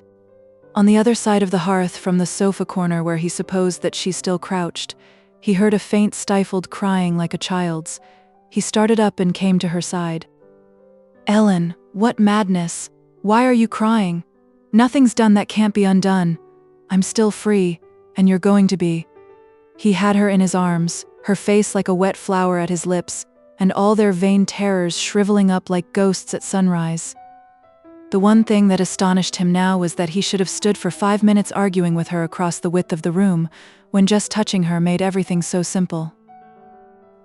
She gave him back all his kiss, but after a moment he felt her stiffening in his arms, and she put him aside and stood up.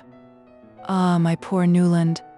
I suppose this had to be, but it doesn't in the least alter things," she said, looking down at him in her turn from the hearth. "It alters the whole of life for me." No, it mustn't. It can't. You're engaged to May Welland and I'm married." He stood up too, flushed and resolute. "Nonsense. It's too late for that sort of thing. We've no right to lie to other people or to ourselves. We won't talk of your marriage, but do you see me marrying May after this?" She stood silent, resting her thin elbows on the mantelpiece, her profile reflected in the glass behind her. One of the locks of her chignon had become loosened and hung on her neck. She looked haggard and almost old. "I don't see you," she said at length, putting that question to May. "Do you?" He gave a reckless shrug. "It's too late to do anything else." "You say that because it's the easiest thing to say at this moment, not because it's true.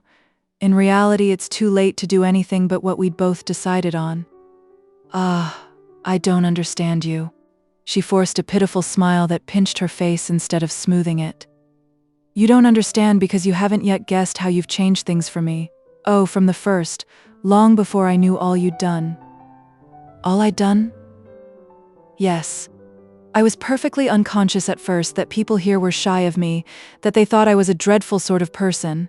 It seems they had even refused to meet me at dinner. I found that out afterward, and how you'd made your mother go with you to the van der Luydens, and how you'd insisted on announcing your engagement at the Beaufort ball, so that I might have two families to stand by me instead of one." At that he broke into a laugh. "Just imagine," she said, "how stupid and unobservant I was. I knew nothing of all this till Granny blurted it out one day. New York simply meant peace and freedom to me. It was coming home. And I was so happy at being among my own people that everyone I met seemed kind and good and glad to see me. But from the very beginning," she continued, "I felt there was no one as kind as you, no one who gave me reasons that I understood for doing what at first seemed so hard and unnecessary. The very good people didn't convince me. I felt they'd never been tempted. But you knew. You understood.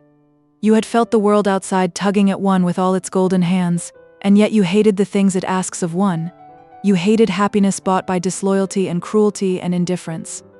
That was what I'd never known before, and it's better than anything I've known." She spoke in a low, even voice without tears or visible agitation, and each word, as it dropped from her, fell into his breast like burning lead. He sat bowed over, his head between his hands, staring at the hearthrug and at the tip of the satin shoe that showed under her dress. Suddenly he knelt down and kissed the shoe. She bent over him, laying her hands on his shoulders and looking at him with eyes so deep that he remained motionless under her gaze. "Ah, don't let us undo what you've done," she cried. "I can't go back now to that other way of thinking. I can't love you unless I give you up." His arms were yearning up to her, but she drew away, and they remained facing each other, divided by the distance that her words had created. Then, abruptly, his anger overflowed. "And Beaufort? Is he to replace me?" As the words sprang out, he was prepared for an answering flare of anger, and he would have welcomed it as fuel for his own. But Madame Olenska only grew a shade paler, and stood with her arms hanging down before her, and her head slightly bent, as her way was when she pondered a question. "He's waiting for you now at Mrs. Struthers's. Why don't you go to him?" Archer sneered. She turned to ring the bell. "I shall not go out this evening. Tell the carriage to go and fetch the Signora Marchesa," she said when the maid came. After the door had closed again, Archer continued to look at her with bitter eyes. "Why this sacrifice? Since you tell me that you're lonely, I've no right to keep you from your friends." She smiled a little under her wet lashes. "I shan't be lonely now. I was lonely, I was afraid. But the emptiness and the darkness are gone. When I turn back into myself now, I'm like a child going at night into a room where there's always a light." Her tone and her look still enveloped her in a soft inaccessibility, and Archer groaned out again. "I don't understand you." "Yet you understand May." He reddened under the retort, but kept his eyes on her. "May is ready to give me up." "What?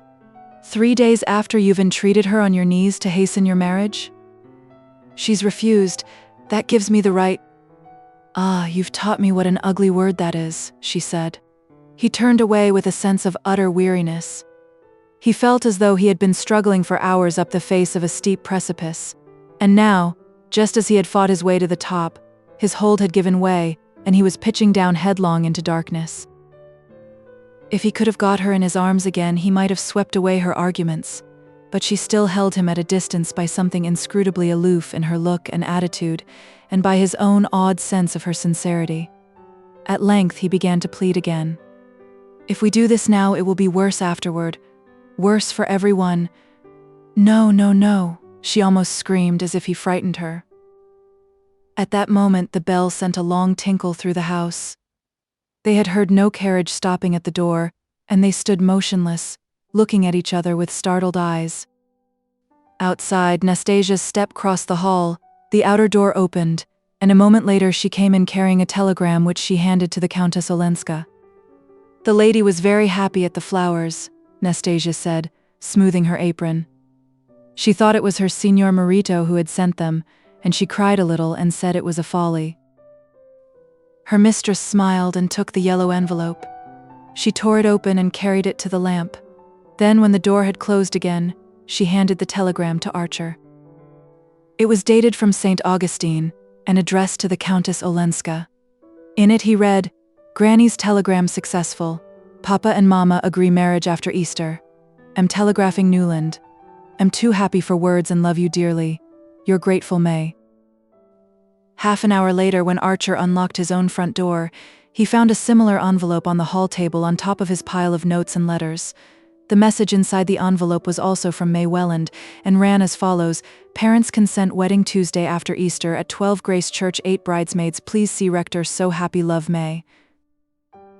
Archer crumpled up the yellow sheet as if the gesture could annihilate the news it contained. Then he pulled out a small pocket diary and turned over the pages with trembling fingers, but he did not find what he wanted, and cramming the telegram into his pocket, he mounted the stairs. A light was shining through the door of the little hall room which served Janie as a dressing room and boudoir, and her brother rapped impatiently on the panel. The door opened, and his sister stood before him in her immemorial purple flannel dressing gown, with her hair on pins. Her face looked pale and apprehensive. "Newland, I hope there's no bad news in that telegram? I waited on purpose, in case." No item of his correspondence was safe from Janie. He took no notice of her question. "Look here, what day is Easter this year?" She looked shocked at such unchristian ignorance. "Easter? Newland? Why, of course, the first week in April." "Why? The first week?" He turned again to the pages of his diary, calculating rapidly under his breath. "The first week, did you say?"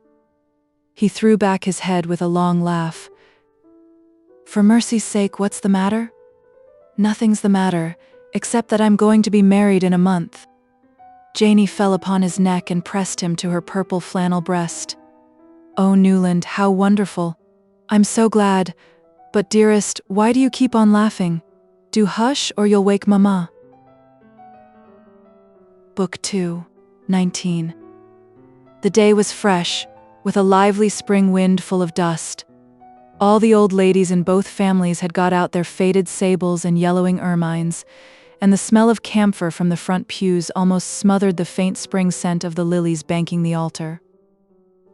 Newland Archer, at a signal from the sexton, had come out of the vestry and placed himself with his best man on the chancel step of Grace Church.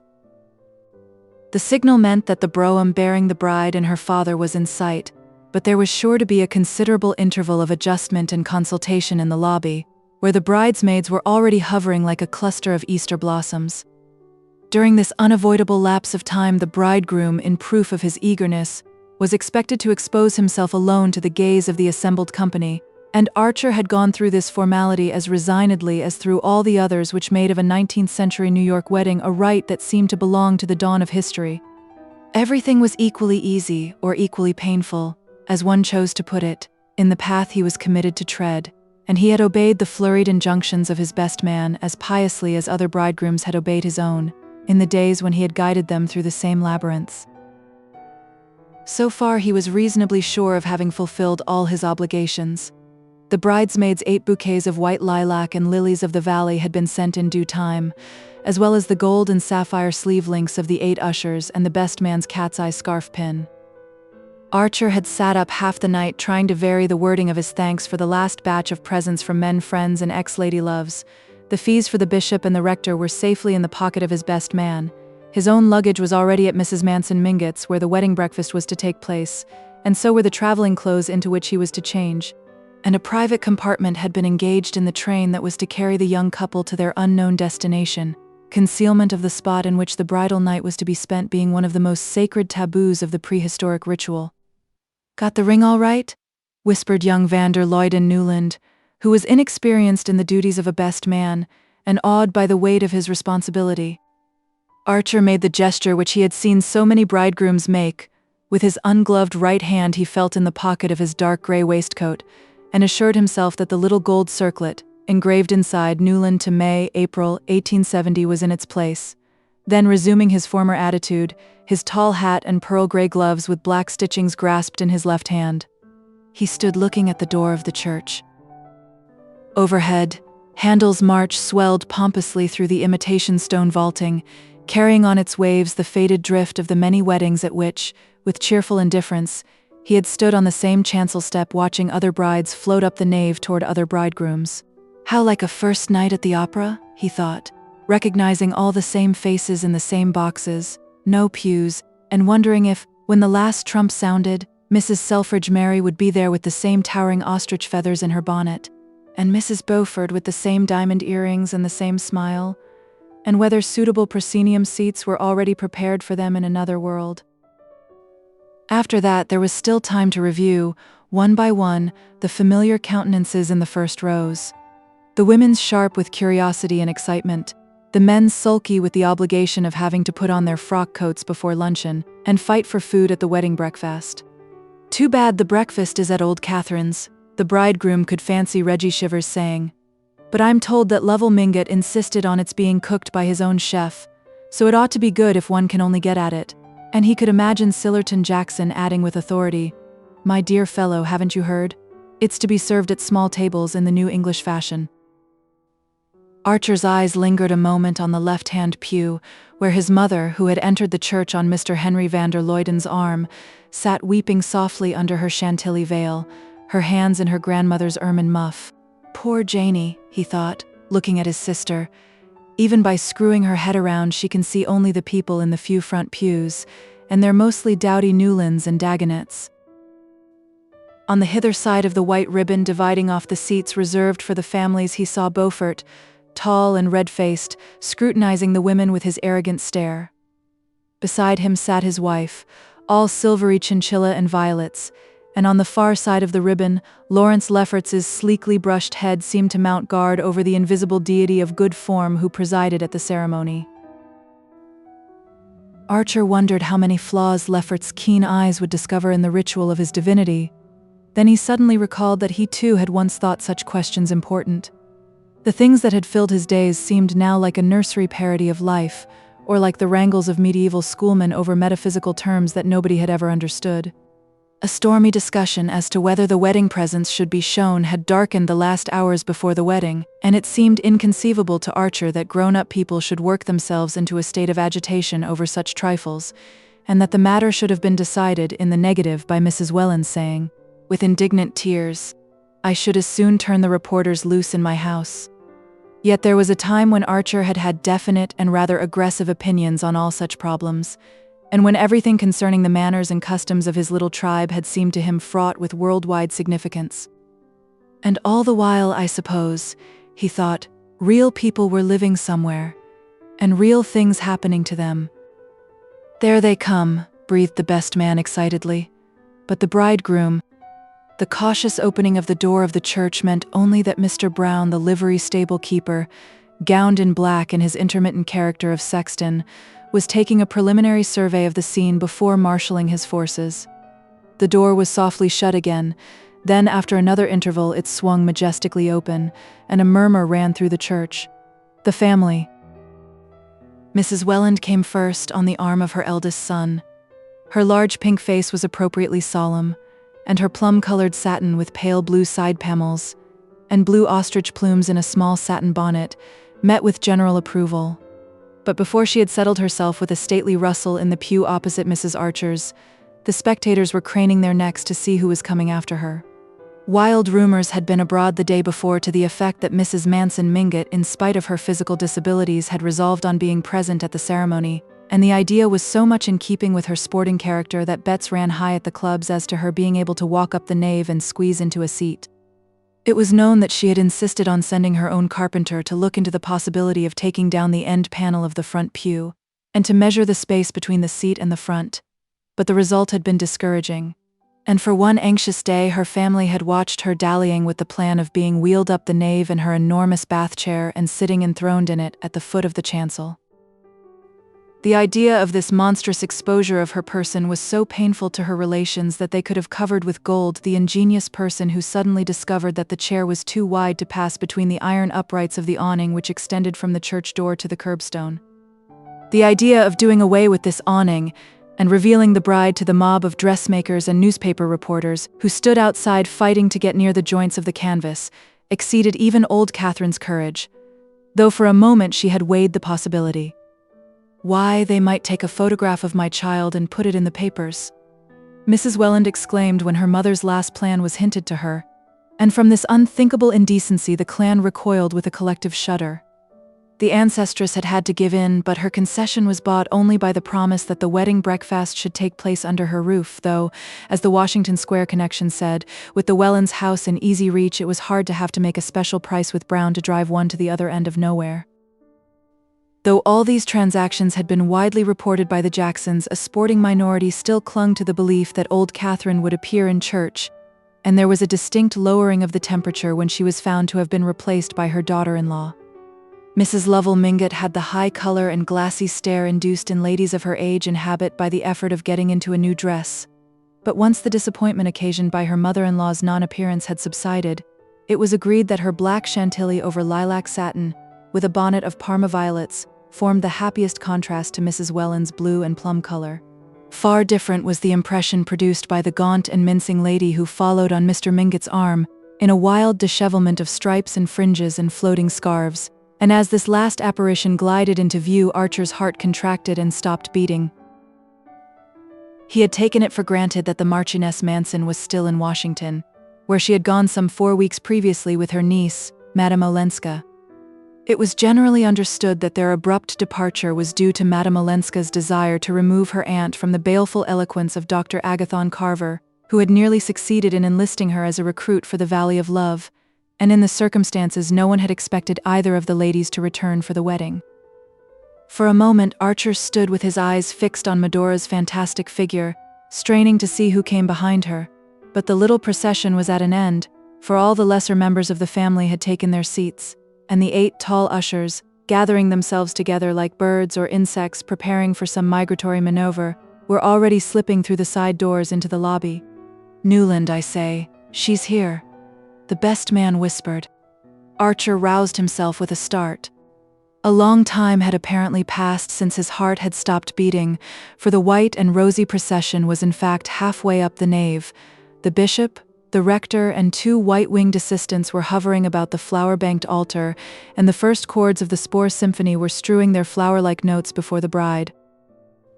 Archer opened his eyes, but could they really have been shut, as he imagined, and felt his heart beginning to resume its usual task.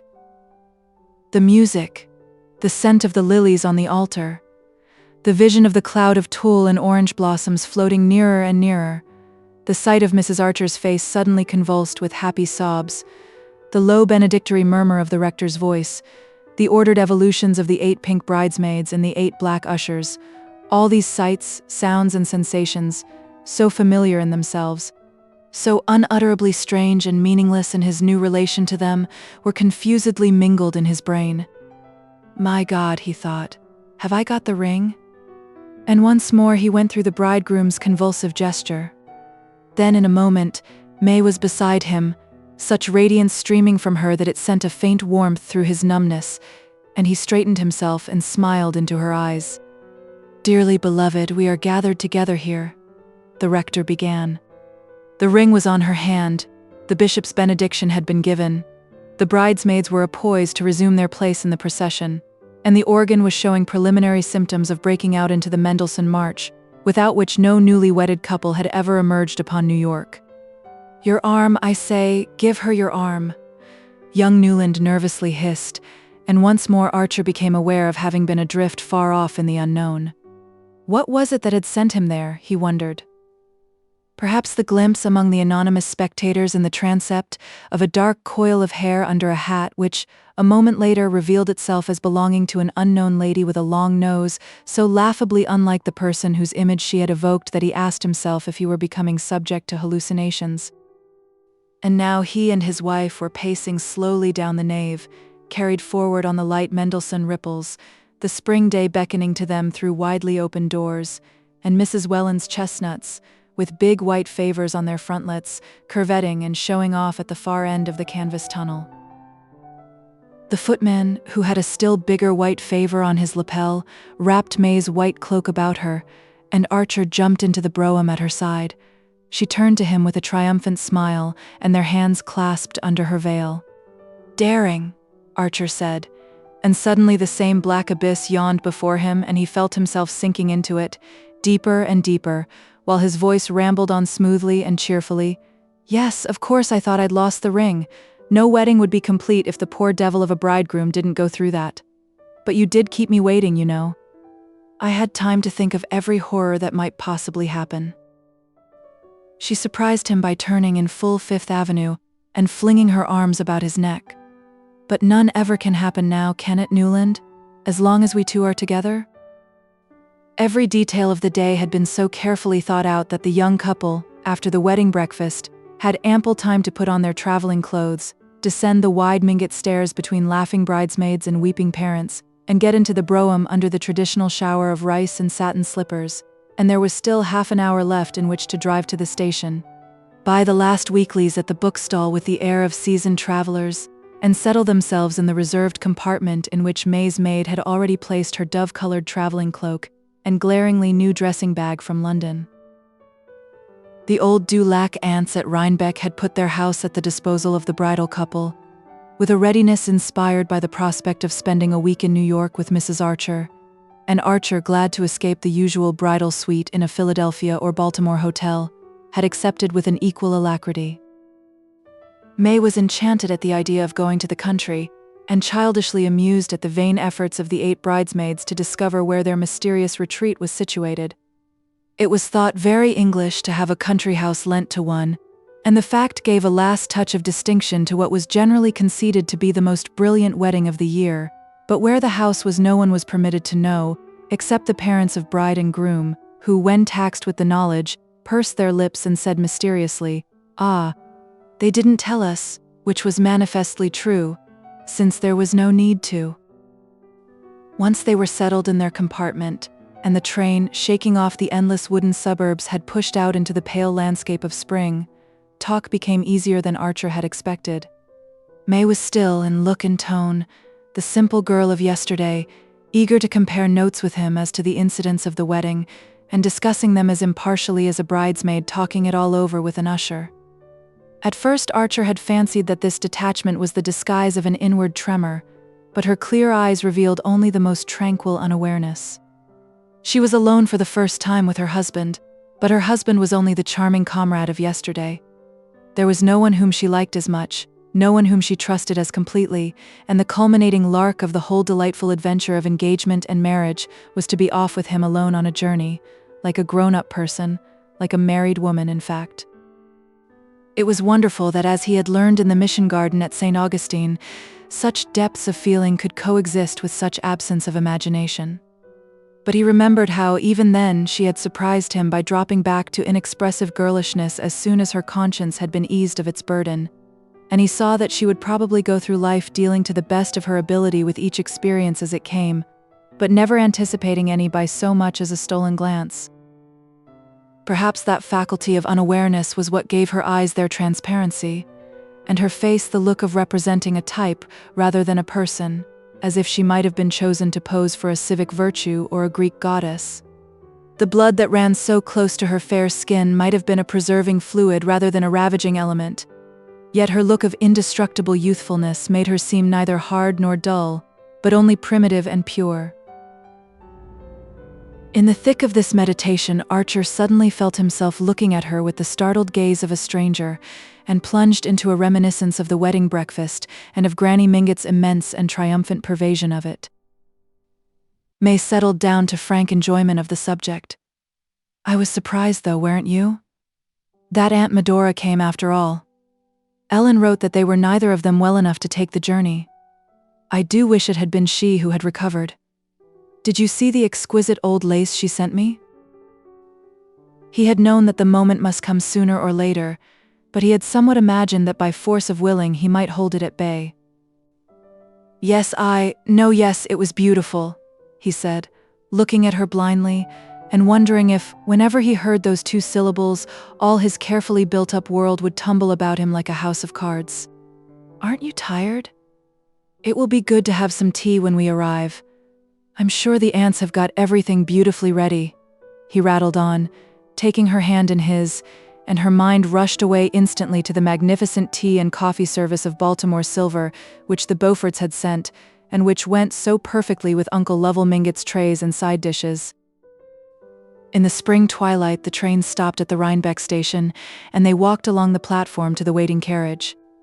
"Ah, how awfully kind of the van der Luydens, they've sent their man over from Skuytercliff to meet us," Archer exclaimed, as a sedate person out of livery approached them and relieved the maid of her bags. "I'm extremely sorry, sir," said this emissary, "that a little accident has occurred at the Miss de Lacs, a leak in the water tank. It happened yesterday, and Mr. van der Luyden, who heard of it this morning, sent a housemaid up by the early train to get the patroon's house ready. It will be quite comfortable, I think you'll find, sir, and the Miss de Lacs have sent their cook over, so that it will be exactly the same as if you'd been at Rhinebeck."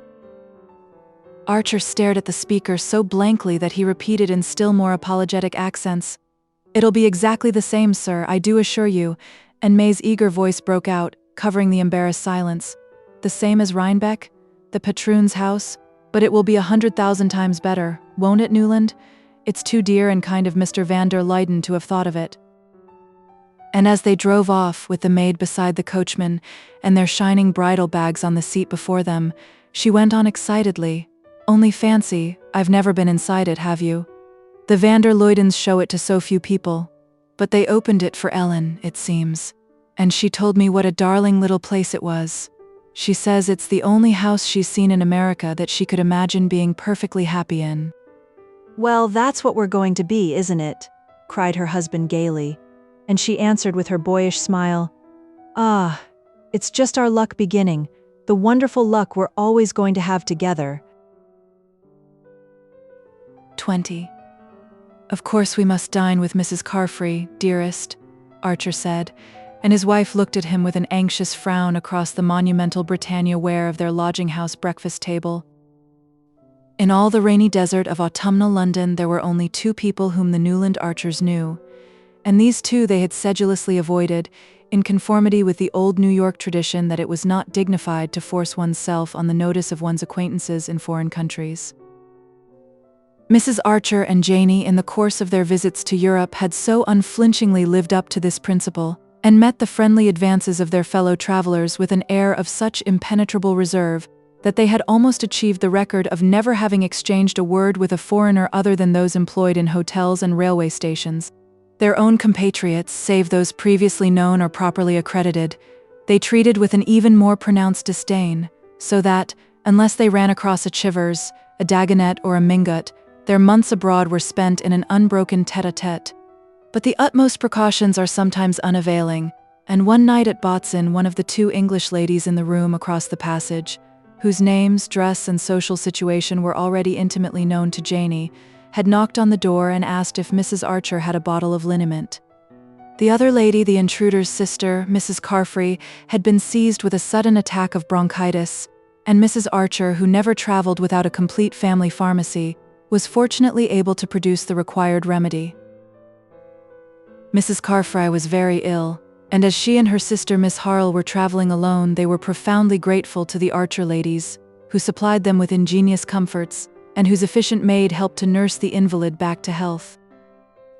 When the Archers left Botzen, they had no idea of ever seeing Mrs. Carfry and Miss Harle again. Nothing, to Mrs. Archer's mind, would have been more undignified than to force oneself on the notice of a foreigner to whom one had happened to render an accidental service. But Mrs. Carfry and her sister, to whom this point of view was unknown, and who would have found it utterly incomprehensible, felt themselves linked by an eternal gratitude to the delightful Americans who had been so kind at Botzen. With touching fidelity, they seized every chance of meeting Mrs. Archer and Janey in the course of their continental travels, and displayed a supernatural acuteness in finding out when they were to pass through London on their way to or from the States. The intimacy became indissoluble, and Mrs. Archer and Janey, whenever they alighted at Brown's Hotel, found themselves awaited by two affectionate friends who, like themselves, cultivated ferns and Wharton cases, made macramé lace, read the memoirs of the Baroness Bunsen, and had views about the occupants of the leading London pulpits. As Mrs. Archer said, it made another thing of London to know Mrs. Carfry and Miss Harle, and by the time that Newland became engaged, the tie between the families was so firmly established that it was thought only right to send a wedding invitation to the two English ladies, who sent in return a pretty bouquet of pressed alpine flowers under glass. And on the dock, when Newland and his wife sailed for England, Mrs. Archer's last word had been, "You must take May to see Mrs. Carfry." Newland and his wife had had no idea of obeying this injunction, but Mrs. Carfry, with her usual acuteness, had run them down and sent them an invitation to dine, and it was over this invitation that May Archer was wrinkling her brows across the tea and muffins. "It's all very well for you, Newland. You know them. But I shall feel so shy among a lot of people I've never met. And what shall I wear?" Newland leaned back in his chair and smiled at her. She looked handsomer and more Diana-like than ever. The moist English air seemed to have deepened the bloom of her cheeks and softened the slight hardness of her virginal features, or else it was simply the inner glow of happiness, shining through like a light under ice. "Where, dearest?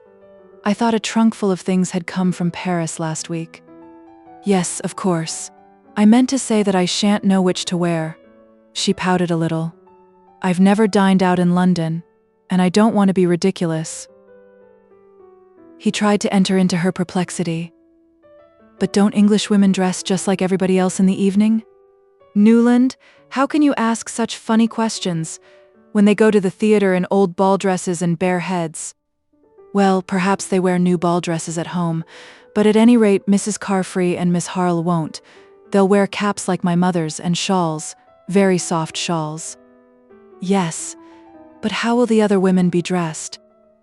"Not as well as you, dear," he rejoined, wondering what had suddenly developed in her Janie's morbid interest in clothes. She pushed back her chair with a sigh. "That's dear of you, Newland, but it doesn't help me much." He had an inspiration. "Why not wear your wedding dress? That can't be wrong, can it?" "Oh, dearest, if I only had it here. But it's gone to Paris to be made over for next winter, and Worth hasn't sent it back." "Oh, well," said Archer, getting up. "Look here, the fog's lifting. If we made a dash for the National Gallery, we might manage to catch a glimpse of the pictures." The Newland Archers were on their way home, after a 3 months wedding tour which May, in writing to her girlfriends, vaguely summarized as blissful. They had not gone to the Italian lakes, on reflection. Archer had not been able to picture his wife in that particular setting. Her own inclination, after a month with the Paris dressmakers, was for mountaineering in July and swimming in August. This plan they punctually fulfilled, spending July at Interlaken and Grindelwald, and August at a little place called Etretat, on the Normandy coast, which someone had recommended as quaint and quiet. Once or twice in the mountains, Archer had pointed southward and said, "There's Italy," and May, her feet in a gentian bed, had smiled cheerfully and replied, "It would be lovely to go there next winter, if only you didn't have to be in New York." But in reality, traveling interested her even less than he had expected. She regarded it, once her clothes were ordered, as merely an enlarged opportunity for walking, riding, swimming, and trying her hand at the fascinating new game of lawn tennis. And when they finally got back to London, where they were to spend a fortnight while he ordered his clothes, she no longer concealed the eagerness with which she looked forward to sailing. In London, nothing interested her but the theaters and the shops, and she found the theaters less exciting than the Paris cafés chantants, where, under the blossoming horse-chestnuts of the Champs-Élysées, she had had the novel experience of looking down from the restaurant terrace on an audience of cocottes and having her husband interpret to her as much of the songs as he thought suitable for bridal ears. Archer had reverted to all his old inherited ideas about marriage. It was less trouble to conform with the tradition and treat May exactly as all his friends treated their wives than to try to put into practice the theories with which his untrammeled bachelorhood had dallied. There was no use in trying to emancipate a wife who had not the dimmest notion that she was not free, and he had long since discovered that May's only use of the liberty she supposed herself to possess would be to lay it on the altar of her wifely adoration. Her innate dignity would always keep her from making the gift abjectly, and a day might even come, as it once had, when she would find strength to take it altogether back if she thought she were doing it for his own good. But with a conception of marriage so uncomplicated and incurious as hers, such a crisis could be brought about only by something visibly outrageous in his own conduct, and the fineness of her feeling for him made that unthinkable. Whatever happened, he knew, she would always be loyal, gallant, and unresentful, and that pledged him to the practice of the same virtues. All this tended to draw him back into his old habits of mind, If her simplicity had been the simplicity of pettiness, he would have chafed and rebelled, but since the lines of her character, though so few, were on the same fine mold as her face, she became the tutelary divinity of all his old traditions and reverences. Such qualities were scarcely of the kind to enliven foreign travel, though they made her so easy and pleasant a companion, but he saw at once how they would fall into place in their proper setting. He had no fear of being oppressed by them, for his artistic and intellectual life would go on, as it always had outside the domestic circle, and within it there would be nothing small and stifling. Coming back to his wife would never be like entering a stuffy room after a tramp in the open. And when they had children, the vacant corners in both their lives would be filled. All these things went through his mind during their long, slow drive from Mayfair to South Kensington, where Mrs. Carfry and her sister lived. Archer, too, would have preferred to escape their friend's hospitality. In conformity with the family tradition, he had always traveled as a sightseer and looker-on, affecting a haughty unconsciousness of the presence of his fellow beings. Once only, just after Harvard, he had spent a few gay weeks at Florence with a band of queer Europeanized Americans, dancing all night with titled ladies in palaces, and gambling half the day with the rakes and dandies of the fashionable club, but it had all seemed to him, though the greatest fun in the world, as unreal as a carnival. These queer cosmopolitan women, deep in complicated love affairs which they appeared to feel the need of retailing to everyone they met, and the magnificent young officers and elderly dyed wits who were the subjects or the recipients of their confidences, were too different from the people Archer had grown up among, too much like expensive and rather malodorous hothouse exotics, to detain his imagination long. To introduce his wife into such a society was out of the question, and in the course of his travels no other had shown any marked eagerness for his company. Not long after their arrival in London, he had run across the Duke of St. Austri, and the Duke, instantly and cordially recognizing him, had said, "Look me up, won't you?" But no proper-spirited American would have considered that a suggestion to be acted on, and the meeting was without a sequel. They had even managed to avoid May's English aunt, the banker's wife, who was still in Yorkshire. In fact, they had purposely postponed going to London till the autumn in order that their arrival during the season might not appear pushing and snobbish to these unknown relatives. "Probably there'll be nobody at Mrs. Carfry's. London's a desert at this season, and you've made yourself much too beautiful," Archer said to May, who sat at his side in the hansom so spotlessly splendid in her sky-blue cloak edged with swansdown that it seemed wicked to expose her to the London grime. "I don't want them to think that we dress like savages," she replied, with a scorn that Pocahontas might have resented, and he was struck again by the religious reverence of even the most unworldly American women for the social advantages of dress. "It's their armor," he thought, "their defense against the unknown and their defiance of it," and he understood for the first time the earnestness with which May, who was incapable of tying a ribbon in her hair to charm him, had gone through the solemn rite of selecting and ordering her extensive wardrobe. He had been right in expecting the party at Mrs. Carfry's to be a small one. Besides their hostess and her sister, they found in the long, chilly drawing-room only another shawled lady, a genial vicar who was her husband, a silent lad whom Mrs. Carfry named as her nephew, and a small dark gentleman with lively eyes whom she introduced as his tutor, pronouncing a French name as she did so. Into this dimly lit and dim-featured group, May Archer floated like a swan with the sunset on her. She seemed larger, fairer, more voluminously rustling than her husband had ever seen her, and he perceived that the rosiness and rustlingness were the tokens of an extreme and infantile shyness. "What on earth will they expect me to talk about?" Her helpless eyes implored him, at the very moment that her dazzling apparition was calling forth the same anxiety in their own bosoms. But beauty, even when distrustful of itself, awakens confidence in the manly heart, and the vicar and the French-named tutor were soon manifesting to May their desire to put her at her ease. In spite of their best efforts, however, the dinner was a languishing affair. Archer noticed that his wife's way of showing herself at her ease with foreigners was to become more uncompromisingly local in her references, so that, though her loveliness was an encouragement to admiration, her conversation was a chill to repartee. The vicar soon abandoned the struggle, but the tutor, who spoke the most fluent and accomplished English, gallantly continued to pour it out to her until the ladies, to the manifest relief of all concerned, went up to the drawing-room. The vicar, after a glass of port, was obliged to hurry away to a meeting, and the shy nephew, who appeared to be an invalid, was packed off to bed.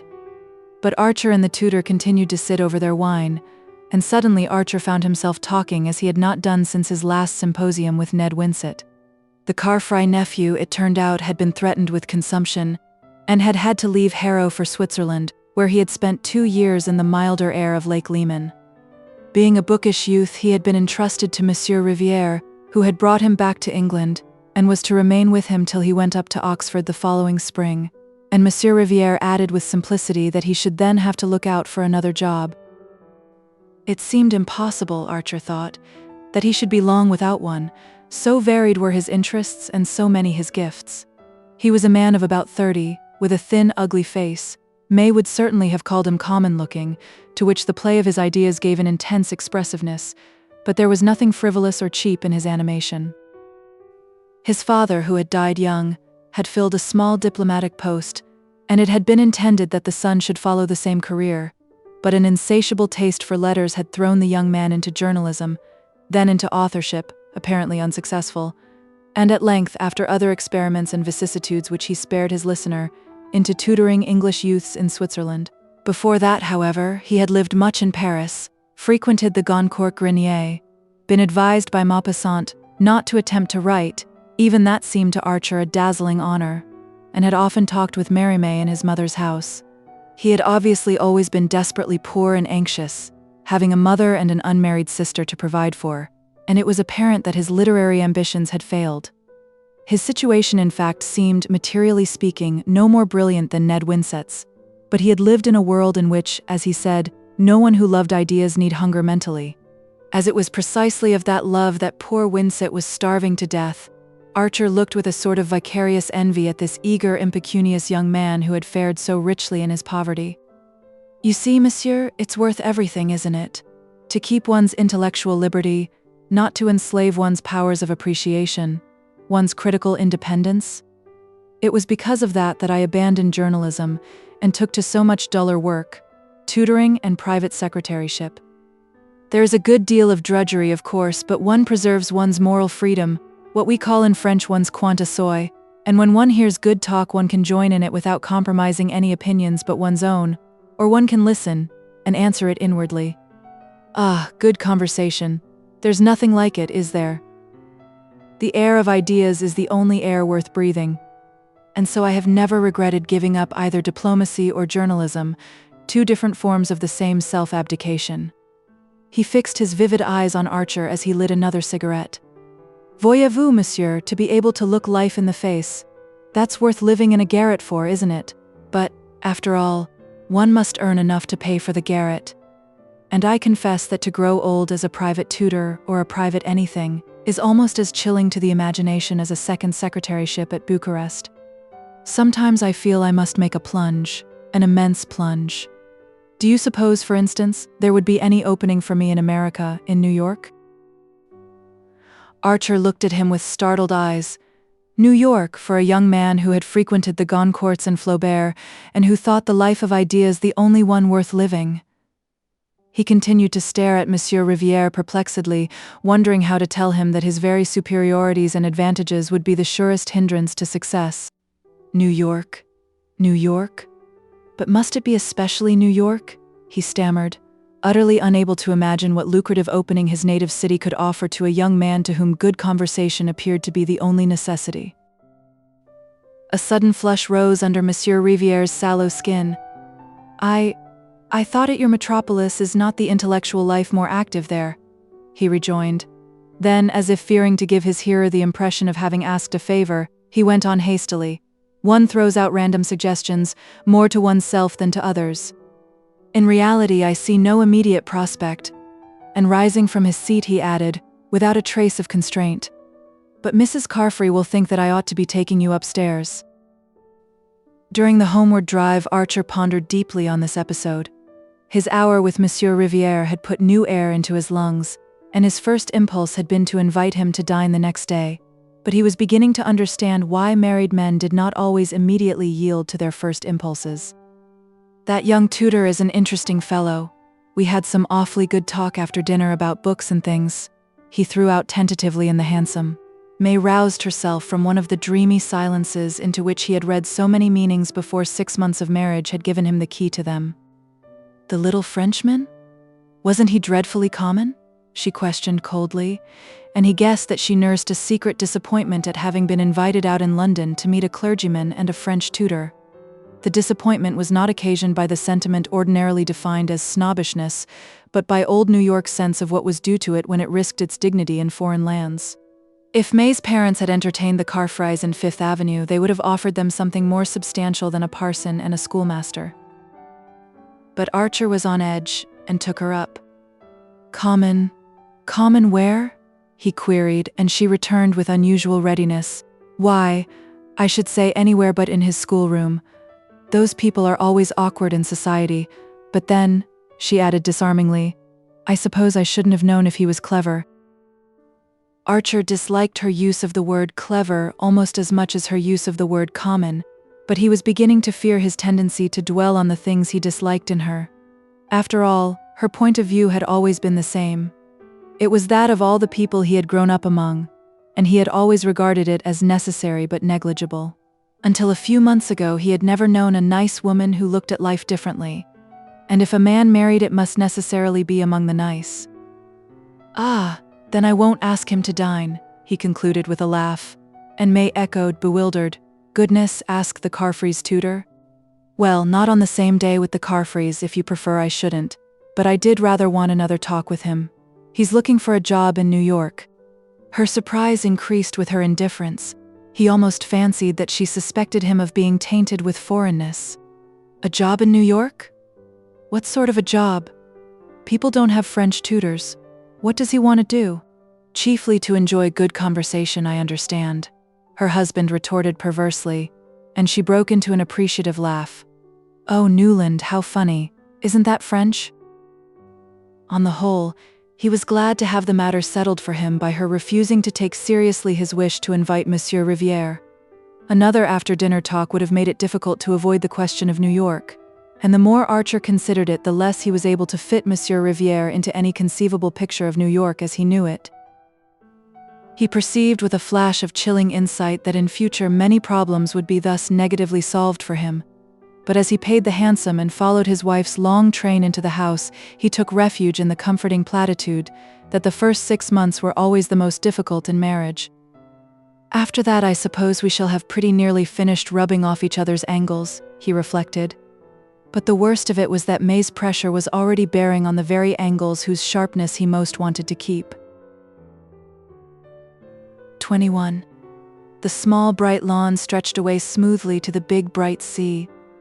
The turf was hemmed with an edge of scarlet geranium and coleus, and cast iron vases painted in chocolate color, standing at intervals along the winding path that led to the sea, looped their garlands of petunia and ivy geranium above the neatly raked gravel. Halfway between the edge of the cliff and the square wooden house, which was also chocolate-colored, but with the tin roof of the veranda striped in yellow and brown to represent an awning, 2 large targets had been placed against a background of shrubbery. On the other side of the lawn facing the targets was pitched a real tent, with benches and garden seats about it. A number of ladies in summer dresses and gentlemen in gray frock coats and tall hats stood on the lawn or sat upon the benches, and every now and then a slender girl in starched muslin would step from the tent, bow in hand, and speed her shaft at one of the targets, while the spectators interrupted their talk to watch the result. Newland Archer, standing on the veranda of the house, looked curiously down upon this scene. On each side of the shiny painted steps was a large blue china flower pot on a bright yellow china stand. A spiky green plant filled each pot, and below the veranda ran a wide border of blue hydrangeas edged with more red geraniums. Behind him, the French windows of the drawing rooms through which he had passed gave glimpses, between swaying lace curtains, of glassy parquet floors islanded with chintz poufs, dwarf armchairs, and velvet tables covered with trifles in silver. The Newport Archery Club always held its August meeting at the Beauforts. The sport, which had hitherto known no rival but croquet, was beginning to be discarded in favor of lawn tennis, but the latter game was still considered too rough and inelegant for social occasions, and as an opportunity to show off pretty dresses and graceful attitudes, the bow and arrow held their own. Archer looked down with wonder at the familiar spectacle. It surprised him that life should be going on in the old way when his own reactions to it had so completely changed. It was Newport that had first brought home to him the extent of the change. In New York, during the previous winter, after he and May had settled down in the new greenish-yellow house with the bow window and the Pompeian vestibule, he had dropped back with relief into the old routine of the office, and the renewal of this daily activity had served as a link with his former self. Then there had been the pleasurable excitement of choosing a showy gray stepper for May's brougham. The Wellens had given the carriage, and the abiding occupation and interest of arranging his new library, which, in spite of family doubts and disapprovals, had been carried out as he had dreamed, with a dark embossed paper, Eastlake bookcases, and sincere armchairs and tables. At the Century he had found Winsett again, and at the Knickerbocker the fashionable young men of his own set, and what with the hours dedicated to the law and those given to dining out or entertaining friends at home, with an occasional evening at the opera or the play, the life he was living had still seemed a fairly real and inevitable sort of business. But Newport represented the escape from duty into an atmosphere of unmitigated holiday-making. Archer had tried to persuade May to spend the summer on a remote island off the coast of Maine, called, appropriately enough, Mount Desert, where a few hardy Bostonians and Philadelphians were camping in native cottages, and whence came reports of enchanting scenery and a wild, almost trapper-like existence amid woods and waters. But the Wellens always went to Newport, where they owned one of the square boxes on the cliffs, and their son-in-law could adduce no good reason why he and May should not join them there.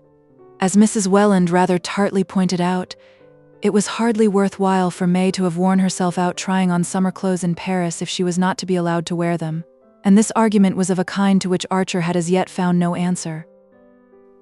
May herself could not understand his obscure reluctance to fall in with so reasonable and pleasant a way of spending the summer. She reminded him that he had always liked Newport in his bachelor days, and as this was indisputable, he could only profess that he was sure he was going to like it better than ever now that they were to be there together. But as he stood on the Beaufort veranda and looked out on the brightly peopled lawn, it came home to him with a shiver that he was not going to like it at all.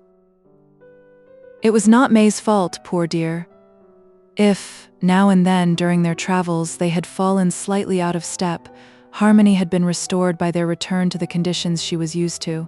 He had always foreseen that she would not disappoint him, and he had been right. He had married, as most young men did, because he had met a perfectly charming girl at the moment when a series of rather aimless sentimental adventures were ending in premature disgust, and she had represented peace, stability, comradeship, and the steadying sense of an unescapable duty. He could not say that he had been mistaken in his choice, for she had fulfilled all that he had expected. It was undoubtedly gratifying to be the husband of one of the handsomest and most popular young married women in New York, especially when she was also one of the sweetest-tempered and most reasonable of wives, and Archer had never been insensible to such advantages. As for the momentary madness which had fallen upon him on the eve of his marriage, he had trained himself to regard it as the last of his discarded experiments. The idea that he could ever, in his senses, have dreamed of marrying the Countess Olenska had become almost unthinkable, and she remained in his memory simply as the most plaintive and poignant of a line of ghosts. But all these abstractions and eliminations made of his mind a rather empty and echoing place, and he supposed that was one of the reasons why the busy, animated people on the Beaufort lawn shocked him, as if they had been children playing in a graveyard. He heard a murmur of skirts beside him, and the Marchioness Manson fluttered out of the drawing-room window. As usual, she was extraordinarily festooned and bedizened, with a limp leghorn hat anchored to her head by many windings of faded gauze and a little black velvet parasol on a carved ivory handle absurdly balanced over her much larger hat brim. "My dear Newland, I had no idea that you and May had arrived. You yourself came only yesterday, you say?" "Ah, business professional duties, I understand. Many husbands I know find it impossible to join their wives here except for the weekend."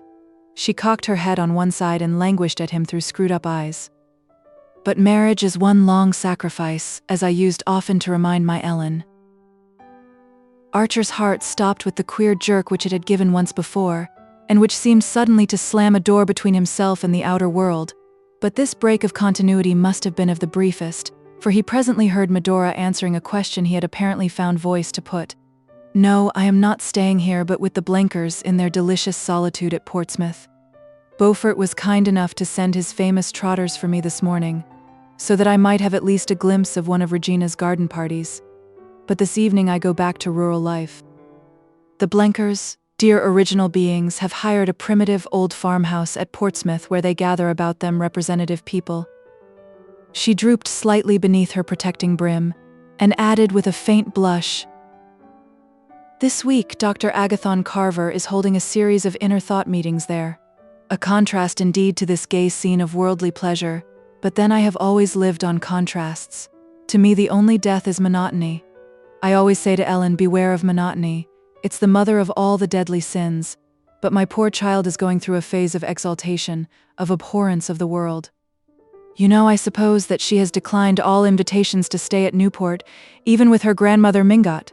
I could hardly persuade her to come with me to the Blenkers, if you will believe it. The life she leads is morbid, unnatural. Ah, if she had only listened to me when it was still possible, when the door was still open. But shall we go down and watch this absorbing match? I hear your May is one of the competitors." Strolling toward them from the tent, Beaufort advanced over the lawn, tall, heavy, too tightly buttoned into a London frock coat, with one of his own orchids in its buttonhole. Archer, who had not seen him for 2 or 3 months, was struck by the change in his appearance. In the hot summer light, his floridness seemed heavy and bloated, and but for his erect, square-shouldered walk he would have looked like an overfed and overdressed old man. There were all sorts of rumors afloat about Beaufort. In the spring he had gone off on a long cruise to the West Indies in his new steam yacht, and it was reported that, at various points where he had touched, a lady resembling Miss Fanny Ring had been seen in his company. The steam yacht, built in the Clyde, and fitted with tiled bathrooms and other unheard-of luxuries, was said to have cost him $500,000, and the pearl necklace which he had presented to his wife on his return was as magnificent as such expiatory offerings are apt to be. Beaufort's fortune was substantial enough to stand the strain, and yet the disquieting rumors persisted, not only in Fifth Avenue but in Wall Street. Some people said he had speculated unfortunately in railways, others that he was being bled by one of the most insatiable members of her profession, and to every report of threatened insolvency, Beaufort replied by a fresh extravagance: the building of a new row of orchid houses, the purchase of a new string of racehorses, or the addition of a new Meissonier or Cabanel to his picture gallery. He advanced toward the Marchioness and Newland with his usual half-sneering smile. "Hello, Medora. Did the trotters do their business? 40 minutes, eh? Well, that's not so bad considering your nerves had to be spared." He shook hands with Archer, and then, turning back with them, placed himself on Mrs. Manson's other side, and said in a low voice a few words which their companion did not catch. The Marchioness replied by one of her queer foreign jerks, and "Que voulez-vous?" which deepened Beaufort's frown, but he produced a good semblance of a congratulatory smile as he glanced at Archer to say, "You know May's going to carry off the first prize." "Ah, then it remains in the family," Medora rippled, and at that moment they reached the tent, and Mrs. Beaufort met them in a girlish cloud of mauve muslin and floating veils. May Welland was just coming out of the tent, in her white dress with a pale green ribbon about the waist and a wreath of ivy on her hat. She had the same Diana-like aloofness as when she had entered the Beaufort ballroom on the night of her engagement. In the interval not a thought seemed to have passed behind her eyes or a feeling through her heart, and though her husband knew that she had the capacity for both, he marveled afresh at the way in which experience dropped away from her. She had her bow and arrow in her hand, and placing herself on the chalk mark traced on the turf, she lifted the bow to her shoulder and took aim. The attitude was so full of a classic grace that a murmur of appreciation followed her appearance, and Archer felt the glow of proprietorship that so often cheated him into momentary well-being. Her rivals, Mrs. Reggie Chivers, the Merry Girls, and divers Rosie Thorleys, Dagonets, and Mingots, stood behind her in a lovely anxious group, brown heads and golden bent above the scores, and pale muslins and flower-wreathed hats mingled in a tender rainbow. All were young and pretty and bathed in summer bloom, but not one had the nymph-like ease of his wife, when with tense muscles and happy frown, she bent her soul upon some feat of strength. "Gad," Archer heard Lawrence Lefferts say, "not one of the lot holds the bow as she does," and Beaufort retorted, "Yes, but that's the only kind of target she'll ever hit." Archer felt irrationally angry. His host's contemptuous tribute to May's niceness was just what a husband should have wished to hear said of his wife. The fact that a coarse-minded man found her lacking in attraction was simply another proof of her quality, yet the words sent a faint shiver through his heart. What if niceness carried to that supreme degree were only a negation, the curtain dropped before an emptiness? As he looked at May, returning flushed and calm from her final bullseye, he had the feeling that he had never yet lifted that curtain. She took the congratulations of her rivals and of the rest of the company with the simplicity that was her crowning grace. No one could ever be jealous of her triumphs because she managed to give the feeling that she would have been just as serene if she had missed them. But when her eyes met her husband's, her face glowed with the pleasure she saw in his. Mrs. Welland's basketwork pony carriage was waiting for them, and they drove off among the dispersing carriages, May handling the reins and Archer sitting at her side. The afternoon sunlight still lingered upon the bright lawns and shrubberies, and up and down Bellevue Avenue rolled a double line of Victorias, dog carts, landaus, and vis-a-vis, carrying well-dressed ladies and gentlemen away from the Beaufort garden party or homeward from their daily afternoon turn along the Ocean Drive. "Shall we go to see Granny?" May suddenly proposed. "I should like to tell her myself that I've won the prize. There's lots of time before dinner." Archer acquiesced, and she turned the ponies down Narragansett Avenue, crossed Spring Street, and drove out toward the rocky moorland beyond. In this unfashionable region, Catherine the Great, always indifferent to precedent and thrifty of purse, had built herself in her youth a many-peaked and cross-beamed cottage ornée on a bit of cheap land overlooking the bay. Here, in a thicket of stunted oaks, her verandas spread themselves above the island-dotted waters. A winding drive led up between iron stags and blue glass balls embedded in mounds of geraniums to a front door of highly varnished walnut under a striped veranda roof, and behind it ran a narrow hall with a black and yellow star-patterned parquet floor, upon which opened 4 small square rooms with heavy flock papers under ceilings, on which an Italian house painter had lavished all the divinities of Olympus. One of these rooms had been turned into a bedroom by Mrs. Mingot, when the burden of flesh descended on her, and in the adjoining one she spent her days, enthroned in a large armchair between the open door and window, and perpetually waving a palm-leaf fan, which the prodigious projection of her bosom kept so far from the rest of her person that the air it set in motion stirred only the fringe of the antimacassars on the chair arms. Since she had been the means of hastening his marriage, old Catherine had shown to Archer the cordiality which a service rendered excites toward the person served. She was persuaded that irrepressible passion was the cause of his impatience, and being an ardent admirer of impulsiveness, when it did not lead to the spending of money, she always received him with a genial twinkle of complicity and a play of allusion to which May seemed fortunately impervious. She examined and appraised with much interest the diamond-tipped arrow which had been pinned on May's bosom at the conclusion of the match, remarking that in her day a filigree brooch would have been thought enough, but that there was no denying that Beaufort did things handsomely. "Quite an heirloom, in fact, my dear," the old lady chuckled. "You must leave it in fee to your eldest girl." She pinched May's white arm and watched the color flood her face. Well, what have I said to make you shake out the red flag? Ain't there going to be any daughters? Only boys, eh? Good gracious, look at her blushing again, all over her blushes. What, can't I say that either? Mercy me, when my children beg me to have all those gods and goddesses painted out overhead. I always say I'm too thankful to have somebody about me that nothing can shock. Archer burst into a laugh, and May echoed it, crimson to the eyes. "Well, now tell me all about the party, please, my dears, for I shall never get a straight word about it out of that silly Medora," the ancestress continued, and as May exclaimed, "Cousin Medora? But I thought she was going back to Portsmouth?" she answered placidly, "So she is, but she's got to come here first to pick up Ellen. Ah, you didn't know Ellen had come to spend the day with me? Such fol de rol, her not coming for the summer. But I gave up arguing with young people about 50 years ago. Ellen, she cried in her shrill old voice, trying to bend forward far enough to catch a glimpse of the lawn beyond the veranda. There was no answer, and Mrs. Mingott rapped impatiently with her stick on the shiny floor.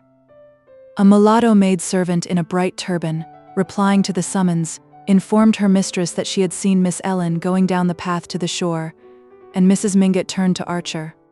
"Run down and fetch her, like a good grandson," "This pretty lady will describe the party to me," she said, and Archer stood up as if in a dream.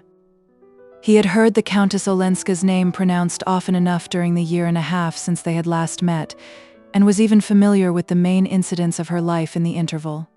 He knew that she had spent the previous summer at Newport, where she appeared to have gone a great deal into society, but that in the autumn she had suddenly sublet the perfect house, which Beaufort had been at such pains to find for her, and decided to establish herself in Washington. There, during the winter, he had heard of her, as one always heard of pretty women in Washington, as shining in the brilliant diplomatic society that was supposed to make up for the social shortcomings of the administration. He had listened to these accounts, and to various contradictory reports on her appearance, her conversation, her point of view and her choice of friends, with the detachment with which one listens to reminiscences of someone long since dead. Not till Medora suddenly spoke her name at the archery match had Ellen Olenska become a living presence to him again. The Marchioness's foolish lisp had called up a vision of the little firelit drawing room and the sound of the carriage wheels returning down the deserted street. He thought of a story he had read of some peasant children in Tuscany lighting a bunch of straw in a wayside cavern and revealing old silent images in their painted tomb. The way to the shore descended from the bank on which the house was perched to a walk above the water planted with weeping willows. Through their veil Archer caught the glint of the lime rock, with its whitewashed turret and the tiny house in which the heroic lighthouse keeper, Ida Lewis, was living her last venerable years. Beyond it lay the flat reaches and ugly government chimneys of Goat Island, the bay spreading northward in a shimmer of gold to Prudence Island with its low growth of oaks, and the shores of Conanicut faint in the sunset haze. From the Willow Walk projected a slight wooden pier ending in a sort of pagoda-like summer house, and in the pagoda a lady stood, leaning against the rail, her back to the shore. Archer stopped at the sight as if he had waked from sleep.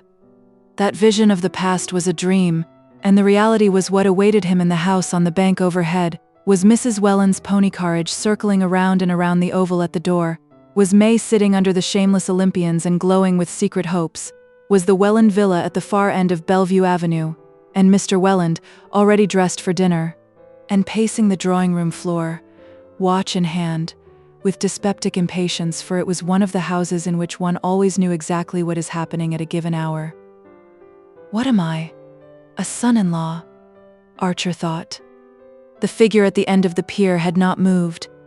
For a long moment the young man stood halfway down the bank, gazing at the bay furrowed with the coming and going of sailboats, yacht launches, fishing craft, and the trailing black coal barges hauled by noisy tugs. The lady in the summer house seemed to be held by the same sight. Beyond the gray bastions of Fort Adams, a long-drawn sunset was splintering up into 1,000 fires, and the radiance caught the sail of a catboat as it beat out through the channel between the lime rock and the shore. Archer, as he watched, remembered the scene in the Shawround, and Montague lifting Ada Diaz's ribbon to his lips without her knowing that he was in the room. She doesn't know. She hasn't guessed. Shouldn't I know if she came up behind me, I wonder? He mused, and suddenly he said to himself, if she doesn't turn before that sail crosses the lime rock light, I'll go back. The boat was gliding out on the receding tide. It slid before the lime rock, blotted out Ida Lewis's little house, and passed across the turret in which the light was hung. Archer waited till a wide space of water sparkled between the last reef of the island and the stern of the boat, but still the figure in the summer house did not move. He turned and walked up the hill. "I'm sorry you didn't find Ellen. I should have liked to see her again," May said as they drove home through the dusk. "But perhaps she wouldn't have cared. She seems so changed." "Changed?" echoed her husband in a colorless voice, his eyes fixed on the pony's twitching ears. "So indifferent to her friends, I mean, giving up New York and her house, and spending her time with such queer people. Fancy how hideously uncomfortable she must be at the Blinkers. She says she does it to keep Cousin Medora out of mischief, to prevent her marrying dreadful people. But I sometimes think we've always bored her." Archer made no answer, and she continued, with a tinge of hardness that he had never before noticed in her frank, fresh voice. "After all, I wonder if she wouldn't be happier with her husband." He burst into a laugh. "Sancta simplicitas," he exclaimed, and as she turned a puzzled frown on him, he added, "I don't think I ever heard you say a cruel thing before." Cruel? Well, watching the contortions of the damned is supposed to be a favorite sport of the angels, but I believe even they don't think people happier in hell. It's a pity she ever married abroad then, said May, in the placid tone with which her mother met Mr. Welland's vagaries, and Archer felt himself gently relegated to the category of unreasonable husbands. They drove down Bellevue Avenue and turned in between the chamfered wooden gateposts surmounted by cast-iron lamps, which marked the approach to the Welland villa. Lights were already shining through its windows, and Archer, as the carriage stopped, caught a glimpse of his father-in-law exactly as he had pictured him, pacing the drawing room, watch in hand and wearing the pained expression that he had long since found to be much more efficacious than anger. The young man, as he followed his wife into the hall, was conscious of a curious reversal of mood. There was something about the luxury of the Welland house and the density of the Welland atmosphere, so charged with minute observances and exactions, that always stole into his system like a narcotic. The heavy carpets, the watchful servants, the perpetually reminding tick of disciplined clocks, the perpetually renewed stack of cards and invitations on the hall table, the whole chain of tyrannical trifles binding one hour to the next, and each member of the household to all the others, made any less systematized and affluent existence seem unreal and precarious. But now it was the Welland house, and the life he was expected to lead in it, that had become unreal and irrelevant, and the brief scene on the shore, when he had stood irresolute, halfway down the bank, was as close to him as the blood in his veins. All night he lay awake in the big chintz bedroom at May's side, watching the moonlight slant along the carpet, and thinking of Ellen Olenska driving home across the gleaming beaches behind Beaufort's trotters. 22. A party for the Blenkers? The Blenkers? Mr. Welland laid down his knife and fork and looked anxiously and incredulously across the luncheon table at his wife, who, adjusting her gold eyeglasses, read aloud, in the tone of high comedy. Professor and Mrs. Emerson Sillerton request the pleasure of Mr. and Mrs. Welland's company at the meeting of the Wednesday Afternoon Club on August 25th at 3 o'clock punctually, to meet Mrs. and the Mrs. Blenker. Red Gables, Catherine Street, RSVP. Good gracious. Mr. Welland gasped as if a second reading had been necessary to bring the monstrous absurdity of the thing home to him. Poor Amy Sillerton. You never can tell what her husband will do next. Mrs. Welland sighed. I suppose he's just discovered the Blenkers.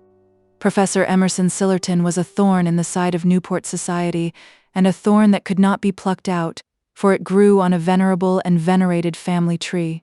He was, as people said, a man who had had every advantage. His father was Sillerton Jackson's uncle, his mother a Pennilow of Boston. On each side there was wealth and position, and mutual suitability. Nothing, as Mrs. Welland had often remarked, nothing on earth obliged Emerson Sillerton to be an archaeologist, or indeed a professor of any sort, or to live in Newport in winter, or do any of the other revolutionary things that he did. But at least, if he was going to break with tradition and flout society in the face, he need not have married poor Amy Dagonet, who had a right to expect something different, and money enough to keep her own carriage. No one in the Mingott set could understand why Amy Sillerton had submitted so tamely to the eccentricities of a husband who filled the house with long-haired men and short-haired women, and, when he traveled, took her to explore tombs in Yucatan instead of going to Paris or Italy. But there they were, set in their ways and apparently unaware that they were different from other people, and when they gave one of their dreary annual garden parties, every family on the cliffs, because of the Sillerton-Pennilow Dagonet connection, had to draw lots and send an unwilling representative. It's a wonder, Mrs. Welland remarked, that they didn't choose the cup race day. Do you remember 2 years ago they're giving a party for a black man on the day of Julia Mingott's thé dansant? Luckily this time there's nothing else going on that I know of, for, of course, some of us will have to go. Mr. Welland sighed nervously. Some of us, my dear, more than one? 3 o'clock is such a very awkward hour. I have to be here at 3:30 to take my drops. It's really no use trying to follow Bencombe's new treatment if I don't do it systematically, and if I join you later, of course I shall miss my drive. At the thought he laid down his knife and fork again, and a flush of anxiety rose to his finely wrinkled cheek. There's no reason why you should go at all, my dear, his wife answered with a cheerfulness that had become automatic. I have some cards to leave at the other end of Bellevue Avenue, and I'll drop in at about 3:30 and stay long enough to make poor Amy feel that she hasn't been slighted." She glanced hesitatingly at her daughter. "And if Newland's afternoon is provided for, perhaps May can drive you out with the ponies and try their new russet harness." It was a principle in the Welland family that people's days and hours should be what Mrs. Welland called provided for. The melancholy possibility of having to kill time, especially for those who did not care for whist or solitaire, was a vision that haunted her as the specter of the unemployed haunts the philanthropist. Another of her principles was that parents should never, at least visibly, interfere with the plans of their married children, and the difficulty of adjusting this respect for May's independence with the exigency of Mr. Welland's claims could be overcome only by the exercise of an ingenuity which left not a second of Mrs. Welland's own time unprovided for. "Of course I'll drive with Papa. I'm sure Newland will find something to do," May said, in a tone that gently reminded her husband of his lack of response. It was a cause of constant distress to Mrs. Welland that her son-in-law showed so little foresight in planning his days.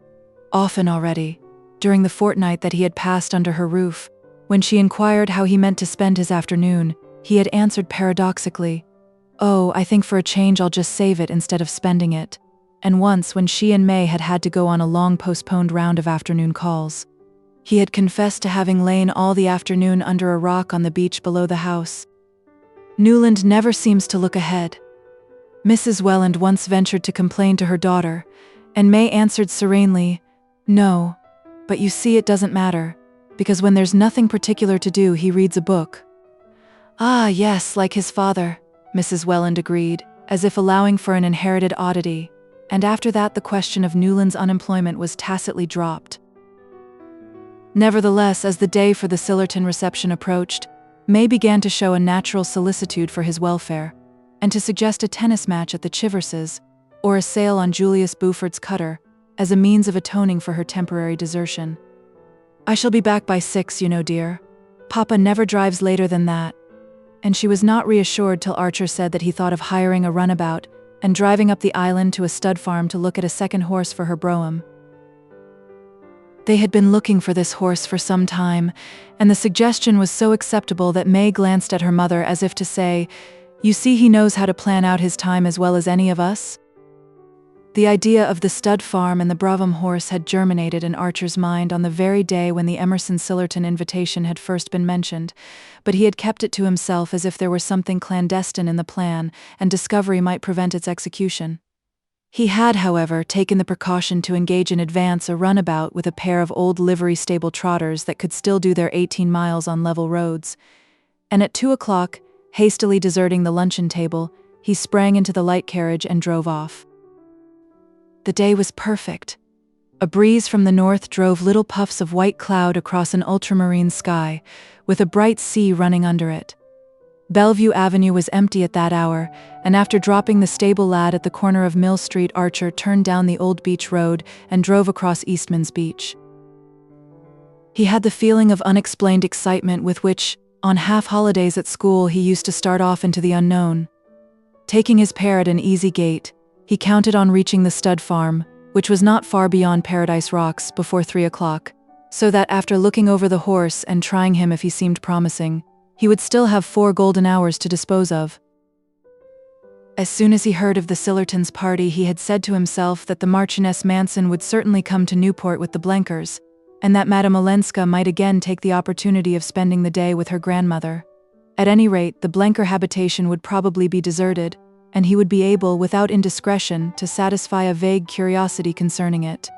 He was not sure that he wanted to see the Countess Olenska again, but ever since he had looked at her from the path above the bay, he had wanted, irrationally and indescribably, to see the place she was living in, and to follow the movements of her imagined figure as he had watched the real one in the summer house. The longing was with him day and night, an incessant, undefinable craving, like the sudden whim of a sick man for food or drink once tasted and long since forgotten. He could not see beyond the craving, or picture what it might lead to, for he was not conscious of any wish to speak to Madame Olenska or to hear her voice. He simply felt that if he could carry away the vision of the spot of earth she walked on, and the way the sky and sea enclosed it, the rest of the world might seem less empty. When he reached the stud farm, a glance showed him that the horse was not what he wanted. Nevertheless, he took a turn behind it in order to prove to himself that he was not in a hurry. But at 3 o'clock he shook out the reins over the trotters and turned into the byroads leading to Portsmouth. The wind had dropped, and a faint haze on the horizon showed that a fog was waiting to steal up the Saconet on the turn of the tide, but all about him fields and woods were steeped in golden light. He drove past gray-shingled farmhouses and orchards, past hayfields and groves of oak, past villages with white steeples rising sharply into the fading sky, and at last, after stopping to ask the way of some men at work in a field, he turned down a lane between high banks of goldenrod and brambles. At the end of the lane was the blue glimmer of the river. To the left, standing in front of a clump of oaks and maples, he saw a long tumble-down house with white paint peeling from its clapboards. On the roadside facing the gateway stood one of the open sheds in which the New Englander shelters his farming implements and visitors hitch their teams. Archer, jumping down, led his pair into the shed, and after tying them to a post turned toward the house. The patch of lawn before it had relapsed into a hayfield, but to the left an overgrown box garden full of dahlias and rusty rose bushes encircled a ghostly summer house of trellis work that had once been white, surmounted by a wooden cupid who had lost his bow and arrow but continued to take ineffectual aim. Archer leaned for a while against the gate. No one was in sight, and not a sound came from the open windows of the house. A grizzled Newfoundland dozing before the door seemed as ineffectual a guardian as the arrowless cupid. It was strange to think that this place of silence and decay was the home of the turbulent Blenkers, yet Archer was sure that he was not mistaken. For a long time he stood there, content to take in the scene and gradually falling under its drowsy spell, but at length he roused himself to the sense of the passing time. Should he look his fill and then drive away? He stood irresolute, wishing suddenly to see the inside of the house, so that he might picture the room that Madame Olenska sat in. There was nothing to prevent his walking up to the door and ringing the bell. If, as he supposed, she was away with the rest of the party, he could easily give his name and ask permission to go into the sitting room to write a message. But instead, he crossed the lawn and turned toward the box garden. As he entered it, he caught sight of something bright-colored in the summer house, and presently made it out to be a pink parasol. The parasol drew him like a magnet. He was sure it was hers. He went into the summer house and, sitting down on the rickety seat, picked up the silken thing and looked at its carved handle, which was made of some rare wood that gave out an aromatic scent. Archer lifted the handle to his lips. He heard a rustle of skirts against the box and sat motionless, leaning on the parasol handle with clasped hands, and letting the rustle come nearer without lifting his eyes. He had always known that this must happen. "Oh, Mr. Archer!" exclaimed a loud young voice, and looking up he saw before him the youngest and largest of the Blenker girls, blonde and blowsy in bedraggled muslin. A red blotch on one of her cheeks seemed to show that it had recently been pressed against a pillow, and her half-awakened eyes stared at him hospitably but confusedly. "Gracious, where did you drop from? I must have been sound asleep in the hammock. Everybody else has gone to Newport. Did you ring?" she incoherently inquired. Archer's confusion was greater than hers. No, that is, I was just going to. I had to come up the island to see about a horse, and I drove over on a chance of finding Mrs. Blenker and your visitors, but the house seemed empty, so I sat down to wait." Miss Blenker, shaking off the fumes of sleep, looked at him with increasing interest. "The house is empty. Mother's not here, or the Marchioness, or anybody but me." Her glance became faintly reproachful. "Didn't you know that Professor and Mrs. Sillerton are giving a garden party for Mother and all of us this afternoon? It was too unlucky that I couldn't go, but I've had a sore throat, and Mother was afraid of the drive home this evening. Did you ever know anything so disappointing? Of course," she added gaily, "I shouldn't have minded half as much if I'd known you were coming." Symptoms of a lumbering coquetry became visible in her, and Archer found the strength to break in. "But Madame Olenska, has she gone to Newport too?" Miss Blenker looked at him with surprise. "Madame Olenska? Didn't you know she'd been called away?" "Called away? Oh, my best parasol. I lent it to that goose of a Katie because it matched her ribbons, and the careless thing must have dropped it here. We Blenkers are all like that, real bohemians, Recovering the sunshade with a powerful hand, she unfurled it and suspended its rosy dome above her head. "Yes, Ellen was called away yesterday. She lets us call her Ellen, you know. A telegram came from Boston. She said she might be gone for 2 days. I do love the way she does her hair, don't you?" Miss Blenker rambled on. Archer continued to stare through her as though she had been transparent. All he saw was the trumpery parasol that arched its pinkness above her giggling head. After a moment he ventured, "You don't happen to know why Madame Olenska went to Boston? I hope it was not on account of bad news?" Miss Blenker took this with a cheerful incredulity. "Oh, I don't believe so. She didn't tell us what was in the telegram. I think she didn't want the Marchioness to know. She's so romantic looking, isn't she? Doesn't she remind you of Mrs. Scott Siddons when she reads Lady Geraldine's Courtship? Did you never hear her?" Archer was dealing hurriedly with crowding thoughts. His whole future seemed suddenly to be unrolled before him, and passing down its endless emptiness he saw the dwindling figure of a man to whom nothing was ever to happen. He glanced about him at the unpruned garden, the tumble-down house, and the oak grove under which the dusk was gathering. It had seemed so exactly the place in which he ought to have found Madame Olenska, and she was far away, and even the pink sunshade was not hers. He frowned and hesitated. "You don't know, I suppose. I shall be in Boston tomorrow. If I could manage to see her." He felt that Miss Blenker was losing interest in him, though her smile persisted. "Oh, of course. How lovely of you. She's staying at the Parker house. It must be horrible there in this weather." After that, Archer was but intermittently aware of the remarks they exchanged. He could only remember stoutly resisting her entreaty that he should await the returning family and have high tea with them before he drove home. At length, with his hostess still at his side, he passed out of range of the wooden Cupid, unfastened his horses, and drove off. At the turn of the lane he saw Miss Blenker standing at the gate and waving the pink parasol. 23. The next morning, when Archer got out of the Fall River train, he emerged upon a steaming midsummer Boston.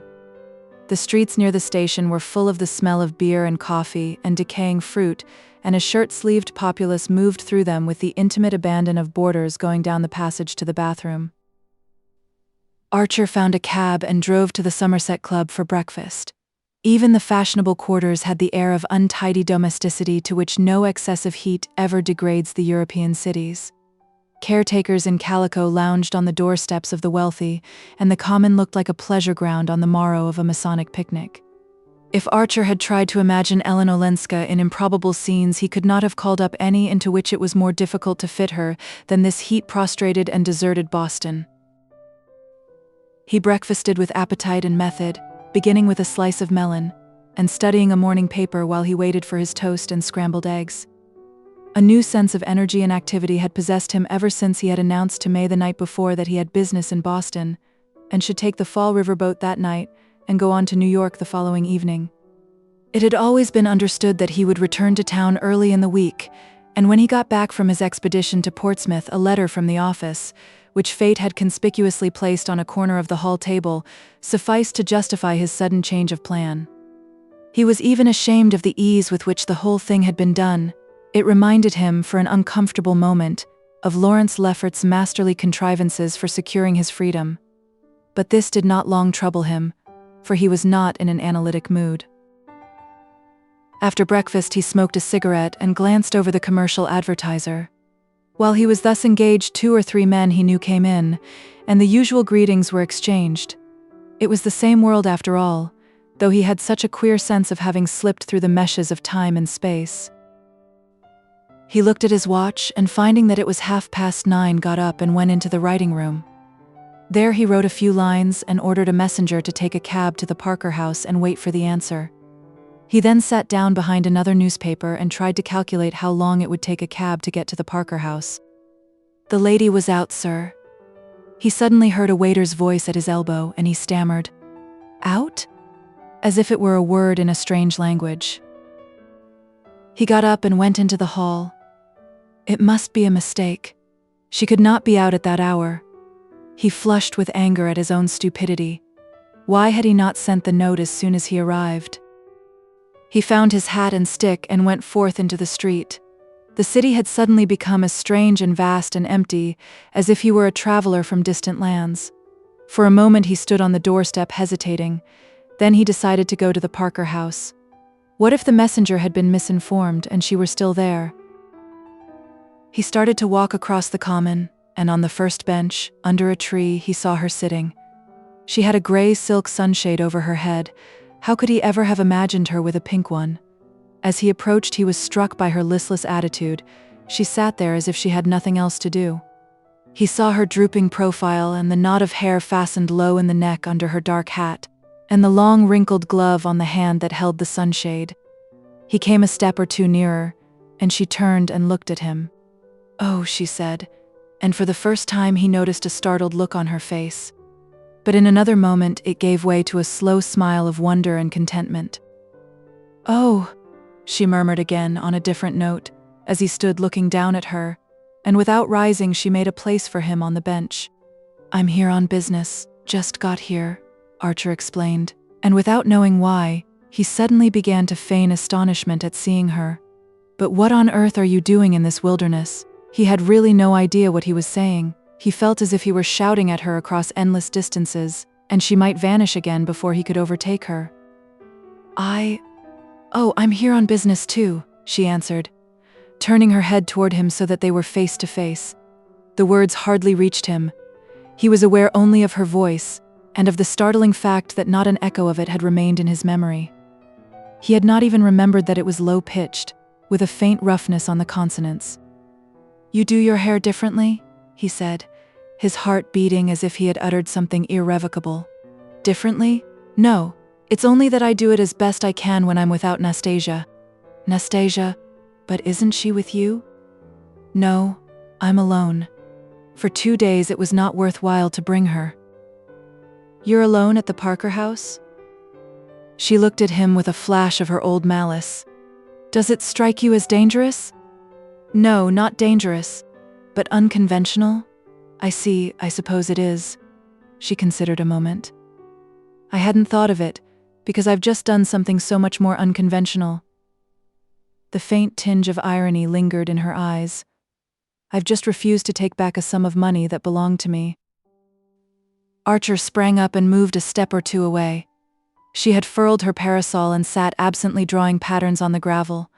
Presently he came back and stood before her. "Someone has come here to meet you?" "Yes." "With this offer?" She nodded. "And you refused because of the conditions?" "I refused," she said after a moment. He sat down by her again. "What were the conditions?" "Oh, they were not onerous, just to sit at the head of his table now and then." There was another interval of silence. Archer's heart had slammed itself shut in the queer way it had, and he sat vainly groping for a word. "He wants you back at any price?" "Well, a considerable price. At least the sum is considerable for me." He paused again, beating about the question he felt he must put. "It was to meet him here that you came?" She stared and then burst into a laugh. "Meet him? My husband? Here? At this season he's always at Cowes or Baden." "He sent someone?" "Yes." "With a letter?" She shook her head. "No, just a message. He never writes. I don't think I've had more than one letter from him." The allusion brought the color to her cheek, and it reflected itself in Archer's vivid blush. Why does he never write? Why should he? What does one have secretaries for? The young man's blush deepened. She had pronounced the word as if it had no more significance than any other in her vocabulary. For a moment it was on the tip of his tongue to ask, did he send his secretary then? But the remembrance of Count Olenski's only letter to his wife was too present to him. He paused again, and then took another plunge. "And the person?" "The emissary?" "The emissary," Madame Olenska rejoined, still smiling. "Might, for all I care, have left already, but he has insisted on waiting till this evening in case on the chance." "And you came out here to think the chance over?" "I came out to get a breath of air. The hotel's too stifling. I'm taking the afternoon train back to Portsmouth." They sat silent, not looking at each other, but straight ahead at the people passing along the path. Finally, she turned her eyes again to his face and said, "You're not changed." He felt like answering, "I was, till I saw you again." But instead he stood up abruptly and glanced about him at the untidy, sweltering park. "This is horrible. Why shouldn't we go out a little on the bay? There's a breeze and it will be cooler. We might take the steamboat down to Point Arley." She glanced up at him hesitatingly and he went on. "On a Monday morning there won't be anybody on the boat. My train doesn't leave till evening. I'm going back to New York." "Why shouldn't we?" he insisted, looking down at her, and suddenly he broke out. "Haven't we done all we could?" "Oh," she murmured again. She stood up and reopened her sunshade, glancing about her as if to take counsel of the scene and assure herself of the impossibility of remaining in it. Then her eyes returned to his face. "You mustn't say things like that to me," she said. "I'll say anything you like, or nothing. I won't open my mouth unless you tell me to. What harm can it do to anybody? All I want is to listen to you," he stammered. She drew out a little gold-faced watch on an enameled chain. "Oh, don't calculate," he broke out. "Give me the day. I want to get you away from that man. At what time was he coming?" Her color rose again. "At 11. "Then you must come at once. You needn't be afraid if I don't come. Nor you either if you do. I swear I only want to hear about you, to know what you've been doing. It's 100 years since we've met.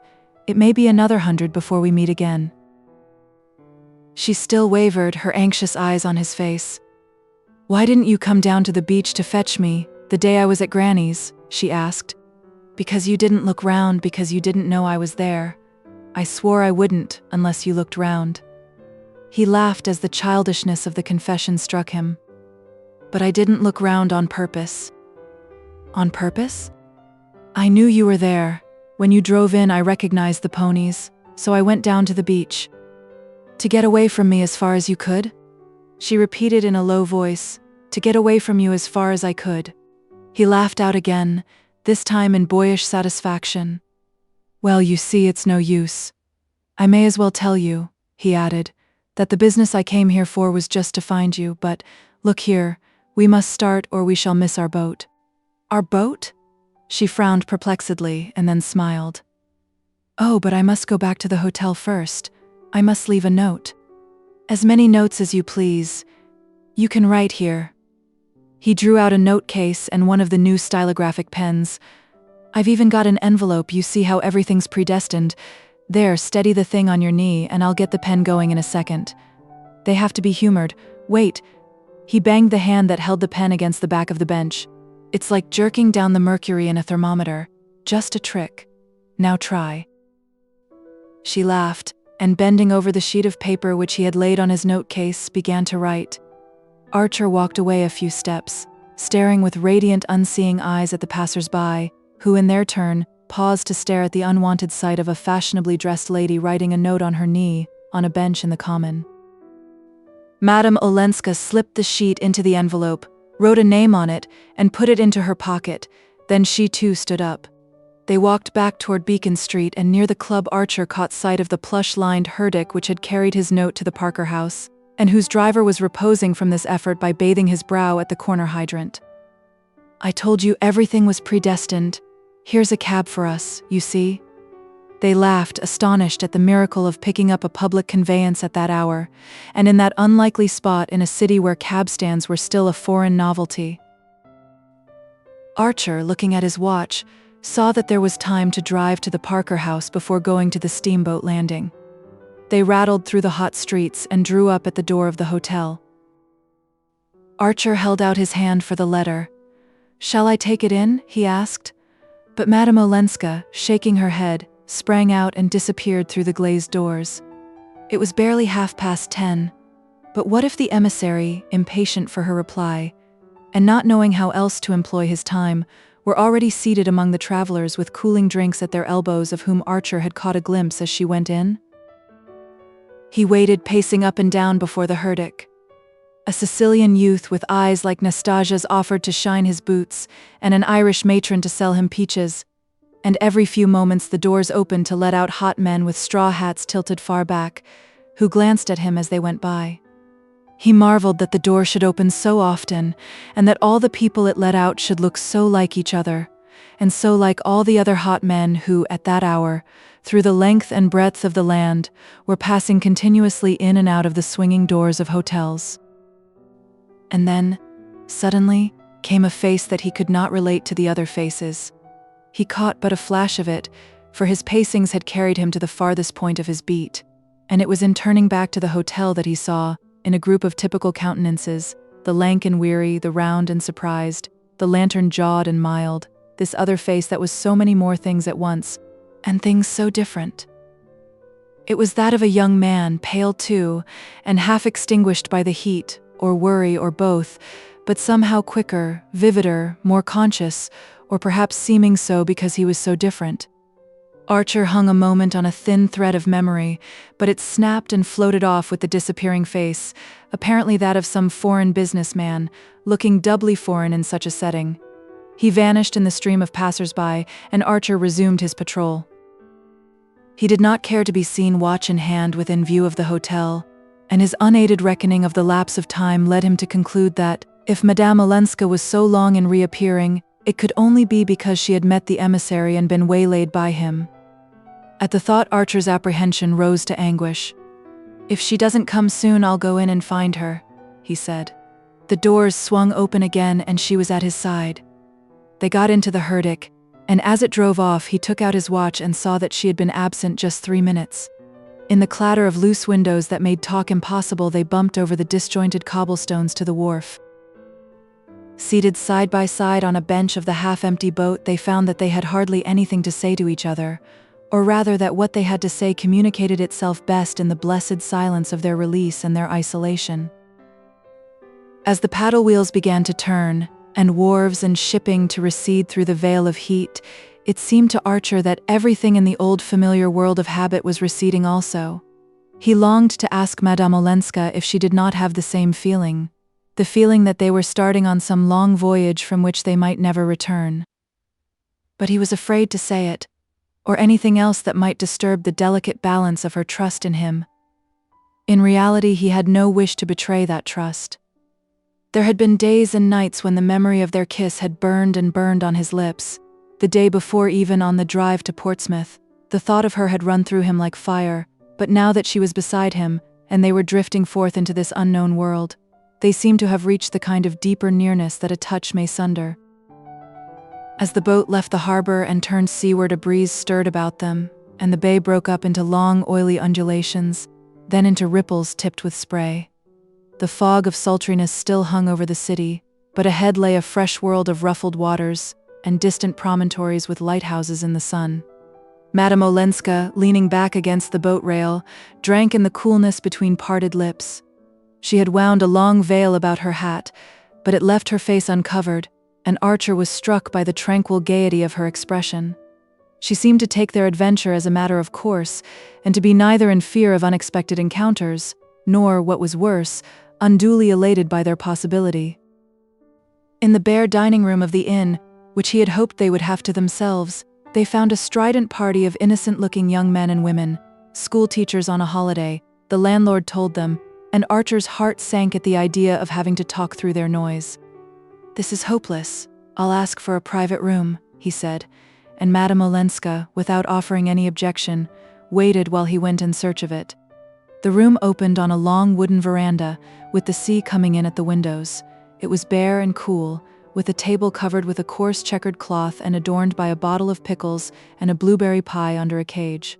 No more guileless-looking cabinet particulier ever offered its shelter to a clandestine couple. Archer fancied he saw the sense of its reassurance in the faintly amused smile with which Madame Olenska sat down opposite to him. A woman who had run away from her husband and reputedly with another man was likely to have mastered the art of taking things for granted, but something in the quality of her composure took the edge from his irony. By being so quiet, so unsurprised and so simple, she had managed to brush away the conventions and make him feel that to seek to be alone was the natural thing for two old friends who had so much to say to each other. 24. They lunched slowly and meditatively, with mute intervals between rushes of talk, for, the spell once broken, they had much to say, and yet moments when saying became the mere accompaniment to long duologues of silence. Archer kept the talk from his own affairs, not with conscious intention but because he did not want to miss a word of her history, and leaning on the table, her chin resting on her clasped hands, she talked to him of the year and a half since they had met. She had grown tired of what people called society. New York was kind. It was almost oppressively hospitable. She should never forget the way in which it had welcomed her back.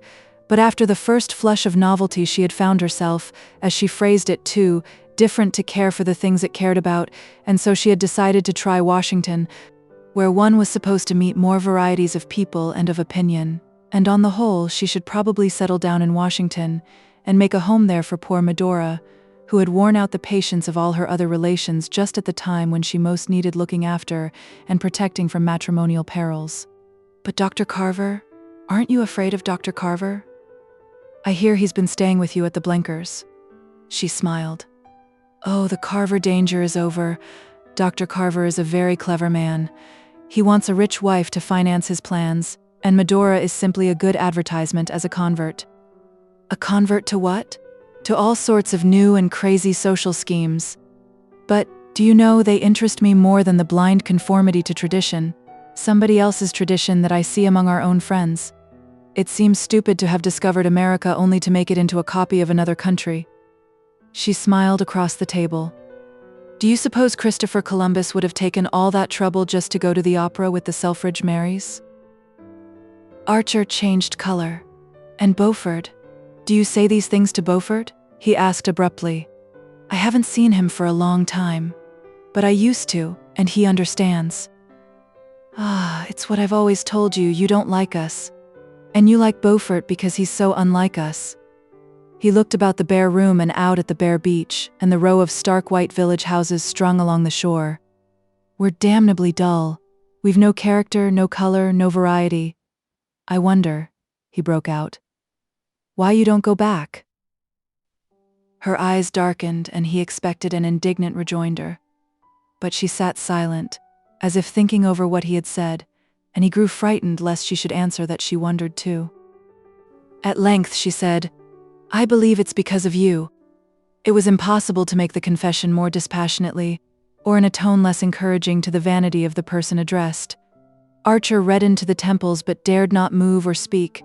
It was as if her words had been some rare butterfly that the least motion might drive off on startled wings, but that might gather a flock about it if it were left undisturbed. At least, she continued, it was you who made me understand that under the dullness there are things so fine and sensitive and delicate that even those I most cared for in my other life look cheap in comparison. I don't know how to explain myself. She drew together her troubled brows. But it seems as if I'd never before understood with how much that is hard and shabby and base the most exquisite pleasures may be paid.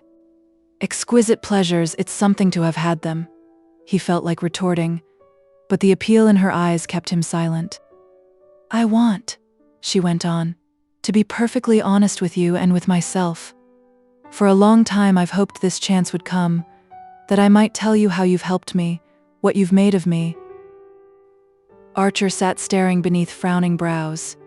He interrupted her with a laugh. And what do you make out that you've made of me? She paled a little. Of you? Yes, for I am of your making much more than you ever were of mine. I'm the man who married one woman because another one told him to. Her paleness turned to a fugitive flush. I thought you promised you were not to say such things today. Ah, how like a woman. None of you will ever see a bad business through. She lowered her voice. Is it a bad business for May? He stood in the window, drumming against the raised sash, and feeling in every fiber the wistful tenderness with which she had spoken her cousin's name. For that's the thing we've always got to think of, haven't we, by your own showing? She insisted. My own showing? He echoed, his blank eyes still on the sea. Or if not, she continued, pursuing her own thought with a painful application, if it's not worthwhile to have given up, to have missed things, so that others may be saved from disillusionment and misery, then everything I came home for, everything that made my other life seem by contrast so bare and so poor, because no one there took account of them, all these things are a sham or a dream. He turned around without moving from his place. "And in that case, there's no reason on earth why you shouldn't go back?" he concluded for her. Her eyes were clinging to him desperately. "Oh, is there no reason?" "Not if you staked your all on the success of my marriage." "My marriage," he said savagely, "isn't going to be a sight to keep you here." She made no answer, and he went on, "What's the use? You gave me my first glimpse of a real life, and at the same moment you ask me to go on with a sham one. It's beyond human enduring, that's all." "Oh, don't say that, when I'm enduring it," she burst out, her eyes filling.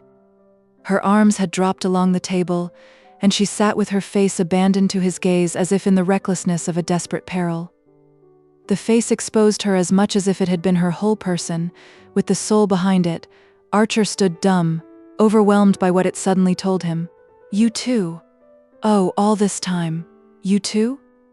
For answer, she let the tears on her lids overflow and run slowly downward. Half the width of the room was still between them, and neither made any show of moving. Archer was conscious of a curious indifference to her bodily presence. He would hardly have been aware of it if one of the hands she had flung out on the table had not drawn his gaze, as on the occasion when, in the little 23rd Street house, he had kept his eye on it in order not to look at her face. Now his imagination spun about the hand as about the edge of a vortex, but still he made no effort to draw nearer.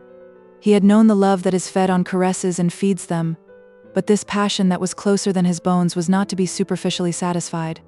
His one terror was to do anything which might efface the sound and impression of her words, his one thought that he should never again feel quite alone.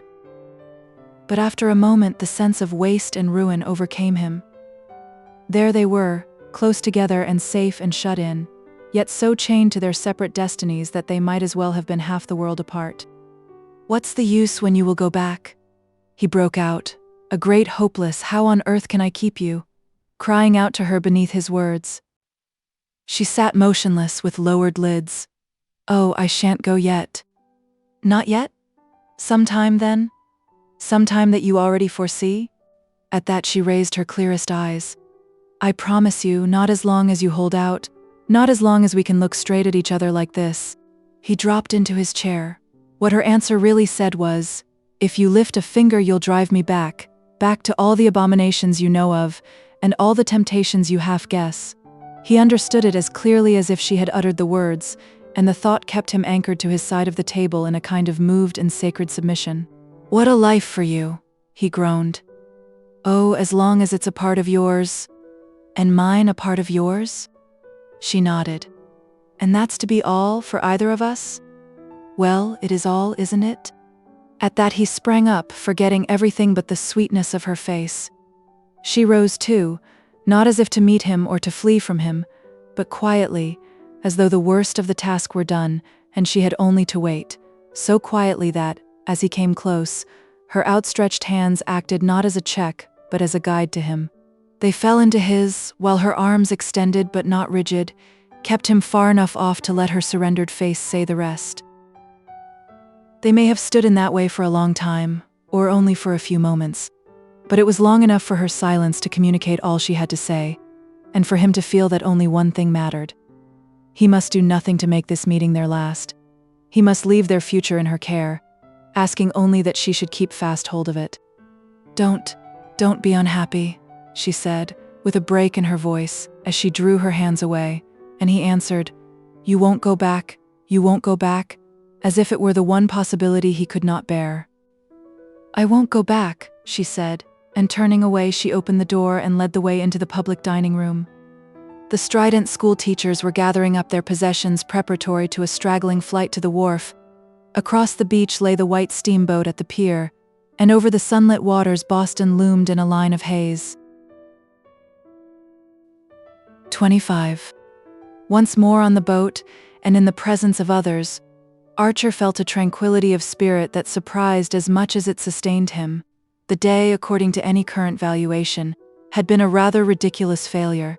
He had not so much as touched Madame Olenska's hand with his lips, or extracted one word from her that gave promise of farther opportunities. Nevertheless, for a man sick with unsatisfied love, and parting for an indefinite period from the object of his passion, he felt himself almost humiliatingly calm and comforted. It was the perfect balance she had held between their loyalty to others and their honesty to themselves that had so stirred and yet tranquilized him, a balance not artfully calculated, as her tears and her faltering showed, but resulting naturally from her unabashed sincerity. It filled him with a tender awe. Now the danger was over, and made him thank the fates that no personal vanity, no sense of playing a part before sophisticated witnesses, had tempted him to tempt her. Even after they had clasped hands for goodbye at the Fall River station, and he had turned away alone, the conviction remained with him of having saved out of their meeting much more than he had sacrificed. He wandered back to the club, and went and sat alone in the deserted library, turning and turning over in his thoughts every separate second of their hours together. It was clear to him, and it grew more clear under closer scrutiny, that if she should finally decide on returning to Europe, returning to her husband, it would not be because her old life tempted her, even on the new terms offered. No, she would go only if she felt herself becoming a temptation to Archer, a temptation to fall away from the standard they had both set up. Her choice would be to stay near him as long as he did not ask her to come nearer, and it depended on himself to keep her just there, safe but secluded. In the train, these thoughts were still with him. They enclosed him in a kind of golden haze, through which the faces about him looked remote and indistinct. He had a feeling that if he spoke to his fellow travelers, they would not understand what he was saying. In this state of abstraction, he found himself, the following morning, waking to the reality of a stifling September day in New York. The heat-withered faces in the long train streamed past him, and he continued to stare at them through the same golden blur. But suddenly, as he left the station, one of the faces detached itself, came closer and forced itself upon his consciousness. It was, as he instantly recalled, the face of the young man he had seen the day before passing out of the Parker house, and had noted as not conforming to type, as not having an American hotel face. The same thing struck him now, and again he became aware of a dim stir of former associations. The young man stood looking about him with the dazed air of the foreigner flung upon the harsh mercies of American travel. Then he advanced toward Archer, lifted his hat and said in English, "Surely, monsieur, we met in London?" "Ah, to be sure, in London." Archer grasped his hand with curiosity and sympathy. "So you did get here, after all?" he exclaimed, casting a wondering eye on the astute and haggard little countenance of young Carfry's French tutor. "Oh, I got here, yes." Monsieur Riviere smiled with drawn lips. "But not for long. I return the day after tomorrow." He stood grasping his light valise in one neatly gloved hand, and gazing anxiously, perplexedly, almost appealingly into Archer's face. "I wonder, monsieur, since I've had the good luck to run across you, if I might." "I was just going to suggest it. Come to luncheon, won't you? Downtown, I mean. If you'll look me up in my office, I'll take you to a very decent restaurant in that quarter." Monsieur Riviere was visibly touched and surprised. "You're too kind, but I was only going to ask if you would tell me how to reach some sort of conveyance. There are no porters, and no one here seems to listen." "I know, our American stations must surprise you. When you ask for a porter, they give you chewing gum.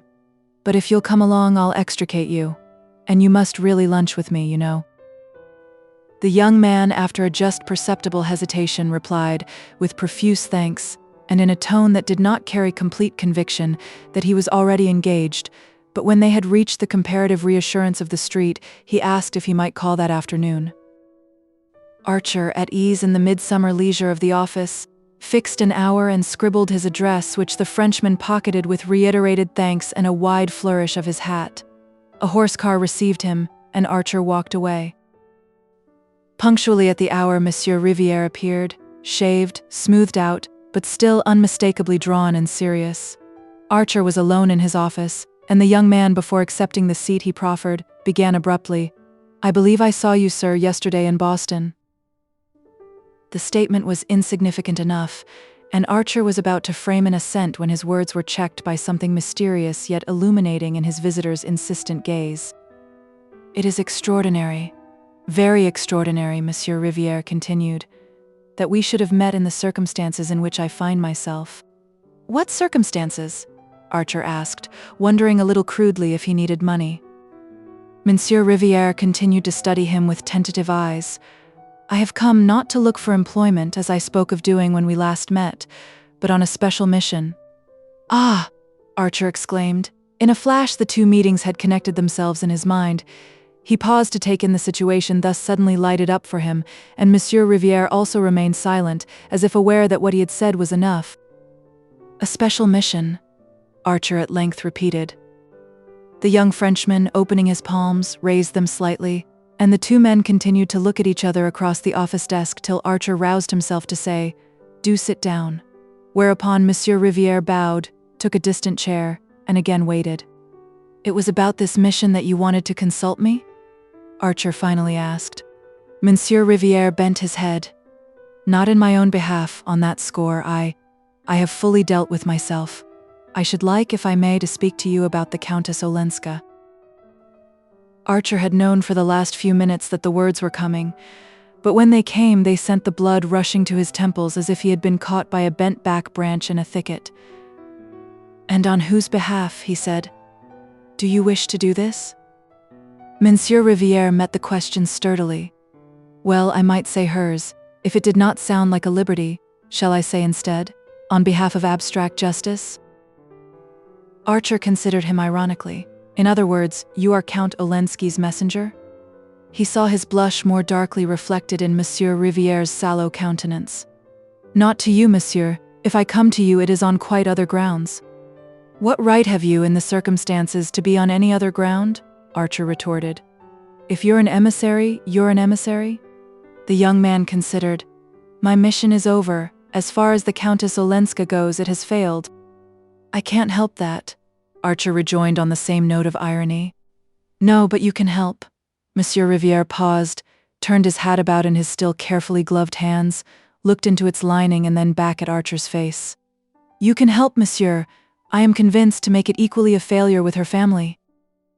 Archer pushed back his chair and stood up. "Well, and by God I will," he exclaimed. He stood with his hands in his pockets, staring down wrathfully at the little Frenchman, whose face, though he too had risen, was still an inch or two below the line of Archer's eyes. Monsieur Rivière paled to his normal hue, paler than that his complexion could hardly turn. "Why the devil," Archer explosively continued, "should you have thought, since I suppose you're appealing to me on the ground of my relationship to Madame Olenska, that I should take a view contrary to the rest of her family?"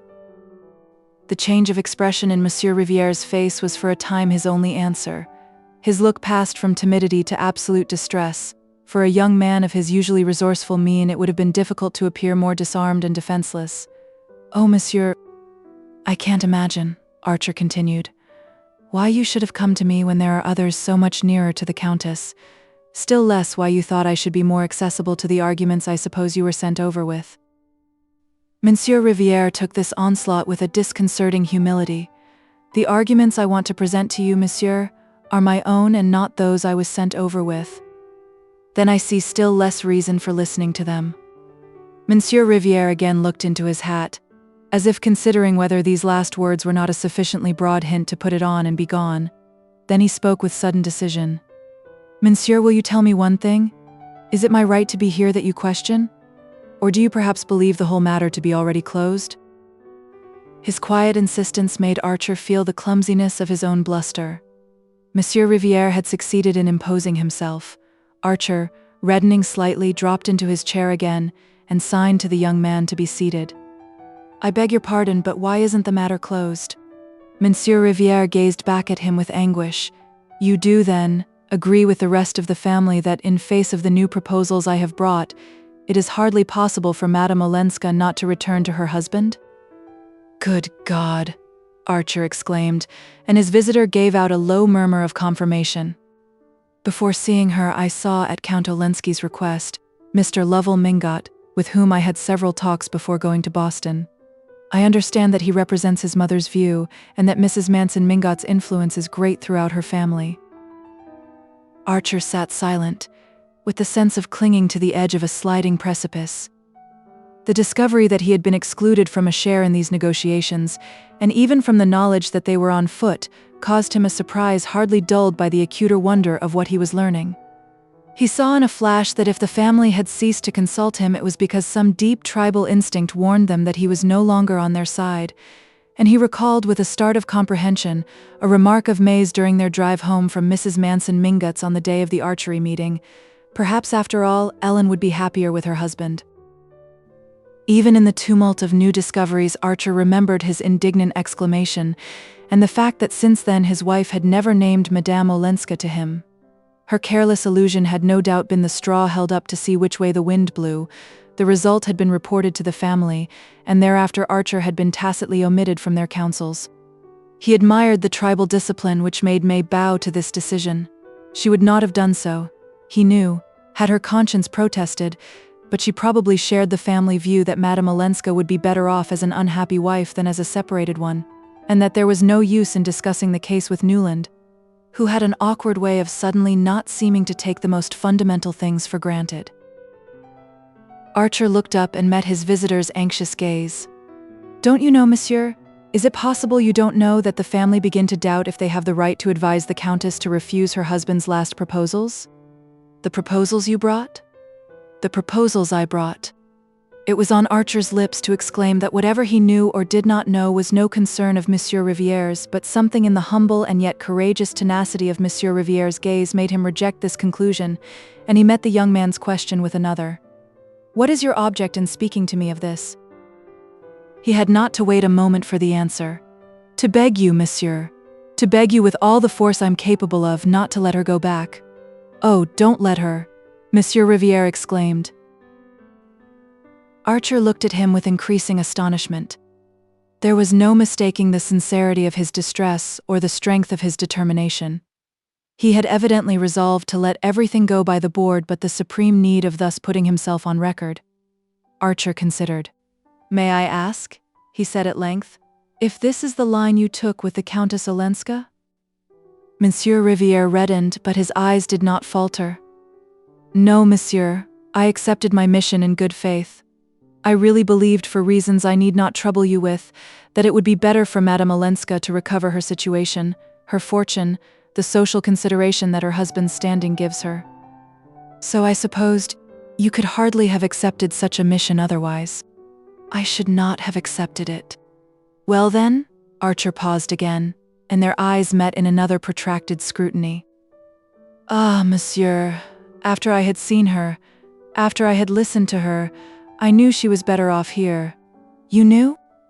"Monsieur, I discharged my mission faithfully. I put the Count's arguments, I stated his offers, without adding any comment of my own. The Countess was good enough to listen patiently. She carried her goodness so far as to see me twice. She considered impartially all I had come to say. And it was in the course of these two talks that I changed my mind, that I came to see things differently." "May I ask what led to this change?" "Simply seeing the change in her," Monsieur Riviere replied. "The change in her? Then you knew her before?" The young man's color again rose. "I used to see her in her husband's house. I have known Count Olenski for many years. You can imagine that he would not have sent a stranger on such a mission." Archer's gaze, wandering away to the blank walls of the office, rested on a hanging calendar surmounted by the rugged features of the President of the United States. That such a conversation should be going on anywhere within the millions of square miles subject to his rule seemed as strange as anything that the imagination could invent. The change? What sort of a change? "Ah, monsieur, if I could tell you—" Monsieur Riviere paused. "Tenez, the discovery, I suppose, of what I'd never thought of before, that she's an American. And that if you're an American of her kind, of your kind, things that are accepted in certain other societies, or at least put up with as part of a general convenient give and take, become unthinkable, simply unthinkable. If Madame Olenska's relations understood what these things were, their opposition to her returning would no doubt be as unconditional as her own, but they seem to regard her husband's wish to have her back as proof of an irresistible longing for domestic life." Monsieur Riviere paused and then added, "Whereas it's far from being as simple as that." Archer looked back to the President of the United States, and then down at his desk and at the papers scattered on it. For a second or two he could not trust himself to speak. During this interval he heard Monsieur Riviere's chair pushed back, and was aware that the young man had risen. When he glanced up again he saw that his visitor was as moved as himself. "Thank you," Archer said simply. There's nothing to thank me for, monsieur. It is I, rather. Monsieur Riviere broke off, as if speech for him too were difficult. I should like, though, he continued in a firmer voice, to add one thing. You asked me if I was in Count Olenski's employ. I am at this moment. I returned to him a few months ago, for reasons of private necessity such as may happen to anyone who has persons, ill and older persons, dependent on him.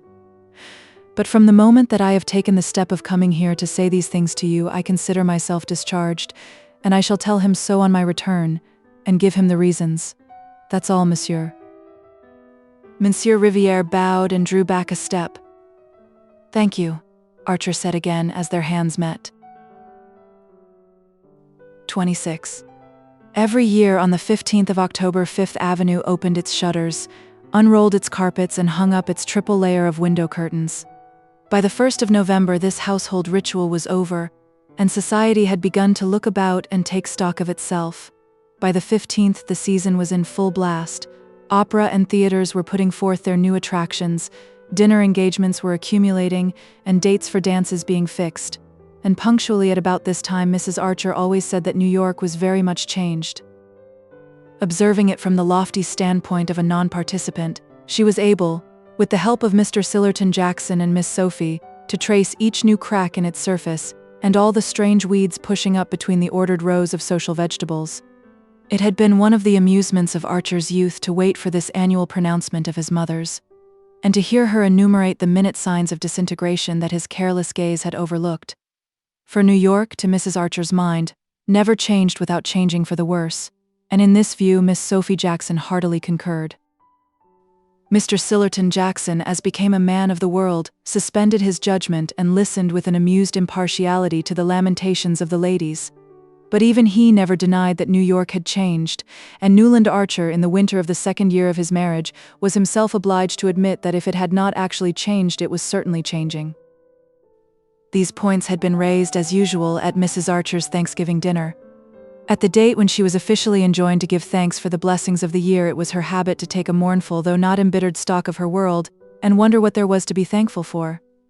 At any rate, not the state of society. Society, if it could be said to exist, was rather a spectacle on which to call down biblical imprecations, and in fact, everyone knew what the Reverend Dr. Ashmore meant when he chose a text from Jeremiah, chapter 2, verse 25, for his Thanksgiving sermon. Dr. Ashmore, the new rector of St. Matthew's, had been chosen because he was very advanced. His sermons were considered bold in thought and novel in language. When he fulminated against fashionable society, he always spoke of its trend, and to Mrs. Archer, it was terrifying and yet fascinating to feel herself part of a community that was trending. There's no doubt that Dr. Ashmore is right. There is a marked trend, she said, as if it were something visible and measurable, like a crack in a house. It was odd, though, to preach about it on Thanksgiving, Miss Jackson opined, and her hostess dryly rejoined, "Oh, he means us to give thanks for what's left." Archer had been wont to smile at these annual vaticinations of his mother's, but this year even he was obliged to acknowledge, as he listened to an enumeration of the changes, that the trend was visible. "The extravagance in dress," Miss Jackson began. "Sillerton took me to the first night of the opera, and I can only tell you that Jane Mary's dress was the only one I recognized from last year, and even that had had the front panel changed, yet I know she got it out from Worth only 2 years ago, because my seamstress always goes in to make over her Paris dresses before she wears them." "Ah, Jane Mary is one of us," said Mrs. Archer, sighing, as if it were not such an enviable thing to be in an age when ladies were beginning to flaunt abroad their Paris dresses as soon as they were out of the custom house, instead of letting them mellow under lock and key, in the manner of Mrs. Archer's contemporaries. "Yes, she's one of the few." "In my youth," Miss Jackson rejoined, "it was considered vulgar to dress in the newest fashions. And Amy Sillerton has always told me that in Boston the rule was to put away one's Paris dresses for 2 years. Old Mrs. Baxter Pennilow, who did everything handsomely, used to import 12 a year, 2 velvet, 2 satin, 2 silk, and the other 6 of poplin and the finest cashmere. It was a standing order. And as she was ill for 2 years before she died, they found 48 Worth dresses that had never been taken out of tissue paper. And when the girls left off their mourning, they were able to wear the first lot at the symphony concerts without looking in advance of the fashion." "Ah, well, Boston is more conservative than New York. But I always think it's a safe rule for a lady to lay aside her French dresses for one season, Mrs. Archer conceded. It was Beaufort who started the new fashion by making his wife clap her new clothes on her back as soon as they arrived. I must say at times it takes all Regina's distinction not to look like… Miss Jackson glanced around the table, caught Janie's bulging gaze, and took refuge in an unintelligible murmur. Like her rivals, said Mr. Sillerton Jackson, with the air of producing an epigram. Oh, the ladies murmured, and Mrs. Archer added, partly to distract her daughter's attention from forbidden topics. Poor Regina. Her Thanksgiving hasn't been a very cheerful one, I'm afraid. Have you heard the rumors about Beaufort's speculations, Sillerton? Mr. Jackson nodded carelessly. Everyone had heard the rumors in question, and he scorned to confirm a tale that was already common property. A gloomy silence fell upon the party. No one really liked Beaufort, and it was not wholly unpleasant to think the worst of his private life, but the idea of his having brought financial dishonor on his wife's family was too shocking to be enjoyed even by his enemies. Archer's New York tolerated hypocrisy in private relations, but in business matters it exacted a limpid and impeccable honesty. It was a long time since any well-known banker had failed discreditably, but everyone remembered the social extinction visited on the heads of the firm when the last event of the kind had happened. It would be the same with the Beauforts, in spite of his power and her popularity. Not all the leagued strength of the Dallas connection would save poor Regina if there were any truth in the reports of her husband's unlawful speculations. The talk took refuge in less ominous topics, but everything they touched on seemed to confirm Mrs. Archer's sense of an accelerated trend. Of course, Newland, I know you let dear May go to Mrs. Struthers's Sunday evenings, she began, and May interposed gaily. Oh, you know, everybody goes to Mrs. Struthers's now, and she was invited to Granny's last reception. It was thus, Archer reflected, that New York managed its transitions, conspiring to ignore them till they were well over, and then, in all good faith, imagining that they had taken place in a preceding age. There was always a traitor in the citadel, and after he, or generally she, had surrendered the keys, what was the use of pretending that it was impregnable? Once people had tasted of Mrs. Struthers's easy Sunday hospitality, they were not likely to sit at home remembering that her champagne was transmuted shoe polish. I know, dear, I know, Mrs. Archer sighed. Such things have to be, I suppose, as long as amusement is what people go out for, but I've never quite forgiven your cousin Madame Olenska for being the first person to countenance Mrs. Struthers. A sudden blush rose to young Mrs. Archer's face. It surprised her husband as much as the other guests about the table. Oh, Ellen, she murmured, much in the same accusing and yet deprecating tone in which her parents might have said, Oh, the Blenkers. It was the note which the family had taken to sounding on the mention of the Countess Olenska's name, since she had surprised and inconvenienced them by remaining obdurate to her husband's advances. But on May's lips it gave food for thought, and Archer looked at her with the sense of strangeness that sometimes came over him when she was most in the tone of her environment. His mother, with less than her usual sensitiveness to atmosphere, still insisted, I've always thought that people like the Countess Olenska, who have lived in aristocratic societies, ought to help us to keep up our social distinctions, instead of ignoring them. May's blush remained permanently vivid.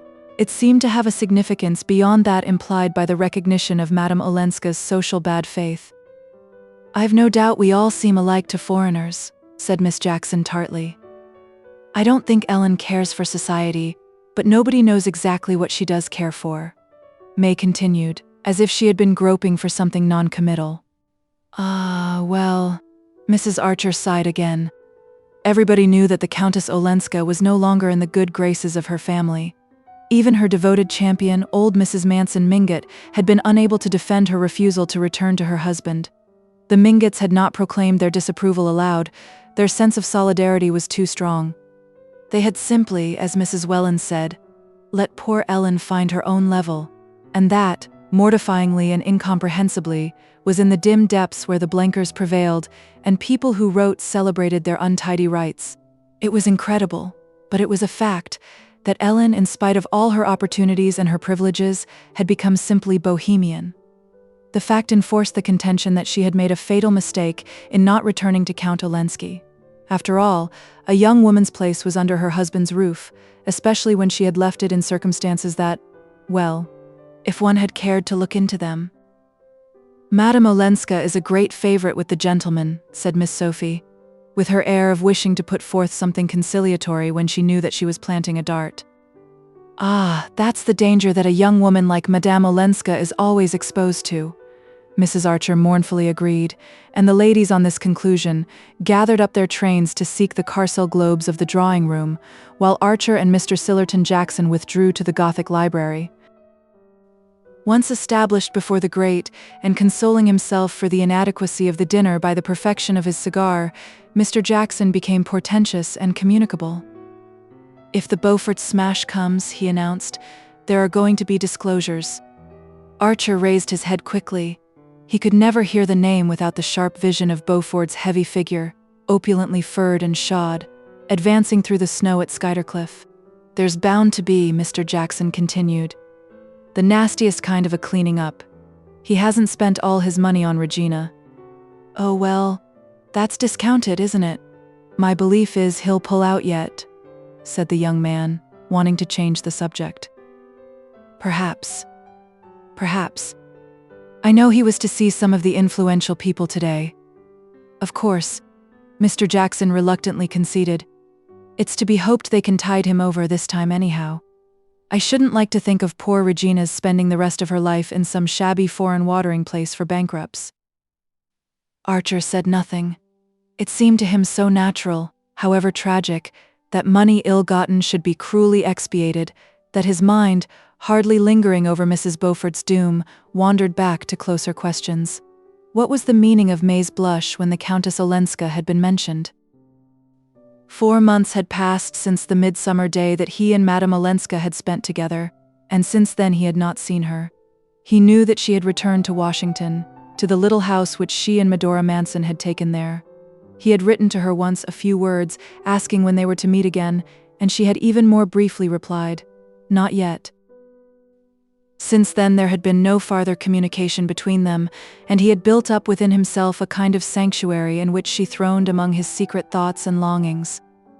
Little by little it became the scene of his real life, of his only rational activities. Thither he brought the books he read, the ideas and feelings which nourished him, his judgments and his visions. Outside it, in the scene of his actual life, he moved with a growing sense of unreality and insufficiency, blundering against familiar prejudices and traditional points of view as an absent-minded man goes on bumping into the furniture of his own room. Absent. That was what he was.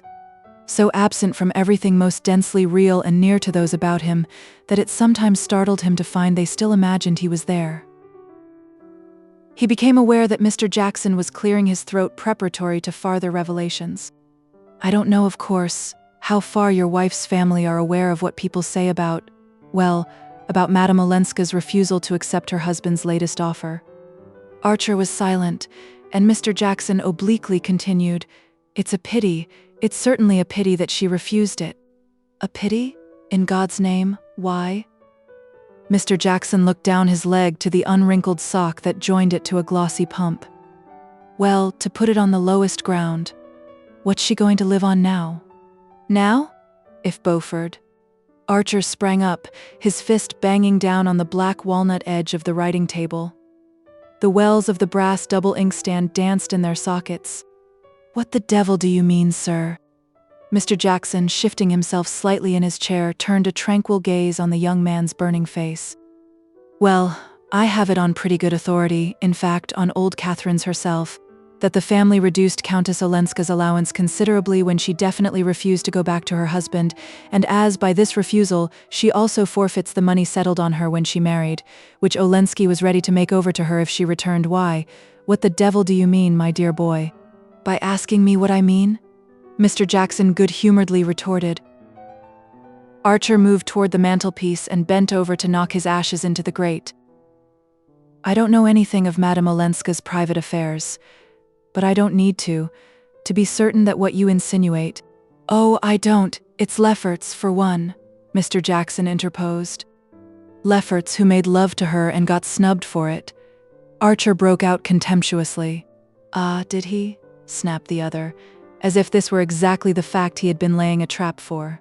He still sat sideways from the fire, so that his hard old gaze held Archer's face as if in a spring of steel. Well, well, it's a pity she didn't go back before Beaufort's cropper, he repeated. If she goes now, and if he fails, it will only confirm the general impression, which isn't by any means peculiar to Lefferts, by the way. Oh, she won't go back now. Less than ever. Archer had no sooner said it than he had once more the feeling that it was exactly what Mr. Jackson had been waiting for. The old gentleman considered him attentively. That's your opinion, eh? Well, no doubt you know, but everybody will tell you that the few pennies Medora Manson has left are all in Beaufort's hands, and how the two women are to keep their heads above water unless he does, I can't imagine. Of course, Madame Olenska may still soften old Catherine, who's been the most inexorably opposed to her staying, and old Catherine could make her any allowance she chooses. But we all know that she hates parting with good money, and the rest of the family have no particular interest in keeping Madame Olenska here. Archer was burning with unavailing wrath. He was exactly in the state when a man is sure to do something stupid, knowing all the while that he is doing it. He saw that Mr. Jackson had been instantly struck by the fact that Madame Olenska's differences with her grandmother and her other relations were not known to him, and that the old gentleman had drawn his own conclusions as to the reasons for Archer's exclusion from the family councils. This fact warned Archer to go warily, but the insinuations about Beaufort made him reckless. He was mindful, however, if not of his own danger, at least of the fact that Mr. Jackson was under his mother's roof, and consequently his guest. Old New York scrupulously observed the etiquette of hospitality, and no discussion with a guest was ever allowed to degenerate into a disagreement. "Shall we go up and join my mother?" he suggested curtly, as Mr. Jackson's last cone of ashes dropped into the brass ashtray at his elbow. On the drive homeward, May remained oddly silent. Through the darkness, he still felt her enveloped in her menacing blush. What its menace meant he could not guess, but he was sufficiently warned by the fact that Madame Olenska's name had evoked it. They went upstairs and he turned into the library. She usually followed him, but he heard her passing down the passage to her bedroom. "May," he called out impatiently, and she came back, with a slight glance of surprise at his tone. "This lamp is smoking again. I should think the servants might see that it's kept properly trimmed," he grumbled nervously. "I'm so sorry, it shan't happen again," she answered, in the firm, bright tone she had learned from her mother, and it exasperated Archer to feel that she was already beginning to humor him like a younger Mr. Welland. She bent over to lower the wick, and as the light struck up on her white shoulders and the clear curves of her face, he thought, "How young she is. For what endless years this life will have to go on." He felt, with a kind of horror, his own strong youth and the bounding blood in his veins. "Look here," he said suddenly. "I may have to go to Washington for a few days, soon, next week perhaps." Her hand remained on the key of the lamp as she turned to him slowly. The heat from its flame had brought back a glow to her face, but it paled as she looked up. "On business?" she asked, in a tone which implied that there could be no other conceivable reason, and that she had put the question automatically, as if merely to finish his own sentence. "On business, naturally. There's a patent case coming up before the Supreme Court." He gave the name of the inventor and went on furnishing details with all Lawrence Lefferts' practiced glibness, while she listened attentively, saying at intervals, "Yes, I see." "The change will do you good," she said simply, when he had finished. "And you must be sure to go and see Ellen," she added, looking him straight in the eyes with her cloudless smile, and speaking in the tone she might have employed in urging him not to neglect some irksome family duty. It was the only word that passed between them on the subject, but in the code in which they had both been trained it meant, "Of course you understand that I know all that people have been saying about Ellen, and heartily sympathize with my family in their effort to get her to return to her husband. I also know that for some reason you have not chosen to tell me, you have advised her against this course, which all the older men of the family, as well as our grandmother, agree in approving, and that it is owing to your encouragement that Ellen defies us all and exposes herself to the kind of criticism of which Mr. Sillerton Jackson probably gave you this evening. The hint that has made you so irritable, hints have indeed not been wanting, but since you appear unwilling to take them from others, I offer you this one myself, in the only form in which well-bred people of our kind can communicate unpleasant things to each other. by letting you understand that I know you mean to see Ellen when you are in Washington, and are perhaps going there expressly for that purpose, and that, since you are sure to see her, I wish you to do so with my full and explicit approval, and to take the opportunity of letting her know what the course of conduct you have encouraged her in is likely to lead to." Her hand was still on the key of the lamp when the last word of this mute message reached him. She turned the wick down, lifted off the globe, and breathed on the sulky flame. "They smell less if one blows them out," she explained, with her bright housekeeping air. On the threshold she turned and paused for his kiss. 27. Wall Street the next day had more reassuring reports of Beaufort's situation. They were not definite, but they were hopeful. It was generally understood that he could call on powerful influences in case of emergency, and that he had done so with success. And that evening, when Mrs. Beaufort appeared at the opera wearing her old smile and a new emerald necklace, society drew a breath of relief. New York was inexorable in its condemnation of business irregularities. So far, there had been no exception to its tacit rule that those who broke the law of probity must pay, and everyone was aware that even Beaufort and Beaufort's wife would be offered up unflinchingly to this principle. But to be obliged to offer them up would be not only painful but inconvenient. The disappearance of the Beauforts would leave a considerable void in their compact little circle, and those who were too ignorant or too careless to shudder at the moral catastrophe bewailed in advance the loss of the best ballroom in New York. Archer had definitely made up his mind to go to Washington. He was waiting only for the opening of the lawsuit of which he had spoken to May, so that its date might coincide with that of his visit, but on the following Tuesday he learned from Mr. Letterblair that the case might be postponed for several weeks. Nevertheless, he went home that afternoon determined in any event to leave the next evening. The chances were that May, who knew nothing of his professional life and had never shown any interest in it, would not learn of the postponement, should it take place, nor remember the names of the litigants if they were mentioned before her. And at any rate, he could no longer put off seeing Madame Olenska. There were too many things that he must say to her. On the Wednesday morning, when he reached his office, Mr. Letterblair met him with a troubled face. Beaufort, after all, had not managed to tide over, but by setting afloat the rumor that he had done so he had reassured his depositors, and heavy payments had poured into the bank till the previous evening, when disturbing reports again began to predominate. In consequence, a run on the bank had begun, and its doors were likely to close before the day was over. The ugliest things were being said of Beaufort's dastardly maneuver, and his failure promised to be one of the most discreditable in the history of Wall Street. The extent of the calamity left Mr. Letterblair white and incapacitated. "I've seen bad things in my time, but nothing as bad as this. Everybody we know will be hit, one way or another. And what will be done about Mrs. Beaufort? What can be done about her? I pity Mrs. Manson Mingott as much as anybody. Coming at her age, there's no knowing what effect this affair may have on her. She always believed in Beaufort, she made a friend of him.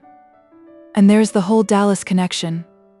Poor Mrs. Beaufort is related to every one of you. Her only chance would be to leave her husband, yet how can anyone tell her so? Her duty is at his side, and luckily she seems always to have been blind to his private weaknesses." There was a knock, and Mr. Letterblair turned his head sharply. "What is it? I can't be disturbed." A clerk brought in a letter for Archer and withdrew. Recognizing his wife's hand, the young man opened the envelope and read, "Won't you please come uptown as early as you can? Granny had a slight stroke last night. In some mysterious way, she found out before anyone else this awful news about the bank. Uncle Lovell is away shooting, and the idea of the disgrace has made poor Papa so nervous that he has a temperature and can't leave his room. Mama needs you dreadfully, and I do hope you can get away at once and go straight to Granny's." Archer handed the note to his senior partner, and a few minutes later was crawling northward in a crowded horse car, which he exchanged at 14th Street for one of the high staggering omnibuses of the Fifth Avenue line. It was after 12 o'clock when this laborious vehicle dropped him at Old Catherine's. The sitting-room window on the ground floor, where she usually throned, was tenanted by the inadequate figure of her daughter, Mrs. Welland, who signed a haggard welcome as she caught sight of Archer, and at the door he was met by May. The hall wore the unnatural appearance peculiar to well-kept houses suddenly invaded by illness. Wraps and furs lay in heaps on the chairs, a doctor's bag and overcoat were on the table, and beside them letters and cards had already piled up unheeded. May looked pale but smiling. Dr. Bencomb, who had just come for the second time, took a more hopeful view, and Mrs. Mingott's dauntless determination to live and get well was already having an effect on her family. May led Archer into the old lady's sitting room, where the sliding doors opening into the bedroom had been drawn shut, and the heavy yellow damask portieres dropped over them, and here Mrs. Welland communicated to him in horrified undertones the details of the catastrophe. It appeared that the evening before something dreadful and mysterious had happened. At about 8 o'clock, just after Mrs. Mingott had finished the game of solitaire that she always played after dinner, the doorbell had rung, and a lady so thickly veiled that the servants did not immediately recognize her had asked to be received. The butler, hearing a familiar voice, had thrown open the sitting room door, announcing, "Mrs. Julius Beaufort," and had then closed it again on the two ladies. They must have been together, he thought, about an hour. When Mrs. Mingott's bell rang, Mrs. Beaufort had already slipped away unseen, and the old lady, white and vast and terrible, sat alone in her great chair and signed to the butler to help her into her room. She seemed at that time, though obviously distressed, in complete control of her body and brain. The mulatto maid put her to bed, brought her a cup of tea as usual, laid everything straight in the room, and went away. But at 3 in the morning the bell rang again, and the two servants, hastening in at this unwanted summons, for old Catherine usually slept like a baby, had found their mistress sitting up against her pillows with a crooked smile on her face, and one little hand hanging limp from its huge arm. The stroke had clearly been a slight one, for she was able to articulate and to make her wishes known, and soon after the doctor's first visit she had begun to regain control of her facial muscles. But the alarm had been great, and proportionately great was the indignation when it was gathered from Mrs. Mingott's fragmentary phrases that Regina Beaufort had come to ask her, incredible effrontery, to back up her husband, see them through, not to desert them, as she called it, in fact to induce the whole family to cover and condone their monstrous dishonor. I said to her, "Honor's always been honor, and honesty in Manson Mingott's house, and will be till I'm carried out of it feet first," the old woman had stammered into her daughter's ear, in the thick voice of the partly paralyzed. And when she said, "But my name, Auntie, my name's Regina Dallas," I said, "It was Beaufort when he covered you with jewels, and it's got to stay Beaufort now that he's covered you with shame." So much, with tears and gasps of horror, Mrs. Welland imparted, blanched and demolished by the unwanted obligation of having at last to fix her eyes on the unpleasant and the discreditable. "If only I could keep it from your father-in-law. He always says, 'Augusta, for pity's sake, don't destroy my last illusions,' and how am I to prevent his knowing these horrors?" the poor lady wailed. "After all, Mama, he won't have seen them," her daughter suggested, and Mrs. Welland sighed. "Ah, no, thank heaven he's safe in bed. And Dr. Bencomb has promised to keep him there till poor Mama is better. And Regina has been got away somewhere." Archer had seated himself near the window and was gazing out blankly at the deserted thoroughfare. It was evident that he had been summoned rather for the moral support of the stricken ladies than because of any specific aid that he could render. Mr. Lovell Mingott had been telegraphed for, and messages were being dispatched by hand to the members of the family living in New York, and meanwhile there was nothing to do but to discuss in hushed tones the consequences of Beaufort's dishonor and of his wife's unjustifiable action. Mrs. Lovell Mingott, who had been in another room writing notes, presently reappeared, and added her voice to the discussion. In their day, the elder ladies agreed, the wife of a man who had done anything disgraceful in business had only one idea: to efface herself, to disappear with him. There was the case of poor Grandmama Spicer, your great-grandmother May. Of course, Mrs. Welland hastened to add, your great-grandfather's money difficulties were private losses at cards, or signing a note for somebody I never quite knew, because Mama would never speak of it. But she was brought up in the country because her mother had to leave New York after the disgrace. Whatever it was, they lived up the Hudson alone, winter and summer, till Mama was 16. It would never have occurred to Grandmama Spicer to ask the family to countenance her, as I understand Regina calls it, though a private disgrace is nothing compared to the scandal of ruining hundreds of innocent people. Yes, it would be more becoming in Regina to hide her own countenance than to talk about other people's, Mrs. Lovell Mingott agreed. I understand that the emerald necklace she wore at the opera last Friday had been sent on approval from Ball and Black's in the afternoon. I wonder if they'll ever get it back? Archer listened unmoved to the relentless chorus. The idea of absolute financial probity as the first law of a gentleman's code was too deeply ingrained in him for sentimental considerations to weaken it.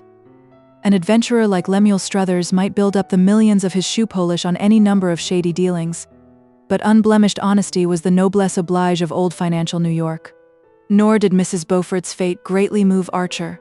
He felt no doubt more sorry for her than her indignant relatives, but it seemed to him that the tie between husband and wife, even if breakable in prosperity, should be indissoluble in misfortune. As Mr. Letterblair had said, a wife's place was at her husband's side when he was in trouble, but society's place was not at his side, and Mrs. Beaufort's cool assumption that it was seemed almost to make her his accomplice. The mere idea of a woman's appealing to her family to screen her husband's business dishonor was inadmissible, since it was the one thing that the family as an institution could not do. The mulatto maid called Mrs. Lovell Mingott into the hall, and the latter came back in a moment with a frowning brow. She wants me to telegraph for Ellen Olenska.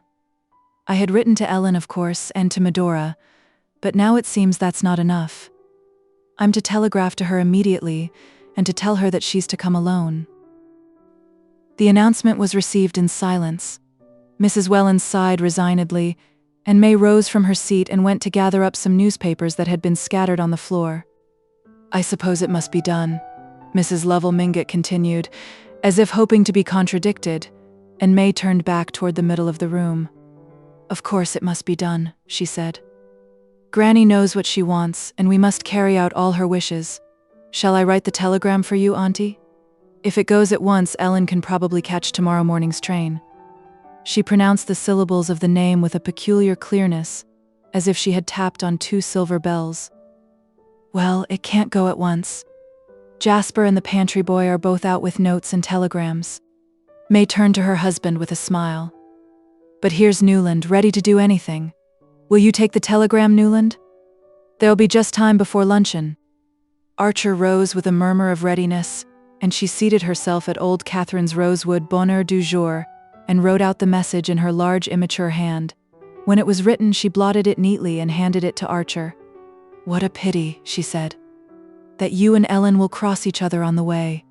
Newland, she added, turning to her mother and aunt, is obliged to go to Washington about a patent lawsuit that is coming up before the Supreme Court.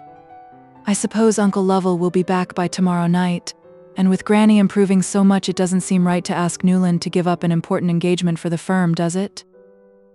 She paused, as if for an answer, and Mrs. Welland hastily declared, Oh, of course not, darling. Your Granny would be the last person to wish it. As Archer left the room with the telegram, he heard his mother-in-law add, presumably to Mrs. Lovell Mingott, but why on earth she should make you telegraph for Ellen Olenska?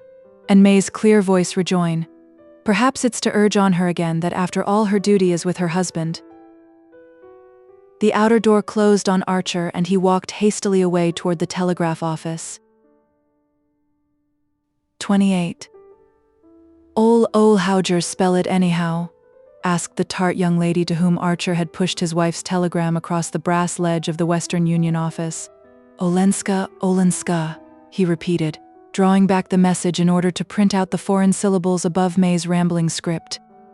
It's an unlikely name for a New York telegraph office, at least in this quarter, an unexpected voice observed, and turning around Archer saw Lawrence Lefferts at his elbow, pulling an imperturbable mustache and affecting not to glance at the message. "Hallo, Newland, thought I'd catch you here.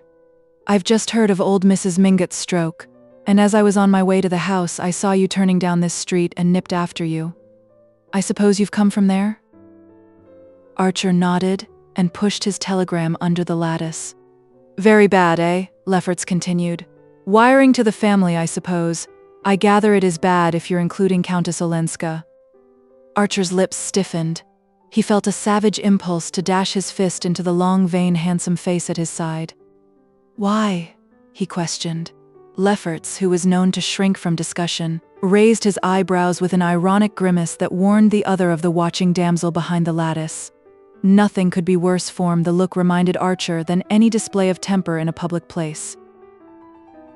Archer had never been more indifferent to the requirements of form, but his impulse to do Lawrence Lefferts a physical injury was only momentary. The idea of bandying Ellen Olenska's name with him at such a time and on whatsoever provocation was unthinkable.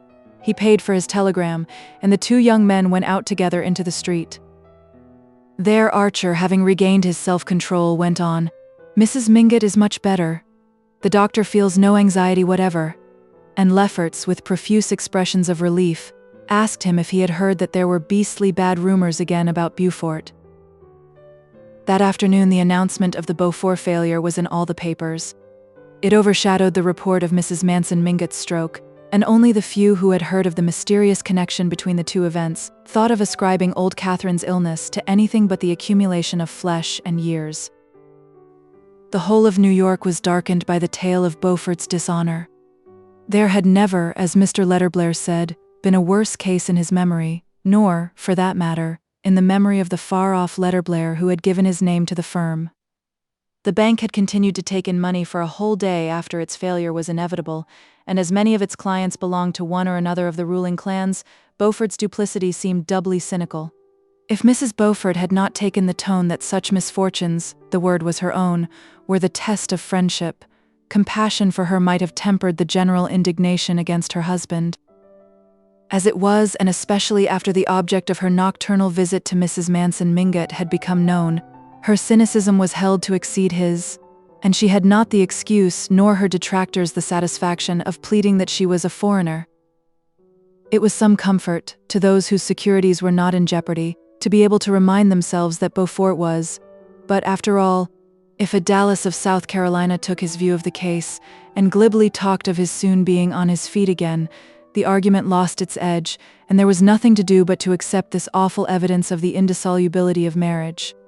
Society must manage to get on without the Beauforts, and there was an end of it, except indeed for such hapless victims of the disaster as Medora Manson, the poor old Miss Lannings, and certain other misguided ladies of good family who, if only they had listened to Mr. Henry van der Luyden. "The best thing the Beauforts can do," said Mrs. Archer, summing it up as if she were pronouncing a diagnosis and prescribing a course of treatment, "is to go and live at Regina's little place in North Carolina. Beaufort has always kept a racing stable, and he had better breed trotting horses. I should say he had all the qualities of a successful horse dealer." Everyone agreed with her, but no one condescended to inquire what the Beauforts really meant to do. The next day Mrs. Manson Mingott was much better. She recovered her voice sufficiently to give orders that no one should mention the Beauforts to her again, and asked when Dr. Bencomb appeared, what in the world her family meant by making such a fuss about her health. "If people of my age will eat chicken salad in the evening, what are they to expect?" she inquired, and the doctor having opportunely modified her dietary, the stroke was transformed into an attack of indigestion.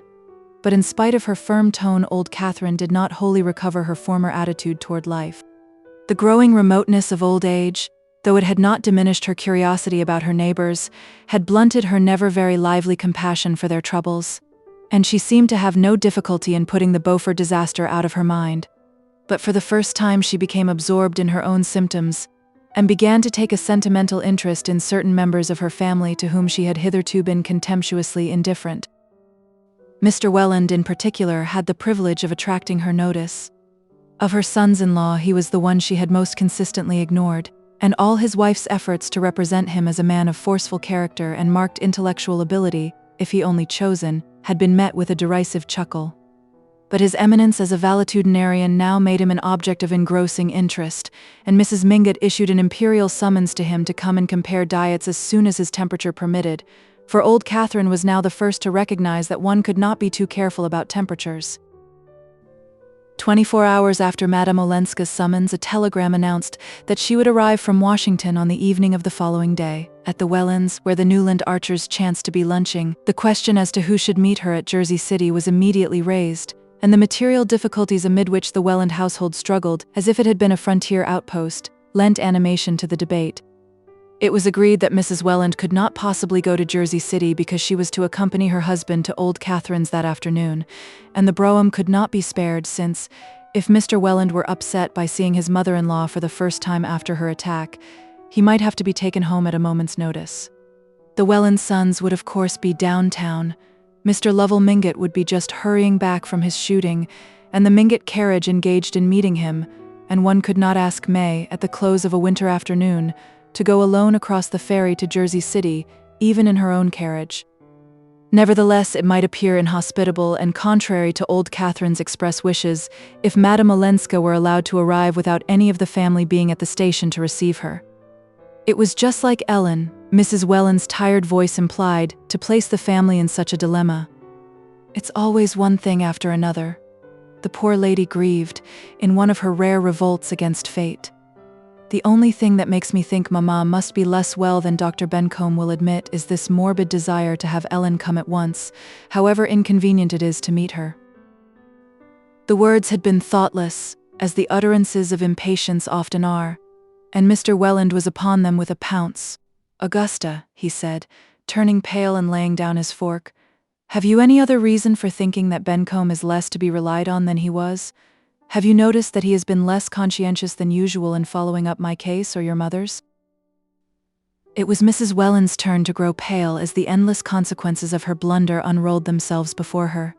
But she managed to laugh and take a second helping of scalloped oysters before she said, struggling back into her old armor of cheerfulness, "My dear, how could you imagine such a thing?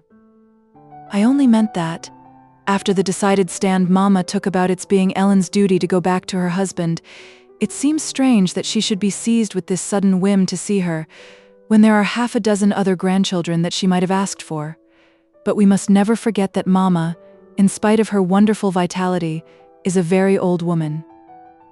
Mr. Welland's brow remained clouded, and it was evident that his perturbed imagination had fastened at once on this last remark. "Yes, your mother's a very old woman, and for all we know Bencomb may not be as successful with very old people.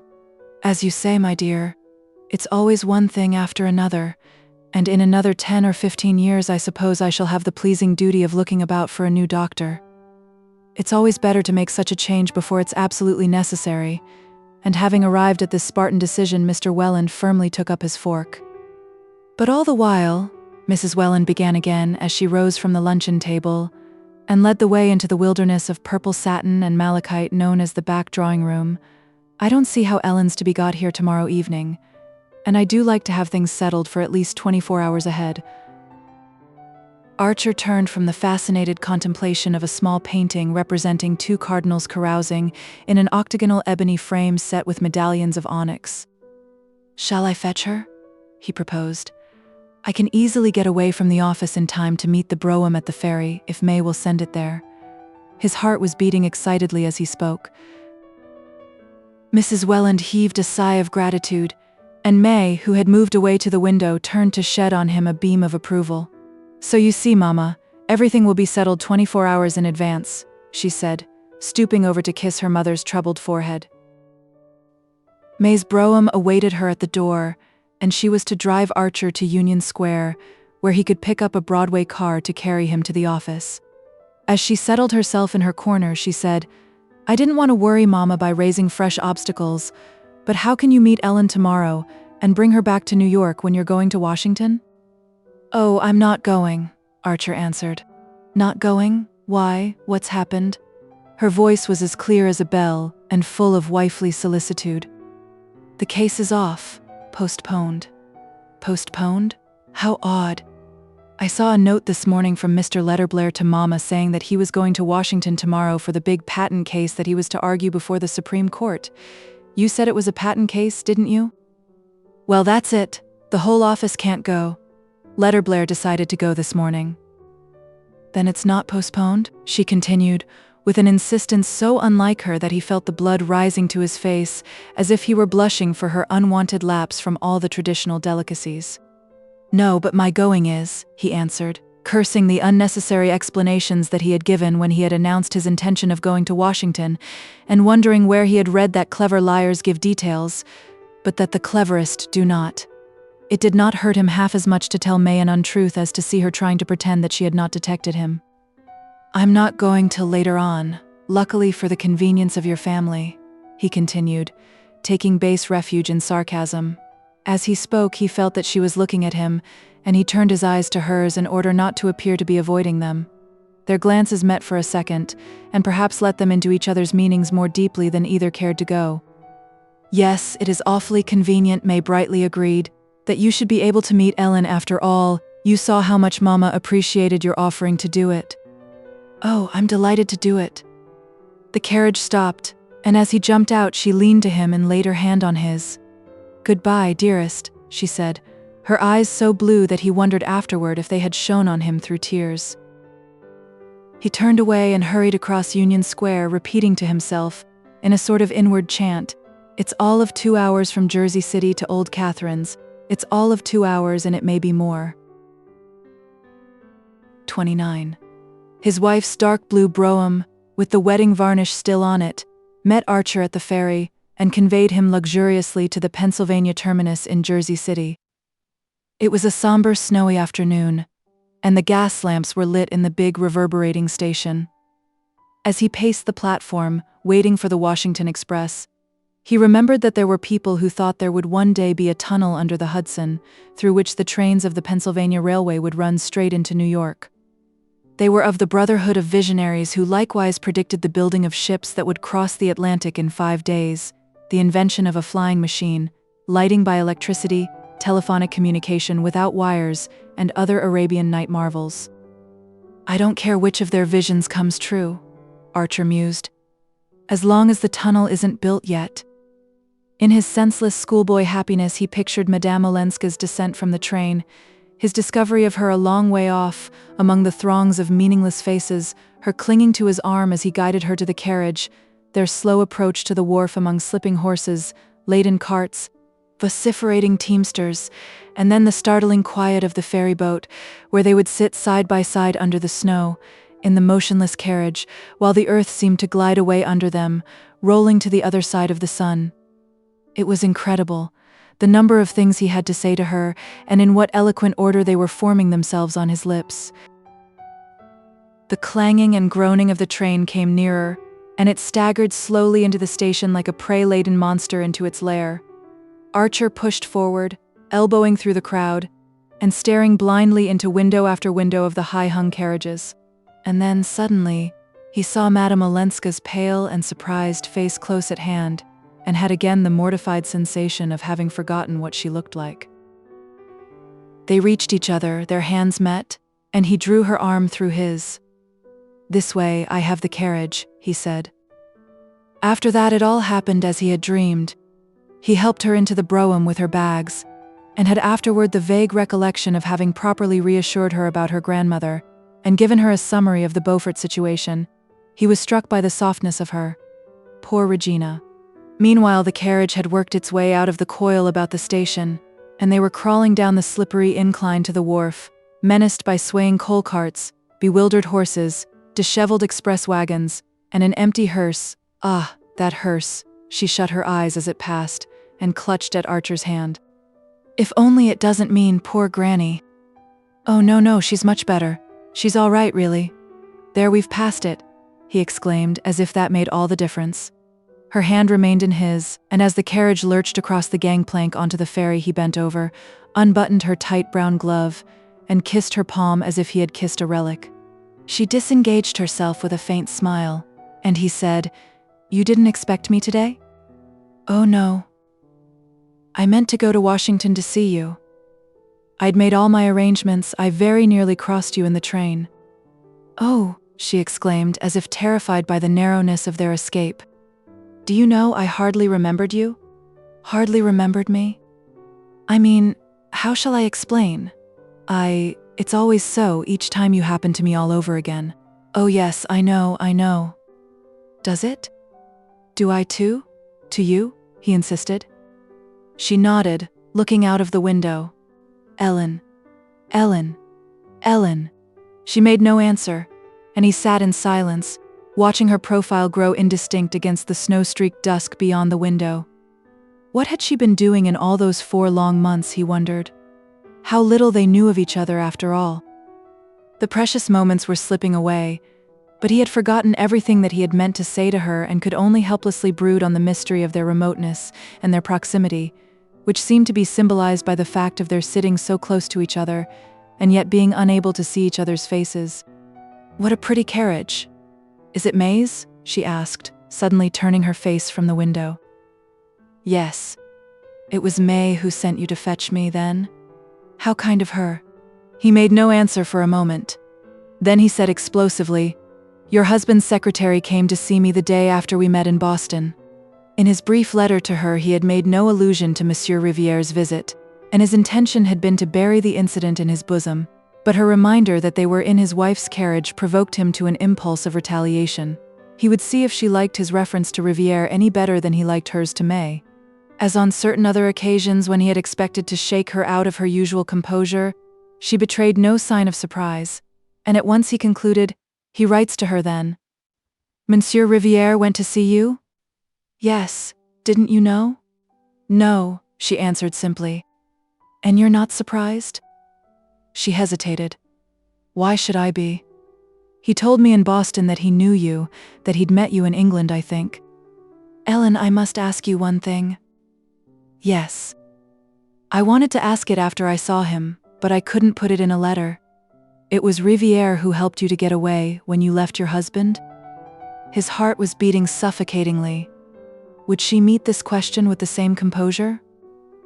Yes, I owe him a great debt, she answered, without the least tremor in her quiet voice. Her tone was so natural, so almost indifferent, that Archer's turmoil subsided. Once more she had managed, by her sheer simplicity, to make him feel stupidly conventional just when he thought he was flinging convention to the winds. I think you're the most honest woman I ever met, he exclaimed. Oh no, but probably one of the least fussy, she answered, a smile in her voice. Call it what you like. You look at things as they are.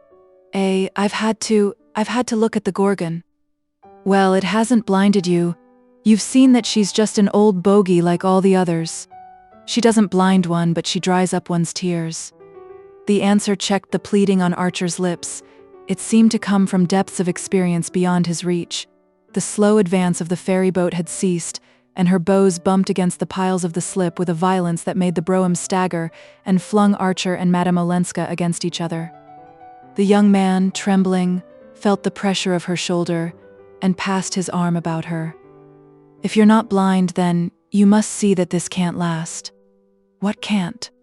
Our being together and not together? No, you ought not to have come today, she said in an altered voice. And suddenly she turned, flung her arms about him and pressed her lips to his. At the same moment the carriage began to move, and a gas lamp at the head of the slip flashed its light into the window. She drew away, and they sat silent and motionless while the brougham struggled through the congestion of carriages about the ferry landing. As they gained the street, Archer began to speak hurriedly. Don't be afraid of me. You needn't squeeze yourself back into your corner like that. A stolen kiss isn't what I want. Look, I'm not even trying to touch the sleeve of your jacket. Don't suppose that I don't understand your reasons for not wanting to let this feeling between us dwindle into an ordinary hole-and-corner love affair. I couldn't have spoken like this yesterday, because when we've been apart, and I'm looking forward to seeing you, every thought is burnt up in a great flame. But then you come, and you're so much more than I remembered, and what I want of you is so much more than an hour or two every now and then, with wastes of thirsty waiting between, that I can sit perfectly still beside you, like this, with that other vision in my mind, just quietly trusting to it to come true. For a moment she made no reply. Then she asked, hardly above a whisper, What do you mean by trusting to it to come true? Why, you know it will, don't you? Your vision of you and me together? She burst into a sudden hard laugh. You choose your place well to put it to me. Do you mean because we're in my wife's brougham? Shall we get out and walk then? I don't suppose you mind a little snow? She laughed again more gently. No, I shan't get out and walk, because my business is to get to Granny's as quickly as I can, and you'll sit beside me, and we'll look not at visions but at realities. I don't know what you mean by realities. The only reality to me is this.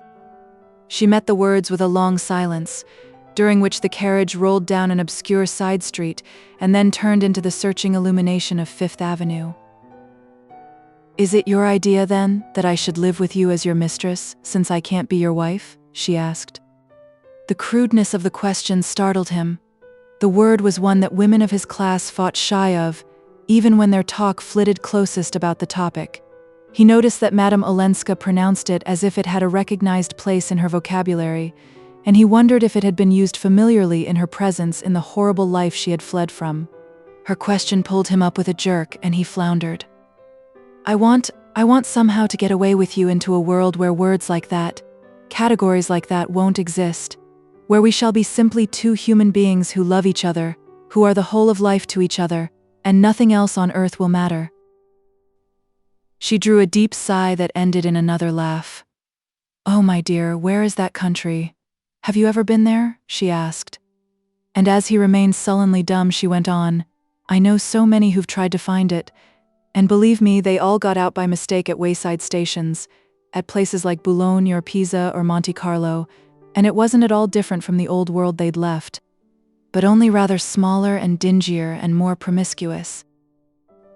He had never heard her speak in such a tone, and he remembered the phrase she had used a little while before. Yes, the Gorgon has dried your tears, he said. Well, she opened my eyes too. It's a delusion to say that she blinds people. What she does is just the contrary. She fastens their eyelids open, so that they're never again in the blessed darkness. Isn't there a Chinese torture like that? There ought to be. Ah, believe me, it's a miserable little country. The carriage had crossed 42nd Street. May's sturdy brougham horse was carrying them northward as if he had been a Kentucky trotter. Archer choked with the sense of wasted minutes and vain words. Then what exactly is your plan for us? He asked. For us? But there's no us in that sense. We're near each other only if we stay far from each other. Then we can be ourselves. Otherwise we're only Newland Archer, the husband of Ellen Olenska's cousin, and Ellen Olenska, the cousin of Newland Archer's wife, trying to be happy behind the backs of the people who trust them. Ah, I'm beyond that, he groaned. No, you're not. You've never been beyond, and I have, she said in a strange voice, and I know what it looks like there. He sat silent, dazed with inarticulate pain. Then he groped in the darkness of the carriage for the little bell that signaled orders to the coachman. He remembered that May rang twice when she wished to stop. He pressed the bell, and the carriage drew up beside the curbstone. Why are we stopping? This is not Granny's, Madame Olenska exclaimed. No, I shall get out here, he stammered, opening the door and jumping to the pavement. By the light of a street lamp he saw her startled face and the instinctive motion she made to detain him. He closed the door and leaned for a moment in the window. You're right. I ought not to have come today, he said, lowering his voice so that the coachman should not hear. She bent forward and seemed about to speak, but he had already called out the order to drive on, and the carriage rolled away while he stood on the corner. The snow was over, and a tingling wind had sprung up that lashed his face as he stood gazing. Suddenly he felt something stiff and cold on his lashes, and perceived that he had been crying, and that the wind had frozen his tears. He thrust his hands in his pockets, and walked at a sharp pace down Fifth Avenue to his own house. 30.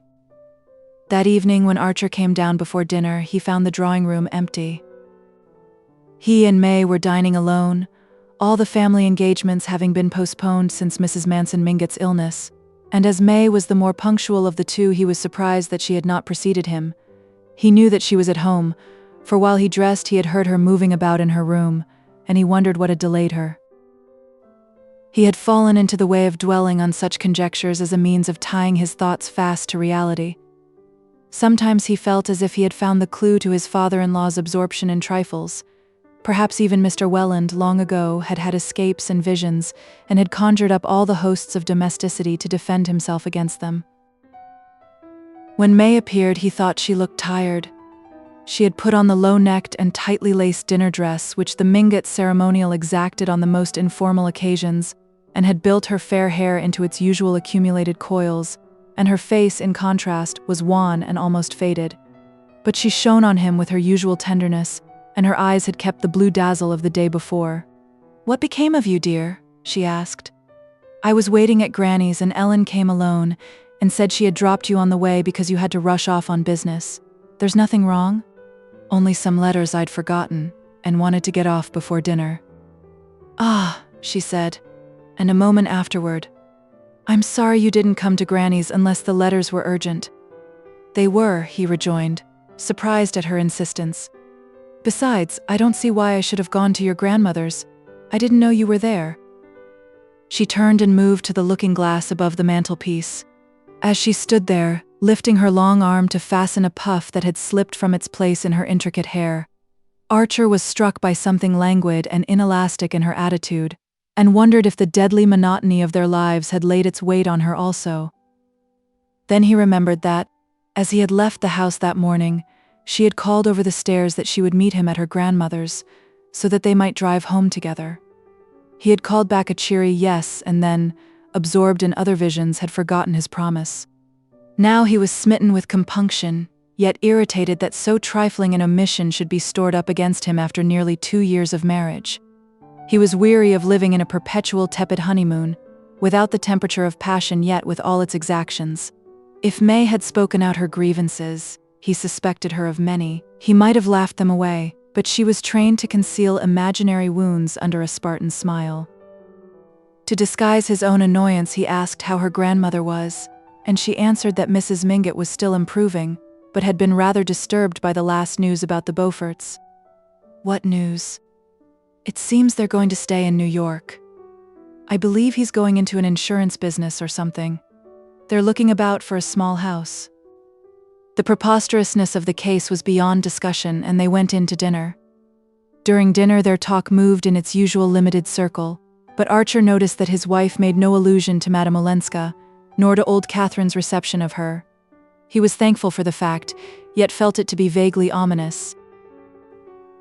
They went up to the library for coffee, and Archer lit a cigar and took down a volume of Michelet.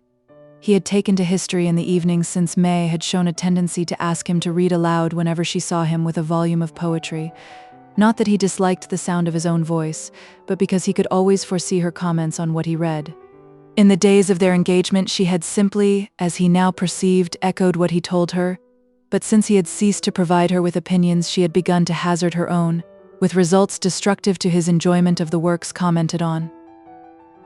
Seeing that he had chosen history, she fetched her work-basket, drew up an armchair to the green-shaded student lamp, and uncovered a cushion she was embroidering for his sofa. She was not a clever needlewoman. Her large, capable hands were made for riding, rowing, and open-air activities, but since other wives embroidered cushions for their husbands, she did not wish to omit this last link in her devotion.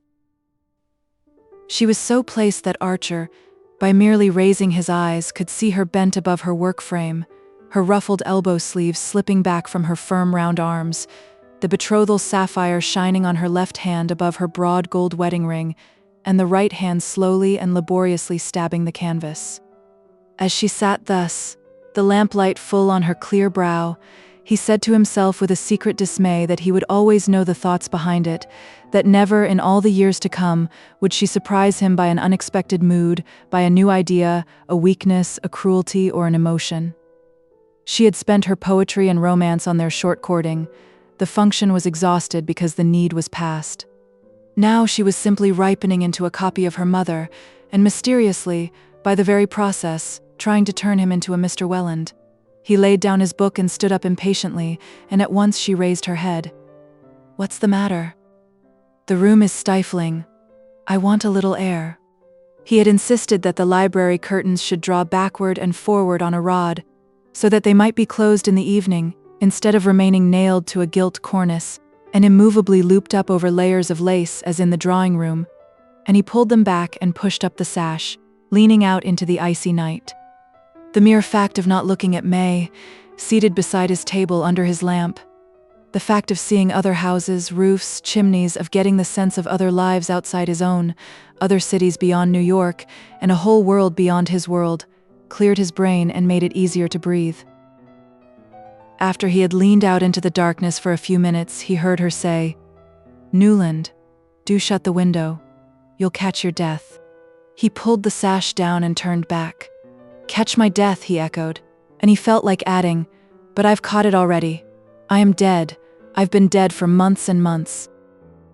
And suddenly the play of the word flashed up a wild suggestion. What if it were she who was dead? If she were going to die soon and leave him free? The sensation of standing there, in that warm, familiar room, and looking at her, and wishing her dead, was so strange, so fascinating and overmastering, that its enormity did not immediately strike him. He simply felt that chance had given him a new possibility to which his sick soul might cling. Yes, May might die. People did, young people, healthy people like herself. She might die, and set him suddenly free. She glanced up and he saw by her widening eyes that there must be something strange in his own. "Newland, are you ill?" He shook his head and turned toward his armchair. She bent over her work frame, and as he passed he laid his hand on her hair. "Poor May," he said. "Poor? Why poor?" she echoed with a strained laugh. "Because I shall never be able to open a window without worrying you," he rejoined, laughing also. For a moment she was silent. Then she said very low, her head bowed over her work, "I shall never worry if you're happy." "Ah, my dear, and I shall never be happy unless I can open the windows." "In this weather?" she remonstrated, and with a sigh he buried his head in his book. 6 or 7 days passed. Archer heard nothing from Madame Olenska, and became aware that her name would not be mentioned in his presence by any member of the family. He did not try to see her. To do so while she was at old Catherine's guarded bedside would have been almost impossible. In the uncertainty of the situation, he let himself drift, conscious, somewhere below the surface of his thoughts, of a resolve which had come to him when he had leaned out from his library window into the icy night. The strength of that resolve made it easy to wait and make no sign. Then one day May told him that Mrs. Manson Mingott had asked to see him. There was nothing surprising in the request, for the old lady was steadily recovering, and she had always openly declared that she preferred Archer to any of her other grandsons-in-law. May gave the message with evident pleasure. She was proud of old Catherine's appreciation of her husband. There was a moment's pause, and then Archer felt it incumbent on him to say, "All right, shall we go together this afternoon?" His wife's face brightened, but she instantly answered, "Oh, you'd much better go alone. It bores Granny to see the same people too often." Archer's heart was beating violently when he rang old Mrs. Mingott's bell. He had wanted above all things to go alone, for he felt sure the visit would give him the chance of saying a word in private to the Countess Olenska. He had determined to wait till the chance presented itself naturally, and here it was, and here he was on the doorstep. Behind the door, behind the curtains of the yellow damask room next to the hall, she was surely awaiting him. In another moment he should see her, and be able to speak to her before she led him to the sick room. He wanted only to put one question. After that his course would be clear. What he wished to ask was simply the date of her return to Washington, and that question she could hardly refuse to answer. But in the yellow sitting room, it was the mulatto maid who waited. Her white teeth shining like a keyboard, she pushed back the sliding doors and ushered him into old Catherine's presence. The old woman sat in a vast throne-like armchair near her bed. Beside her was a mahogany stand bearing a cast bronze lamp with an engraved globe, over which a green paper shade had been balanced. There was not a book or a newspaper in reach, nor any evidence of feminine employment. Conversation had always been Mrs. Mingott's sole pursuit, and she would have scorned to feign an interest in fancy work. Archer saw no trace of the slight distortion left by her stroke. She merely looked paler, with darker shadows in the folds and recesses of her obesity, and, in the fluted mob cap tied by a starched bow between her first two chins, and the muslin kerchief crossed over her billowing purple dressing gown, she seemed like some shrewd and kindly ancestress of her own who might have yielded too freely to the pleasures of the table. She held out one of the little hands that nestled in a hollow of her huge lap like pet animals, and called to the maid, "Don't let in anyone else. If my daughters call, say I'm asleep." The maid disappeared, and the old lady turned to her grandson. "My dear, am I perfectly hideous?" she asked gaily, launching out one hand in search of the folds of muslin on her inaccessible bosom. "My daughters tell me it doesn't matter at my age, as if hideousness didn't matter all the more the harder it gets to conceal." "My dear, you're handsomer than ever," Archer rejoined in the same tone, and she threw back her head and laughed. "Ah, but not as handsome as Ellen," she jerked out, twinkling at him maliciously, And before he could answer, she added, "Was she so awfully handsome the day you drove her up from the ferry?" He laughed, and she continued, "Was it because you told her so that she had to put you out on the way? In my youth, young men didn't desert pretty women unless they were made to." She gave another chuckle, and interrupted it to say almost querulously, "It's a pity she didn't marry you. I always told her so. It would have spared me all this worry." But whoever thought of sparing their grandmother worry? Archer wondered if her illness had blurred her faculties, but suddenly she broke out. "Well, it's settled anyhow. She's going to stay with me, whatever the rest of the family say. She hadn't been here 5 minutes before I'd have gone down on my knees to keep her if only for the last 20 years I'd been able to see where the floor was." Archer listened in silence, and she went on. "They'd talked me over, as no doubt you know, persuaded me, Lovell and Letterblair, and Augusta Welland, and all the rest of them, that I must hold out and cut off her allowance, till she was made to see that it was her duty to go back to Olenski. They thought they'd convinced me when the secretary, or whatever he was, came out with the last proposals. Handsome proposals, I confess they were. After all, marriage is marriage, and money's money, both useful things in their way, and I didn't know what to answer." She broke off and drew a long breath, as if speaking had become an effort. "But the minute I laid eyes on her, I said, 'You sweet bird, you, shut you up in that cage again? Never. And now it's settled that she's to stay here and nurse her granny as long as there's a granny to nurse. It's not a gay prospect, but she doesn't mind, and of course I've told Letterblair that she's to be given her proper allowance." The young man heard her with veins aglow, but in his confusion of mind he hardly knew whether her news brought joy or pain. He had so definitely decided on the course he meant to pursue that for the moment he could not readjust his thoughts. But gradually there stole over him the delicious sense of difficulties deferred and opportunities miraculously provided. If Ellen had consented to come and live with her grandmother, it must surely be because she had recognized the impossibility of giving him up. This was her answer to his final appeal of the other day. If she would not take the extreme step he had urged, she had at last yielded to half measures. He sank back into the thought with the involuntary relief of a man who has been ready to risk everything, and suddenly tastes the dangerous sweetness of security. "She couldn't have gone back. It was impossible," he exclaimed. "Ah, my dear, I always knew you were on her side, and that's why I sent for you today, and why I said to your pretty wife, when she proposed to come with you, 'No, my dear, I'm pining to see Newland, and I don't want anybody to share our transports. For you see, my dear,' she drew her head back as far as its tethering chins permitted, and looked him full in the eyes, 'you see, we shall have a fight yet. The family don't want her here, and they'll say it's because I've been ill, because I'm a weak old woman that she's persuaded me. I'm not well enough yet to fight them one by one, and you've got to do it for me.'" "I?" he stammered. "You? Why not?" She jerked back at him, her round eyes suddenly as sharp as penknives. Her hand fluttered from its chair arm and lit on his with a clutch of little pale nails like bird claws. "Why not?" she searchingly repeated. Archer, under the exposure of her gaze, had recovered his self-possession. "Oh, I don't count. I'm too insignificant." "Well, you're Letterblair's partner, ain't you? You've got to get at them through Letterblair, unless you've got a reason," she insisted. "Oh, my dear, I back you to hold your own against them all without my help. But you shall have it if you need it," he reassured her.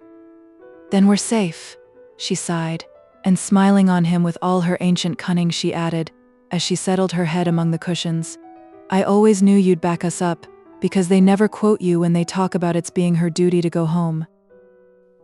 He winced a little at her terrifying perspicacity, and longed to ask, "And May, do they quote her?" But he judged it safer to turn the question. "And Madame Olenska? When am I to see her?" he said. The old lady chuckled, crumpled her lids, and went through the pantomime of archness. "Not today. One at a time, please. Madame Olenska's gone out." He flushed with disappointment, and she went on. "She's gone out, my child, gone in my carriage to see Regina Beaufort." She paused for this announcement to produce its effect. "That's what she's reduced me to already. The day after she got here, she put on her best bonnet, and told me, as cool as a cucumber, that she was going to call on Regina Beaufort. 'I don't know her. Who is she?' says I. "She's your grandniece, and a most unhappy woman," she says. "She's the wife of a scoundrel," I answered. "Well," she says, "and so am I, and yet all my family want me to go back to him." Well, that floored me, and I let her go, and finally one day she said it was raining too hard to go out on foot, and she wanted me to lend her my carriage. "What for?" I asked her, and she said, "To go and see Cousin Regina, cousin." Now, my dear, I looked out of the window and saw it wasn't raining a drop, but I understood her, and I let her have the carriage. After all, Regina's a brave woman, and so is she, and I've always liked courage above everything. Archer bent down and pressed his lips on the little hand that still lay on his. Whose hand did you think you were kissing, young man? Your wife's, I hope?"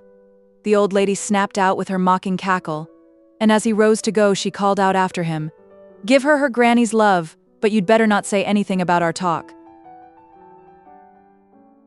31. Archer had been stunned by old Catherine's news.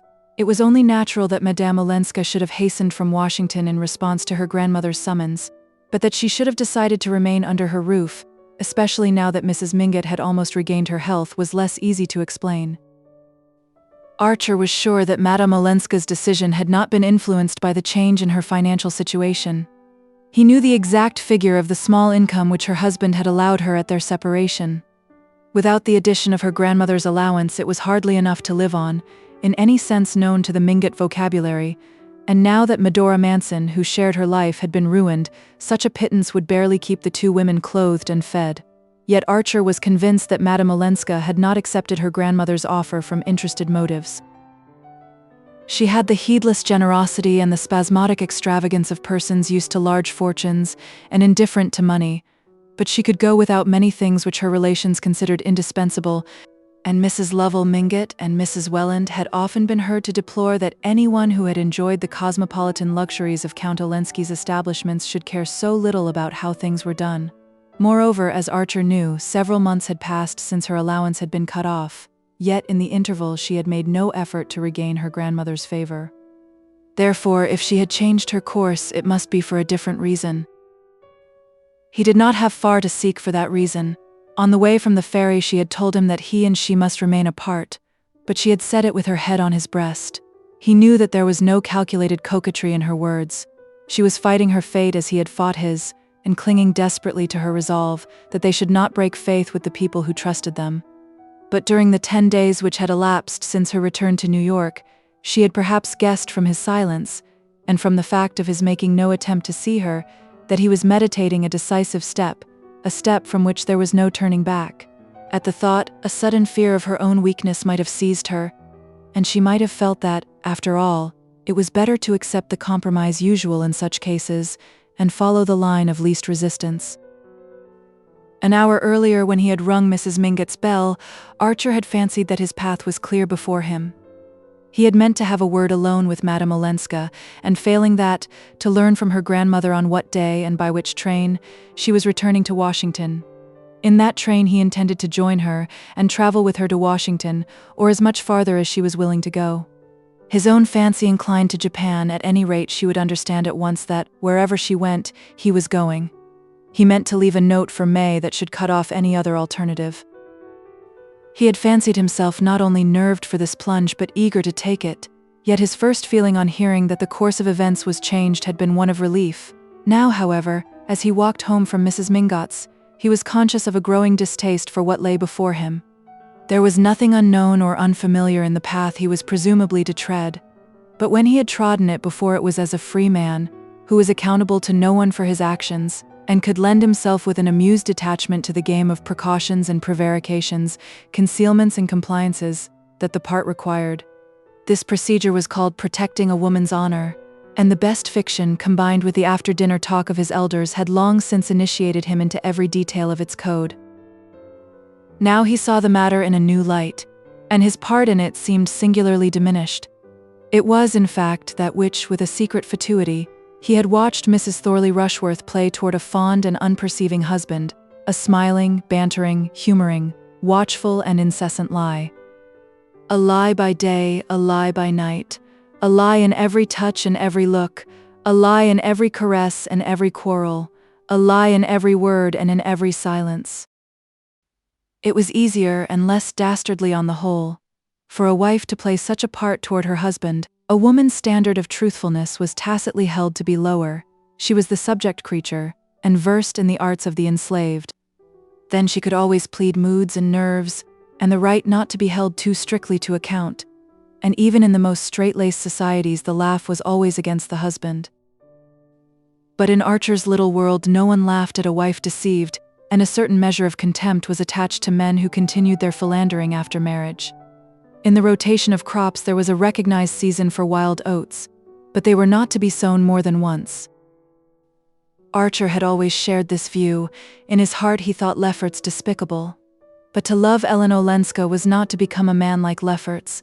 For the first time, Archer found himself face to face with the dread argument of the individual case. Ellen Olenska was like no other woman. He was like no other man. Their situation, therefore, resembled no one else's, and they were answerable to no tribunal but that of their own judgment. Yes, but in 10 minutes more he would be mounting his own doorstep. And there were May, and habit, and honor, and all the old decencies that he and his people had always believed in.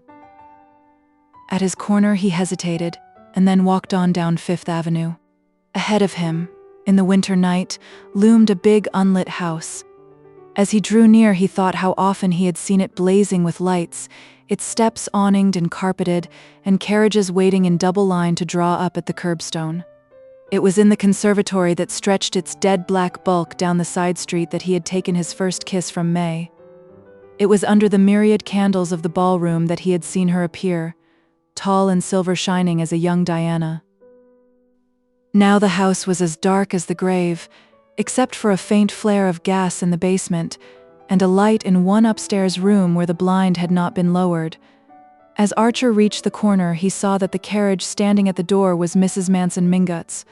What an opportunity for Sillerton Jackson, if he should chance to pass. Archer had been greatly moved by old Catherine's account of Madame Olenska's attitude toward Mrs. Beaufort. It made the righteous reprobation of New York seem like a passing by on the other side. But he knew well enough what construction the clubs and drawing rooms would put on Ellen Olenska's visits to her cousin. He paused and looked up at the lighted window. No doubt the two women were sitting together in that room. Beaufort had probably sought consolation elsewhere. There were even rumors that he had left New York with Fanny Ring, but Mrs. Beaufort's attitude made the report seem improbable. Archer had the nocturnal perspective of Fifth Avenue almost to himself. At that hour, most people were indoors, dressing for dinner, and he was secretly glad that Ellen's exit was likely to be unobserved. As the thought passed through his mind, the door opened, and she came out. Behind her was a faint light, such as might have been carried down the stairs to show her the way.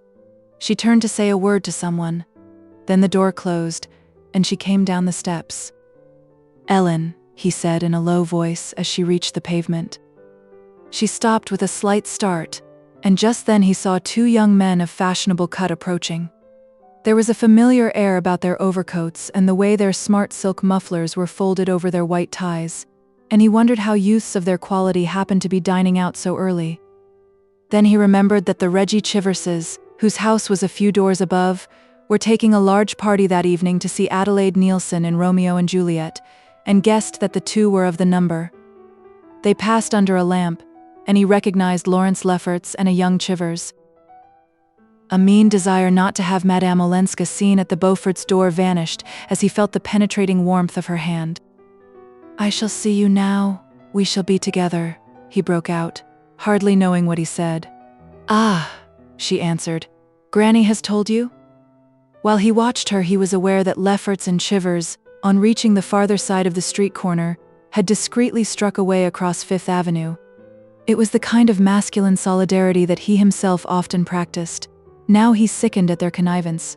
Did she really imagine that he and she could live like this? And if not, what else did she imagine? "Tomorrow I must see you somewhere where we can be alone," he said, in a voice that sounded almost angry to his own ears. She wavered, and moved toward the carriage. "But I shall be at Granny's for the present, that is," she added, as if conscious that her change of plans required some explanation. "Somewhere where we can be alone," he insisted. She gave a faint laugh that grated on him. In New York? But there are no churches, no monuments. There's the art museum in the park, he explained as she looked puzzled. At 2:30. I shall be at the door. She turned away without answering and got quickly into the carriage. As it drove off, she leaned forward and he thought she waved her hand in the obscurity. He stared after her in a turmoil of contradictory feelings. It seemed to him that he had been speaking not to the woman he loved but to another, a woman he was indebted to for pleasures already wearied of. It was hateful to find himself the prisoner of this hackneyed vocabulary. She'll come, he said to himself, almost contemptuously. Avoiding the popular Wolfe collection, whose anecdotic canvases filled one of the main galleries of the queer wilderness of cast iron and encaustic tiles known as the Metropolitan Museum, they had wandered down a passage to the room where the Cesnola antiquities mouldered in unvisited loneliness. They had this melancholy retreat to themselves, and seated on the divan enclosing the central steam radiator, they were staring silently at the glass cabinets mounted in ebonized wood which contained the recovered fragments of Ilium. It's odd, Madame Olenska said. I never came here before.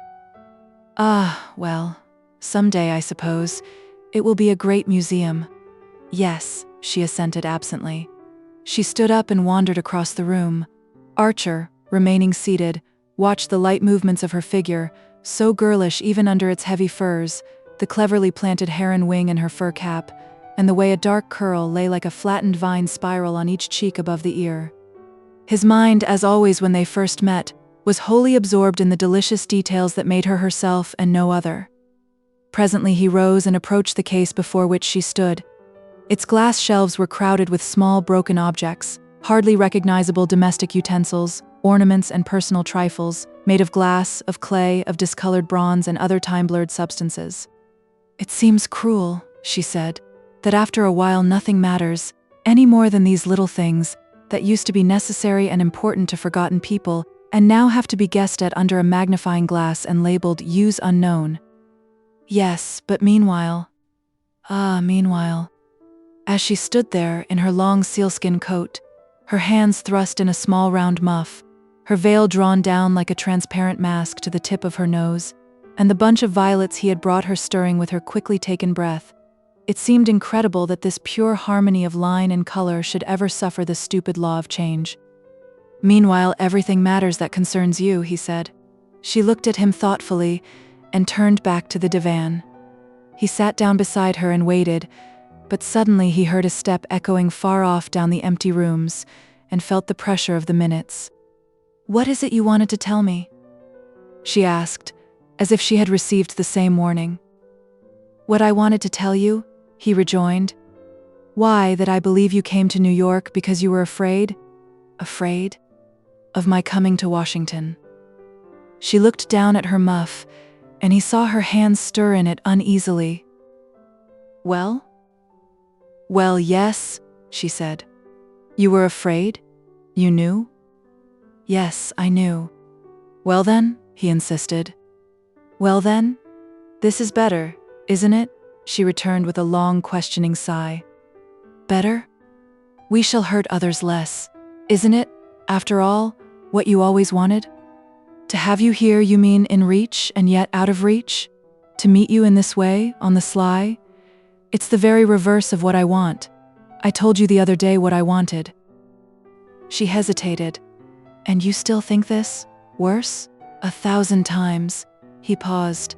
It would be easy to lie to you, but the truth is I think it detestable. Oh, so do I, she cried with a deep breath of relief. He sprang up impatiently. Well then, it's my turn to ask. What is it in God's name that you think better? She hung her head and continued to clasp and unclasp her hands in her muff. The step drew nearer, and a guardian in a braided cap walked listlessly through the room like a ghost stalking through a necropolis. They fixed their eyes simultaneously on the case opposite them, and when the official figure had vanished down a vista of mummies and sarcophagi, Archer spoke again. What do you think better? Instead of answering, she murmured, I promised Granny to stay with her because it seemed to me that here I should be safer. From me? She bent her head slightly, without looking at him. Safer from loving me? Her profile did not stir, but he saw a tear overflow on her lashes and hang in a mesh of her veil. Safer from doing irreparable harm. Don't let us be like all the others, she protested. What others? I don't profess to be different from my kind. I'm consumed by the same wants and the same longings.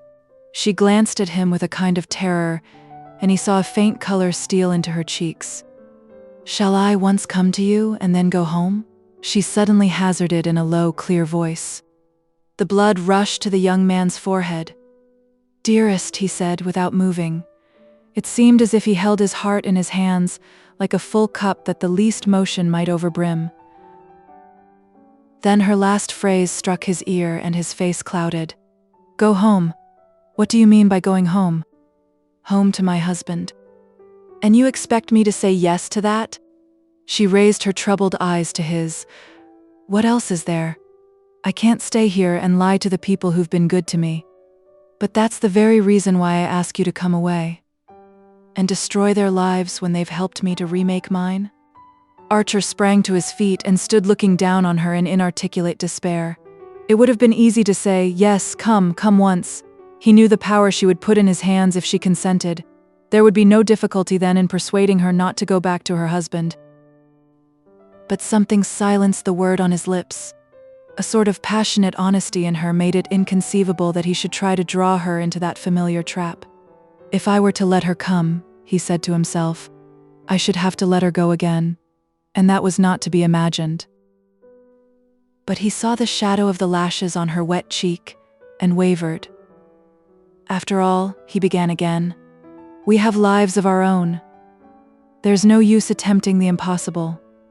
You're so unprejudiced about some things, so used, as you say, to looking at the Gorgon, that I don't know why you're afraid to face our case and see it as it really is, unless you think the sacrifice is not worth making. She stood up also, her lips tightening under a rapid frown. Call it that, then I must go, she said, drawing her little watch from her bosom. She turned away and he followed and caught her by the wrist. Well then, come to me once, he said, his head turning suddenly at the thought of losing her, and for a second or two they looked at each other almost like enemies. When? He insisted. Tomorrow? She hesitated. The day after. Dearest, he said again. She had disengaged her wrist, but for a moment they continued to hold each other's eyes, and he saw that her face, which had grown very pale, was flooded with a deep inner radiance. His heart beat with awe. He felt that he had never before beheld love visible. Oh, I shall be late, goodbye. No, don't come any farther than this, she cried, walking hurriedly away down the long room, as if the reflected radiance in his eyes had frightened her. When she reached the door, she turned for a moment to wave a quick farewell. Archer walked home alone. Darkness was falling when he let himself into his house, and he looked about at the familiar objects in the hall as if he viewed them from the other side of the grave. The parlor maid, hearing his step, ran up the stairs to light the gas on the upper landing. Is Mrs. Archer in? No, sir. Mrs. Archer went out in the carriage after luncheon and hasn't come back. With a sense of relief, he entered the library and flung himself down in his armchair. The parlor maid followed, bringing the student lamp and shaking some coals onto the dying fire. When she left, he continued to sit motionless, his elbows on his knees, his chin on his clasped hands, his eyes fixed on the red grate. He sat there without conscious thoughts, without sense of the lapse of time, in a deep and grave amazement that seemed to suspend life rather than quicken it. This was what had to be then. This was what had to be. He kept repeating to himself, as if he hung in the clutch of doom. What he had dreamed of had been so different that there was a mortal chill in his rapture. The door opened and May came in. I'm dreadfully late. You weren't worried, were you? She asked, laying her hand on his shoulder with one of her rare caresses. He looked up astonished. Is it late? After 7. I believe you've been asleep. She laughed, and drawing out her hat pins, tossed her velvet hat on the sofa. She looked paler than usual, but sparkling with an unwanted animation. I went to see Granny, and just as I was going away, Ellen came in from a walk, so I stayed and had a long talk with her. It was ages since we'd had a real talk. She had dropped into her usual armchair, facing his, and was running her fingers through her rumpled hair. He fancied she expected him to speak. "A really good talk," she went on, smiling with what seemed to Archer an unnatural vividness. "She was so dear, just like the old Ellen. I'm afraid I haven't been fair to her lately. I've sometimes thought—" Archer stood up and leaned against the mantelpiece, out of the radius of the lamp. "Yes, you've thought?" he echoed as she paused. "Well, perhaps I haven't judged her fairly. She's so different, at least on the surface. She takes up such odd people, she seems to like to make herself conspicuous. I suppose it's the life she's led in that fast European society. No doubt we seem dreadfully dull to her, but I don't want to judge her unfairly." She paused again, a little breathless with the unwanted length of her speech, and sat with her lips slightly parted and a deep blush on her cheeks. Archer, as he looked at her, was reminded of the glow which had suffused her face in the mission garden at St. Augustine. He became aware of the same obscure effort in her, the same reaching out towards something beyond the usual range of her vision. "She hates Ellen," he thought, "and she's trying to overcome the feeling, and to get me to help her to overcome it." The thought moved him, and for a moment he was on the point of breaking the silence between them and throwing himself on her mercy. "You understand, don't you?" she went on. "Why the family have sometimes been annoyed. We all did what we could for her at first, but she never seemed to understand. And now this idea of going to see Mrs. Beaufort, of going there in Granny's carriage. I'm afraid she's quite alienated the van der Luydens." "Ah," said Archer with an impatient laugh. The open door had closed between them again. "It's time to dress. We're dining out, aren't we?" he asked, moving from the fire. She rose also, but lingered near the hearth. As he walked past her, she moved forward impulsively, as though to detain him. Their eyes met, and he saw that hers were of the same swimming blue as when he had left her to drive to Jersey City. She flung her arms about his neck and pressed her cheek to his. "You haven't kissed me today," she said in a whisper, and he felt her tremble in his arms. 32. "At the court of the Tuileries," said Mr. Sillerton Jackson with his reminiscent smile, "such things were pretty openly tolerated. The scene was the van der Luydens' black walnut dining room in Madison Avenue, and the time the evening after Newland Archer's visit to the Museum of Art. Mr. and Mrs. van der Luyden had come to town for a few days from Skuytercliff, whither they had precipitately fled at the announcement of Beaufort's failure. It had been represented to them that the disarray into which society had been thrown by this deplorable affair made their presence in town more necessary than ever. It was one of the occasions when, as Mrs. Archer put it, they owed it to society to show themselves at the opera, and even to open their own doors. "It will never do, my dear Louisa, to let people like Mrs. Lemuel Struthers think they can step into Regina's shoes. It is just at such times that new people push in and get a footing. It was owing to the epidemic of chickenpox in New York. The winter Mrs. Struthers first appeared that the married men slipped away to her house while their wives were in the nursery. You and dear Henry Louisa must stand in the breach as you always have." Mr. and Mrs. van der Luyden could not remain deaf to such a call, and reluctantly but heroically they had come to town, unmuffled the house, and sent out invitations for 2 dinners and an evening reception. On this particular evening they had invited Sillerton Jackson, Mrs. Archer and Newland and his wife to go with them to the opera, where Faust was being sung for the first time that winter. Nothing was done without ceremony under the van der Luyden roof, and though there were but 4 guests, the repast had begun at 7 punctually, so that the proper sequence of courses might be served without haste before the gentlemen settled down to their cigars. Archer had not seen his wife since the evening before. He had left early for the office, where he had plunged into an accumulation of unimportant business. In the afternoon, one of the senior partners had made an unexpected call on his time, and he had reached home so late that May had preceded him to the van der Luydens and sent back the carriage.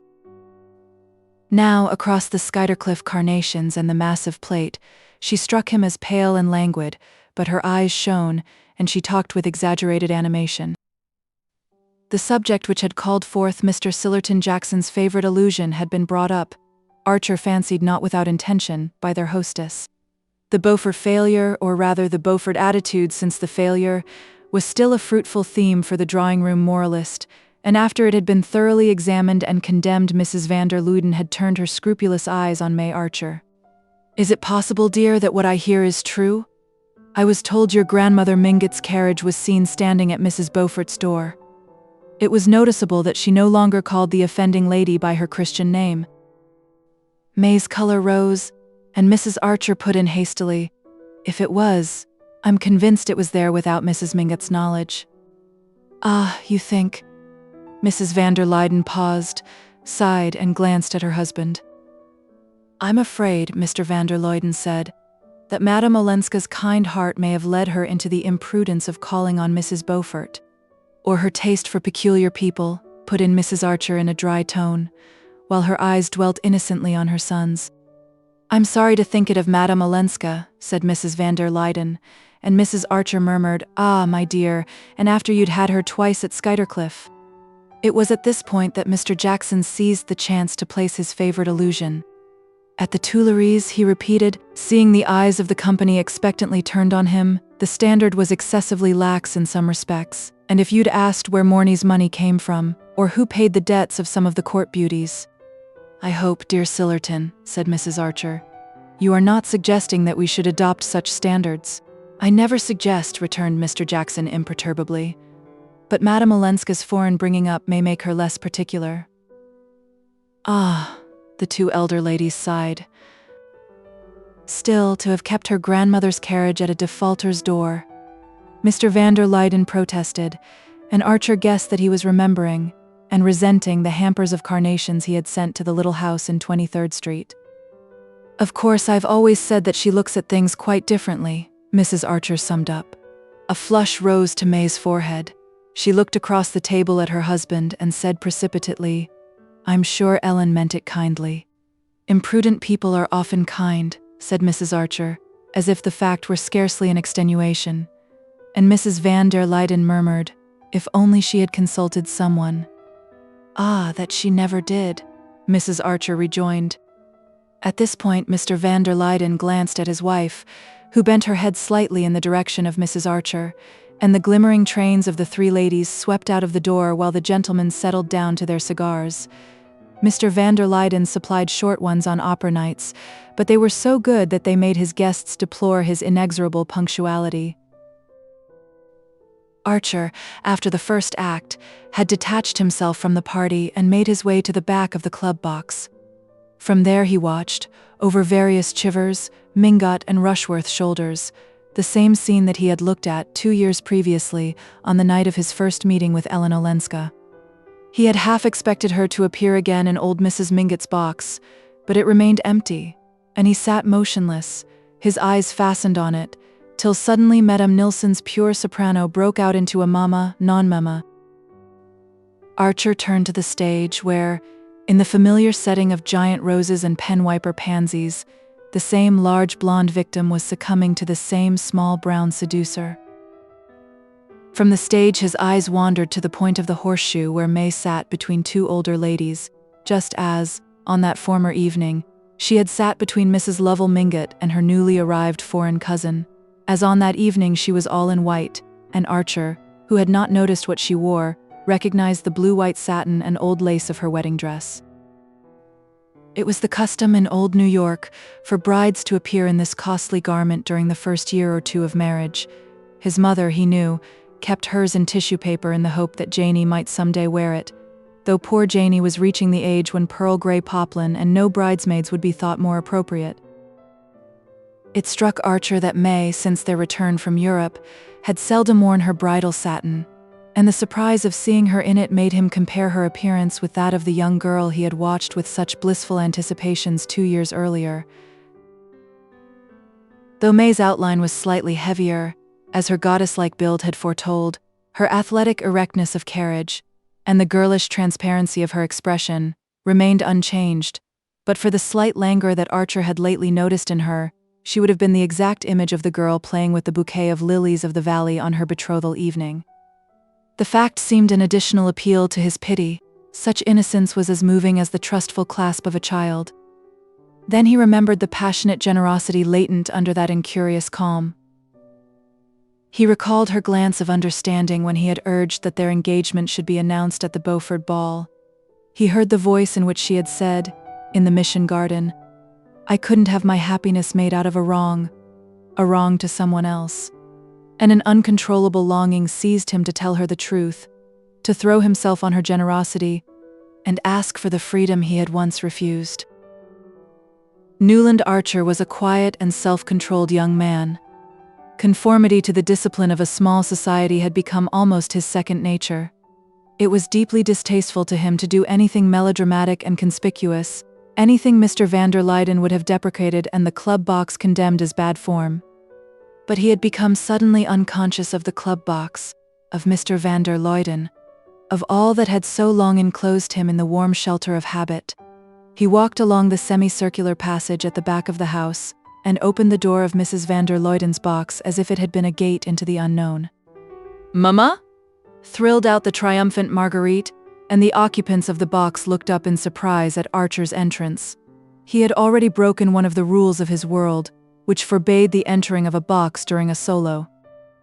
Slipping between Mr. van der Luyden and Sillerton Jackson, he leaned over his wife. "I've got a beastly headache. Don't tell anyone, but come home, won't you?" he whispered. May gave him a glance of comprehension, and he saw her whisper to his mother, who nodded sympathetically. Then she murmured an excuse to Mrs. van der Luyden, and rose from her seat just as Marguerite fell into Faust's arms. Archer, while he helped her on with her opera cloak, noticed the exchange of a significant smile between the older ladies. As they drove away, May laid her hand shyly on his. "I'm so sorry you don't feel well. I'm afraid they've been overworking you again at the office." "No, it's not that. Do you mind if I open the window?" He returned confusedly, letting down the pane on his side. He sat staring out into the street, feeling his wife beside him as a silent, watchful interrogation, and keeping his eyes steadily fixed on the passing houses. At their door, she caught her skirt in the step of the carriage, and fell against him. "Did you hurt yourself?" he asked, steadying her with his arm. "No, but my poor dress, see how I've torn it," she exclaimed. She bent to gather up a mud-stained breadth, and followed him up the steps into the hall. The servants had not expected them so early, and there was only a glimmer of gas on the upper landing. Archer mounted the stairs, turned up the light, and put a match to the brackets on each side of the library mantelpiece. The curtains were drawn, and the warm, friendly aspect of the room smote him like that of a familiar face met during an unavowable errand. He noticed that his wife was very pale, and asked if he should get her some brandy. "Oh no," she exclaimed with a momentary flush as she took off her cloak. "But hadn't you better go to bed at once?" she added, as he opened a silver box on the table and took out a cigarette. Archer threw down the cigarette and walked to his usual place by the fire. "No, my head is not as bad as that." He paused. "And there's something I want to say, something important, that I must tell you at once." She had dropped into an armchair and raised her head as he spoke. "Yes, dear," she rejoined, so gently that he wondered at the lack of wonder with which she received this preamble. "May," he began, standing a few feet from her chair, and looking over at her as if the slight distance between them were an unbridgeable abyss. The sound of his voice echoed uncannily through the homelike hush, and he repeated, "There is something I've got to tell you about myself." She sat silent, without a movement or a tremor of her lashes. She was still extremely pale, but her face had a curious tranquility of expression that seemed drawn from some secret inner source. Archer checked the conventional phrases of self-accusal that were crowding to his lips. He was determined to put the case baldly, without vain recrimination or excuse. "Madame Olenska," he said, but at the name his wife raised her hand as if to silence him. As she did so, the gaslight struck on the gold of her wedding ring. "Oh, why should we talk about Ellen tonight?" she asked, with a slight pout of impatience. "Because I ought to have spoken before." Her face remained calm. "Is it really worthwhile, dear? I know I've been unfair to her at times. Perhaps we all have. You've understood her. No doubt better than we did. You've always been kind to her. But what does it matter? Now it's all over. Archer looked at her blankly. Could it be possible that the sense of unreality in which he felt himself imprisoned had communicated itself to his wife? All over, what do you mean? He asked in an indistinct stammer. May still looked at him with transparent eyes. Why, since she's going back to Europe so soon, since Granny approves and understands, and has arranged to make her independent of her husband? She broke off, and Archer, grasping the corner of the mantelpiece in one convulsed hand, and steadying himself against it, made a vain effort to extend the same control to his reeling thoughts. I supposed, he heard his wife's even voice go on, that you had been kept at the office this evening about the business arrangements. It was settled this morning, I believe. She lowered her eyes under his unseeing stare, and another fugitive flush passed over her face. He understood that his own eyes must be unbearable, and turning away, rested his elbows on the mantel shelf and covered his face. Something drummed and clanged furiously in his ears. He could not tell if it were the blood in his veins or the tick of the clock on the mantel. May sat without moving or speaking while the clock slowly measured out 5 minutes. A lump of coal fell forward in the grate, and hearing her rise to push it back, Archer at length turned and faced her. "It's impossible," he exclaimed. "Impossible? How do you know what you've just told me?" "I saw Ellen yesterday. I told you I'd seen her at Granny's." "It wasn't then that she told you?" "No. I had a note from her this afternoon. Do you want to see it?" He could not find his voice, and she went out of the room and came back almost immediately. "I thought you knew," she said simply. She laid a sheet of paper on the table, and Archer put out his hand and took it up. The letter contained only a few lines.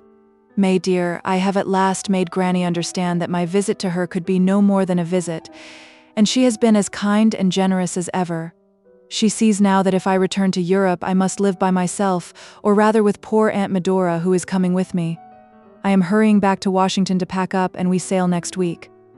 You must be very good to Granny when I'm gone, as good as you've always been to me, Ellen. If any of my friends wish to urge me to change my mind, please tell them it would be utterly useless." Archer read the letter over 2 or 3 times. Then he flung it down and burst out laughing. The sound of his laugh startled him. It recalled Janie's midnight fright when she had caught him rocking with incomprehensible mirth over May's telegram, announcing that the date of their marriage had been advanced. "Why did she write this?" he asked, checking his laugh with a supreme effort. May met the question with her unshaken candor. "I suppose because we talked things over yesterday." "What things?" "I told her I was afraid I hadn't been fair to her, hadn't always understood how hard it must have been for her here, alone among so many people who were relations and yet strangers, who felt the right to criticize, and yet didn't always know the circumstances." She paused. "I knew you'd been the one friend she could always count on, and I wanted her to know that you and I were the same in all our feelings." She hesitated as if waiting for him to speak, and then added slowly, "She understood my wishing to tell her this. I think she understands everything." She went up to Archer, and taking one of his cold hands pressed it quickly against her cheek. "My head aches too. Good night, dear," she said, and turned to the door, her torn and muddy wedding dress dragging after her across the room. 33. It was, as Mrs. Archer smilingly said to Mrs. Welland, a great event for a young couple to give their first big dinner. The Newland Archers, since they had set up their household, had received a good deal of company in an informal way. Archer was fond of having 3 or 4 friends to dine, and May welcomed them with the beaming readiness of which her mother had set her the example in conjugal affairs. Her husband questioned whether, if left to herself, she would ever have asked anyone to the house. But he had long given up trying to disengage her real self from the shape into which tradition and training had molded her. It was expected that well-off young couples in New York should do a good deal of informal entertaining, and a Welland married to an Archer was doubly pledged to the tradition. But a big dinner, with a hired chef and 2 borrowed footmen, with Roman punch, roses from Henderson's and menus on gilt-edged cards, was a different affair, and not to be lightly undertaken.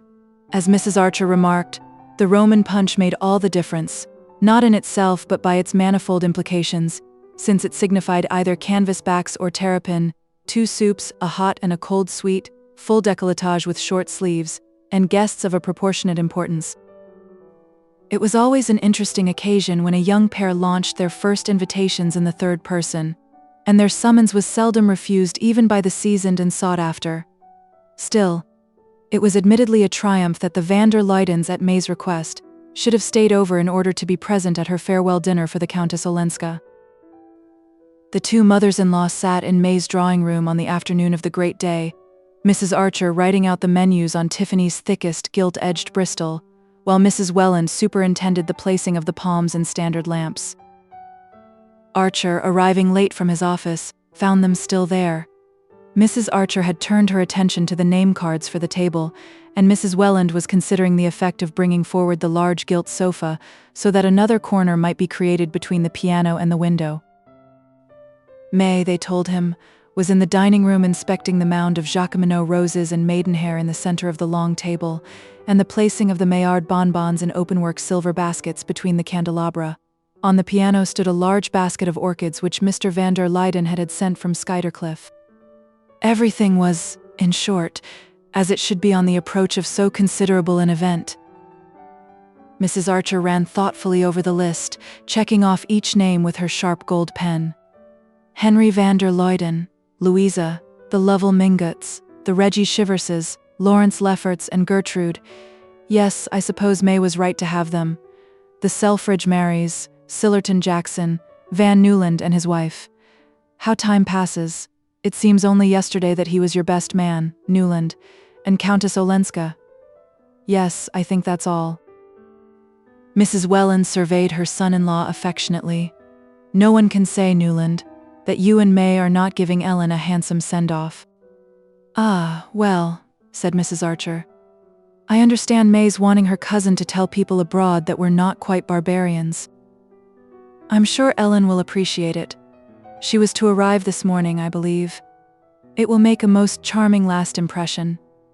The evening before sailing is usually so dreary, Mrs. Welland cheerfully continued. Archer turned toward the door and his mother-in-law called to him, Do go in and have a peep at the table, and don't let May tire herself too much. But he affected not to hear, and sprang up the stairs to his library. The room looked at him like an alien countenance composed into a polite grimace, and he perceived that it had been ruthlessly tidied and prepared by a judicious distribution of ashtrays and cedarwood boxes for the gentlemen to smoke in. Ah, well, he thought, it's not for long, and he went on to his dressing room. 10 days had passed since Madame Olenska's departure from New York. During those 10 days, Archer had had no sign from her but that conveyed by the return of a key wrapped in tissue paper and sent to his office in a sealed envelope addressed in her hand. This retort to his last appeal might have been interpreted as a classic move in a familiar game, but the young man chose to give it a different meaning. She was still fighting against her fate, but she was going to Europe, and she was not returning to her husband. Nothing, therefore, was to prevent his following her, and once he had taken the irrevocable step, and had proved to her that it was irrevocable, he believed she would not send him away. This confidence in the future had steadied him to play his part in the present. It had kept him from writing to her or betraying by any sign or act his misery and mortification. It seemed to him that in the deadly silent game between them the trumps were still in his hands, and he waited. There had been, nevertheless, moments sufficiently difficult to pass, as when Mr. Letterblair, the day after Madame Olenska's departure, had sent for him to go over the details of the trust which Mrs. Manson Mingott wished to create for her granddaughter. For a couple of hours Archer had examined the terms of the deed with his senior, all the while obscurely feeling that if he had been consulted it was for some reason other than the obvious one of his cousinship, and that the close of the conference would reveal it.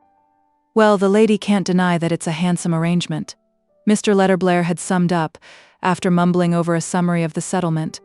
In fact, I'm bound to say she's been treated pretty handsomely all round. All round? Archer echoed with a touch of derision. Do you refer to her husband's proposal to give her back her own money? Mr. Letterblair's bushy eyebrows went up a fraction of an inch. My dear sir, the law's the law, and your wife's cousin was married under the French law. It's to be presumed she knew what that meant. Even if she did, what happened subsequently? But Archer paused. Mr. Letterblair had laid his pen handle against his big corrugated nose, and was looking down it with the expression assumed by virtuous elderly gentlemen when they wish their youngers to understand that virtue is not synonymous with ignorance. "My dear sir, I've no wish to extenuate the Count's transgressions, but on the other side, I wouldn't put my hand in the fire, well, that there hadn't been tit for tat with the young champion." Mr. Letterblair unlocked a drawer and pushed a folded paper toward Archer. This report, the result of discreet inquiries, and then, as Archer made no effort to glance at the paper or to repudiate the suggestion, the lawyer somewhat flatly continued, "I don't say it's conclusive, you observe, far from it, but straws show, and on the whole it's eminently satisfactory for all parties that this dignified solution has been reached." "Oh, eminently," Archer assented, pushing back the paper. A day or two later, on responding to a summons from Mrs. Manson Mingott, his soul had been more deeply tried. He had found the old lady depressed and querulous. "You know she's deserted me?" she began at once, and without waiting for his reply, "Oh, don't ask me why. She gave so many reasons that I've forgotten them all. My private belief is that she couldn't face the boredom. At any rate, that's what Augusta and my daughters-in-law think, and I don't know that I altogether blame her. Olenski's a finished scoundrel, but life with him must have been a good deal gayer than it is in Fifth Avenue. Not that the family would admit that. They think Fifth Avenue is heaven with the Rue de la Paix thrown in. And poor Ellen, of course, has no idea of going back to her husband. She held out as firmly as ever against that. So she's to settle down in Paris with that fool Medora. Well, Paris is Paris, and you can keep a carriage there on next to nothing. But she was as gay as a bird, and I shall miss her." 2 tears, the parched tears of the old, rolled down her puffy cheeks and vanished in the abysses of her bosom. "All I ask is," she concluded, "that they shouldn't bother me any more. I must really be allowed to digest my gruel." And she twinkled a little wistfully at Archer. It was that evening on his return home that May announced her intention of giving a farewell dinner to her cousin. Madame Olenska's name had not been pronounced between them since the night of her flight to Washington, and Archer looked at his wife with surprise. "A dinner, why?" he interrogated. Her color rose. "But you like Ellen. I thought you'd be pleased." "It's awfully nice, you're putting it in that way, but I really don't see." "I mean to do it, Newland," she said, quietly rising and going to her desk. "Here are the invitations all written. Mother helped me. She agrees that we ought to." She paused, embarrassed and yet smiling, and Archer suddenly saw before him the embodied image of the family. "Oh, all right," he said, staring with unseeing eyes at the list of guests that she had put in his hand. When he entered the drawing room before dinner, May was stooping over the fire and trying to coax the logs to burn in their unaccustomed setting of immaculate tiles.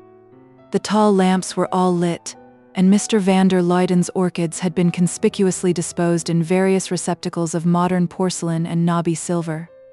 Mrs. Newland Archer's drawing room was generally thought a great success. A gilt bamboo jardiniere, in which the primulas and cinerarias were punctually renewed, blocked the access to the bay window, where the old-fashioned would have preferred a bronze reduction of the Venus of Milo.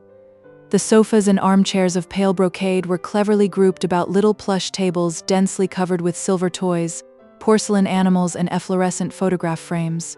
And tall, rosy-shaded lamps shot up like tropical flowers among the palms. "I don't think Ellen has ever seen this room lighted up," said May, rising flushed from her struggle, and sending about her a glance of pardonable pride. The brass tongs which she had propped against the side of the chimney fell with a crash that drowned her husband's answer, and before he could restore them, Mr. and Mrs. van der Luyden were announced. The other guests quickly followed, for it was known that the van der Luydens liked to dine punctually. The room was nearly full, and Archer was engaged in showing to Mrs. Selfridge Mary a small, highly varnished Verbeckhoven study of sheep, which Mr. Welland had given May for Christmas, when he found Madame Olenska at his side. She was excessively pale, and her pallor made her dark hair seem denser and heavier than ever. Perhaps that, or the fact that she had wound several rows of amber beads about her neck, reminded him suddenly of the little Ellen Mingott he had danced with at children's parties, when Medora Manson had first brought her to New York. The amber beads were trying to her complexion, Or her dress was perhaps unbecoming. Her face looked lusterless and almost ugly, and he had never loved it as he did at that minute. Their hands met, and he thought he heard her say, "Yes, we're sailing tomorrow in the Russia." Then there was an unmeaning noise of opening doors, and after an interval May's voice, "Newland, dinner's been announced. Won't you please take Ellen in?" Madame Olenska put her hand on his arm, and he noticed that the hand was ungloved, and remembered how he had kept his eyes fixed on it the evening that he had sat with her in the little 23rd Street drawing room. All the beauty that had forsaken her face seemed to have taken refuge in the long pale fingers and faintly dimpled knuckles on his sleeve, and he said to himself, "If it were only to see her hand again, I should have to follow her." It was only at an entertainment ostensibly offered to a foreign visitor that Mrs. van der Luyden could suffer the diminution of being placed on her host's left. The fact of Madame Olenska's foreignness could hardly have been more adroitly emphasized than by this farewell tribute, and Mrs. van der Luyden accepted her displacement with an affability which left no doubt as to her approval. There were certain things that had to be done, and if done at all, done handsomely and thoroughly, and one of these in the old New York Code was the tribal rally around a kinswoman about to be eliminated from the tribe. There was nothing on earth that the Wellens and Mingotts would not have done to proclaim their unalterable affection for the Countess Olenska now that her passage for Europe was engaged, and Archer at the head of his table sat marveling at the silent, untiring activity with which her popularity had been retrieved, grievances against her silenced, her past countenanced, and her present irradiated by the family approval. Mrs. van der Luyden shone on her with the dim benevolence which was her nearest approach to cordiality, and Mr. van der Luyden, from his seat at May's right, cast down the table glances plainly intended to justify all the carnations he had sent from Skuytercliff.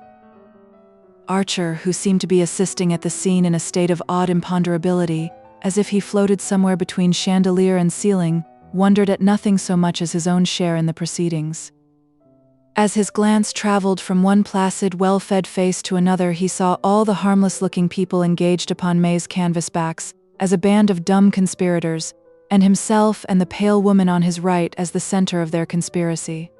And then it came over him, in a vast flash made up of many broken gleams, that to all of them he and Madame Olenska were lovers, lovers in the extreme sense peculiar to foreign vocabularies. He guessed himself to have been for months the center of countless silently observing eyes and patiently listening ears.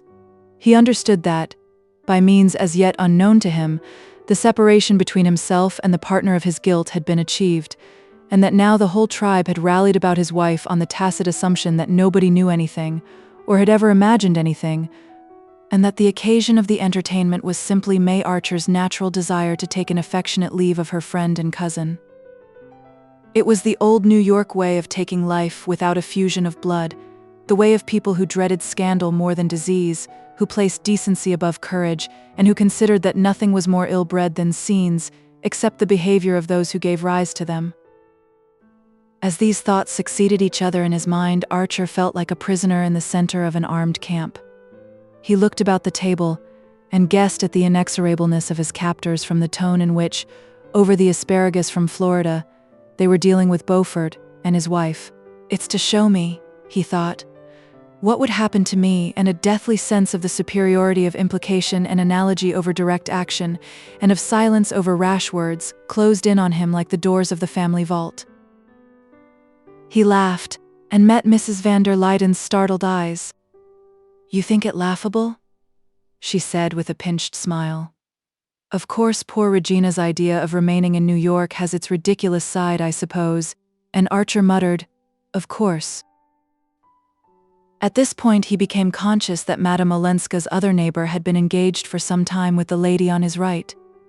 At the same moment he saw that May, serenely enthroned between Mr. van der Luyden and Mr. Selfridge Merry, had cast a quick glance down the table. It was evident that the host and the lady on his right could not sit through the whole meal in silence.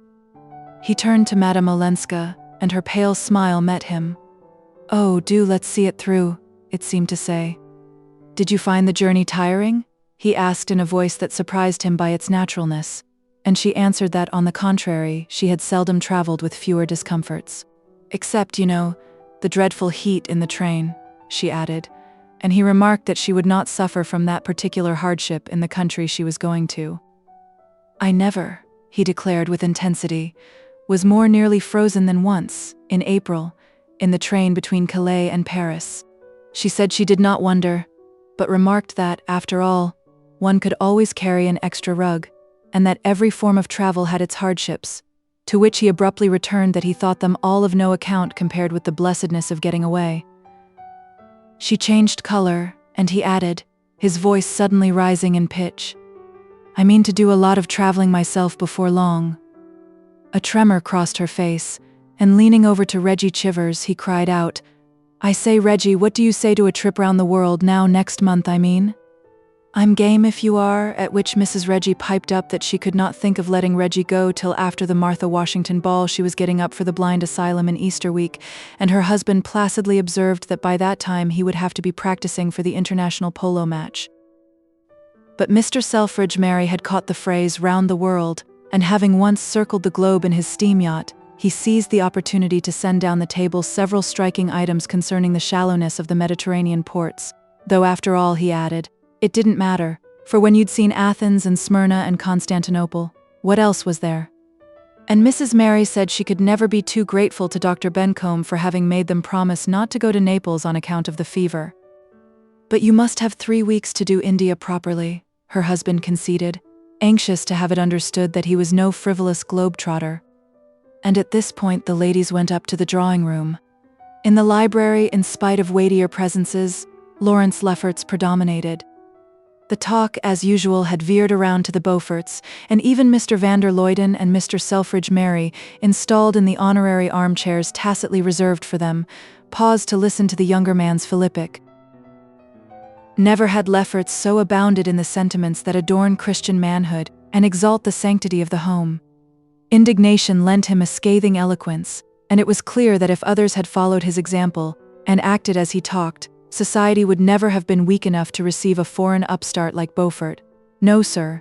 Not even if he'd married a van der Luyden or a Lanning instead of a Dallas. And what chance would there have been, Lefferts wrathfully questioned, of his marrying into such a family as the Dallases, if he had not already wormed his way into certain houses, as people like Mrs. Lemuel Struthers had managed to worm theirs in his wake? If society chose to open its doors to vulgar women, the harm was not great, though the gain was doubtful. But once it got in the way of tolerating men of obscure origin and tainted wealth, the end was total disintegration, and at no distant date. "If things go on at this pace," Lefferts thundered, looking like a young prophet dressed by Poole, and who had not yet been stoned, "we shall see our children fighting for invitations to swindlers' houses and marrying Beaufort's bastards." "Oh, I say, draw it mild," Reggie Chivers and young Newland protested, while Mr. Selfridge Merry looked genuinely alarmed, and an expression of pain and disgust settled on Mr. van der Luyden's sensitive face. "Has he got any?" cried Mr. Sillerton Jackson, pricking up his ears, and while Lefferts tried to turn the question with a laugh, the old gentleman twittered into Archer's ear. "Queer, those fellows who are always wanting to set things right. The people who have the worst cooks are always telling you they're poisoned when they dine out. But I hear there are pressing reasons for our friend Lawrence's diatribe. Typewriter this time, I understand." The talk swept past Archer like some senseless river, running and running because it did not know enough to stop. He saw on the faces about him expressions of interest, amusement, and even mirth.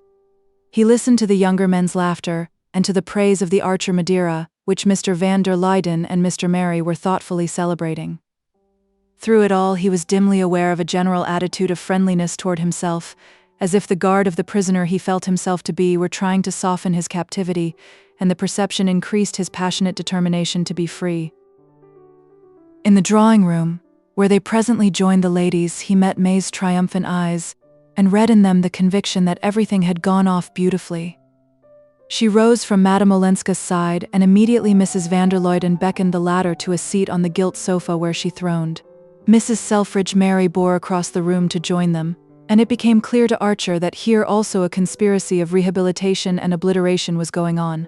The silent organization which held his little world together was determined to put itself on record as never for a moment having questioned the propriety of Madame Olenska's conduct or the completeness of Archer's domestic felicity. All these amiable and inexorable persons were resolutely engaged in pretending to each other that they had never heard of, suspected, or even conceived possible the least hint to the contrary. And from this tissue of elaborate mutual dissimulation, Archer once more disengaged the fact that New York believed him to be Madame Olenska's lover. He caught the glitter of victory in his wife's eyes, and for the first time understood that she shared the belief. The discovery roused a laughter of inner devils that reverberated through all his efforts to discuss the Martha Washington ball with Mrs. Reggie Chivers and little Mrs. Newland, and so the evening swept on, running and running like a senseless river that did not know how to stop. At length he saw that Madame Olenska had risen and was saying goodbye. He understood that in a moment she would be gone, and tried to remember what he had said to her at dinner, but he could not recall a single word they had exchanged. She went up to May, the rest of the company making a circle about her as she advanced. The two young women clasped hands, then May bent forward and kissed her cousin. "Certainly our hostess is much the handsomer of the two," Archer heard Reggie Chivers say in an undertone to young Mrs. Newland, and he remembered Beaufort's coarse sneer at May's ineffectual beauty. A moment later he was in the hall, putting Madame Olenska's cloak about her shoulders.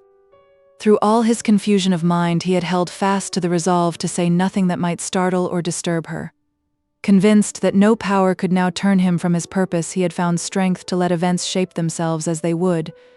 But as he followed Madame Olenska into the hall, he thought with a sudden hunger of being for a moment alone with her at the door of her carriage. "Is your carriage here?" he asked. And at that moment Mrs. van der Luyden, who was being majestically inserted into her sables, said gently, "We are driving dear Ellen home." Archer's heart gave a jerk, and Madame Olenska, clasping her cloak and fan with one hand, held out the other to him. "Goodbye," she said. "Goodbye. But I shall see you soon in Paris," he answered aloud. It seemed to him that he had shouted it. "Oh," she murmured, "if you and May could come." Mr. van der Luyden advanced to give her his arm, and Archer turned to Mrs. van der Luyden. For a moment, in the billowy darkness inside the big landau, he caught the dim oval of a face, eyes shining steadily, and she was gone. As he went up the steps he crossed Lawrence Lefferts coming down with his wife. Lefferts caught his host by the sleeve, drawing back to let Gertrude pass. "I say, old chap, do you mind just letting it be understood that I'm dining with you at the club tomorrow night? Thanks so much, you old brick. Good night."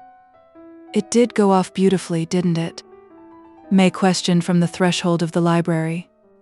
Archer roused himself with a start. As soon as the last carriage had driven away, he had come up to the library and shut himself in, with the hope that his wife, who still lingered below, would go straight to her room.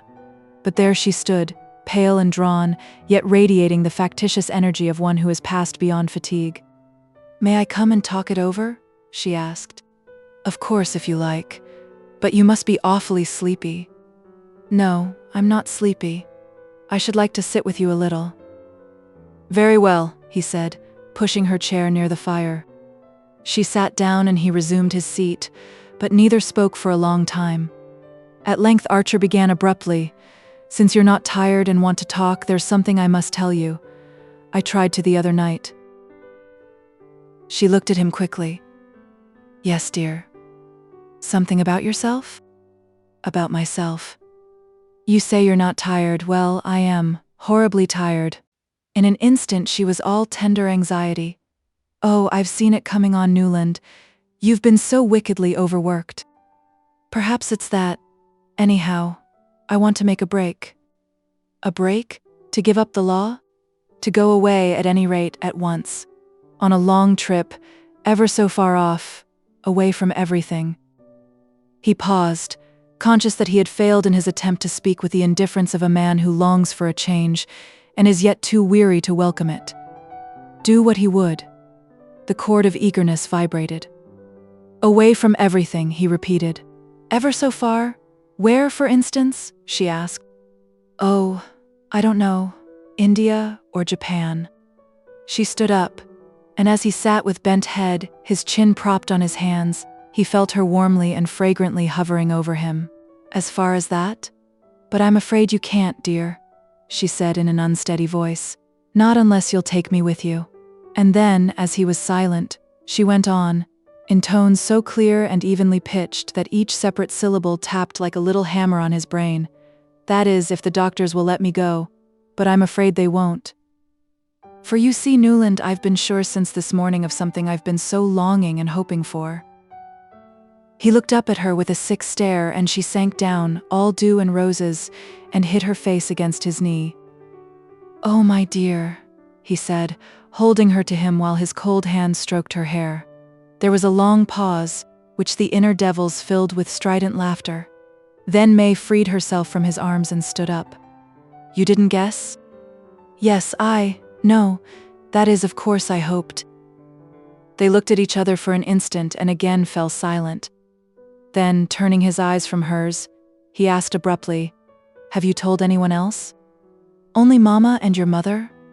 She paused and then added hurriedly, the blood flushing up to her forehead, "That is, and Ellen. You know, I told you we'd had a long talk one afternoon, and how dear she was to me." "Ah," said Archer, his heart stopping. He felt that his wife was watching him intently. "Did you mind my telling her first, Newland?" "Mind? Why should I?" He made a last effort to collect himself. "But that was a fortnight ago, wasn't it? I thought you said you weren't sure till today." Her color burned deeper, but she held his gaze.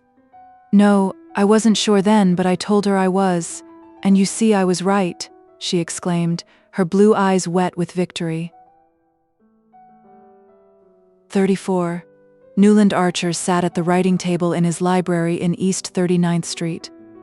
He had just got back from a big official reception for the inauguration of the new galleries at the Metropolitan Museum, and the spectacle of those great spaces crowded with the spoils of the ages, where the throng of fashion circulated through a series of scientifically catalogued treasures, had suddenly pressed on a rusted spring of memory.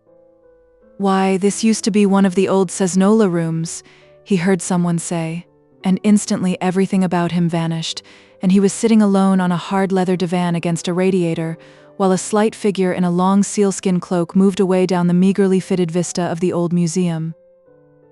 The vision had roused a host of other associations, and he sat looking with new eyes at the library which, for over 30 years, had been the scene of his solitary musings and of all the family confabulations. It was the room in which most of the real things of his life had happened. There his wife, nearly 26 years ago, had broken to him, with a blushing circumlocution that would have caused the young women of the new generation to smile, the news that she was to have a child, and there their eldest boy, Dallas, too delicate to be taken to church in midwinter, had been christened by their old friend the Bishop of New York, the ample, magnificent, irreplaceable bishop, so long the pride and ornament of his diocese. Their Dallas had first staggered across the floor shouting "Dad," while May and the nurse laughed behind the door. There their second child, Mary, who was so like her mother, had announced her engagement to the dullest and most reliable of Reggie Chivers's many sons, and there Archer had kissed her through her wedding veil before they went down to the motor which was to carry them to Grace Church. For in a world where all else had reeled on its foundations, the Grace Church wedding remained an unchanged institution.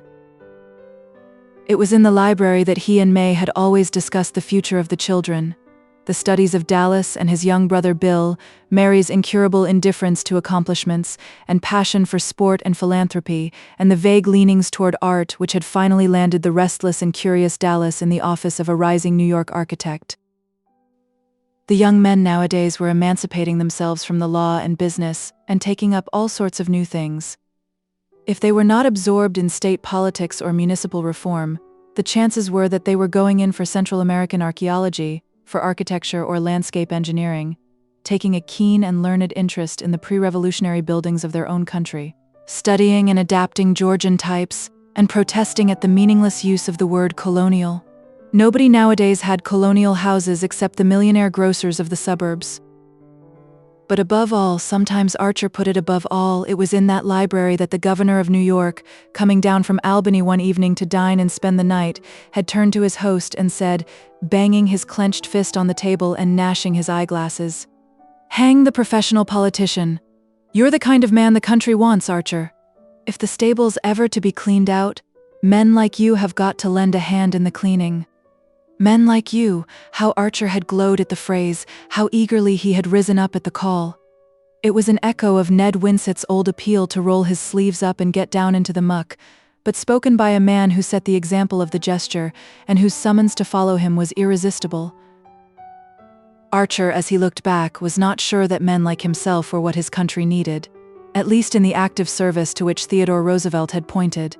In fact, there was reason to think it did not, for after a year in the State Assembly he had not been re-elected, and had dropped back thankfully into obscure if useful municipal work, and from that again to the writing of occasional articles in one of the reforming weeklies that were trying to shake the country out of its apathy. It was little enough to look back on, but when he remembered to what the young men of his generation and his set had looked forward, the narrow groove of money-making, sport, and society to which their vision had been limited, even his small contribution to the new state of things seemed to count, as each brick counts in a well-built wall. He had done little in public life. He would always be by nature a contemplative and a dilettante, but he had had high things to contemplate, great things to delight in, and one great man's friendship to be his strength and pride. He had been, in short, what people were beginning to call a good citizen. In New York, for many years past, every new movement, philanthropic, municipal, or artistic, had taken account of his opinion and wanted his name. People said, "Ask Archer," when there was a question of starting the first school for crippled children, reorganizing the Museum of Art, founding the Grolier Club, inaugurating the new library, or getting up a new society of chamber music. His days were full, and they were filled decently. He supposed it was all a man ought to ask. Something he knew he had missed, the flower of life.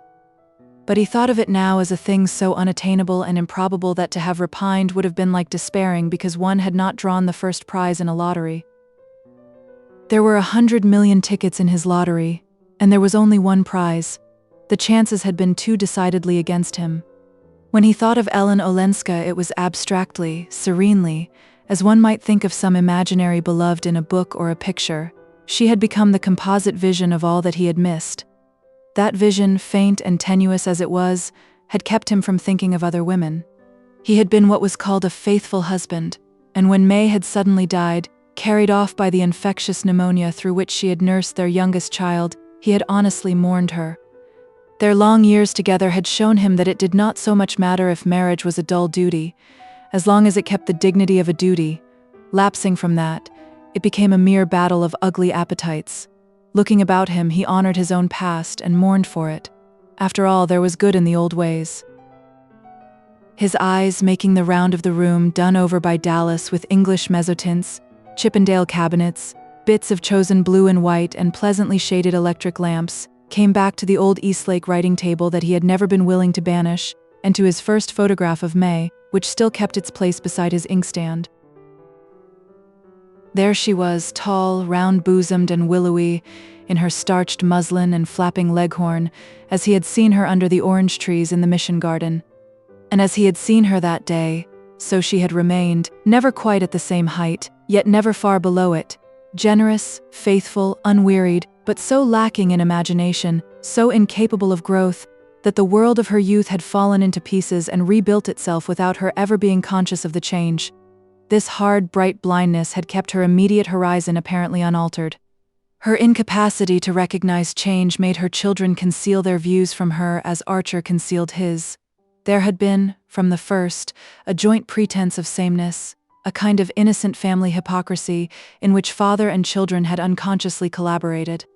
And she had died thinking the world a good place, full of loving and harmonious households like her own, and resigned to leave it because she was convinced that, whatever happened, Newland would continue to inculcate in Dallas the same principles and prejudices which had shaped his parents' lives, and that Dallas in turn, when Newland followed her, would transmit the sacred trust to little Bill. And of Mary she was sure as of her own self. So, having snatched little Bill from the grave and given her life in the effort, she went contentedly to her place in the Archer vault in St. Mark's, where Mrs. Archer already lay safe from the terrifying trend which her daughter-in-law had never even become aware of. Opposite May's portrait stood one of her daughter. Mary Chivers was as tall and fair as her mother, but large-waisted, flat-chested and slightly slouching, as the altered fashion required. Mary Chivers's mighty feats of athleticism could not have been performed with the 20-inch waist that May Archer's azure sash so easily spanned. And the difference seemed symbolic. The mother's life had been as closely girt as her figure. Mary, who was no less conventional and no more intelligent, yet led a larger life and held more tolerant views. There was good in the new order, too. The telephone clicked, and Archer, turning from the photographs, unhooked the transmitter at his elbow. How far they were from the days when the legs of the brass-buttoned messenger boy had been New York's only means of quick communication. "Chicago wants you." Ah, it must be a long distance from Dallas, who had been sent to Chicago by his firm to talk over the plan of the lakeside palace they were to build for a young millionaire with ideas. The firm always sent Dallas on such errands. "Hello, Dad." "Yes, Dallas." I say. "How do you feel about sailing on Wednesday?" "Mauritania." "Yes, next Wednesday as ever is. Our client wants me to look at some Italian gardens before we settle anything, and has asked me to nip over on the next boat. I've got to be back on the 1st of June. The voice broke into a joyful, conscious laugh. "So we must look alive." I say, "Dad, I want your help, do come." Dallas seemed to be speaking in the room. The voice was as nearby and natural as if he had been lounging in his favorite armchair by the fire. The fact would not ordinarily have surprised Archer, for long-distance telephoning had become as much a matter of course as electric lighting and 5-day Atlantic voyages. But the laugh did startle him. It still seemed wonderful that across all those miles and miles of country, forest, river, mountain, prairie, roaring cities and busy and different millions, Dallas's laugh should be able to say, "Of course, whatever happens, I must get back on the 1st, because Fanny Beaufort and I are to be married on the 5th. The voice began again. "Think it over?" "No, sir, not a minute. You've got to say yes now." "Why not, I'd like to know. If you can allege a single reason." "No, I knew it." "Then it's a go, eh? Because I count on you to ring up the Cunard office first thing tomorrow, and you'd better book a return on a boat from Marseilles." I say, "Dad, it'll be our last time together in this kind of way." "Oh, good. I knew you would." Chicago rang off, and Archer rose and began to pace up and down the room. It would be their last time together in this kind of way. The boy was right. They would have lots of other times after Dallas's marriage, his father was sure, for the two were born comrades, and Fanny Beaufort, whatever one might think of her, did not seem likely to interfere with their intimacy. On the contrary, from what he had seen of her, he thought she would be naturally included in it. Still, change was change, and differences were differences, and much as he felt himself drawn toward his future daughter-in-law, it was tempting to seize this last chance of being alone with his boy. There was no reason why he should not seize it, except the profound one that he had lost the habit of travel. May had disliked to move except for valid reasons, such as taking the children to the sea or in the mountains. She could imagine no other motive for leaving the house in 39th Street, or their comfortable quarters at the Wellens in Newport. After Dallas had taken his degree, she had thought it her duty to travel for 6 months, and the whole family had made the old-fashioned tour through England, Switzerland, and Italy. Their time being limited, no one knew why they had omitted France. Archer remembered Dallas's wrath at being asked to contemplate Mont Blanc instead of Reims and Chartres. But Mary and Bill wanted mountain climbing, and had already yawned their way in Dallas's wake through the English cathedrals, and May, always fair to her children, had insisted on holding the balance evenly between their athletic and artistic proclivities. She had indeed proposed that her husband should go to Paris for a fortnight, and join them on the Italian lakes after they had done Switzerland, but Archer had declined. "We'll stick together," he said, and May's face had brightened at his setting such a good example to Dallas.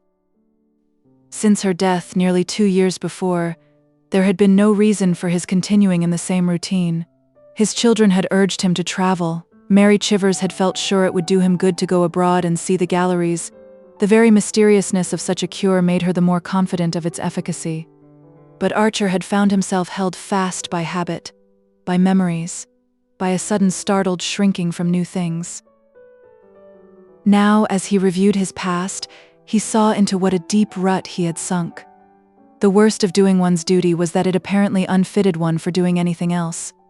At least that was the view that the men of his generation had taken. The trenchant divisions between right and wrong, honest and dishonest, respectable and the reverse, had left so little scope for the unforeseen. There are moments when a man's imagination, so easily subdued to what it lives in, suddenly rises above its daily level and surveys the long windings of destiny. Archer hung there and wondered. What was left of the little world he had grown up in, and whose standards had bent and bound him. He remembered a sneering prophecy of poor Lawrence Lefferts's, uttered years ago in that very room. "If things go on at this rate, our children will be marrying Beaufort's bastards." It was just what Archer's eldest son, the pride of his life, was doing, and nobody wondered or reproved. Even the boy's Aunt Janie, who still looked so exactly as she used to in her elderly youth, had taken her mother's emeralds and seed pearls out of their pink cotton wool and carried them with her own twitching hands to the future bride, and Fanny Beaufort, instead of looking disappointed at not receiving a set from a Paris jeweler, had exclaimed at their old-fashioned beauty and declared that when she wore them she should feel like an Isabey miniature. Fanny Beaufort, who had appeared in New York at 18, after the death of her parents, had won its heart much as Madame Olenska had won it 30 years earlier, only instead of being distrustful and afraid of her, society took her joyfully for granted. She was pretty, amusing, and accomplished. What more did anyone want? Nobody was narrow-minded enough to rake up against her the half-forgotten facts of her father's past and her own origin. Only the older people remembered so obscure an incident in the business life of New York as Beaufort's failure, or the fact that after his wife's death he had been quietly married to the notorious Fanny Ring and had left the country with his new wife and a little girl who inherited her beauty. He was subsequently heard of in Constantinople, then in Russia, and a dozen years later American travelers were handsomely entertained by him in Buenos Aires, where he represented a large insurance agency.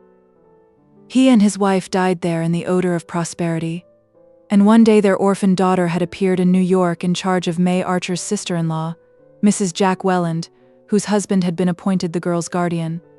The fact threw her into almost cousinly relationship with Newland Archer's children, and nobody was surprised when Dallas's engagement was announced. Nothing could more clearly give the measure of the distance that the world had traveled. People nowadays were too busy with reforms and movements, with fads and fetishes and frivolities to bother much about their neighbors. And of what account was anybody's past in the huge kaleidoscope where all the social atoms spun around on the same plane? Newland Archer, looking out of his hotel window at the stately gaiety of the Paris streets, felt his heart beating with the confusion and eagerness of youth. It was long since it had thus plunged and reared under his widening waistcoat, leaving him, the next minute, with an empty breast and hot temples. He wondered if it was thus that his sons conducted itself in the presence of Miss Fanny Beaufort, and decided that it was not. It functions as actively, no doubt, but the rhythm is different, he reflected, recalling the cool composure with which the young man had announced his engagement, and taken for granted that his family would approve. The difference is that these young people take it for granted that they're going to get whatever they want, and that we almost always took it for granted that we shouldn't. Only I wonder, the thing one's so certain of in advance, can it ever make one's heart beat as wildly? It was the day after their arrival in Paris, and the spring sunshine held Archer in his open window, above the wide silvery prospect of the Place Vendôme. One of the things he had stipulated, almost the only one, when he had agreed to come abroad with Dallas, was that, in Paris, he shouldn't be made to go to one of the newfangled palaces. "Oh, all right, of course," Dallas good-naturedly agreed. "I'll take you to some jolly old-fashioned place," the Bristol say, leaving his father speechless at hearing that the century-long home of kings and emperors was now spoken of as an old-fashioned inn, where one went for its quaint inconveniences and lingering local color. Archer had pictured often enough, in the first impatient years, the scene of his return to Paris. Then the personal vision had faded, and he had simply tried to see the city as the setting of Madame Olenska's life. Sitting alone at night in his library, after the household had gone to bed, he had evoked the radiant outbreak of spring down the avenues of horse chestnuts, the flowers and statues in the public gardens, the whiff of lilacs from the flower carts, the majestic roll of the river under the great bridges, and the life of art and study and pleasure that filled each mighty artery to bursting. Now the spectacle was before him in its glory, and as he looked out on it, he felt shy, old-fashioned, inadequate, a mere gray speck of a man compared with the ruthless, magnificent fellow he had dreamed of being. Dallas's hand came down cheerily on his shoulder. "Hello, father. This is something like, isn't it?" They stood for a while looking out in silence, and then the young man continued. "By the way, I've got a message for you. The Countess Olenska expects us both at 5:30. He said it lightly, carelessly, as he might have imparted any casual item of information, such as the hour at which their train was to leave for Florence the next evening. Archer looked at him, and thought he saw in his gay young eyes a gleam of his great-grandmother Mingott's malice. "Oh, didn't I tell you?" Dallas pursued. "Fanny made me swear to do 3 things while I was in Paris: get her the score of the last Debussy songs, go to the Grand Guignol and see Madame Olenska. You know she was awfully good to Fanny when Mr. Beaufort sent her over from Buenos Aires to the Assumption. Fanny hadn't any friends in Paris, and Madame Olenska used to be kind to her and trot her about on holidays. I believe she was a great friend of the first Mrs. Beaufort's, and she's our cousin, of course. So I rang her up this morning before I went out, and told her you and I were here for 2 days and wanted to see her." Archer continued to stare at him. "You told her I was here?" "Of course, why not?" Dallas's eyebrows went up whimsically. Then, getting no answer, he slipped his arm through his father's with a confidential pressure. "I say, Father, what was she like?" Archer felt his color rise under his son's unabashed gaze. "Come, own up. You and she were great pals, weren't you? Wasn't she most awfully lovely?" "Lovely? I don't know. She was different." "Ah, there you have it. That's what it always comes to, doesn't it? When she comes, she's different, and one doesn't know why. It's exactly what I feel about Fanny." His father drew back a step, releasing his arm. "About Fanny? But my dear fellow, I should hope so. Only I don't see." "Dash it, Dad. Don't be prehistoric. Wasn't she once your Fanny?" Dallas belonged body and soul to the new generation. He was the firstborn of Newland and May Archer, yet it had never been possible to inculcate in him even the rudiments of reserve. "What's the use of making mysteries? It only makes people want to nose 'em out," he always objected when enjoined to discretion. But Archer, meeting his eyes, saw the filial light under their banter. "My Fanny? Well, the woman you'd have chucked everything for, only you didn't," continued his surprising son. "I didn't," echoed Archer with a kind of solemnity. "No, you date, you see, dear old boy. But Mother said—" "Your mother?" "Yes, the day before she died. It was when she sent for me alone, you remember? She said she knew we were safe with you, and always would be, because once when she asked you to, you'd given up the thing you most wanted." Archer received this strange communication in silence. His eyes remained unseeingly fixed on the thronged sunlit square below the window. At length he said in a low voice, "She never asked me. No, I forgot. You never did ask each other anything, did you? And you never told each other anything. You just sat and watched each other, and guessed at what was going on underneath.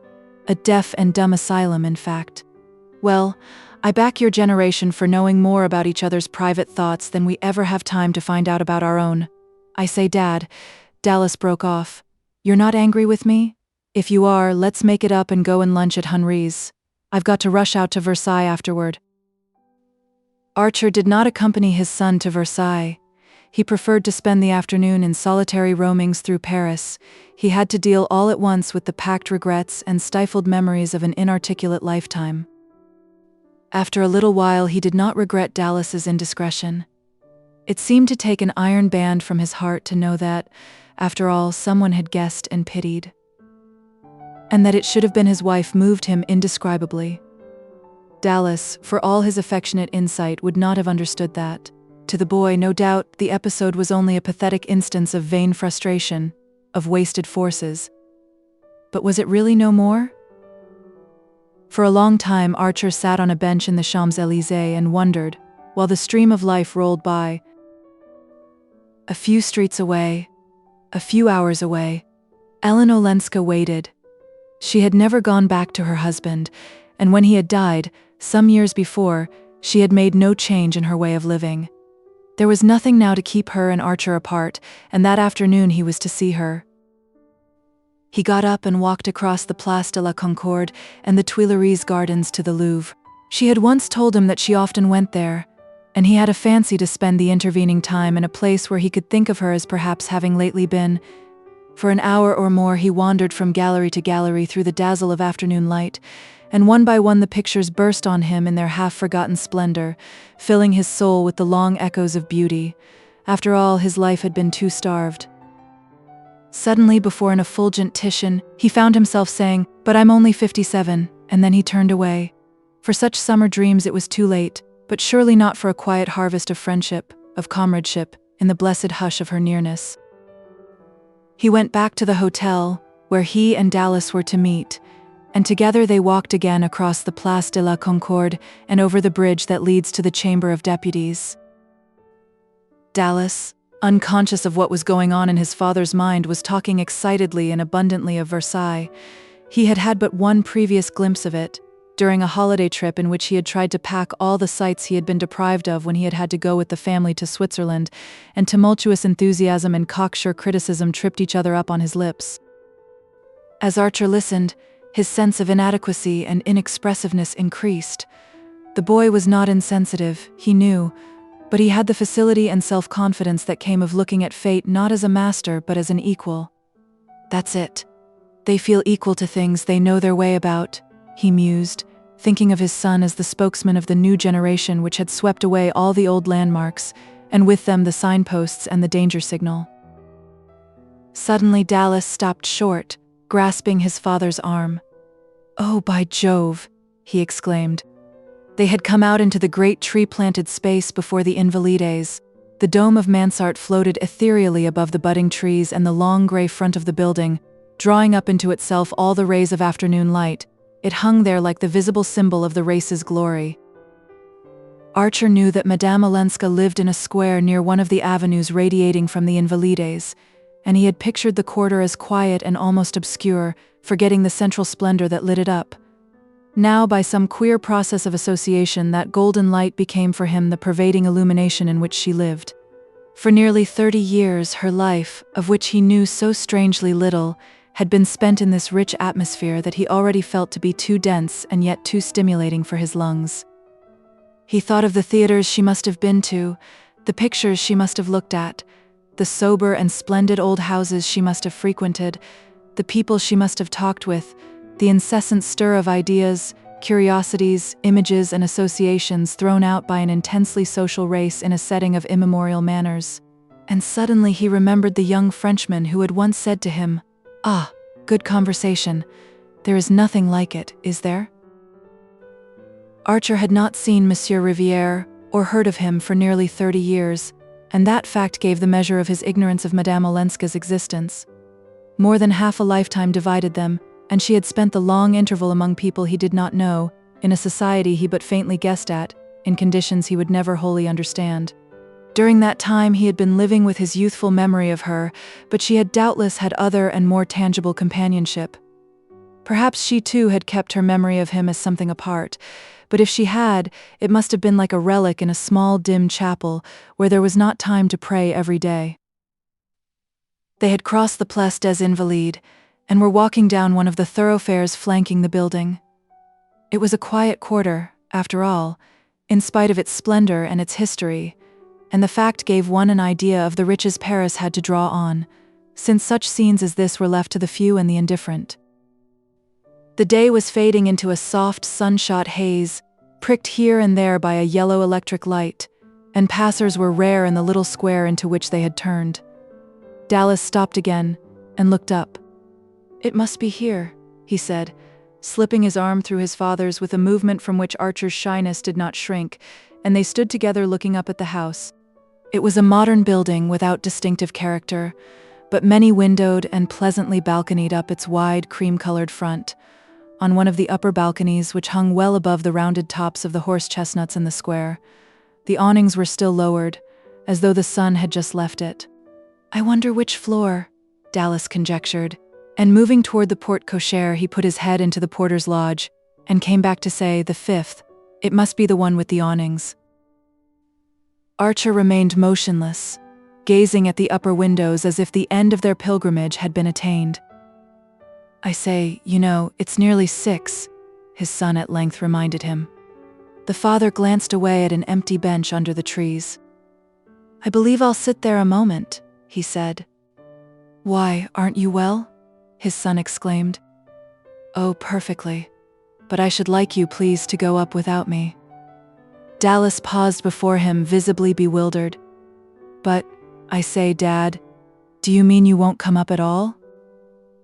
I don't know, said Archer slowly. If you don't, she won't understand. Go, my boy, perhaps I shall follow you. Dallas gave him a long look through the twilight. But what on earth shall I say? My dear fellow, don't you always know what to say? His father rejoined with a smile. Very well, I shall say you're old-fashioned and prefer walking up the 5 flights because you don't like lifts.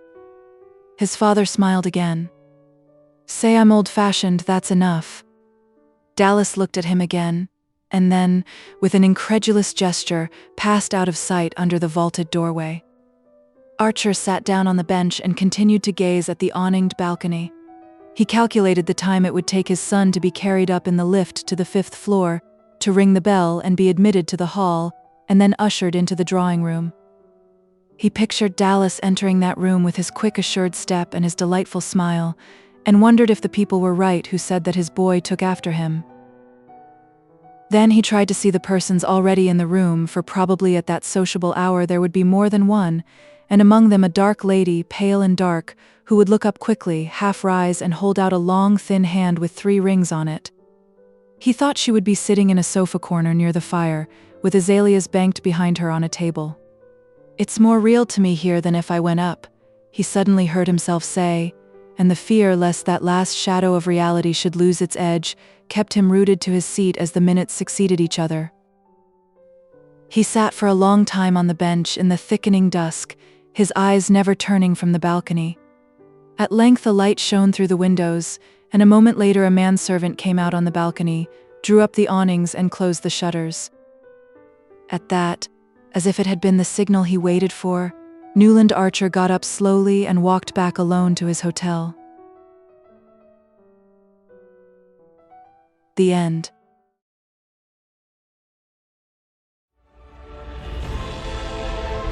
A whole galaxy to go.